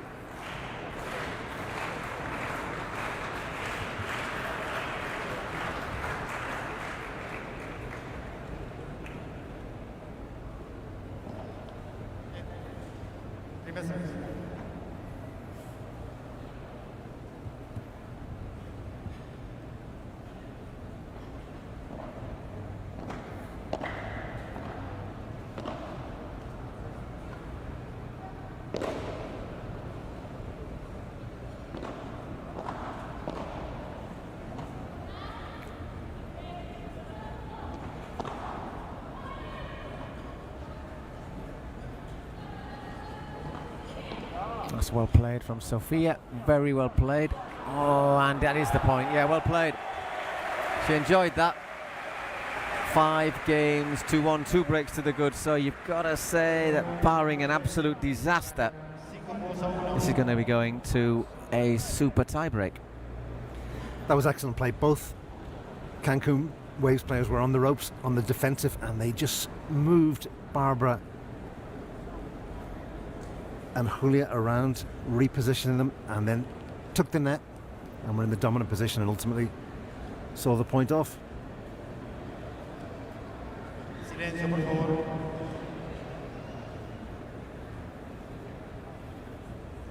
So Sophia Sainz serving to take us to a super tie-break.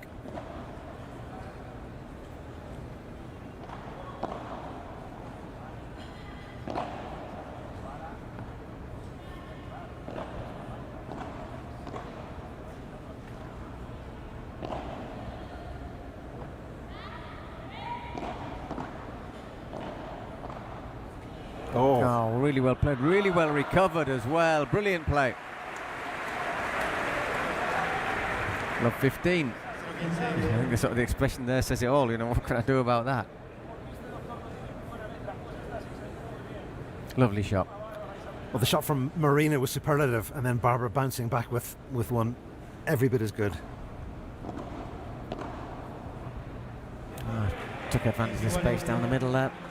15 all. There wasn't a lot of space, Paul, but she really did find that sweet spot. And it always creates a degree of confusion for the defending team.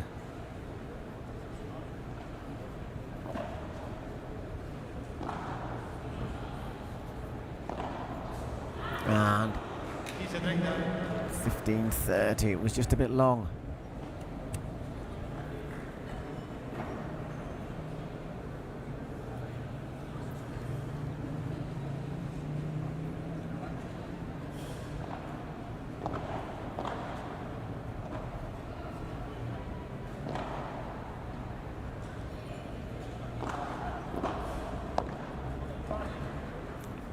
Here's a good lob.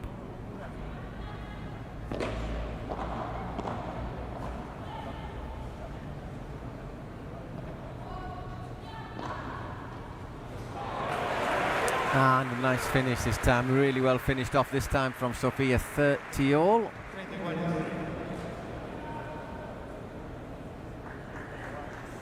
And if you can get that right contact with the cage, Paul, immediately you're creating huge problems for your opponents.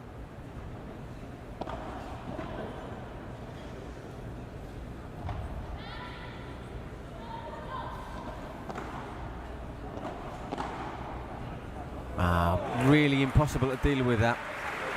Flat batted right into the corner. Didn't really bounce at all, did it?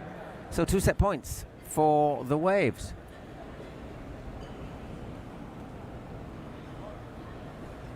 No way you're going to return that.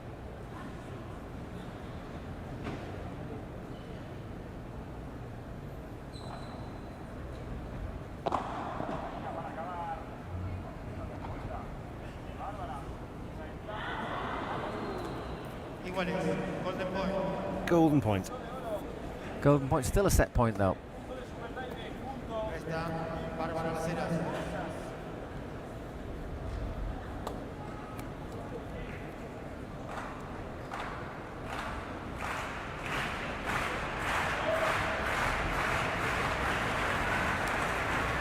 If they win this match, the Waves, they might have a very outside chance of getting to the podium day, but I think it's difficult. With only one win and dropping, and having dropped 3 sets though.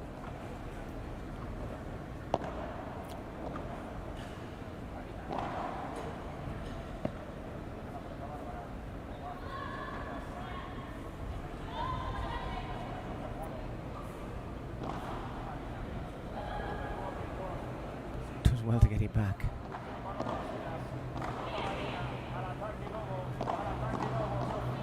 Whoa. Well blocked, brilliant blocking, tremendous play from Barbara de las Heras to save that. Really, really well played.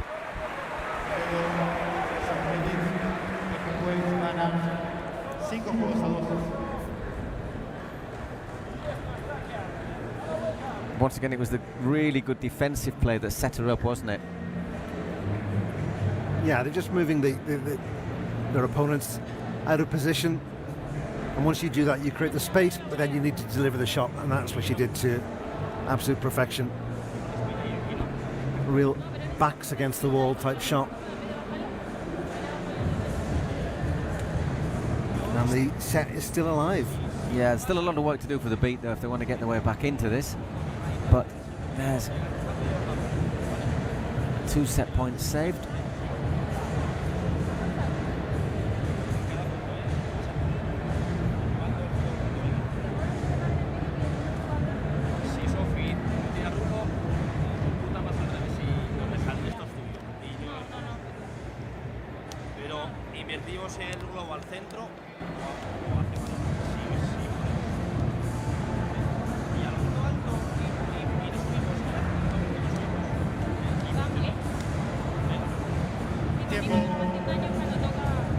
It'll be Julia Polo serving when we come back. Yeah, and then I think once we see the serve returning to Marina Lobo, I feel that will be the definitive game, assuming, of course, that Julia manages to maintain her serve. Yeah.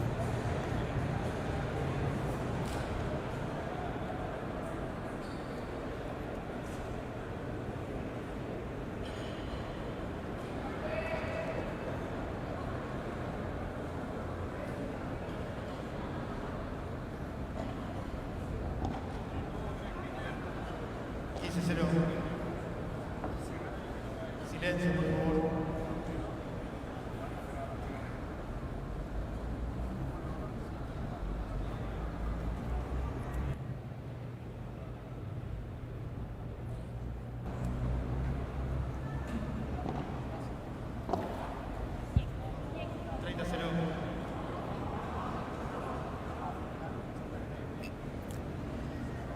Love.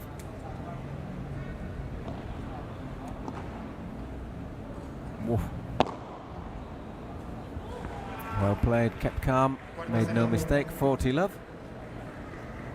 Just approaching an hour and a quarter in this match. Get the feeling too the Cancun Waves have just said, okay, let's just get this game out of the way, get Marina back on the service line. I always think that's a mistake doing that, though. Yeah. No, I mean, we talk again about an issue of 5-3. All you need to do is break, and you're really back in contention again.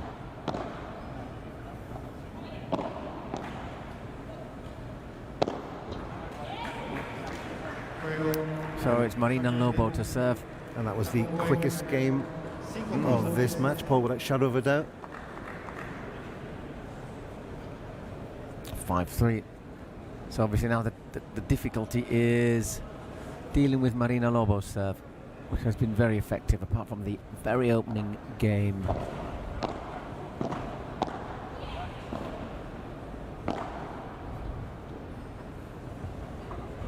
Once again the cage just causing problems. Love 15. That's the thing, you think you've got the ball under control, and all of a sudden it hits the cage and it goes whichever way it wants. Fine recovery there from Barbara, has to be said. That backhanded return.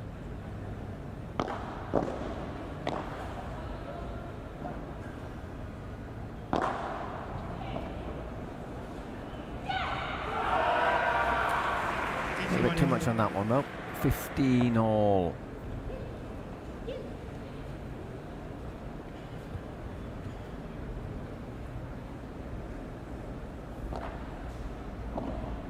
Once again, a difficult save as Barbara. Brilliant.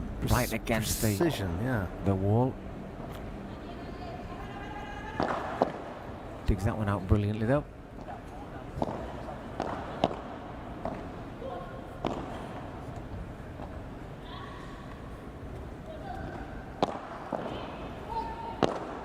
Oh, Sofia is there for it. 15-30. She's capable of the very, very best, but also in her locker she has those kind of errors that really can hurt.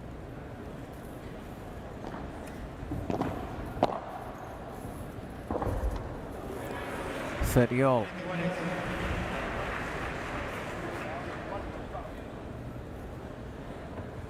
It's not all plain sailing though, Paul, is it? They've been made to work for this. Oh yeah. Second set if they are to go on and win it.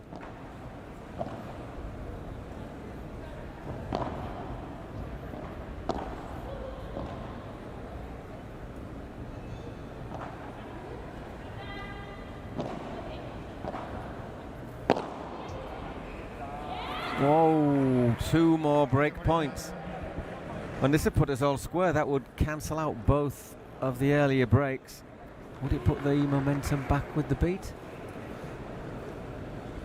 Again, this is what you alluded to earlier on, what that strategy of waiting for the big server to come through. Well, I think you just got to go for every point.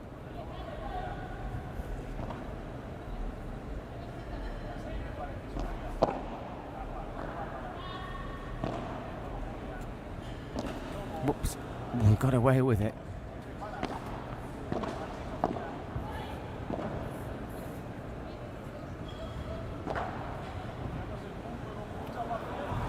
It's unlucky. recovered, but not enough. And we have another golden point, which is also a set point. Again, it was a brave shot of Marina to take on, given the stakes, given the situation. She's a cool customer, Marina Lobo. Paul, has to be said. I mean, she delivered one of the finest shots here in a pressure situation, and she just took it on her stride.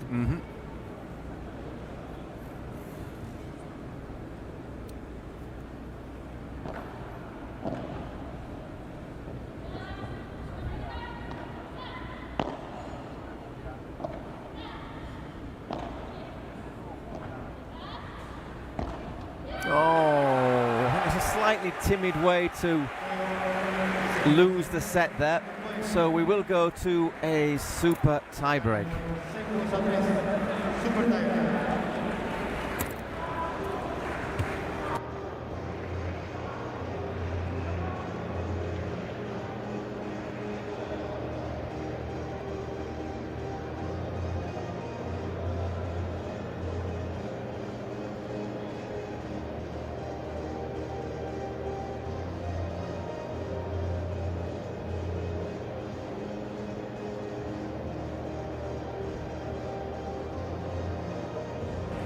Okay, and there we have the heat map of the second set for Lobo and Saith.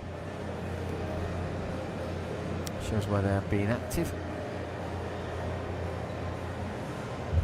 Once again, most of the points coming from either the middle or almost the play middle or deep in the set, in the court.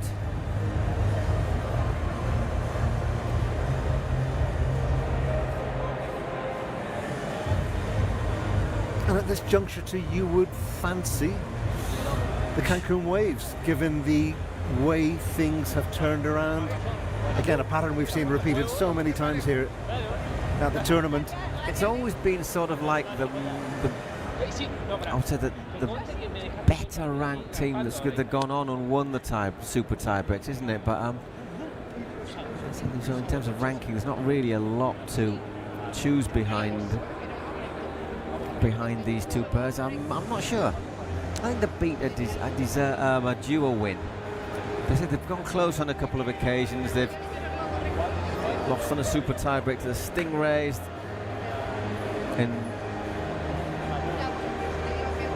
let's see if they can get it over the line this time, but very hard to call. I think a lot might depend on Sophia Saith. If Sophia hits a couple of winners early on, she could go on to win. They should go on to take the match. But if she makes a couple of mistakes, then it could very quickly all go the way for LA.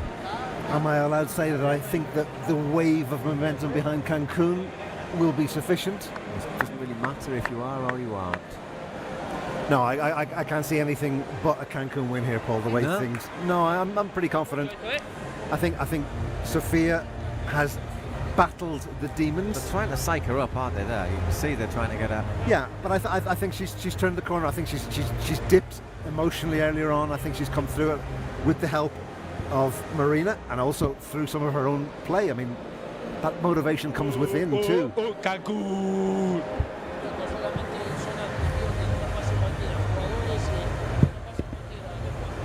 Anyway, all will be revealed in the next matter of minutes. Is that a rabbit or a bear? Do you reckon? Oh, that's a hat. That's supposed to be bubblegum, I believe. I do hope so. Al servicio, Bárbara Las Heras, super tiebreak. Silencio, por favor. Gracias. Silencio, por favor.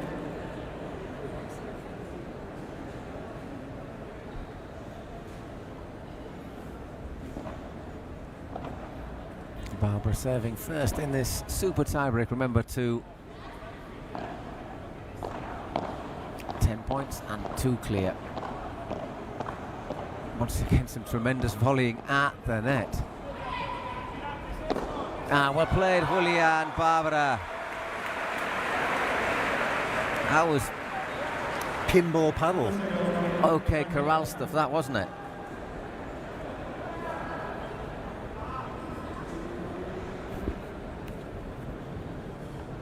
Servicio, Marina Lobo.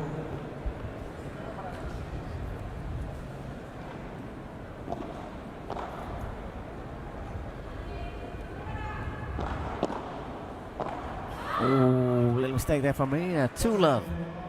Los Ángeles.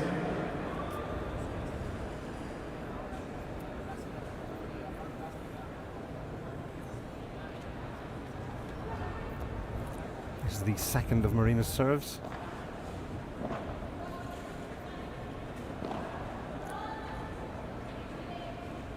Good lob.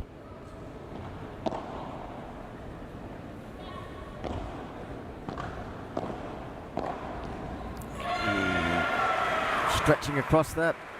2-1. It was that direct shot looking for the channel in between both players.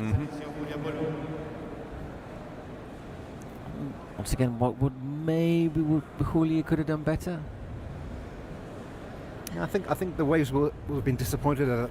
They would have expected Marina to hold both of her service points. That's wayward. Second serve.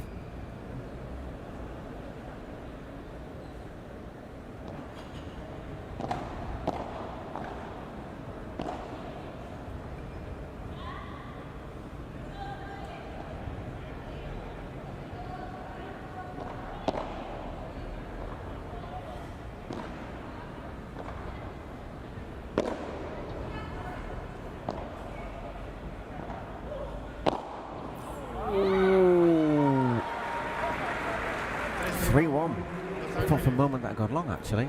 Yeah, just a matter.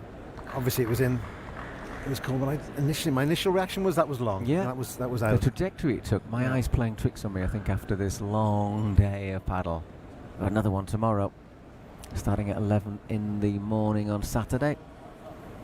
Second session starting no earlier than 6 p.m., which will decide everything regarding podium day, and just about, well, it certainly should decide who does and doesn't go to New York, but in what order will be decided on the podium day on Sunday.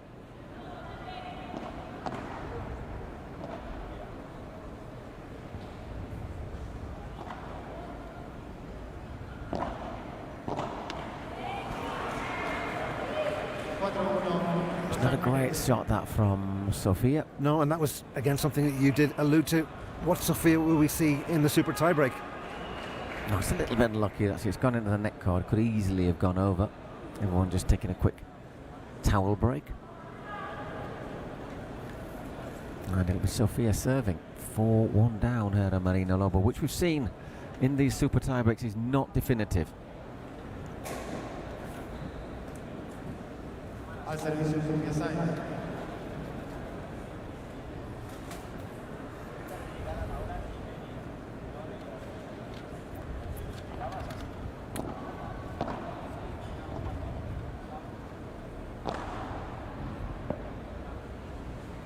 Little lob into the corner.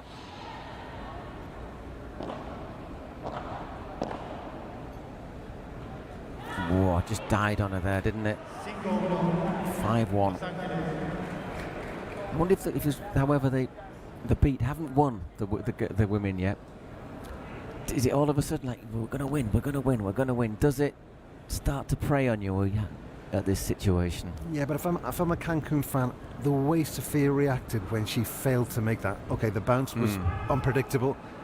But it would worry you. Yeah, it's that going back into that sort of dark place that we talked about earlier on. At a critical time of the game, you need both players to be sharp, mentally and focused. Whoa.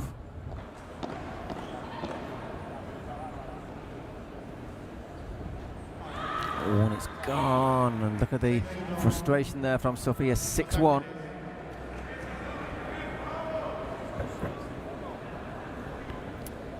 Yeah, I think my earlier prediction, Paul, before we got to the super tiebreak, at the moment is looking a little bit misjudged. Still get this back, but starting to look very positive.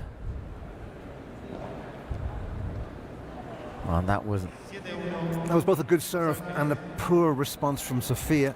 Didn't really bounce at all, though, did it? Strange bounce. 7. Actually, the point's going to be played again, Paul, for some reason. Did it clip the net? Possibly, yeah.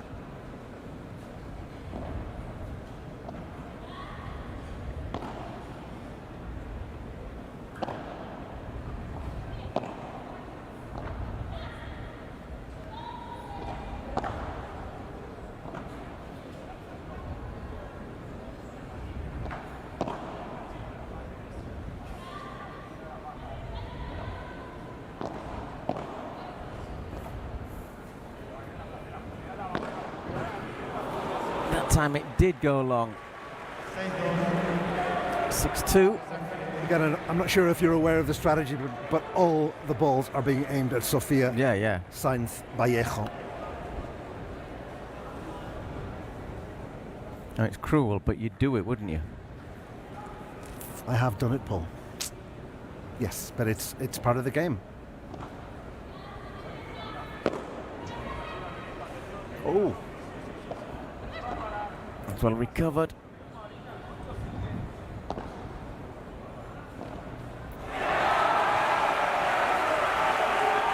And all of a sudden those 5 points, which we for a moment thought was 6 points, is down to 3. 6-3 still. That is a big point, and that is a huge point, because that is a point that the Los Angeles beat should have won without any question, and they gifted it and gifted the initiative back to Cancun Waves. Again, are we looking at another moment of inflection here?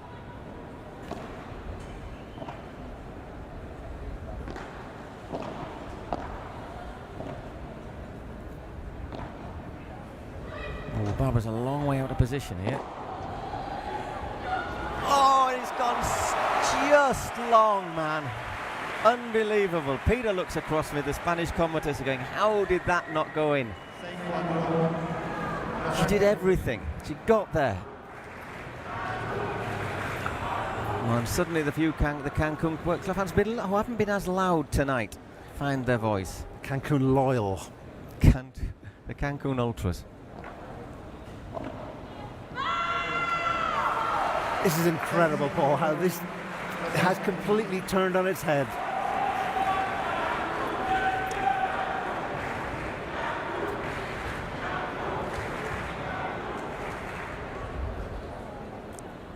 Julia Polo to serve. 6-5, her and Barbara still lead, but they've lost the last 4 points. That's a big point. What, are they claiming that she hit the net?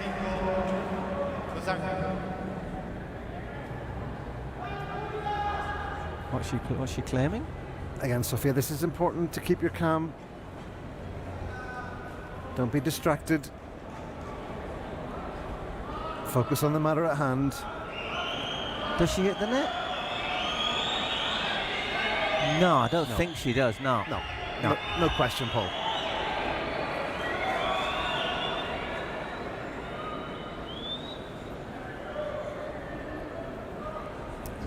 Slight hint of desperation there with Sofia's claim.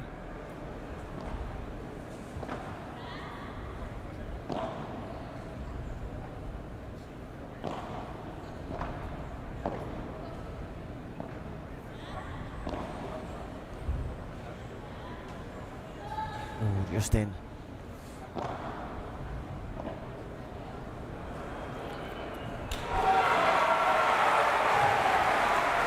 And that's gone a little bit long. Tell you what, it must annoy you as well if you're Barbara and Julia when you're just losing a few points and all of a sudden the crowd start cheering for the other team as well.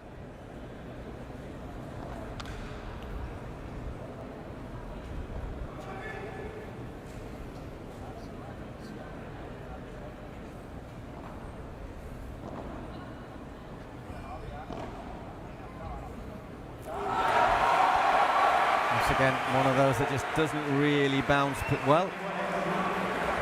7-all.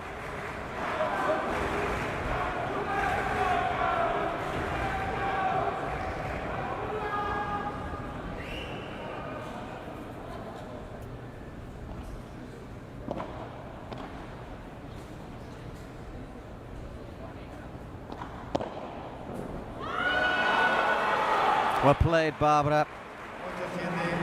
8-7. She'll be serving. And it's this time it's Sophia's turn to look at her teammate and ask a few questions.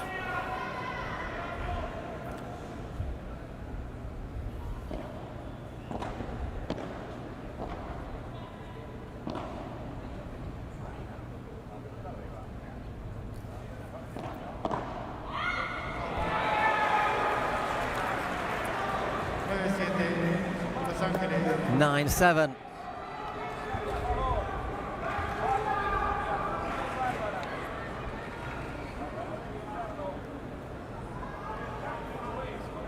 Too much points. I think that went long, it did indeed.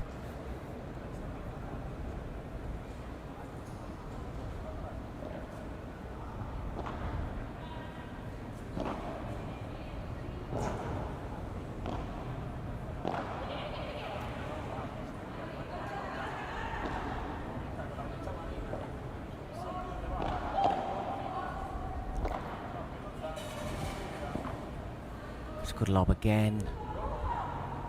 And again from Marina. That's a tremendous shot, actually. Sophia's going to go for this.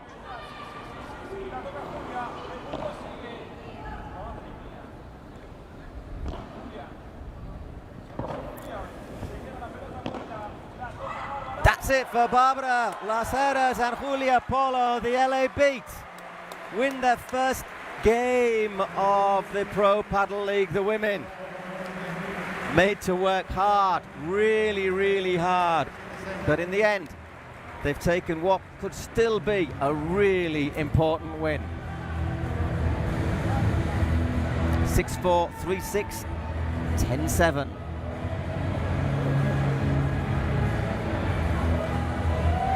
Huge levels of delight there for Barbara and Julia. Again, it did look right at the end of halfway through the...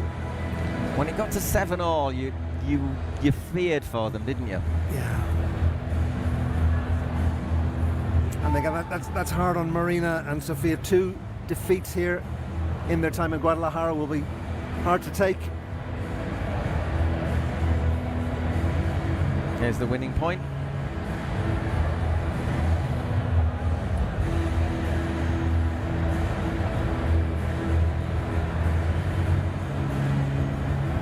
Struck decisively.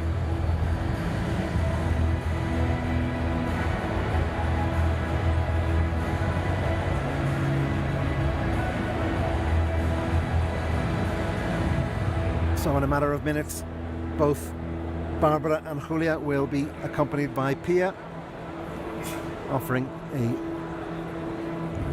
little... Well, they've just been very quick. There they are with Pues Pia. estoy aquí con las protagonistas de esta noche, de la jornada, me atrevo a decir. Y antes de comenzar la entrevista, me encantaría que toda la gente les diera un aplauso porque hemos vivido el super tie break más cardíaco en lo que llevamos. Many of the fans here supporting the Cancun team. There's a warm round of applause for both Barbara and Julia. Bueno, gracias a todos por animarnos, por estar aquí. La verdad que fue un partido durísimo y se merecía un super tie. Estábamos ahí las 4 luchando, dando todo con lo que teníamos, las 4, así que nada, muy contentas porque haya caído de nuestro lado. ¿Cómo remas mentalmente contra una adversidad como la que enfrentaron ahorita? Bueno, muchas gracias a todos por venir. El público ha animado a las contrarias, pero es normal porque el equipo es de aquí de México.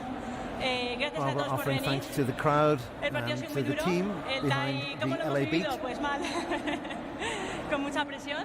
Hemos empezado con una ventaja considerable, digamos. Poco a poco nos han ido remontando con alguna bola, con algunos buenos puntos que han hecho las Just contrarias. alluding to the way the game went through all sorts of different twists and turns. Y confiar hasta el final. Confiar hasta el final. Con eso nos quedamos. Un aplauso enorme para estas dos guerreras que nos dieron un gran partido en este día. Muchísimas gracias, chicas. Les vamos a pedir que firmen unas pelotas para regalar al público. Gracias. In that bid to be in New York City in the month of October. And we'll be back imminently for the next installment as the men from LA and Cancun face off.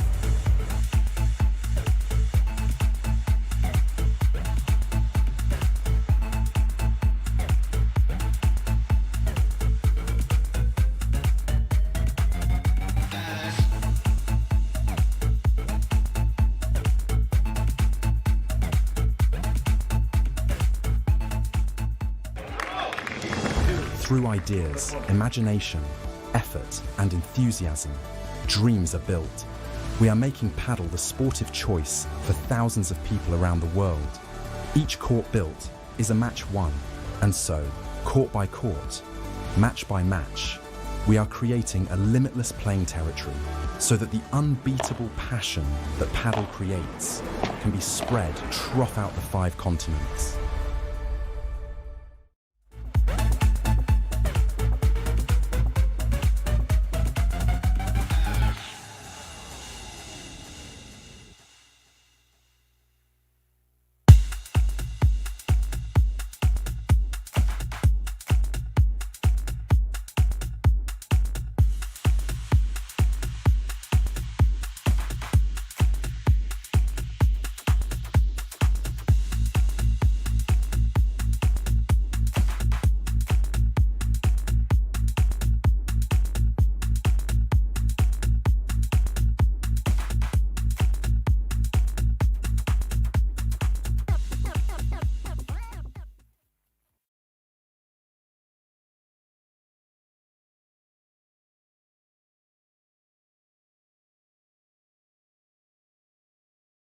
Ahorita, no sé si ahorita debe haber foto. Ah, bueno, pues de una vez.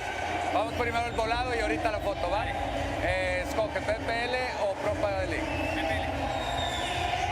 Ahí. Pro Padel League. Ellos sacan. Correcto. Suerte, señores. Gracias. Sean buen partido. Foto.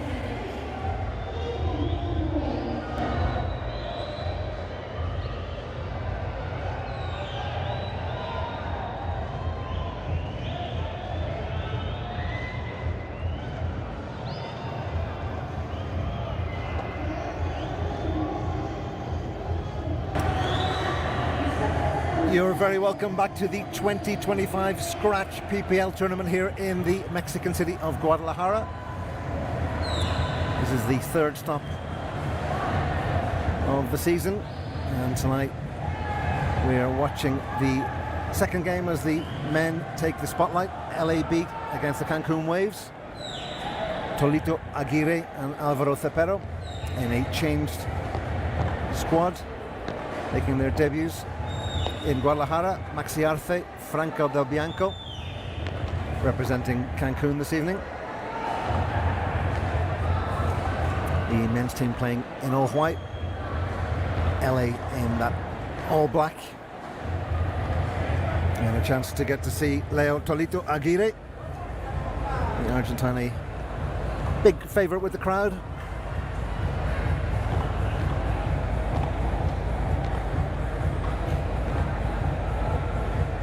Ranked 29 in the overall global rankings, hailing from the city of Buenos Aires.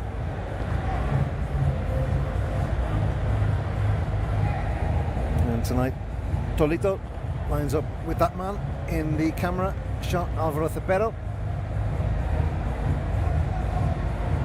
Slightly lower in the rankings at 41. And Cepero hails from the Spanish town of San Fernando in the province of Cádiz.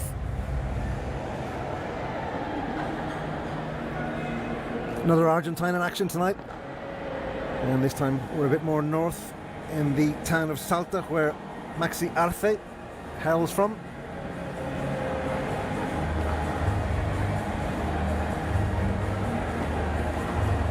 A 27-year-old partner tonight with another Argentine from Quilmes,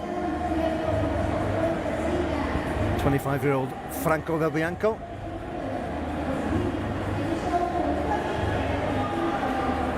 And Del Bianco on the left side of the court this evening.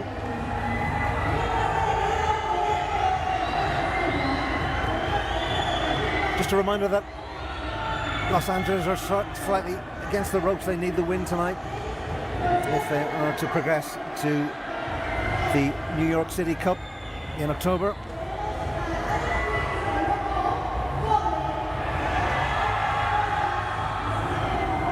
Big noise levels here, as I'm sure you can appreciate, at the Domo Code Arena in Guadalajara. And again, as is the way, Friday evening crowd, fans still flocking through the entrance here at the venue.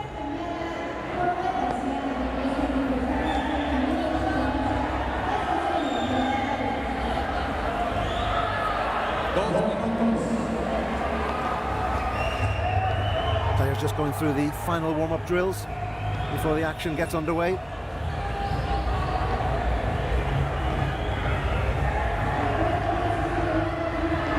Los Angeles out to try and secure a double in that attempt to get to the City's Cup. That'll be taking place in a matter of months in New York City.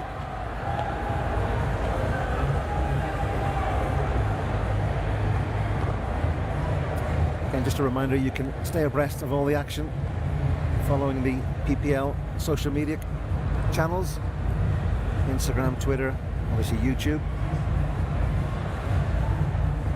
And there's also a TikTok account, if that's your thing.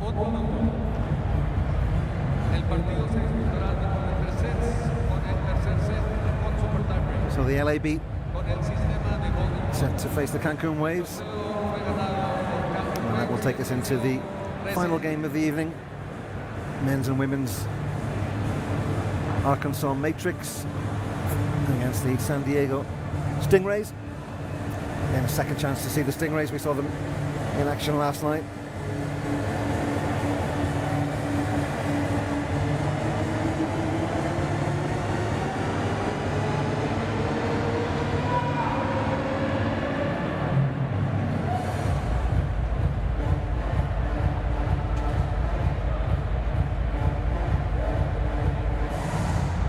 Great vibe here in the arena, players interacting and mingling with the crowd, signing paddle balls for the younger spectators.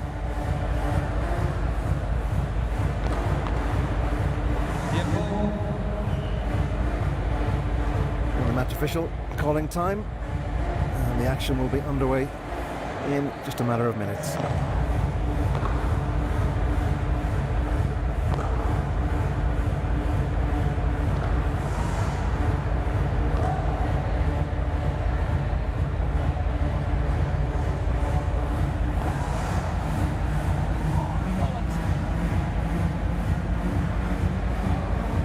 So the time just exactly 8 o'clock here, local time in the city of Guadalajara.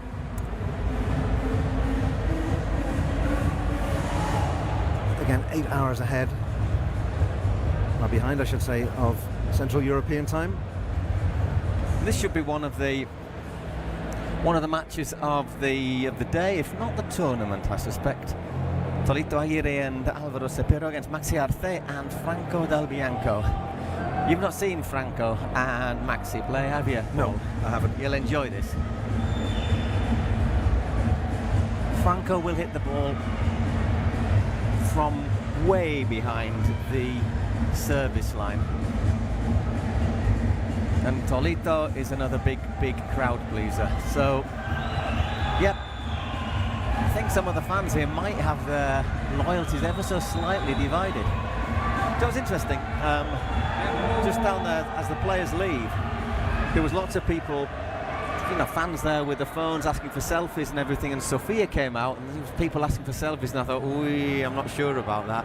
And yeah, she stopped, she smiles, was for all of them. So I think that's still part of the culture of the sport, Paul, where the players still realise that the fans ultimately are the lifeblood of the sport. Yeah. And they don't see themselves on a different pedestal. Long may that continue. Exactly. Okay. It's going to be Tolito to get us going.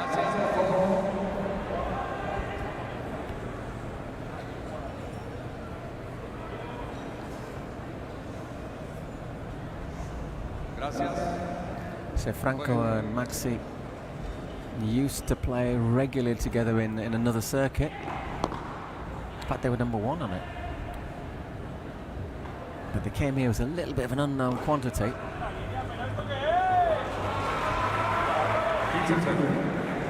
And that is a little indicator of what we have to look forward to, I think. That was rather special.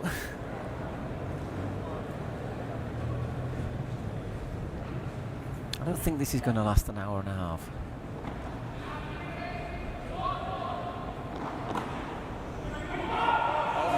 $30 love. 30 segundos.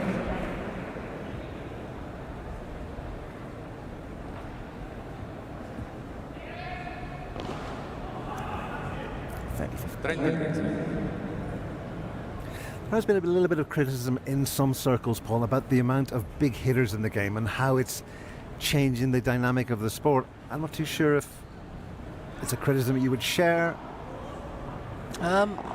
where the game becomes less technical and becomes all about brute force. I think there's I think you can make an argument about that, but I don't think he can be just a big hitter, because we've seen in the Pro Padel League this season how in the first, okay, look, to be honest, they won in San Sebastian, Ausberger and Cardona, but they were probably two of the biggest hitters as a pairing. But we've seen how they have not been unbeatable with people who are technically very clever. For example, they played one game against the Stingrays, and they ended up sneaking home. But basically but really struggled because someone like Maxi Sanchez, who was obviously an old head, wise head, former world number 1, worked out that basically, what you do is you don't feed the beast. You don't give them any globos. You try not to give them anything in high, anything they can really have a go at. And so there was lots of chiquitas, lots of balls down low, and really making it difficult for them. And once again, if they played someone like Bergamini, you can imagine Lucas Bergamini making sure that they didn't get that sort of service. So there's always going to be more than just big hitters. I mean, there's all sorts of debates always surrounding the men's game. Is it more powerful? The women's game, some people say, is technically more aesthetically pleasing because of the lack of that brute force and power. I mean, these are debates that have been going on. These are not new debates. I mean, the debate about the power is maybe one that's kind of bubbled recently, but I mean, to be over the last few years, we've just seen a new generation of players come forward, haven't we? Like players like Cuello, Cardona, Ausberger, and it looks like we're going to see more coming through as well. But so it means players like Sanyo, Bella, as you say, they were that former generation. But there's also sort of players who I think are sort of hybrids, wouldn't you? Would you say someone like Paquito? There's always going to be room for Chingotto, isn't there? Or he can hit the ball hard, but he's obviously more than just that. Or Gustapia, once again, he can fly through the air. Or Bergamini, as we saw last night. Exactly.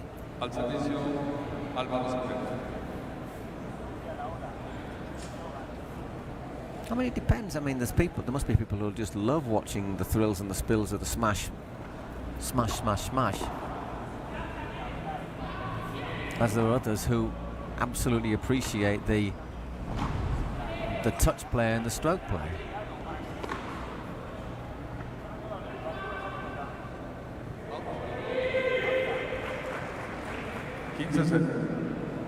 And I mean, what would you rather watch? Sort of say Ausberger and Cardona against, well, let's say, I don't know, Tapia and Cuello, or would you rather watch a game where it's global, which is basically a war of attrition? It's do you want the blitzkrieg or do you want trench warfare? Which is the I mean, I think what you need is a bit of a hybrid, isn't it? Yeah, I mean, it's like not everything in sport, but everything in life. You need a balance and you need an equilibrium, and as you say, there are players who offer that duality in their game.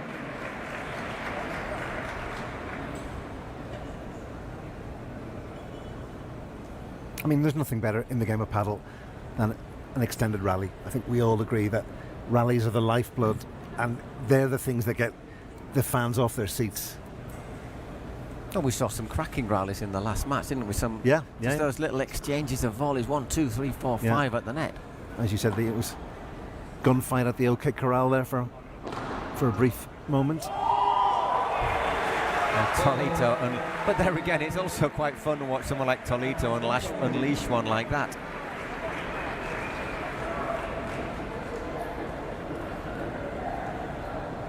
Right from the service line. Well, we've had 5 minutes in 3 games.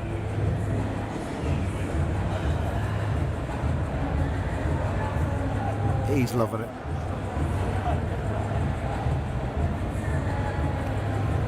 He's lost a bit of weight as well. He has a bit of a problem with weight retention, which he's been sort of open about. He's to be very careful with what he eats.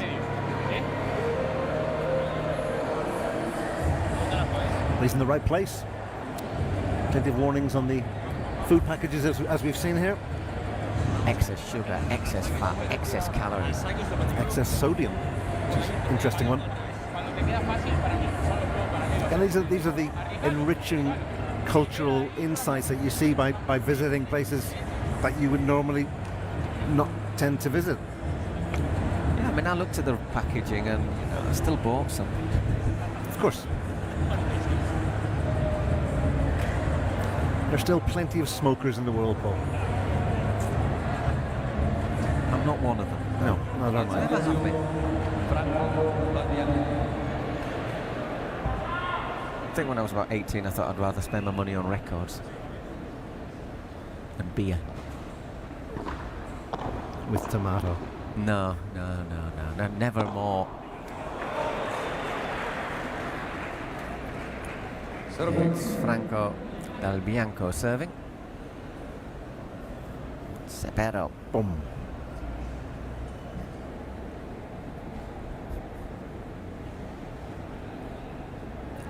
Cepero, the only non-Argentine on court today. From the Bahia of San Fernando. Cádiz. In Cádiz, exactly.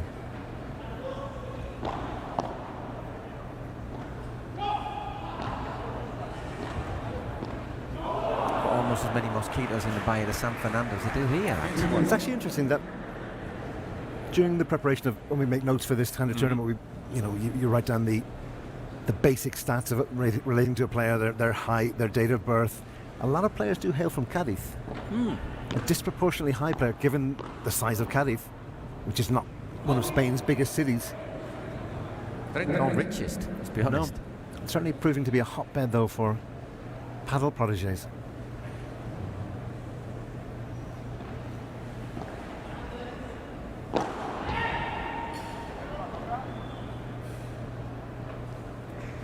What 40-15.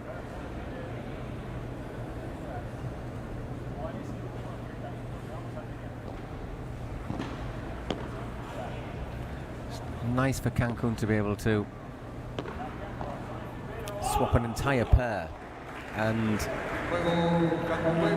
have a really, really competitive team. I still think they need maybe another female player, because it's been Marina and Sofia all tournament. Yeah, I mean, I think we alluded that in one of the earlier games, whereby you're running the risk of just even the slightest niggle or a hamstring tweak. Or somebody who might just need a little rest, having to play because there's nobody else. Well played, Alvaro. 15 love. He manages to get the ball back into court, but might have just gone a bit long, but no call.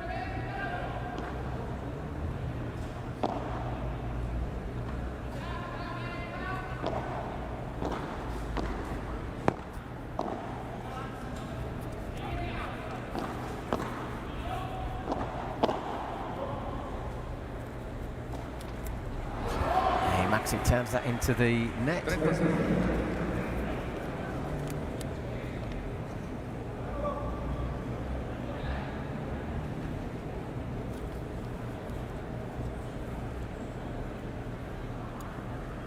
Yeah, a defeat for Cancun here, and you think that will certainly ensure that they're not involved in Sunday's action.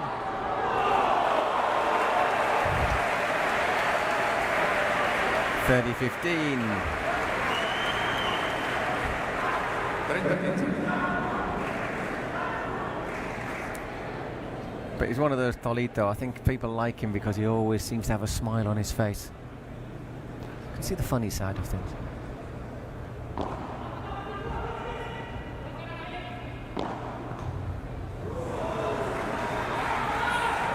40-15. A win here today, Paul, for Cancun, would that be good enough? A convincing win to sneak them into Sunday's action? What was it yesterday? It was 2 defeats and then a defeat earlier on. So it's the men and women separately. So the women obviously have no chance, and the men. Let's have a look. I think it might depend. They lost yesterday, Alex. 7-6, 7-6. Yeah, quite a narrow defeat.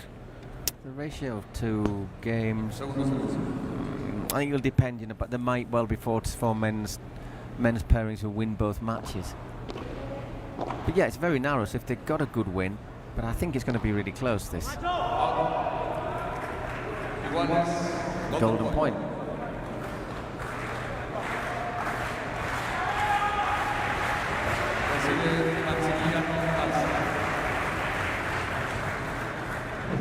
Again, it would be nice for local interest to see Cancun progress.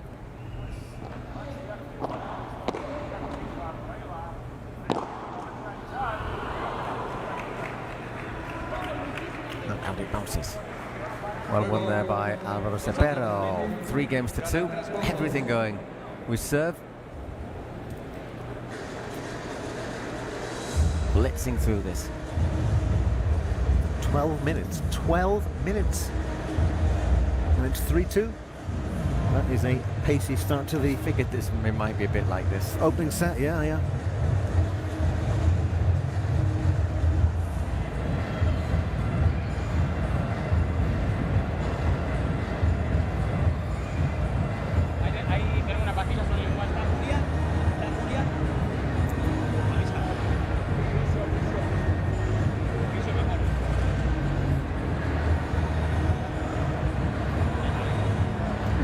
Alvaro, just getting a little... I'm not too sure if he got a blow to the mouth. Was he on the wrist? On the wrist, it's looking like. Yeah.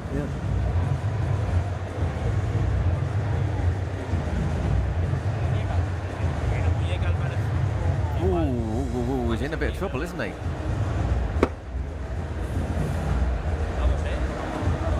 Has he got it on a ligament, maybe? Doesn't seem to be able to bend that freely, He's in real difficulty. And it looks a little bit swollen all of a sudden too, no? Yeah, that should be really cruel on the beat as well. Just thinking.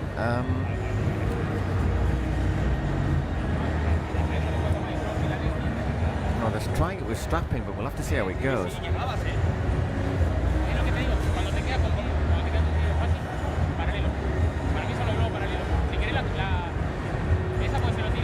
See, this might be a big factor tomorrow, because I don't think there's not another man in the team, is there? It's just Tolito and... That's correct, yeah. It was actually... That was the moment when the incident happened. I think it certainly looks like he's prepared to try and go on.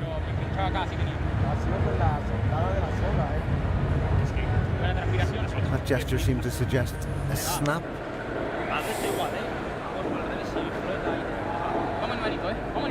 We'll just have to see how it goes, but if he has to retire, if you're not there, no pasa nada. If you can't do it, then you can't do it. It's not a problem. But obviously then the beat would forfeit the game and Cancun would win by a walkover, no? Yeah, Cancun would certainly win. And the problem would be for the beat that tomorrow he wouldn't probably, if he has snapped something, then he might not be able to play tomorrow. You know, and I don't, unless one of the, could they inscribe one of the coaches? Ooh. We'll see. Let's cross that bridge.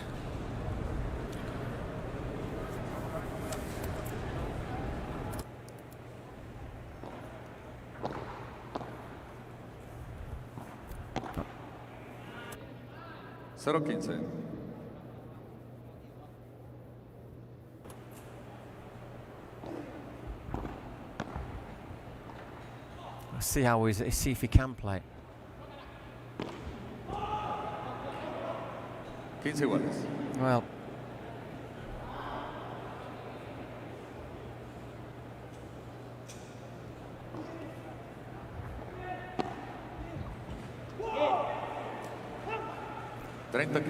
just watching Cepero.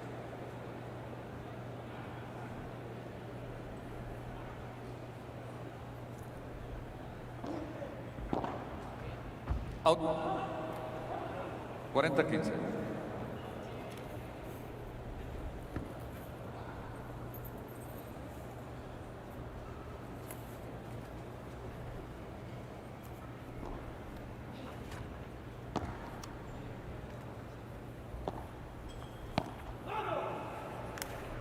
Juego Cancun Waves, 3 juegos iguales. Okay, 3 games all. It's going to be Alvaro Cepero to serve.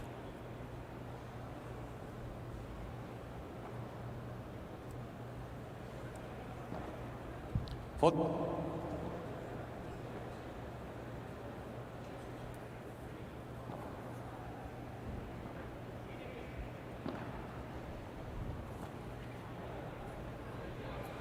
Out. 15-0.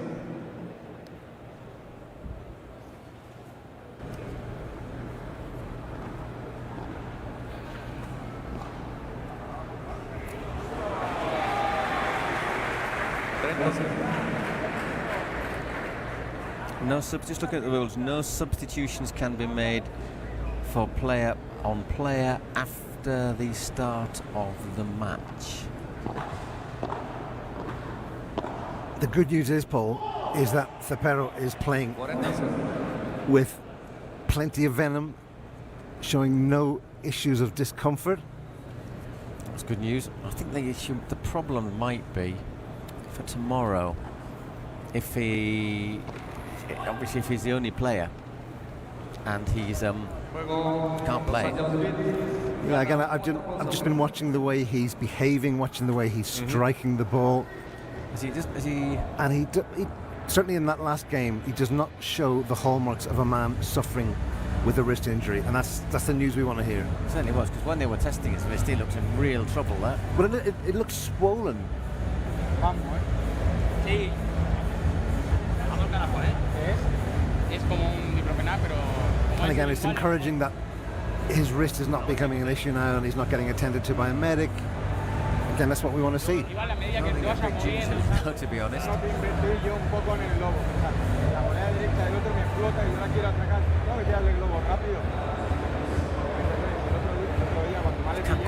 wish I could hear what he was saying. Vos apenas tira el globo, ya movete. Y yo creo que el resto es a todos lados, excepto ahí. Is that just a vamos a aguantar por el momento from Tolito there? Yeah. I think from what I can infer is he's saying I can't play this sort of shot. I think he can play, but there's limits to what he can do. Okay. Yeah, and I think Tolito's out. Let's continue for the moment. Yeah. But as I say, I think the issue might be tomorrow, because if he has done something, it'll swell up. It'll be probably very painful. Yeah. I'm sure he'll go home and put his arm in ice. But, well, let's watch this space, isn't it? Anyhow, meanwhile, let's see what happens as Franco Del Bianco is serving. I mean, I don't know if they could include, say, for example, one of the coaches to play. Just inscribe him in the team during the tournament. Again, it's kind of ironic when we just broach the subject of talking about Marina and Sofia for Cancun. Yep. And then a team from the opposition poses that question.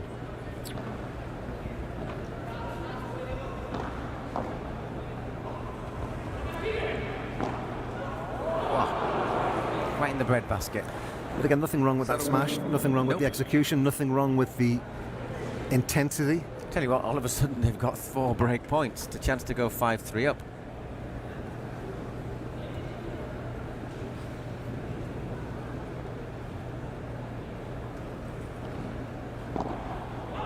Oh, went a bit long. 15-40.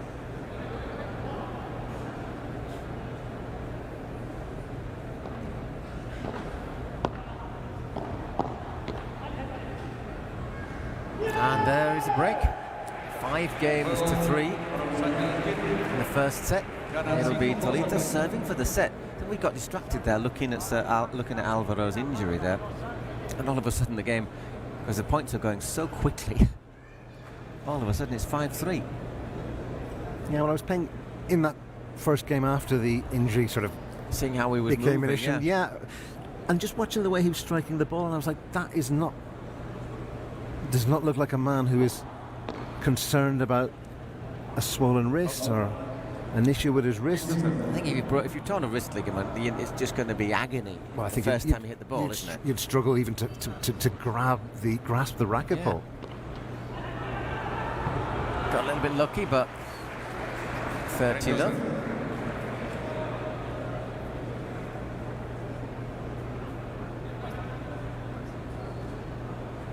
And if anything, the injury may have even distracted the opponents into lulling them into a false sense of security. Look at that. Oh, maybe didn't get quite as much as he would have had on it earlier. Well, it might be they just didn't quite time it right. So 30-15. Franco Del Bianco gets airborne. A little bit reminiscent of Franco Stupacic there.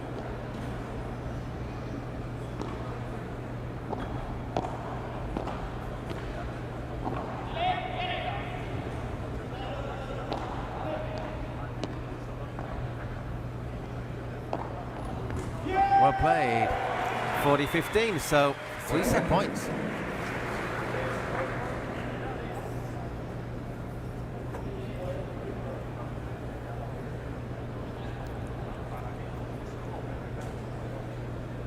Nothing wrong with Cepero's decision making. And that goes long. Out that one goes. So there is the first set, 6-3 in 23 minutes. I would hasten to say that is probably the quickest set we've had in our time here at the Domecod. Absolutely, here in Guadalajara.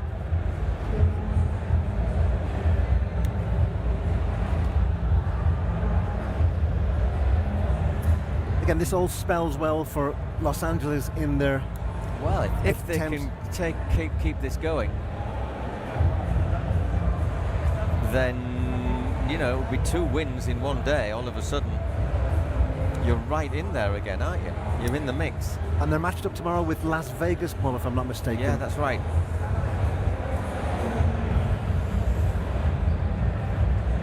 I think we'll have to look at the numbers tomorrow morning and see who needs what to at least qualify. There's still going to be quite a few variables going into tomorrow somehow.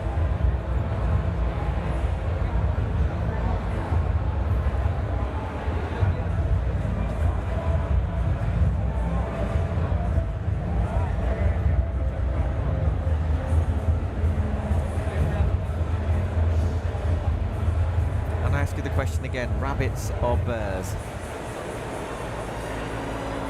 I'm saying a mutant version of a bear mixed with a rabbit hole. There's certainly been a good run on the merchandise sales from the Cancun Waves guys. Plenty of baseball caps, plenty of jerseys being worn. You're still holding out hope Yeah, I'm going to have to shoot down there after this match finishes. Of your freebie, yeah. See if we got any left. I still want a beat t-shirt. That's what I want. I really like the beat t-shirts. I'm just going to go on and on and on until somebody hears me and brings it up to our commentary position. Gracias. Preferably a clean one. But I'm willing to put it in the washing machine.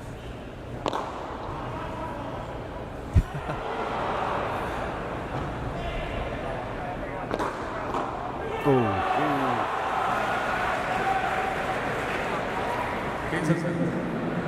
little bit of showmanship there from Tolito. Yeah, very what the crowd want to see. Give the people what they want. Maxi Arce serving.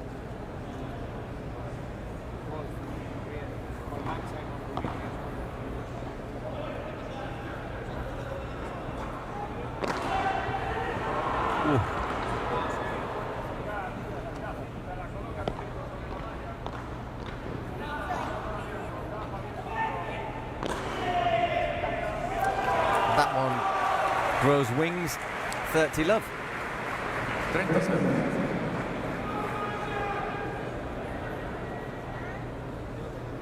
Interesting to see the way that Del Bianco and Arce seem to direct everything at Tolito.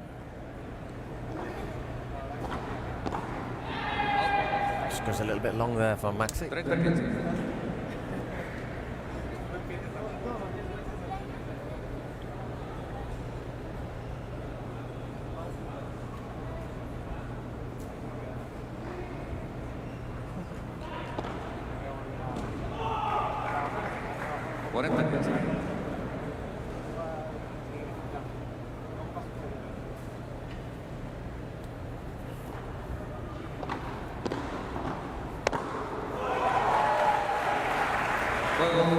That's the first game of the second set. Good positive response there from Franco Del Bianco. There's a heat map. Not a massive amount of heat on there, but it's because it was over so quickly. But once again, I think that shows that they were quite a long way forward, weren't they there, Tolito and Álvaro Cepero. Tolito a little bit further forward. Get the numbers. 15% in the area right near the net, 50 in the sort of no man's land. Al servicio, Leonel Aguirre.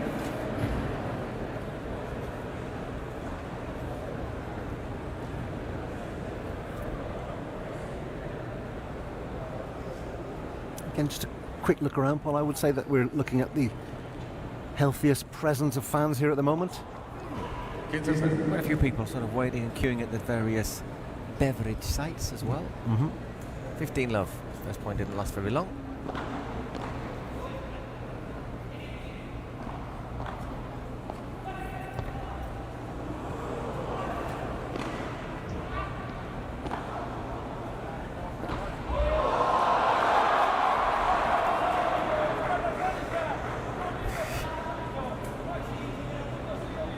Taking a risk with his personal safety there, Tolito. And in the end, though, it is the Waves that take the point. 15-all.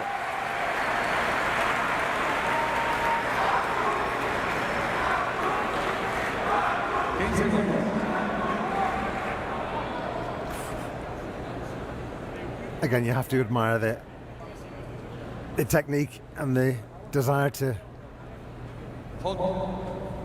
delight the fans.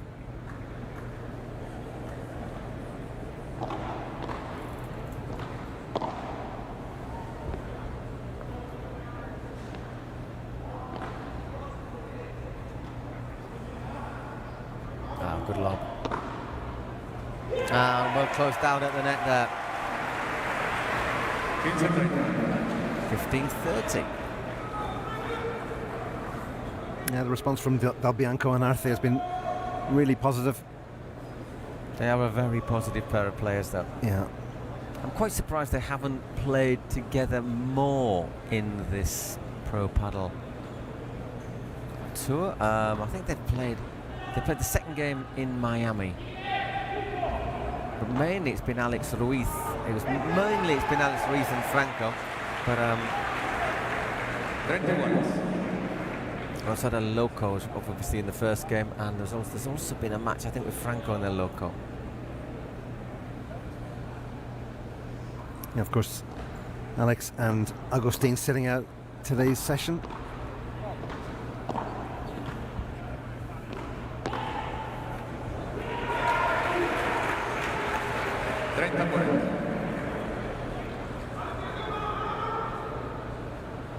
That's the thing about having a deep bench. You can then cherry pick your squad in accordance to your opponents. When you're limited to 2 players, that's it basically. You yeah.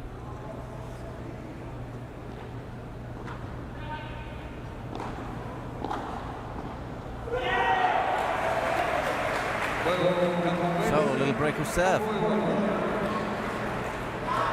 Franco Bianco to make it 3-love, or to try and make it 3-love at the start of this second set.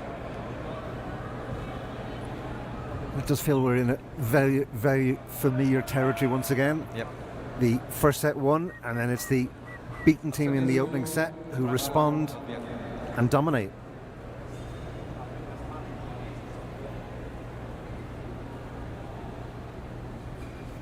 And just the single golden point.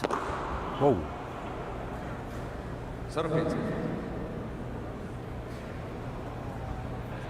Love 15, it was went a bit long.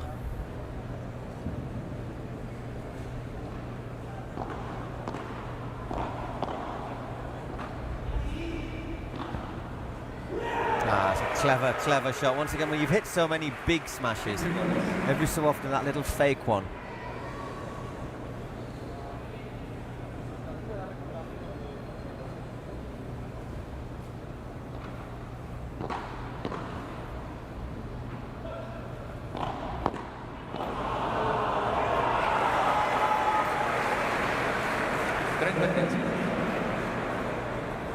.30-15.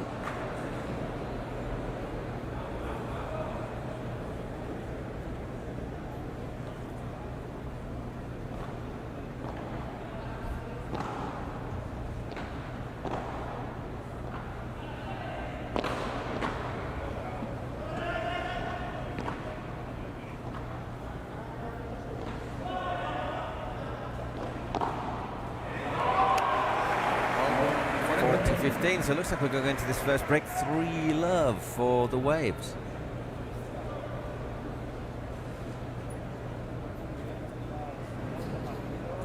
Yeah, both Del Bianco and Maxi really clicking at the moment.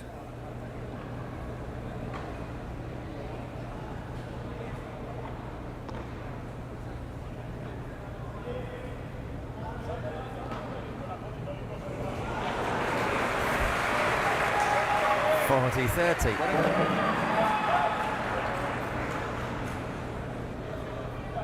Nice show of sportsmanship there, just acknowledging the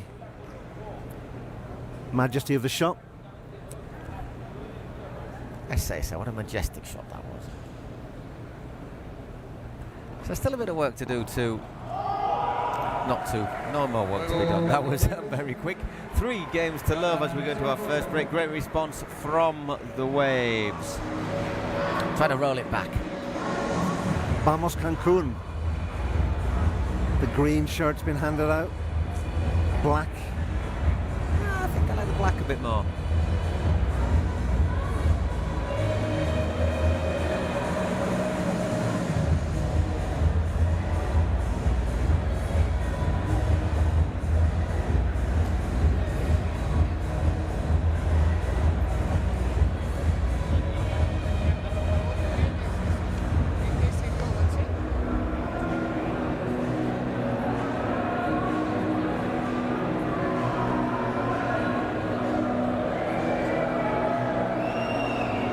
Waves fans getting into a bit of voice, aren't they, for this? Yeah, I was just going to say that they are just behind the bench. It's a Mexican Cancun wave.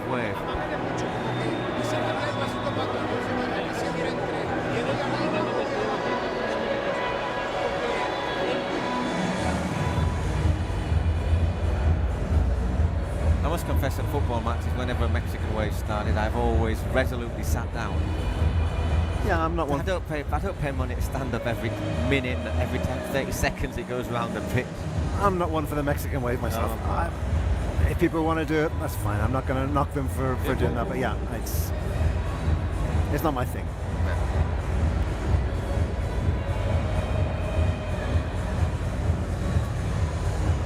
I have a feeling, Paul, you're going to be out of luck. I think They've gone, haven't they? They've all been the given. shirts have been distributed unless that young man has the been... young lad has kept me one. I think there's two chances of that one, a fat chance and a slim chance, to be brutally honest.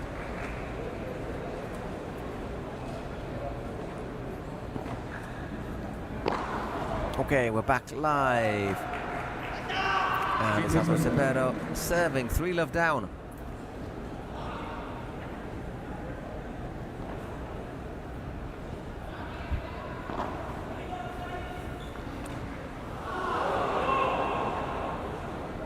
Thirty love.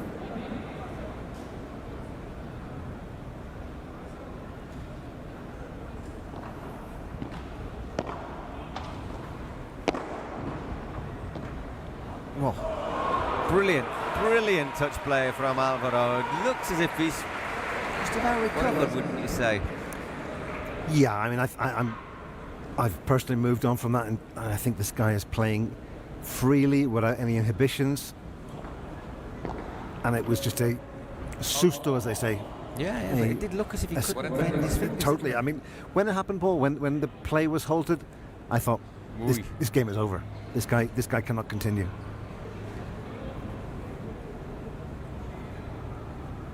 But since then, yeah, he looks 100%, I would say.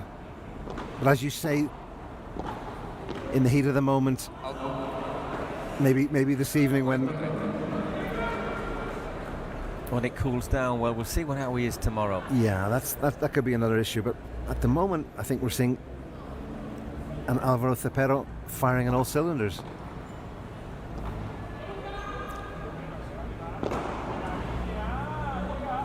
Franco gets to that one, and that one.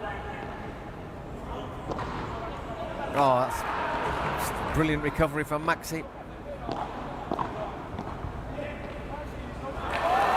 Well played, Tolito. 3-1.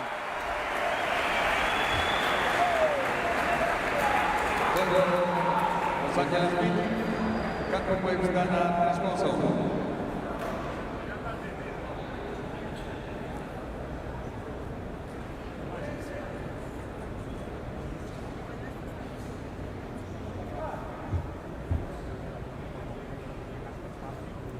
Wonderful from Tolito there, Paul. Yep. And it's now Maxi Arce serving 3-1 up.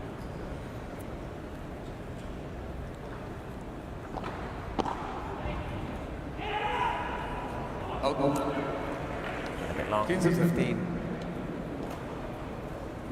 15 love.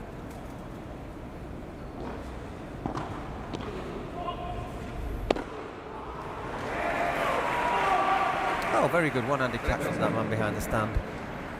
30 love.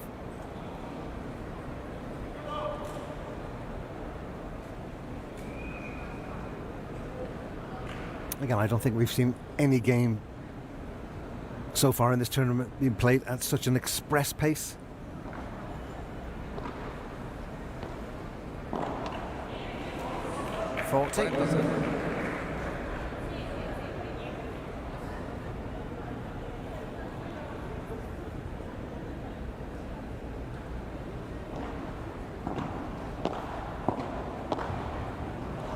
Just goes a little bit long there from Max.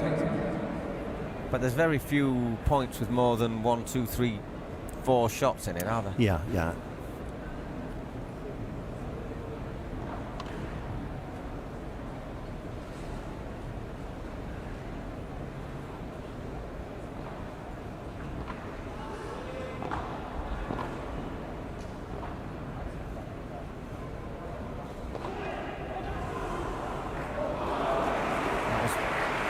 Impressive. Rips that one in from nowhere.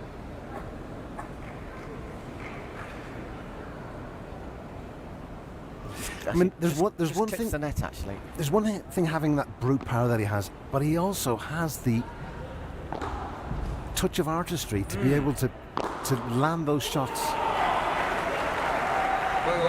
For one. Time for another little break. And it's also time for me, Paul, to utter the words break, super, and tie. But not necessarily in that order.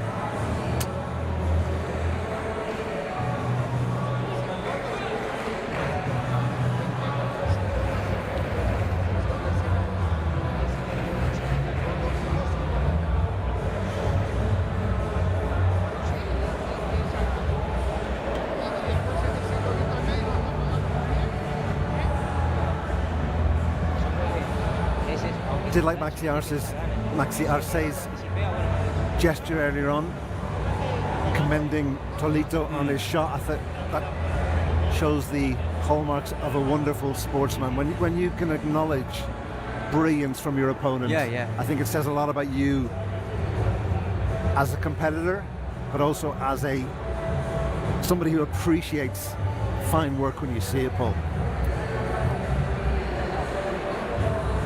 And again, there have been shots where it is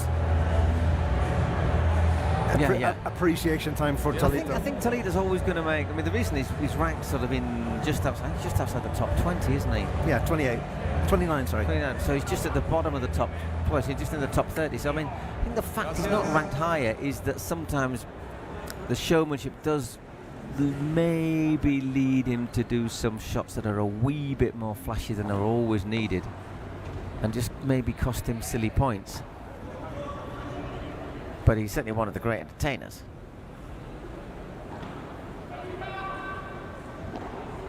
Once again, Álvaro Cepero just playing intelligent. He couldn't get his racket over that one though. So that's love 15.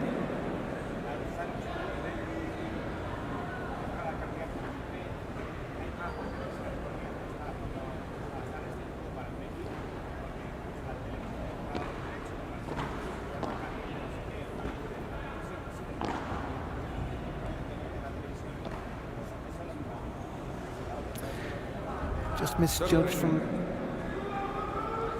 Cepero there once again. Love 30. Seems to be in a little bit of a trough, Paul. Álvaro.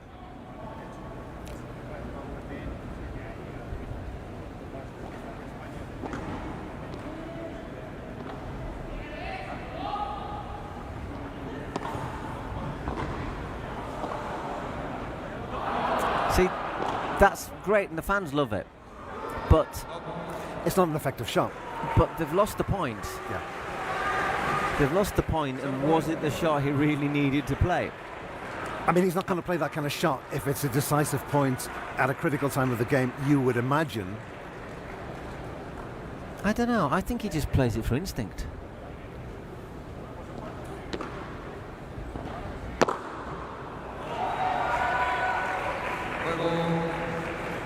I imagine. Yeah, that was good. That was good. Sorry, yes. That was his sort of reaction there from Franco. Yeah. So 5-1, and then they'll be saving for the second set. And yet another game that will be decided by the super tiebreak, which will probably last about 2 minutes. Yeah, I mean, this the game, way things are going. We're not even at the quarter of an hour mark. And we're on the cusp of concluding the second set. The second set has so far lasted 20 minutes.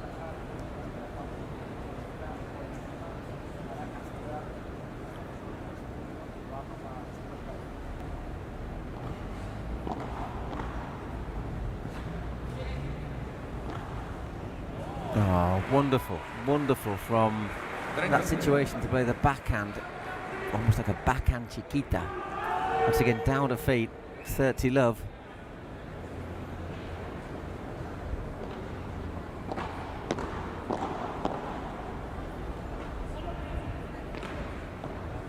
And that's brilliant as well. Oh no, yeah, I thought he kept it in for a moment. Let's have a look again at this angle. I think it just went into the... Yeah, it just goes into the side, yeah. Did well to dig it out and get it over the net, to be honest.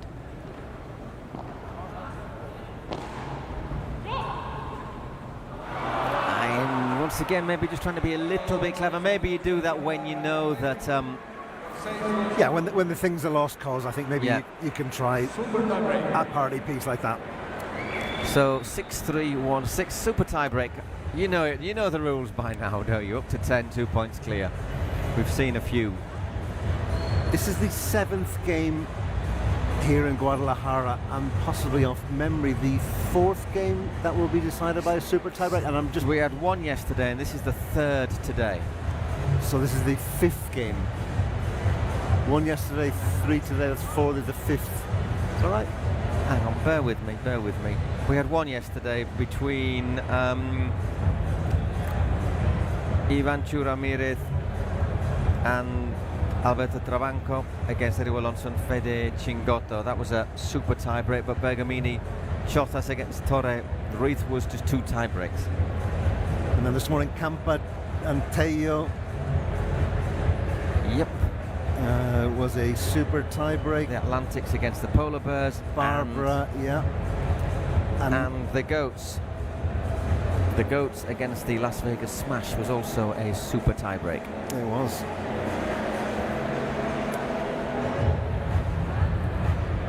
But again, I think it's a reflection of the, as we said, the parity. The parity on show here. They're really evenly matched games, and I think they lend for wonderful entertainment, close, cold games, and the kind of games that get fans excited. Super tiebreak.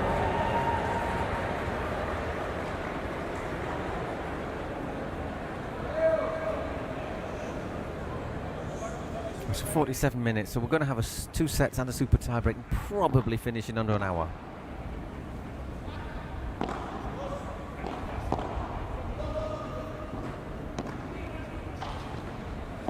I think I'm going to be putting my money on Maxi and Franco Del Bianco, or as Franco loses the first point.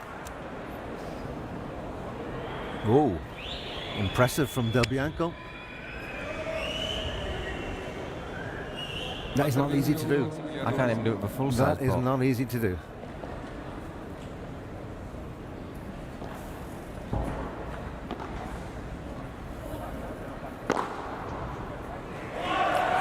One all.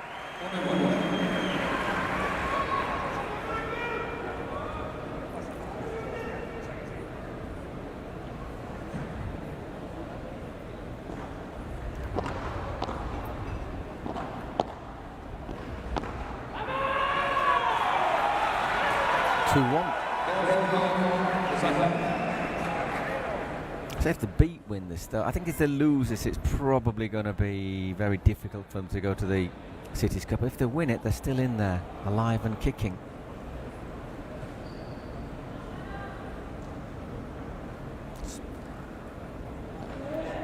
Especially if they can get to podium day. That's when you pick up the really big points. We need our friends in the mathematical department here. I don't think we'll really be able to know until we've had podium day and who wins what on podium day, though. So 3-1.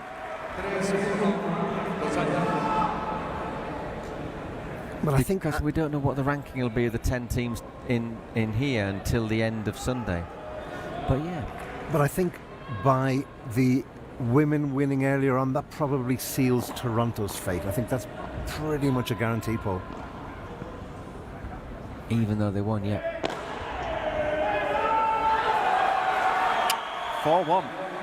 The thing is about this, at least if they go out, they can go out sort of saying, hey, we won. You know, we won a game. Hooray.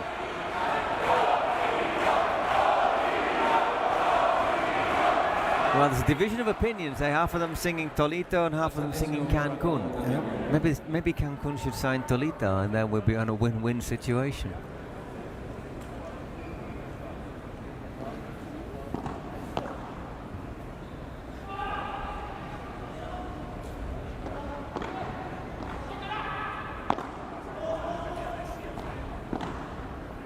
I think the logical thing is if Cancun, 5-1.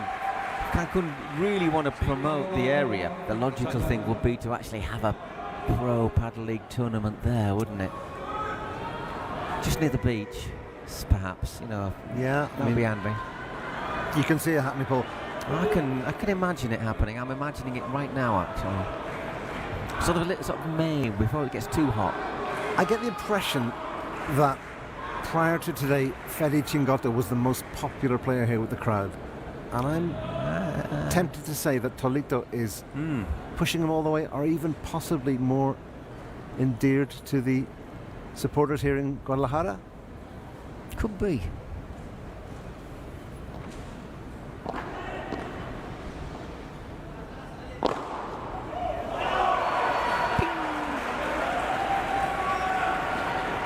Five-two. Salvador Cepero now to serve.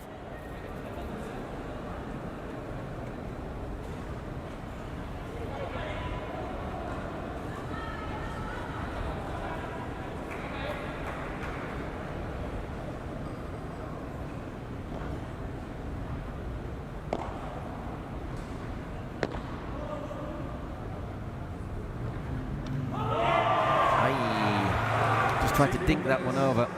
And once again, we're seeing another little fight back. Yeah.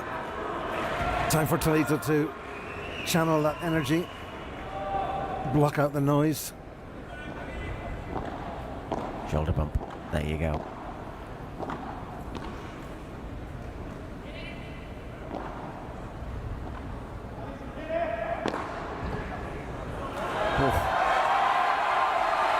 Milking it, isn't he? He's loving it. If you're an opponent, even though you see he does that all the time and he's sporting as well, yeah, do you like that? I think that is better off there, filming it.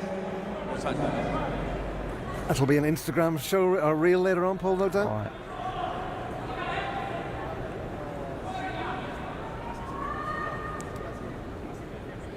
Yeah, I think that would, if you're an opponent, it would probably inspire you to silence him and to deny him the opportunity to generate those antics. And lucky there from Alvaro Cepero. 6-4. Going to be Maxi Arce to serve.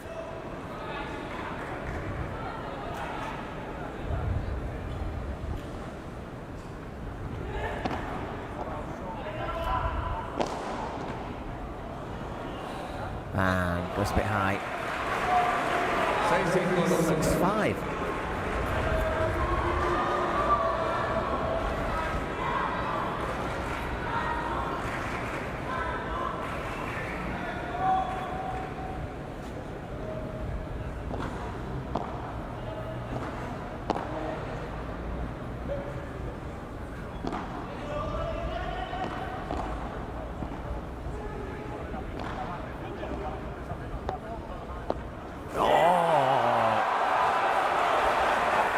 All change of ends.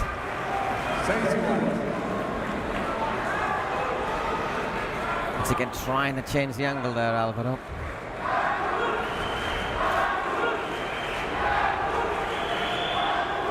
A brave shot to take on. Laden with risk. If it comes off, he's a hero. If it doesn't come off, he presents the opposition with a point. 6-all. A point, and certainly they have clawed their way back into this super tie-break.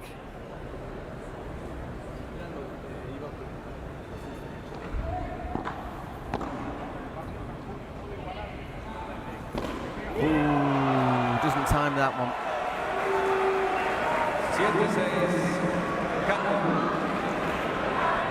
Most inopportune time for the ball to go off the tip of the racket.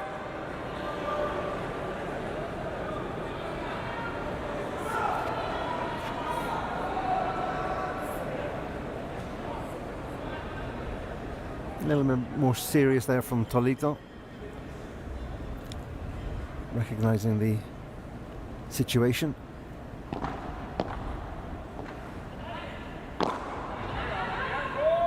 Oh, he gets a touch on it. He's Tolito gone. Yeah, out. All of a sudden it's starting to look good for Cancun. They put a bit of clear water between them and the beat.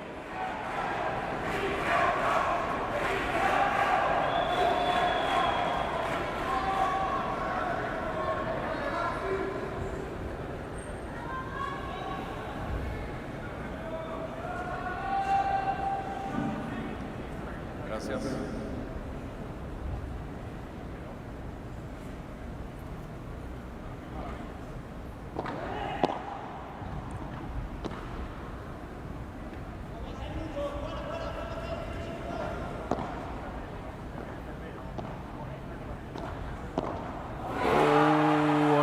Sudden, there they come. In these tie breaks, it happens quickly, doesn't it?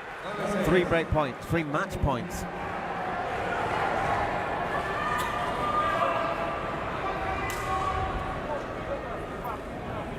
Again, Del Bianco and Arce, if they did want to silence Toledo and deprive him of those flicking out dollar bill gestures, they've done everything the right way.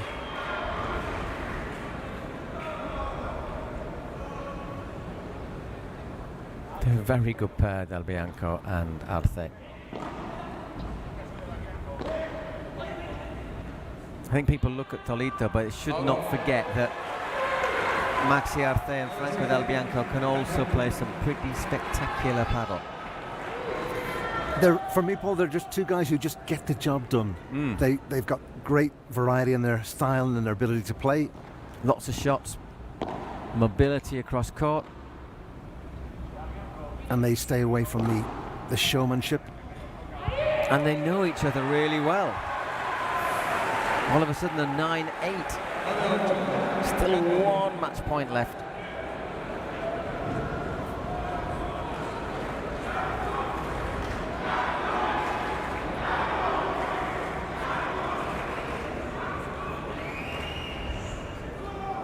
Gracias. Get it in.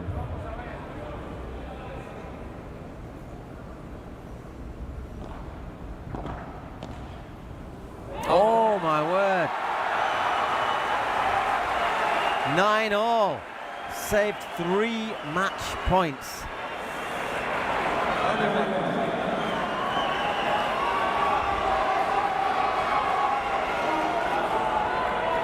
Just a fraction long.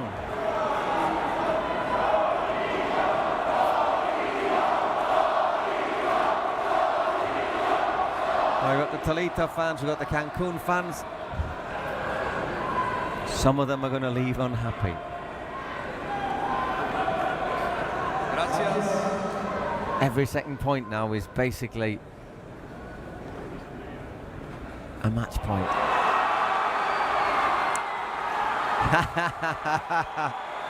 Gives a bit of it back. You can't see, but Franco's. Maxi Arce is giving it some now as well to the fans. So another match point. And it's Toledo to serve. 10-9 down.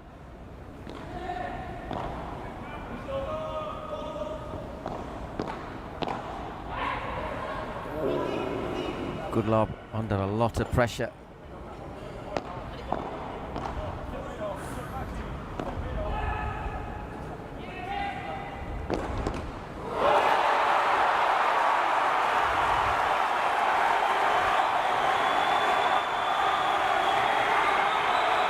Brilliant winner.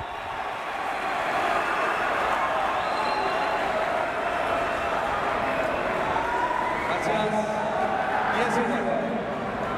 10-all. That's an absolutely remarkable shot from Cepero. Given the situation, given how tense things are here with the fans divided. Absolutely thunders it, doesn't he? Yeah, majestic.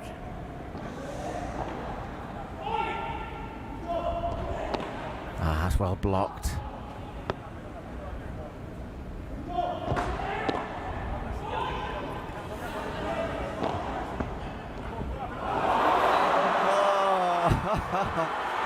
This is top entertainment.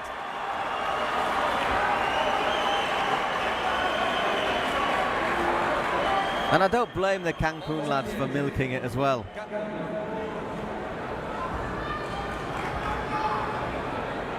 Another match point. This is the 5th match point, isn't it? And it's Franco Del Bianco to serve.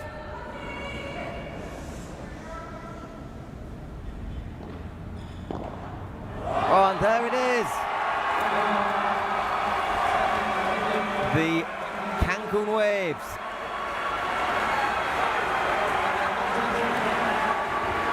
Come from behind to seal a thrilling and vastly entertaining win over the LA Beat. It's quite nice to see that they're all friends at the end. They were giving a little bit to each other, but looks as if it was in a decent spirit. Again, it's great to see everybody celebrating, even Toledo beaten on the evening.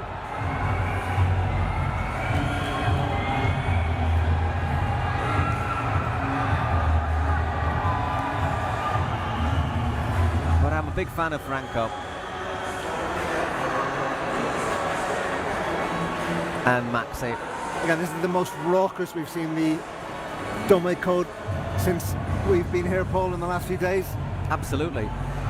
But again, that's the Toledo factor. It's like, you love it, you hate it. It kind of works.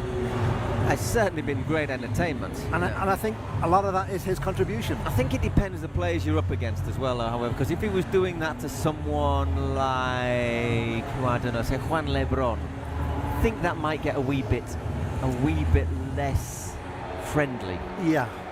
I mean, it's a fine line that you straddle between winding someone up and gamesmanship or over-celebrating. And they're still throwing away T-shirts. I'm going to get down there. Look at that.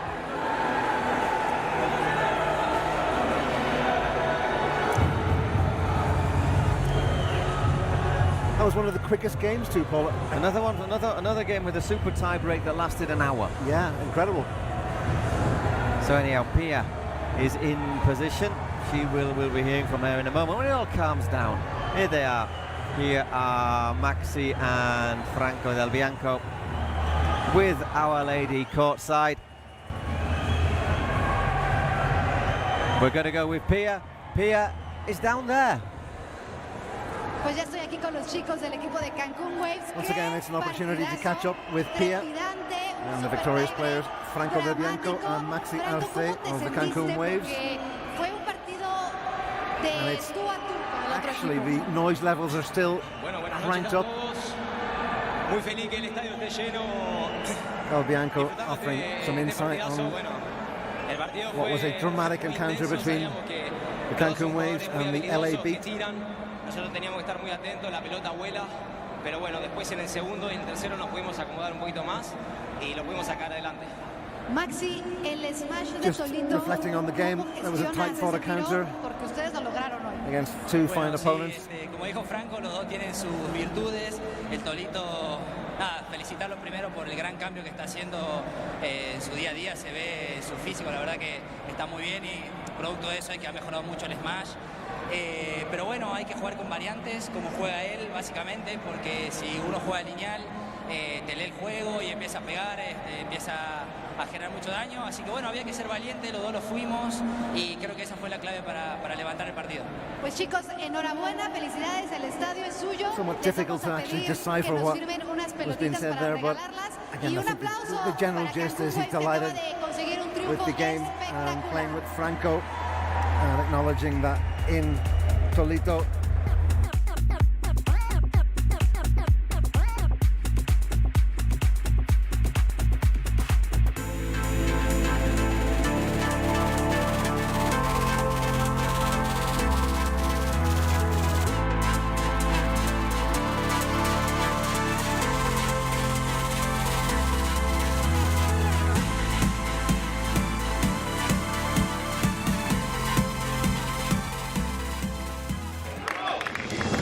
Through ideas, imagination, effort, and enthusiasm, dreams are built. We are making paddle the sport of choice for thousands of people around the world. Each court built is a match won, and so, court by court, match by match, we are creating a limitless playing territory so that the unbeatable passion that paddle creates can be spread throughout the 5 continents.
Un segundo día lleno de actividad muy intensa aquí en el Domo Alcalde de Guadalajara. De verdad que hemos tenido unos partidos increíbles y estamos listos para cerrar este viernes con broche de oro con la última serie del día. Y es hora de presentar a los equipos que se van a estar enfrentando en unos próximos minutos en la pista. El primer equipo es el Arkansas Matrix.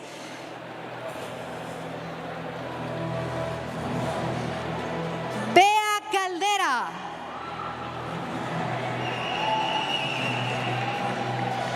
Pati Yaguno, Mario del Castillo e Íñigo Jofre.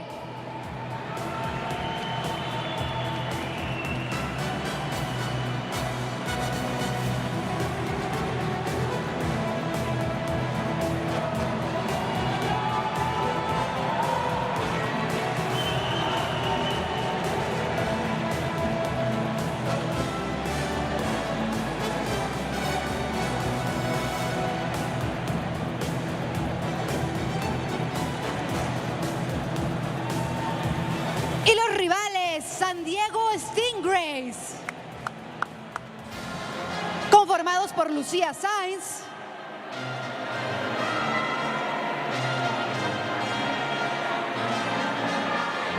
Claudia Jensen,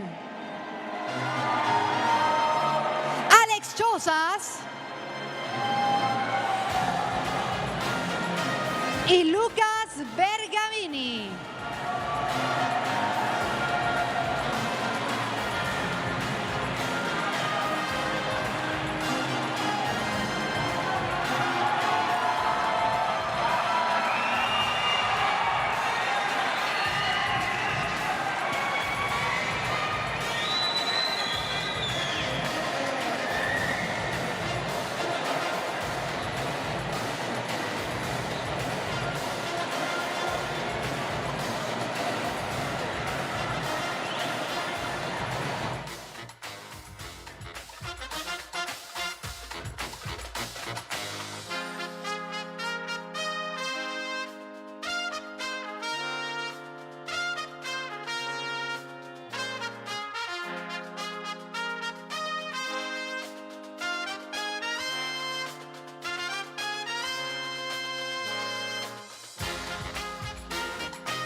Y nos da muchísimo gusto contar con la presencia esta noche de José Luis González Íñigo, presidente del Consejo del Equipo de Béisbol Charros de Jalisco, para realizar el tradicional coin toss para decidir quién va a sacar en este encuentro. Un aplauso enorme para el señor José Luis González Íñigo, presidente del Consejo del Equipo de Béisbol Charros de Jalisco.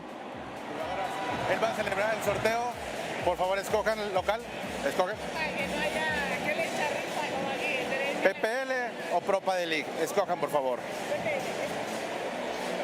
Sí, sí, adelante. Era de ustedes. ¿Estamos? Estamos. Perfecto. Aplauso.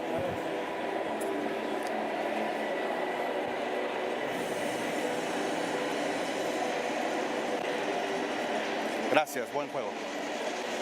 Buen juego. No dije las directrices, pero pues es que ya tiraron el coin toss ya.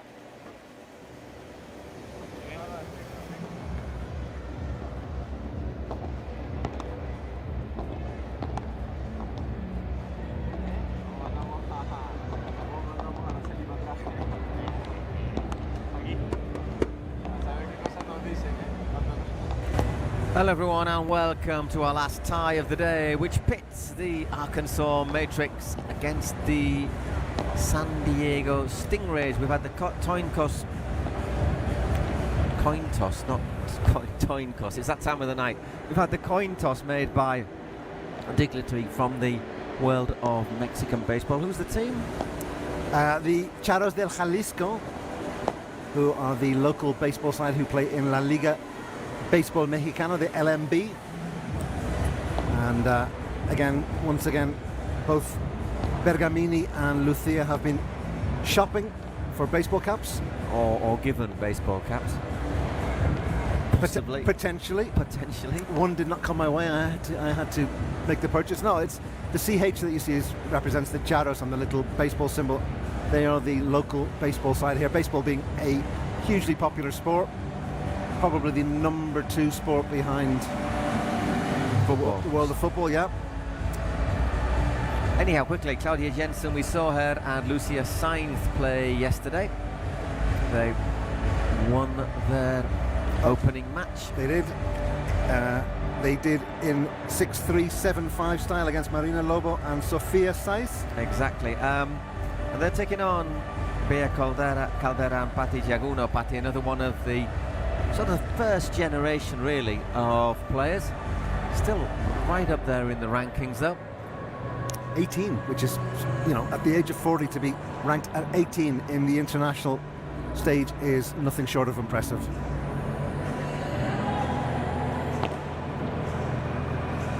Both her and Bea Caldera. She's ranked 19th she's 19th in the rankings. She's just 24 years old, so once again both Lucia and Patti playing with younger partners. I mean, this is a game, when you look at it on paper, Paul, and obviously Padel is not played on paper. It's played on our very, very lovely Adidas courts. Thank you for feeding me that line there, Paul. It certainly is. But you would think this is a game that is impossible to call, given that the rankings 17 and 14 relating to Lucia and Claudia, and Bea at 19 and Patti at 18. It's really close. Players who have got very good defensive games. Patti and Claudia, we know, experts, know which shots to play. So Claudia's one of the best lobbers in the game. Yeah. Lucia, we saw her control in everything and just that little extra bit of aggression. Yeah, I think this could be really close, and I think this is another one where you're looking at 6-4, 6-4, 4-6. Well, along those lines. There's been no 6-1, 6-1s at all in the tournament so far. No, I mean, I think the word parity we've used time and time again. We've used competitiveness, and I think today's last session between both men and women will offer more of the same. Again, this is a tough act to follow because we've seen probably the most electric game of the 2 days here in Guadalajara prior to this game. Cancun against the opposition. Absolutely. Cancun in the LA beat. And This is the penultimate game.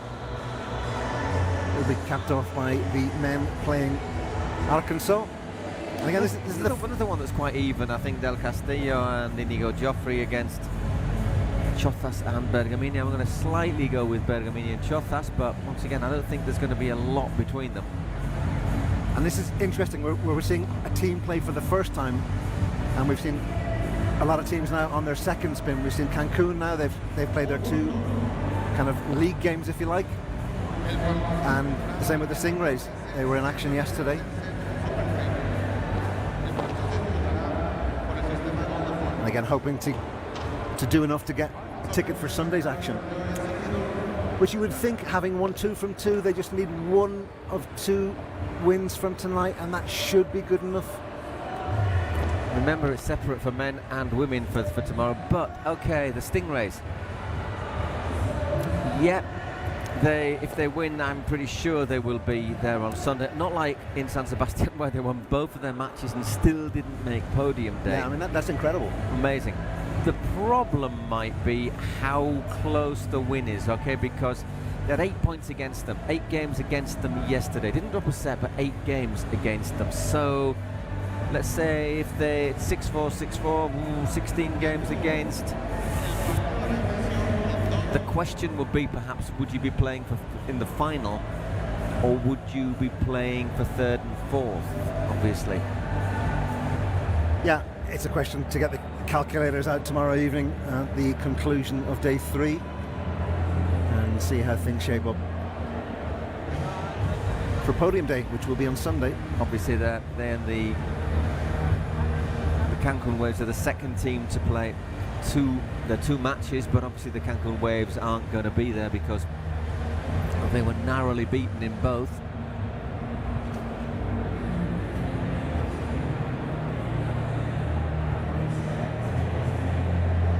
Say, for example, look at the LA Beat one. Imagine the Beat win again tomorrow. Obviously, they'd be at a disadvantage because they dropped a set against the Waves, whereas if the Stingrays could win in straight sets, it would therefore, put them in prime position. Talking theoretically, yeah. But no, I mean, it's all speculative at this point. I mean, we've still got a whole day of action to take place tomorrow. And then podium day on Sunday. As we've seen here, anything can happen.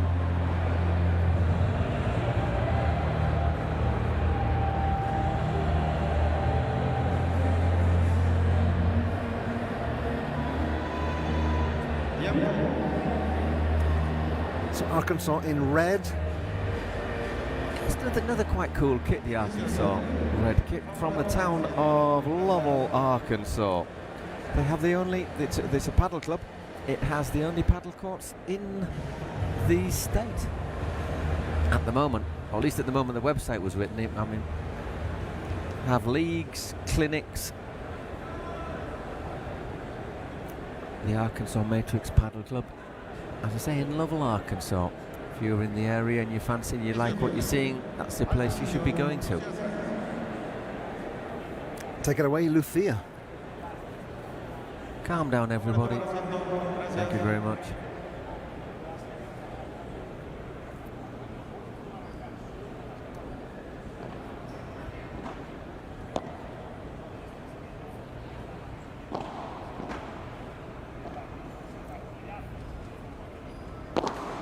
Well, into the middle of 15.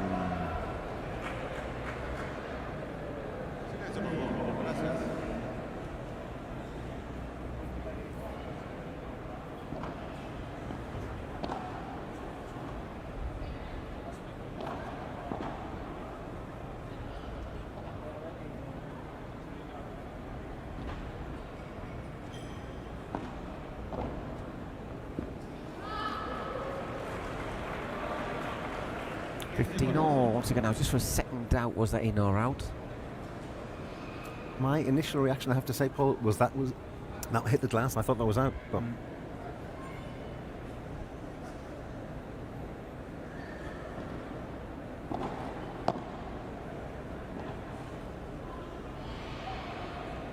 just in there from Bear.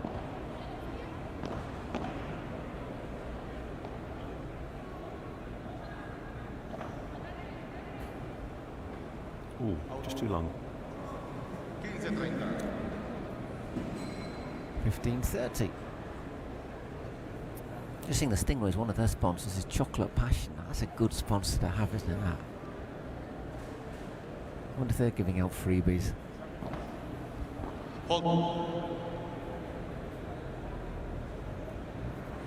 Always seemed interesting to see Lucia serve backhanded from this left-hand side, and then opting for the forehand option on the other side.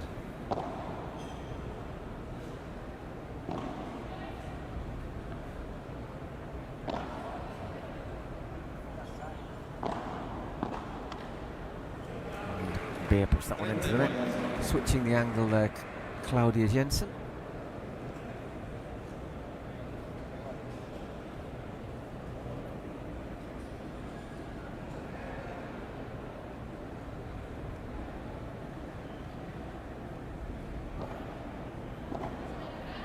That's long, it is indeed.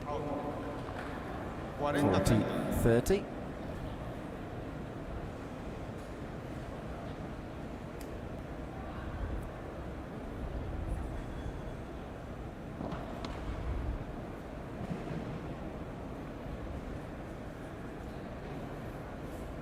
Second serve opting for the right-handed version. Interesting combination of style serve techniques from Lucia. I suppose it means if you're receiving, you can never quite adjust to any, can you? You know, what was she going to do this time? Clever little fake smash. Actually, maybe just a fraction too much on it. Well recovered by Patty.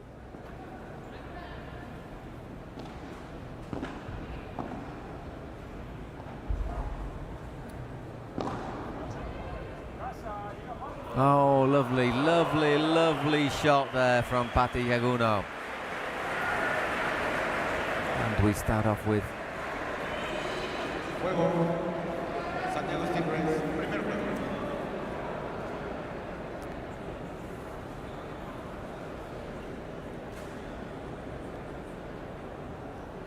tremendous shot. And once again we start off with a break of serve. I mean, the numbers weren't quite right there on the scoreboard. Had me a little bit thrown there.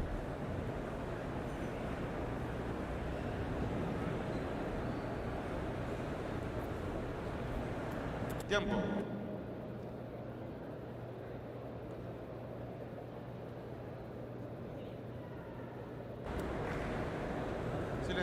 Just a bit of confusion there about that point, but I do think Patty put the ball into the net, and as a result... Did she touch the net, maybe? Yeah, I think quite clearly the umpire, who is the man in charge, has made the call, and it's 1-0 to the Stingrays.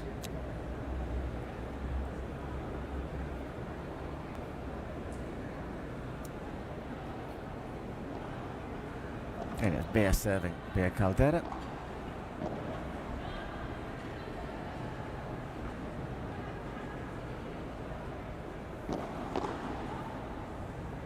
And that was a wee bit long, 15-all.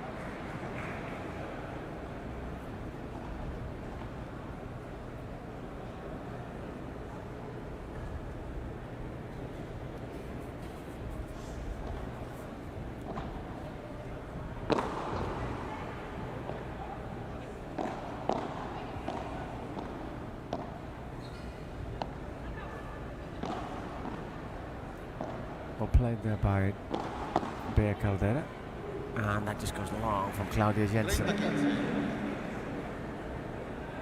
30-15. Out.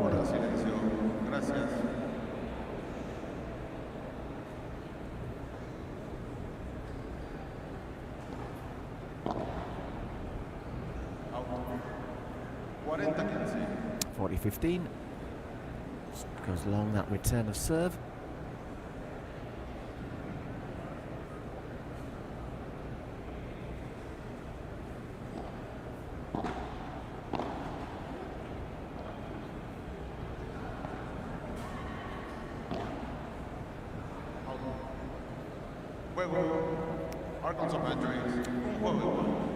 So one game all. And a strew of errors there from both Claudia and Lucia. Pretty much handing the second game to the Matrix. Okay, it's Claudia Jensen now to serve. A buzz of atmosphere around the court.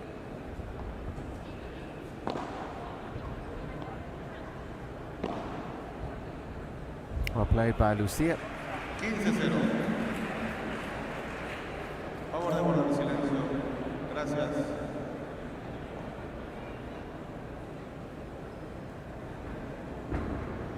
I did like the dynamic yesterday that we saw between Lucia and Claudia. It's kind of like a big sister, little sister vibe going on, Paul. Yeah, well, Claudia, she's literally half her age, but she certainly doesn't take up a subordinate role or anything like that.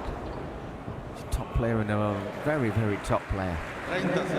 30, love.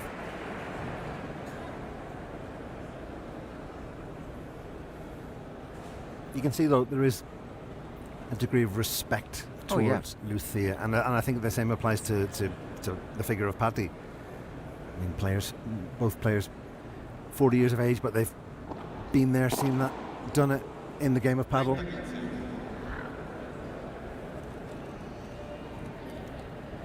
(30-15).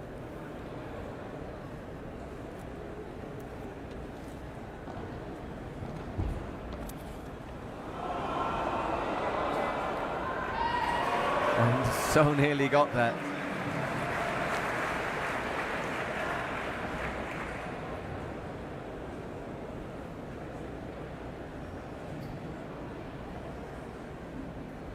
Another deft shot from Claudia.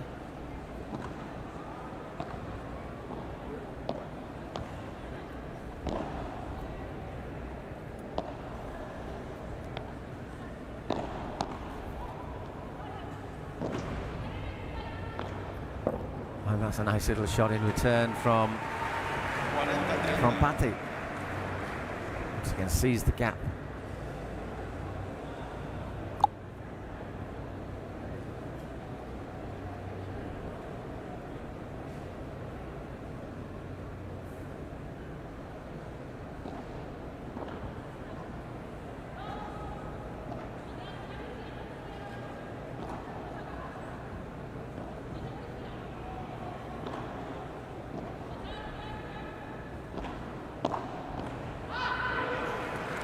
And that goes into the net. So 2-1, everything going with serve at the moment.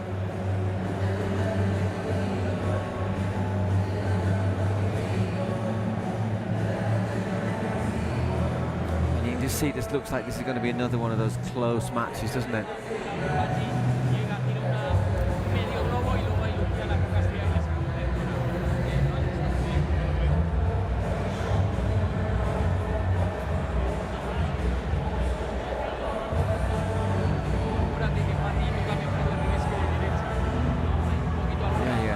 On the Stingrays caps. I'll add that to my wanted list. Well, get down there afterwards. Fortune favours the brave. Yeah, that's quite a cool little cap. Very summery. Yeah. It's a nice way to engage with the fans and create a little bit of a bond and a little bit of a profile. Yeah. Bit of an image. Yeah. Do you reckon he's one of the footballers that we were told about? Or was he just a man in the stands there? He did have a football player sort of vibe about him, Paul, yeah. We were told there would be two Chivas Guadalajara players here tonight, Alan Pulido, the striker, and A.N. Other. That certainly wasn't Pulido, who I would recognise, but it could have been a teammate. It might not have been. It might have just been somebody who looked like they might be a footballer. Yeah.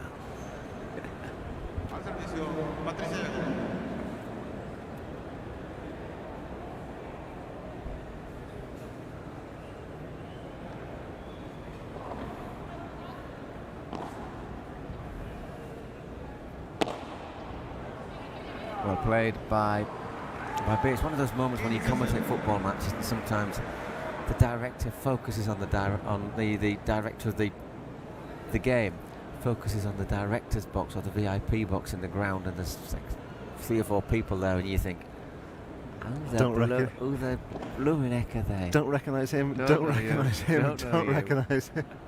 Well, there were some celebrities.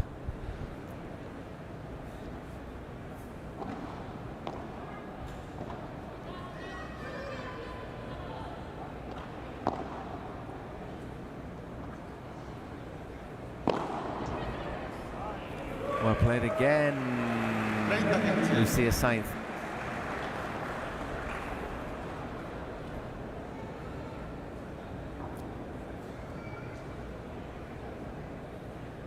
Again, I like the way both Lucia and Claudia combine with each other. Claudia, as you said, is renowned for her defensive attributes. And Lucia can still pack a punch with that smash, given the circumstances. Exactly. 40-15.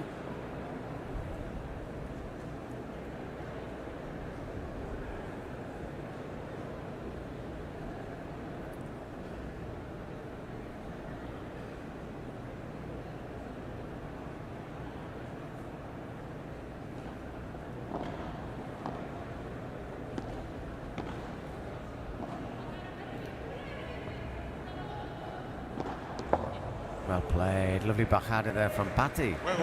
2-all.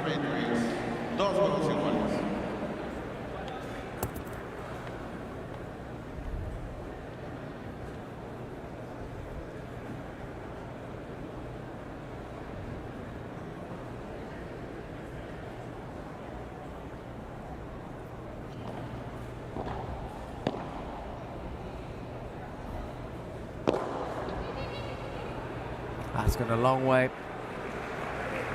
You're talking about the punch that Lucia can still pack. Was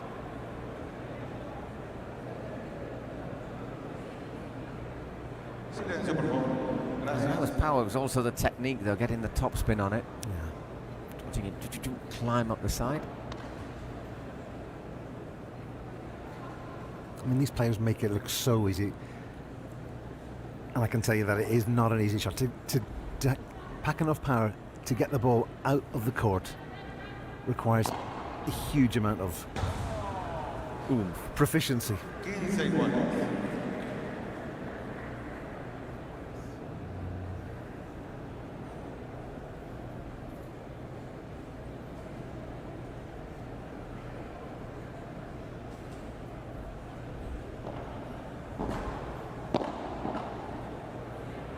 And again, aggressive stuff from Lucia Sainz. 30-15.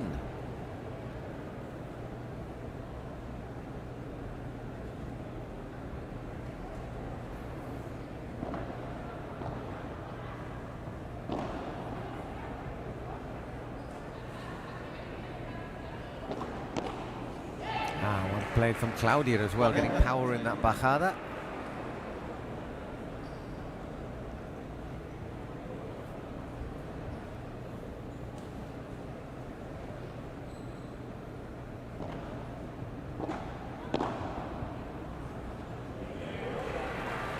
And served out very quickly. Well played. 3 games to 2. Everything going with serve at the moment. And going at a fair old pace too, Paul. 5 games, 15 minutes.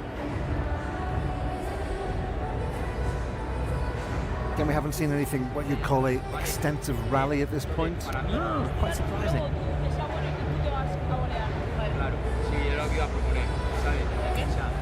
Iba a proponer, vale, esa, vale, y luego juega paralelo, juega paralelo y tal, y tú te vienes al medio, vale, vale, entras al medio para ver si puedes tocar 1 o 2 seguidas, vale, y ahí conseguimos neutralizar, vale, Claudia, pues está bien, muy bien.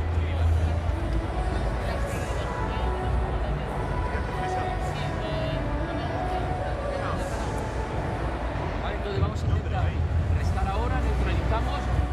Just looking ahead very quickly, we'll give you a full after these matches today, we'll give you a full schedule of what to look forward to tomorrow, but on Saturday morning we kick off or get underway with the New York Atlantics again.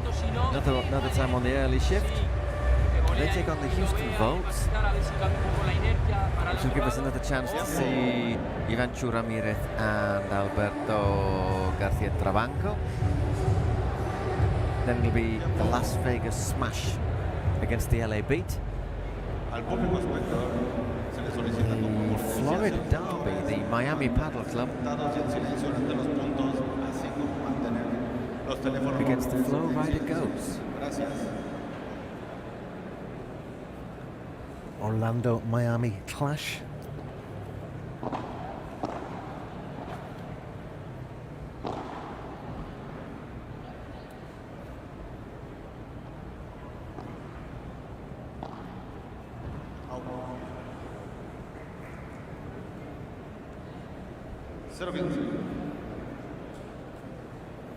Love 15.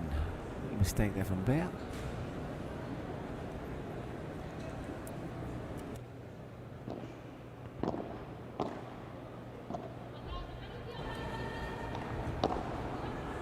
And she read the fake smash, but just got too much on it. 15 all.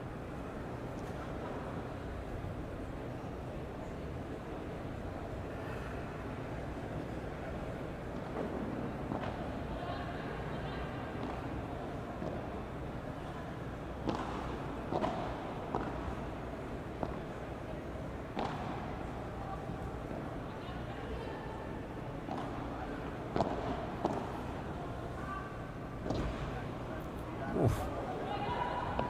The technique to do that is also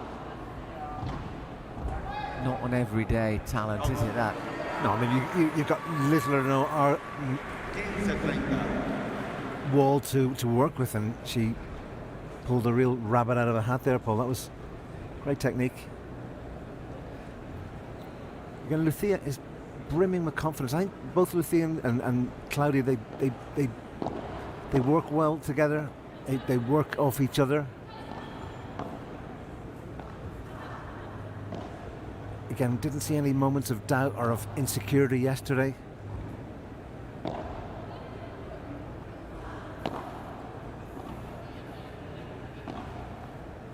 Great from Claudia. Really well played. Break point all of a sudden.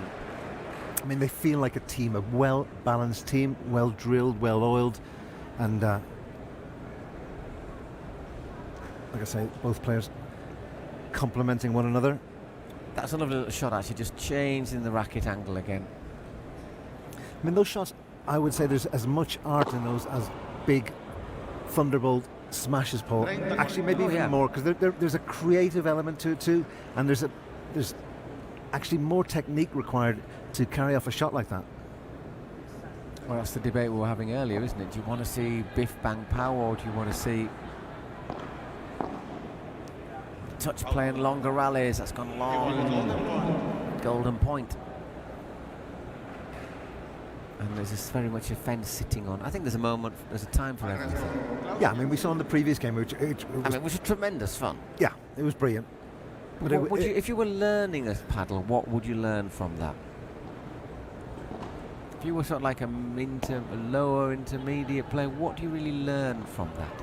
You learn more from this, I'm sure. Yeah, I mean, the level of paddle I play, Paul, I pick up way more from watching the likes of Lucia and Claudia, and I see things that I would try and bring into my game, as opposed to the big smashes of Tolito, because I'm a long way away from that, and it's not my style.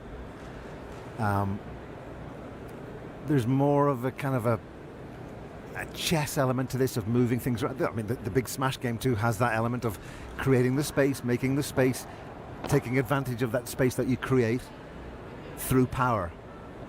And I think there's a little bit more of a creative art element at play here, and I think generally within the women's game. Just keeps that in there. Claudia's serving to consolidate the service break, to go 5-2 up in this opening set, and Patty puts that one into the net.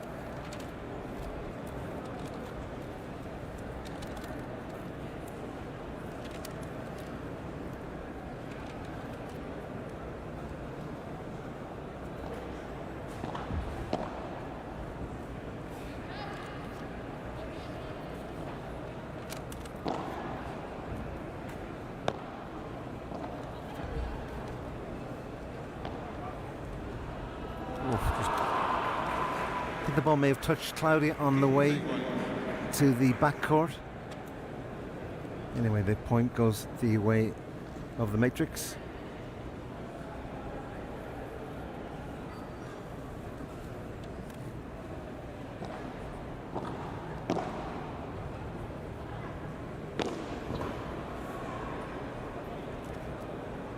Was that in, was that out? There's a question that Lucia is also asking. Impossible to see from that angle.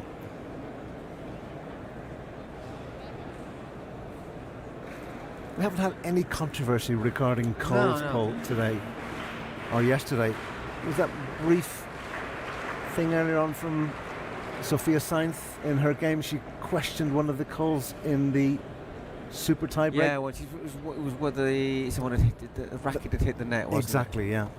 Which quite clearly, watching a repeat, we saw that wasn't the case.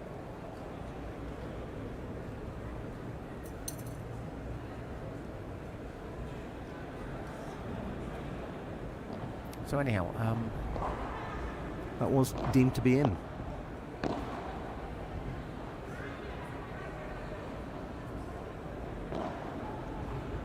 So it's 30-15. Takes it on, Beer.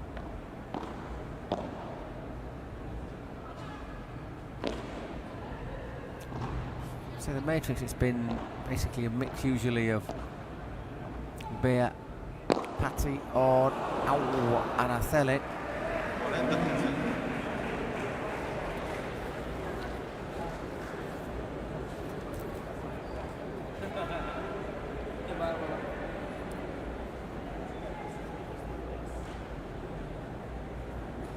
They reached the final of San Sebastian, Paul, is that correct?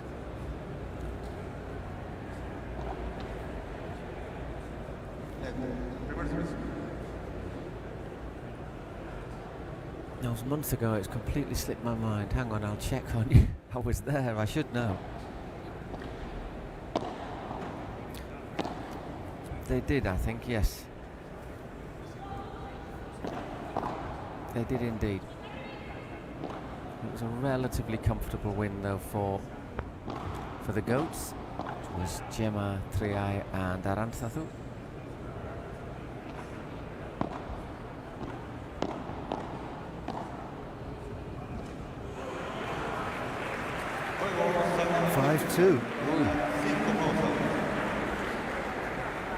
It just goes to show that these are no pushovers in terms of opponents, and Claudia and Lucia are making light work of the job so far. But the women's final actually was close. It was 7-5, 6-4 to the Goats. And it was Patti Jaguno and Bea Caldera played. Araceli, I think she played actually a game in San Sebastian. And we've yet to see the lineups for tomorrow's match day. And it'll be interesting to see if Bea gets the nod. Sorry, if Araceli gets the nod ahead of Bea or Patti. But again, having that extra player does give a coach the option to cherry pick. Well, yeah, and I think as well, if you've brought a player, you can't continually not use them. But Araceli was unused in all 3 matches in San Sebastian.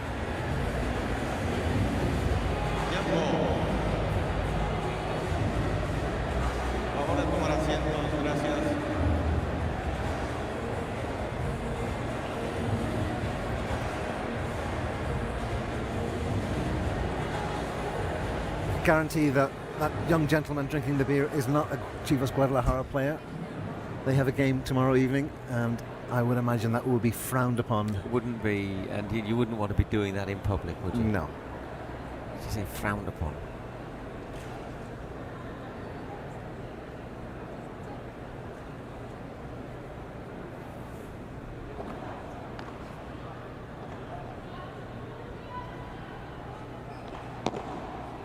Playing really well here, Lucia and Claudia. It's a great winner from Lucia Sainz. It's just been really solid, Paul, and really just balanced and Lucia delivering the odd smash, just as Paddy gives one of her own.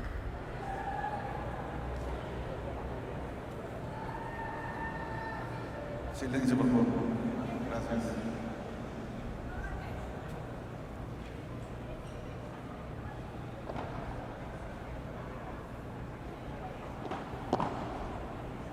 That's just in. Again, Claudia opts to lob, and this time gets too much on it, which doesn't happen that often. 30-15.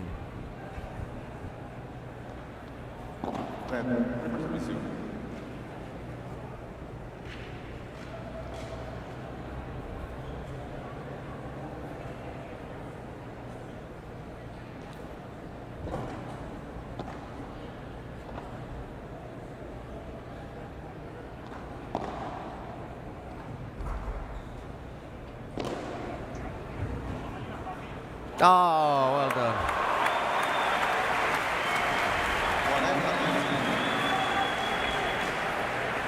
Brilliant shot.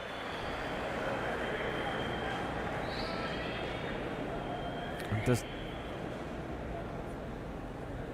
just what you have to do. Gets it in, but then keeps it low so it doesn't give any option to return it. Brilliant.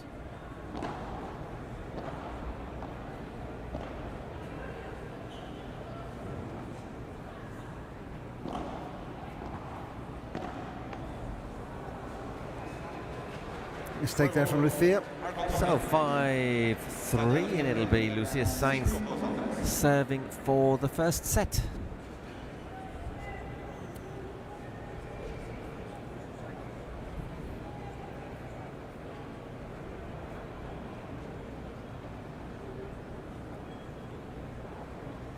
Lucia keen to get on with it.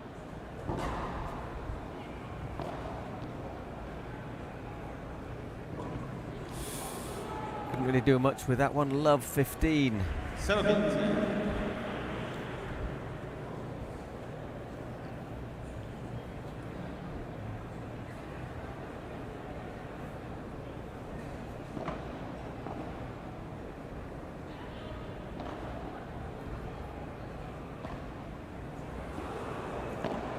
Well recovered again, but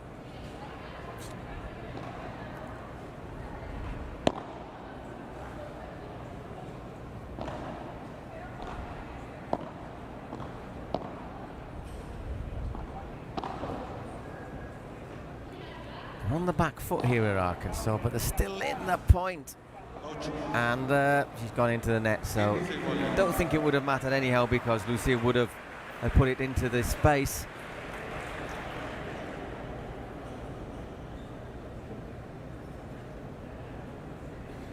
But there you see, just touching the net or the pole.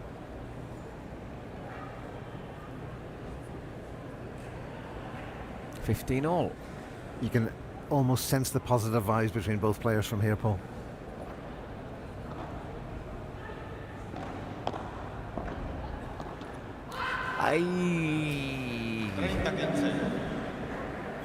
Frustrating into the net.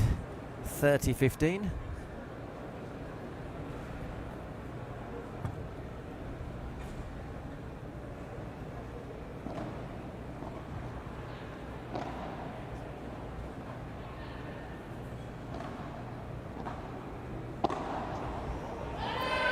Great winner from Claudia.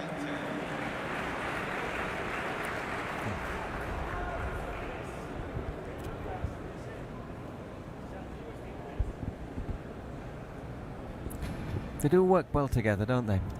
Yeah, it's really nice chemistry. Great to see. Oh, had the chance there. Puts it into the net. 40-30. I think we made this same observation yesterday, Paul, but both players look like they're enjoying themselves, and ultimately that's why. It's a bit like the Ted Lasso philosophy, isn't it? If you're happy, you're enjoying yourself, you're your best person, you're probably going to play your best sport.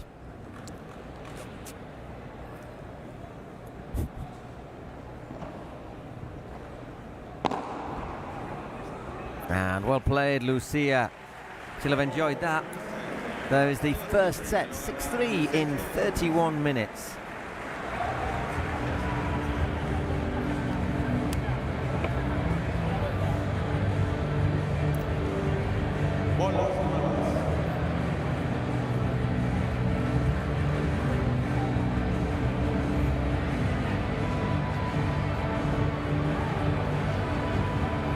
...31 minutes that set.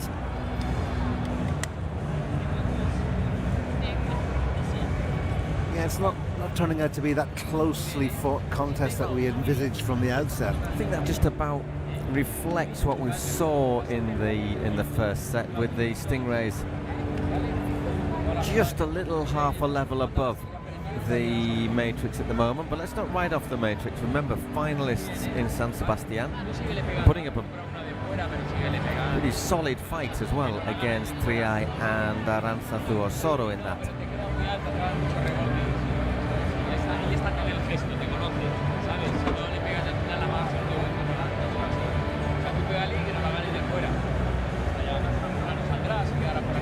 I mean, if the form book is to be followed, Arkansas win the next set.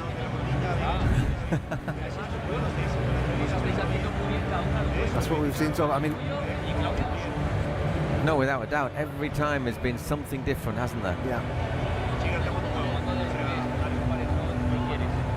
I mean, one thing you cannot say about this tournament is it doesn't lack any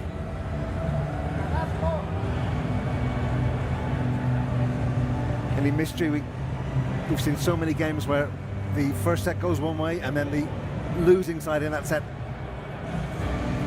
are fired up, come out of the blocks in a blaze of glory.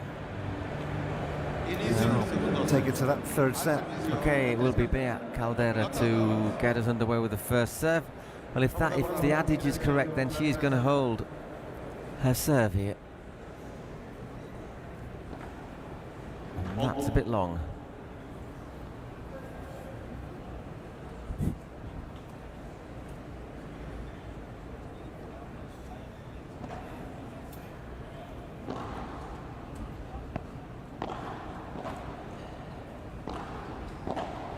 Ah, that's a lovely shot from Claudia Jensen. Uses both hands on it. Just moves her hips as well. Angles it diagonally across the court. Lovely shot, love 15.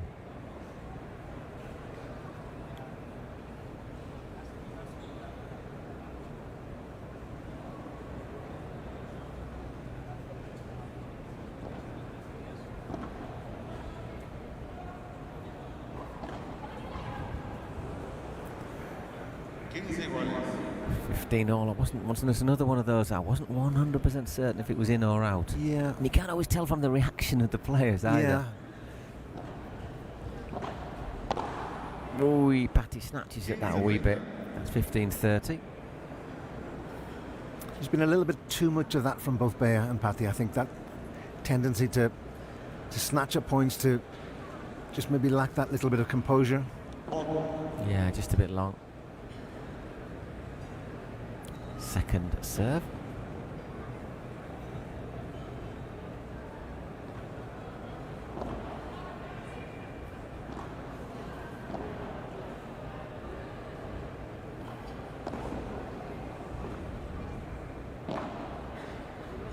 Got a chasing back, and not quite sure what happened there.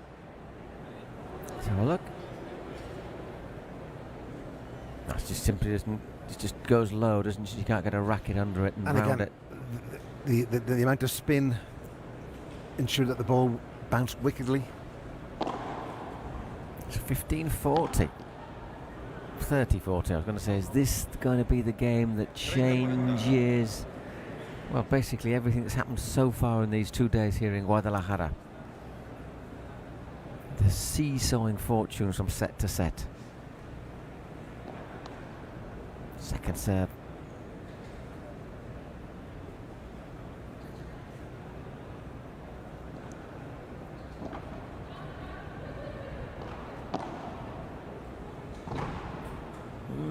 long, and we start off with a break of serve. So the player that won the first set have started the second by breaking serve. It's almost unheard of. They are not following the script here, Paul. Ad-libbing. We have got more illumination, haven't we, in the roof of the well, we'll talk about that in a moment. Here is the heat map for Lucia Sainz and Claudia Jensen. There's no sort of one concerted area, is there? It's a lot of play from a bit further deep. And very, very symmetrical too, Paul. Looks like an attack of measles, really, all the dots there on the court. Just come back to the court. They've got more illumination up there, haven't they, tonight? I'm thinking. Yeah, I mean, like I said, there was elements last night where they were dimming lights, they were brightening them. There was certainly times where Fede Chingotto was troubled by the lighting. Yeah, definitely. I must confess, from the commentary position, every time the ball went above the stand, I just completely lost sight of it. Yeah. So I don't know what it was like for the players. So Lucia serving to consolidate that service break.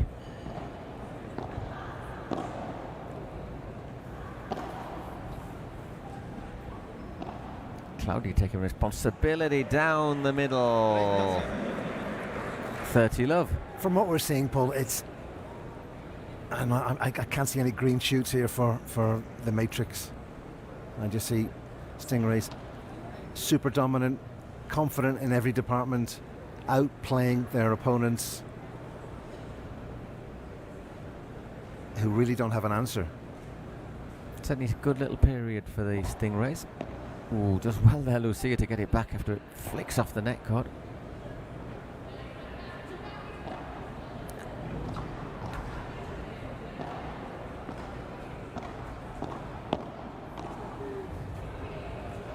Well played this time, though, by Patti. 30-15.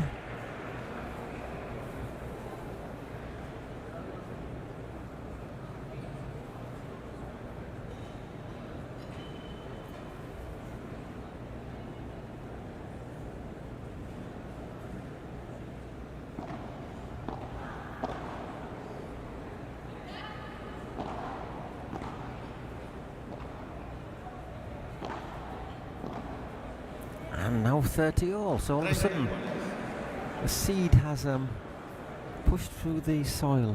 Yeah, that was a tired effort there from Lucia.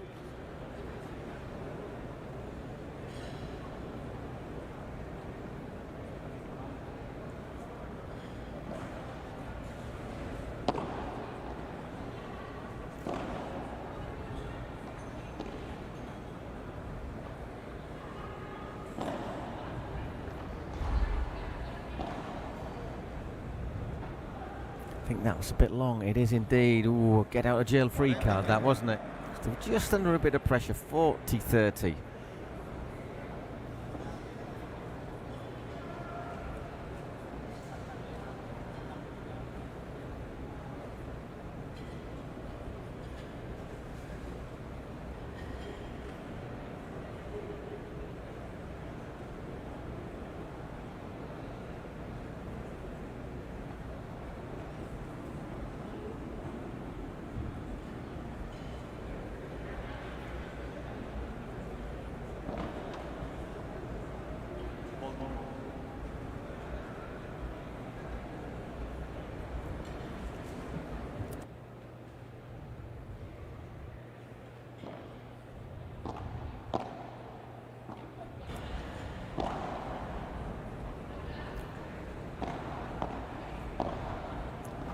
Confidence play, isn't it? From confidence just all the time from Claudia. There is the second game. 2 games to love at the start of the second set for the San Diego Stingrays.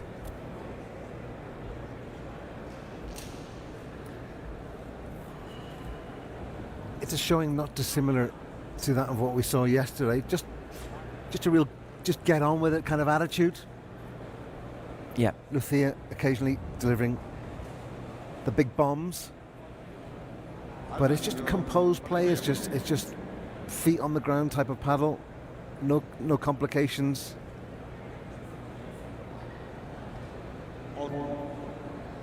No playing to the gallery type shots. But very effective. Yeah. It's Patty serving. 15 down.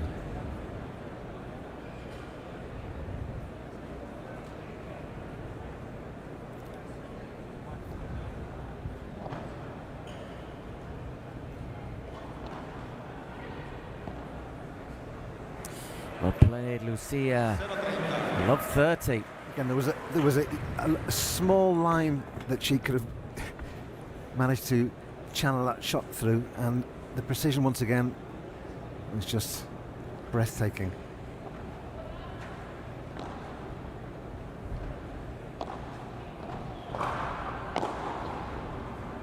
That's better. 15-30. Hit decisively there. Yeah, good to see that Paddy can dish it out too. But again, big shots like that are all far too sporadic from the Matrix Paul. It's one shot maybe per game where they show maybe signs of what they could do if they just get that consistency together.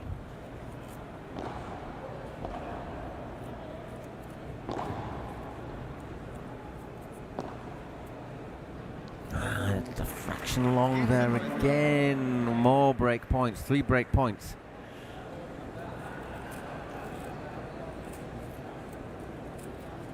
I mean, you really can't say anyway back. A 3-0 lead in the second set. If they win this, it's 2 breaks as well. It's not just 3 love and you've got 1 break. It's 3 love with 2 breaks, so it's much more difficult. Got to win it first, though. Well, they have won it. 3 games to love at the start of the second set for the Stingrays, who have taken a big positive step towards this match. And as we were saying, what might be really important as well is if they can win this without conceding many games, that would be a big factor if they wanted. They want to A, get to assure a place on podium day, and B, would it take them to the final or 3rd or 4th place? Because let's remember, in San Sebastian they won both matches but still didn't make podium day because they had lost more sets and games than their rivals, which exactly basically they'd won, but there were closer matches. If they could keep it 6-love, 6-1 in this second set, surely that would do them a power of good in that quest to get back here on Sunday.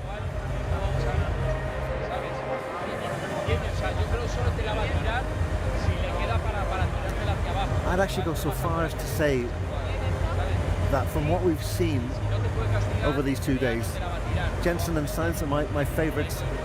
For the whole competition? For the whole competition, yeah. If they get to the final.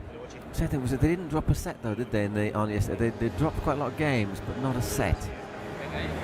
Yeah, I mean, it would be a hugely cruel twist of fate to win your games and then be deprived of a place in the final. Oh yeah, no, I think that was. I'm just looking at.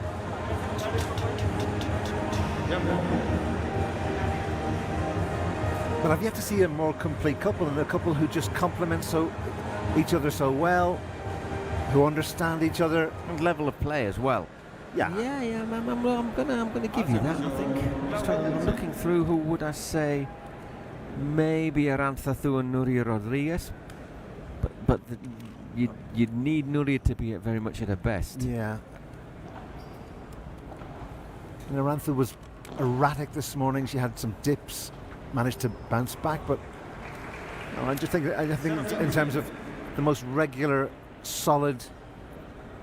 See what the Volts were like. See what the Volts do tomorrow. If Caparrós and Marta Barrera. The 2 Martas, yeah. Yeah, Barrera was impressive in that opening game. They won 6-1, 7-6. So if they get a good win. 15 all.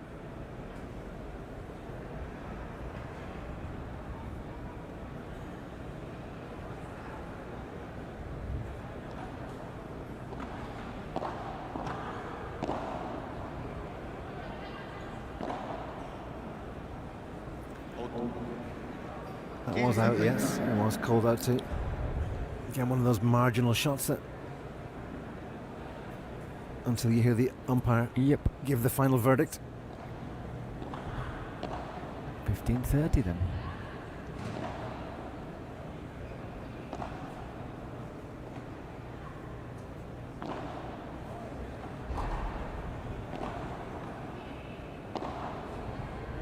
And 30 over played. Claudia Jensen again taking control of the point.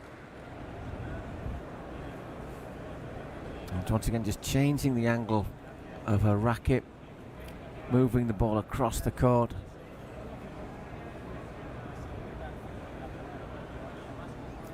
I do get a sense of, let's just finish this now, from Claudia and Lucia.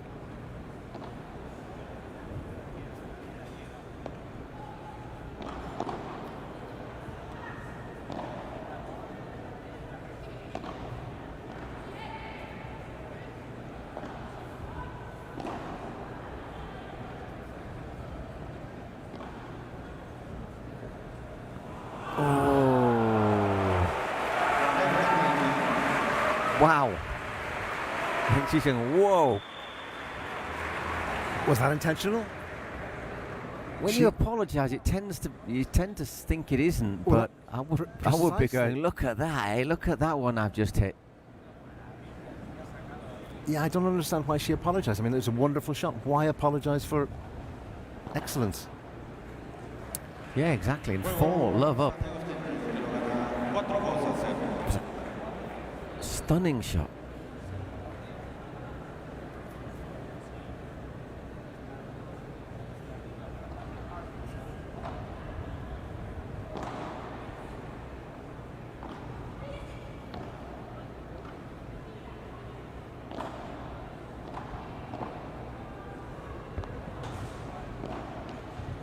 And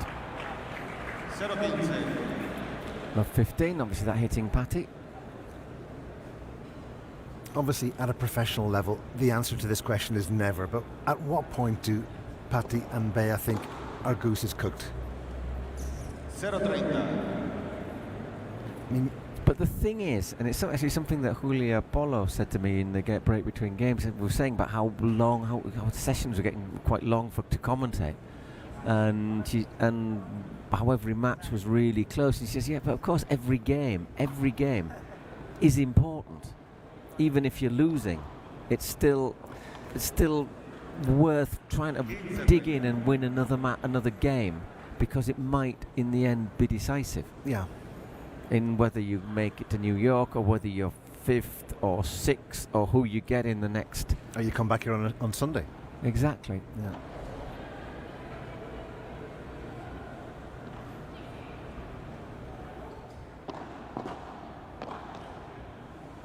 Well played. 30 goles. And plus, I don't think you ever want to lose a set to love, do you? Just for pride. Yeah.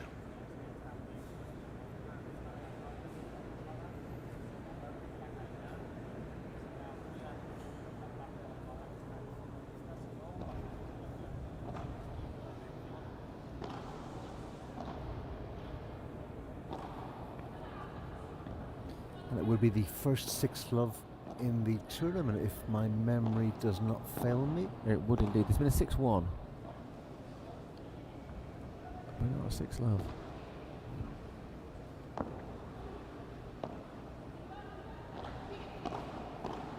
Ooh, another 2 more break points. 30-40.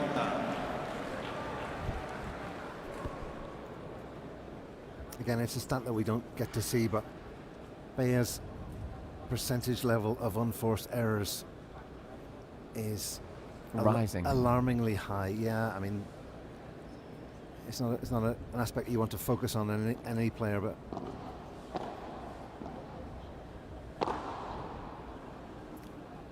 well played, Patty, forcing a golden point. Second of the night, well, of this particular session. Sorry, this particular game of the session. You know what I mean. I know what you mean.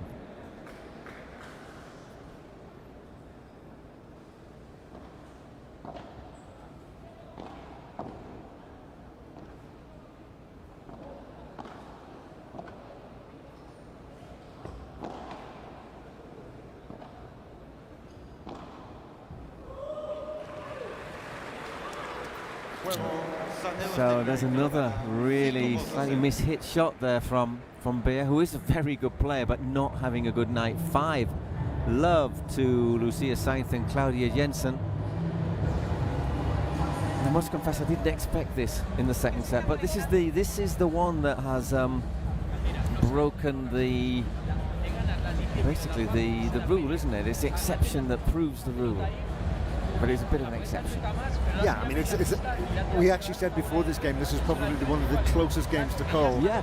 Based on the rankings and based on what we see on paper. And it's defying. And based on the performances, because Patti and Beer were finalists in San Sebastian.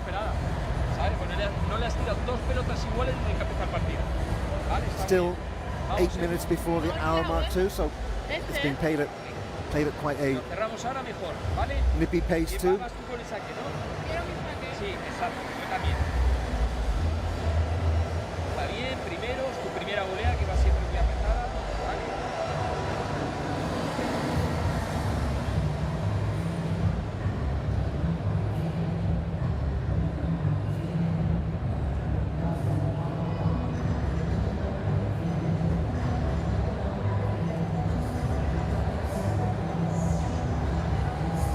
There's been a lot of Cancun Waves t-shirts put away this evening, looking in the crowds.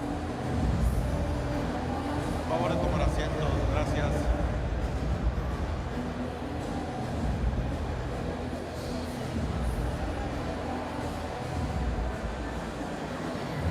Tiempo. Right, here we go.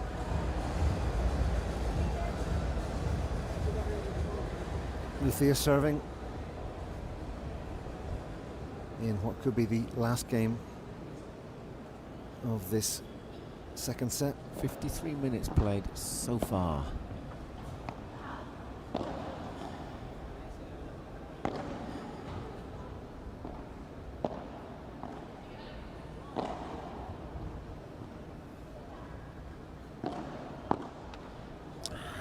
Nothing unforced error really. 15 love.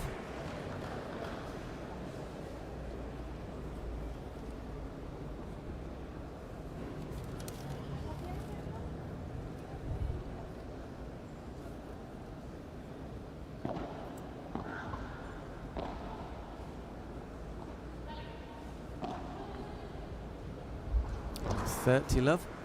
30-0. Again, that's a wonderful shot. Again, it's not a shot that's going to get the crowd in raptures, but it's just the artistry and the ability to find leaving the space. rival unable to return. You know, that's the thing, isn't it? It's, yeah, again, wonderful play. Just called out there. Silencio, por favor. Gracias.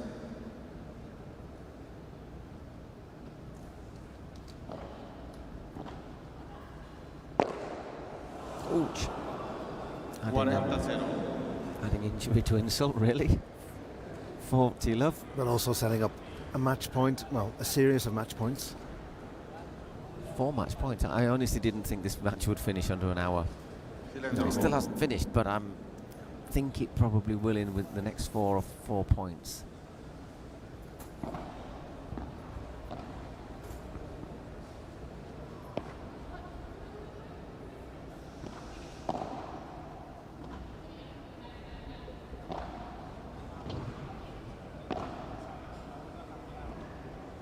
Really well played by Lucia Sainz and Claudia Jensen, the Stingrays. Romp home, 6-3, 6-1 in 55 minutes. I have to say, it's a surprise, not that the Stingrays win, but that the Stingrays have won so convincingly, so easily. And there's poor old Araceli Martinez. She must be thinking, oh, give me a run out tomorrow, give me a chance. Yeah, I mean, that's a game that really defied any expectations pre-game, and for me was just a wonderful example of just solid, no-nonsense playing from Lucia and Claudia, playing as a team, just delivering the goods, making the opposition generate mistakes. It's just a really good performance though from the Stingrays, isn't it? And I think we'll definitely see them, and they deserve it because, as I say, it was obviously there was Vero Verceda there in San Sebastian. But I say, if you win your 2 games and you don't even make podium day, that is very harsh. So they definitely deserve to be here again on Sunday. I'm convinced they will be. The only question is in which category. Will they be finalists or will they be 3rd and 4th? It'll depend on the number of games any other team that wins two matches does. But let's be honest, all the matches have been really close. Yeah, I mean, so somebody's going to have to pull out a really convincing win. Unless we get a slew of 6-love, 6-1, 6-2s. Okay, here we are with Pia. Pues me encuentro ahora con Lucía y con Claudia. Once again, it's time to catch up with Pia, with the victorious duo. Claudia, que se apenas estaban conociendo, Smiles all around from qué sociedad tan exitosa, ¿no? Claudia and Lucía. Y una victoria el día de hoy también. Bueno, lo primero, gracias a Guadalajara por asistir a la PPL. Claudio thanking the fans, always generates a warm round of applause. De poder estar acá, nunca había estado en Guadalajara y la verdad que estoy muy feliz. Y nada, felicitar a Lucía por adaptarse también al revés. Y nada, feliz por la victoria y bueno, dar la enhorabuena a Pati y Bea por el nivel también. Happy to win, and thanks Pati. Lucía, una jugadora de tu experiencia, ¿cómo mides cuando debes de tirar un smash, cuando debes de fintar, cuando tienes que buscar el espacio, que tú, Claudia, eres muy buena para buscar el espacio, tienes un microsegundo para pensarlo, ¿cómo lo haces? No, la verdad es que es intuición, la verdad es que con Claudia está siendo muy fácil adaptarme, hay veces que me atrapo y la que está siendo veterana es ella, así que agradecerle que me lo haga tan fácil. Y nada, quería desear mucha suerte a los charros pasado en Monterrey. Pues ahí está. Muchísimas gracias a Lucía y a Claudia, un aplauso muy grande para ellas, por favor, que han ganado hoy muy bien su partido. Gracias, Lucía Sanz and Claudia Jansen, and we will see them again here in Guadalajara.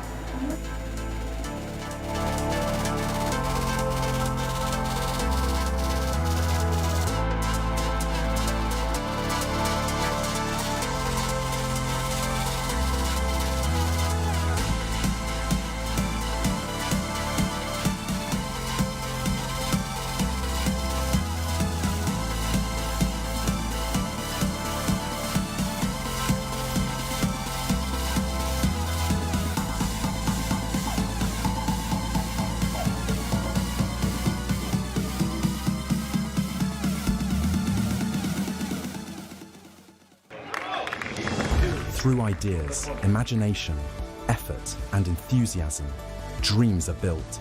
We are making paddle the sportive choice for thousands of people around the world.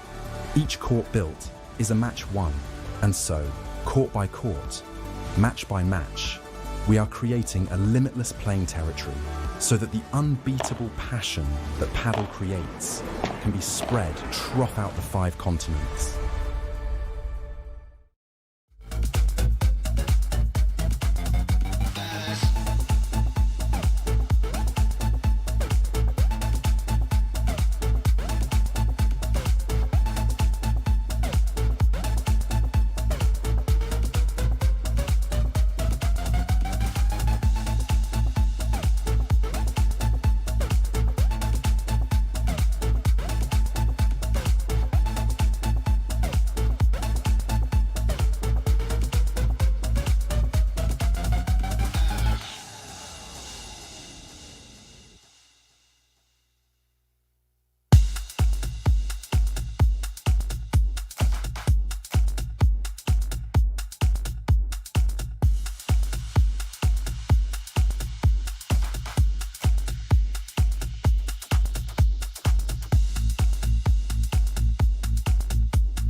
PPL, ustedes eligen. O Pro Padel League. Pro Padel League.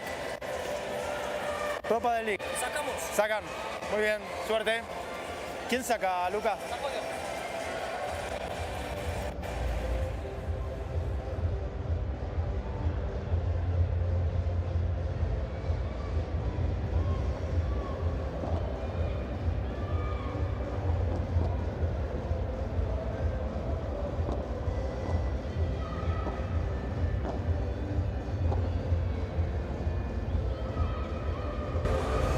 You're very welcome back to the 2025 Scarch PPL tournament here in the city of Guadalajara in Mexico, and it's the last game of the Friday session. And it's the second meeting between Arkansas and San Diego. We saw how in straight sets Lucia Sanz and Claudia Jensen blew away Bea Caldera and Patti Diaguno. And the men's duo will be looking for a repeat performance.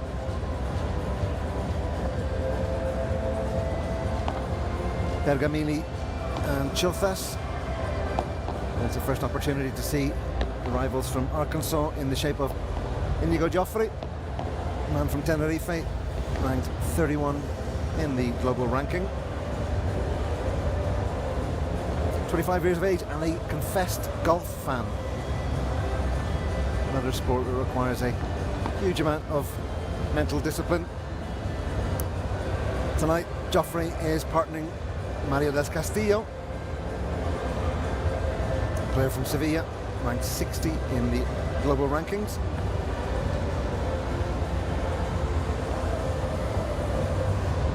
Here's the player that caught the eye last night in the opening Stingrays game, Lucas Bergamini, the Brazilian.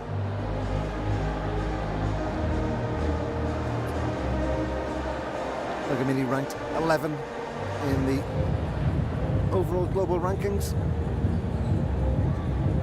And he partners with Alex Chozas from Argentina, 22 years of age, from Hurlingham.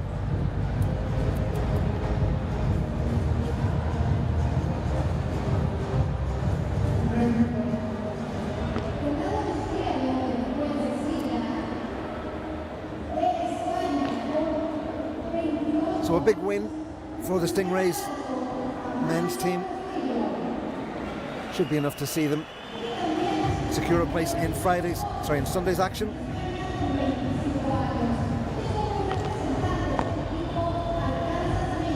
Stingrays at this point would have booked their ticket to the tournament in New York in October. But the men will be anxious to emulate the feat of the women and make a return here in Sunday on podium day, ideally in the final match rather than the third, fourth place playoff. 2 minutos.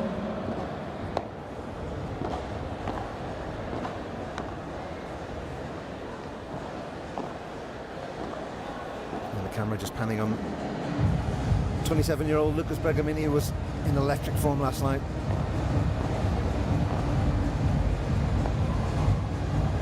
Delighting the crowd here with his tenacity of play, refusing to give up, chasing every ball.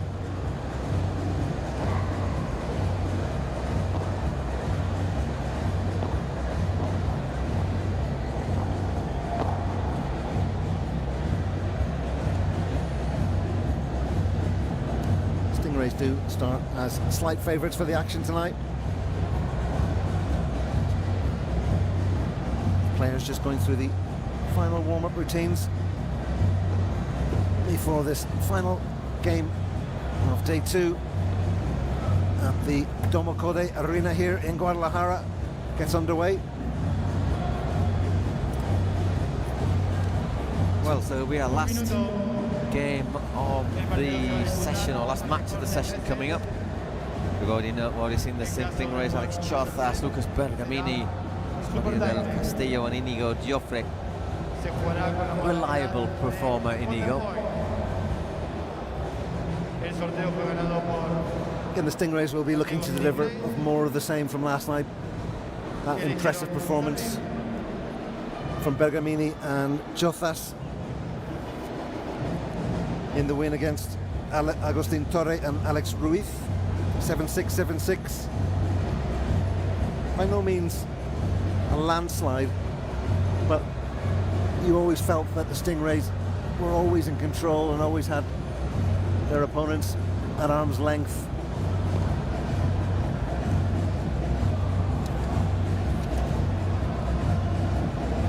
Tiempo. 2 minutos para comenzar. So the match umpire calls time. And we're ready to go. I think they're all pretty keen to get going as well.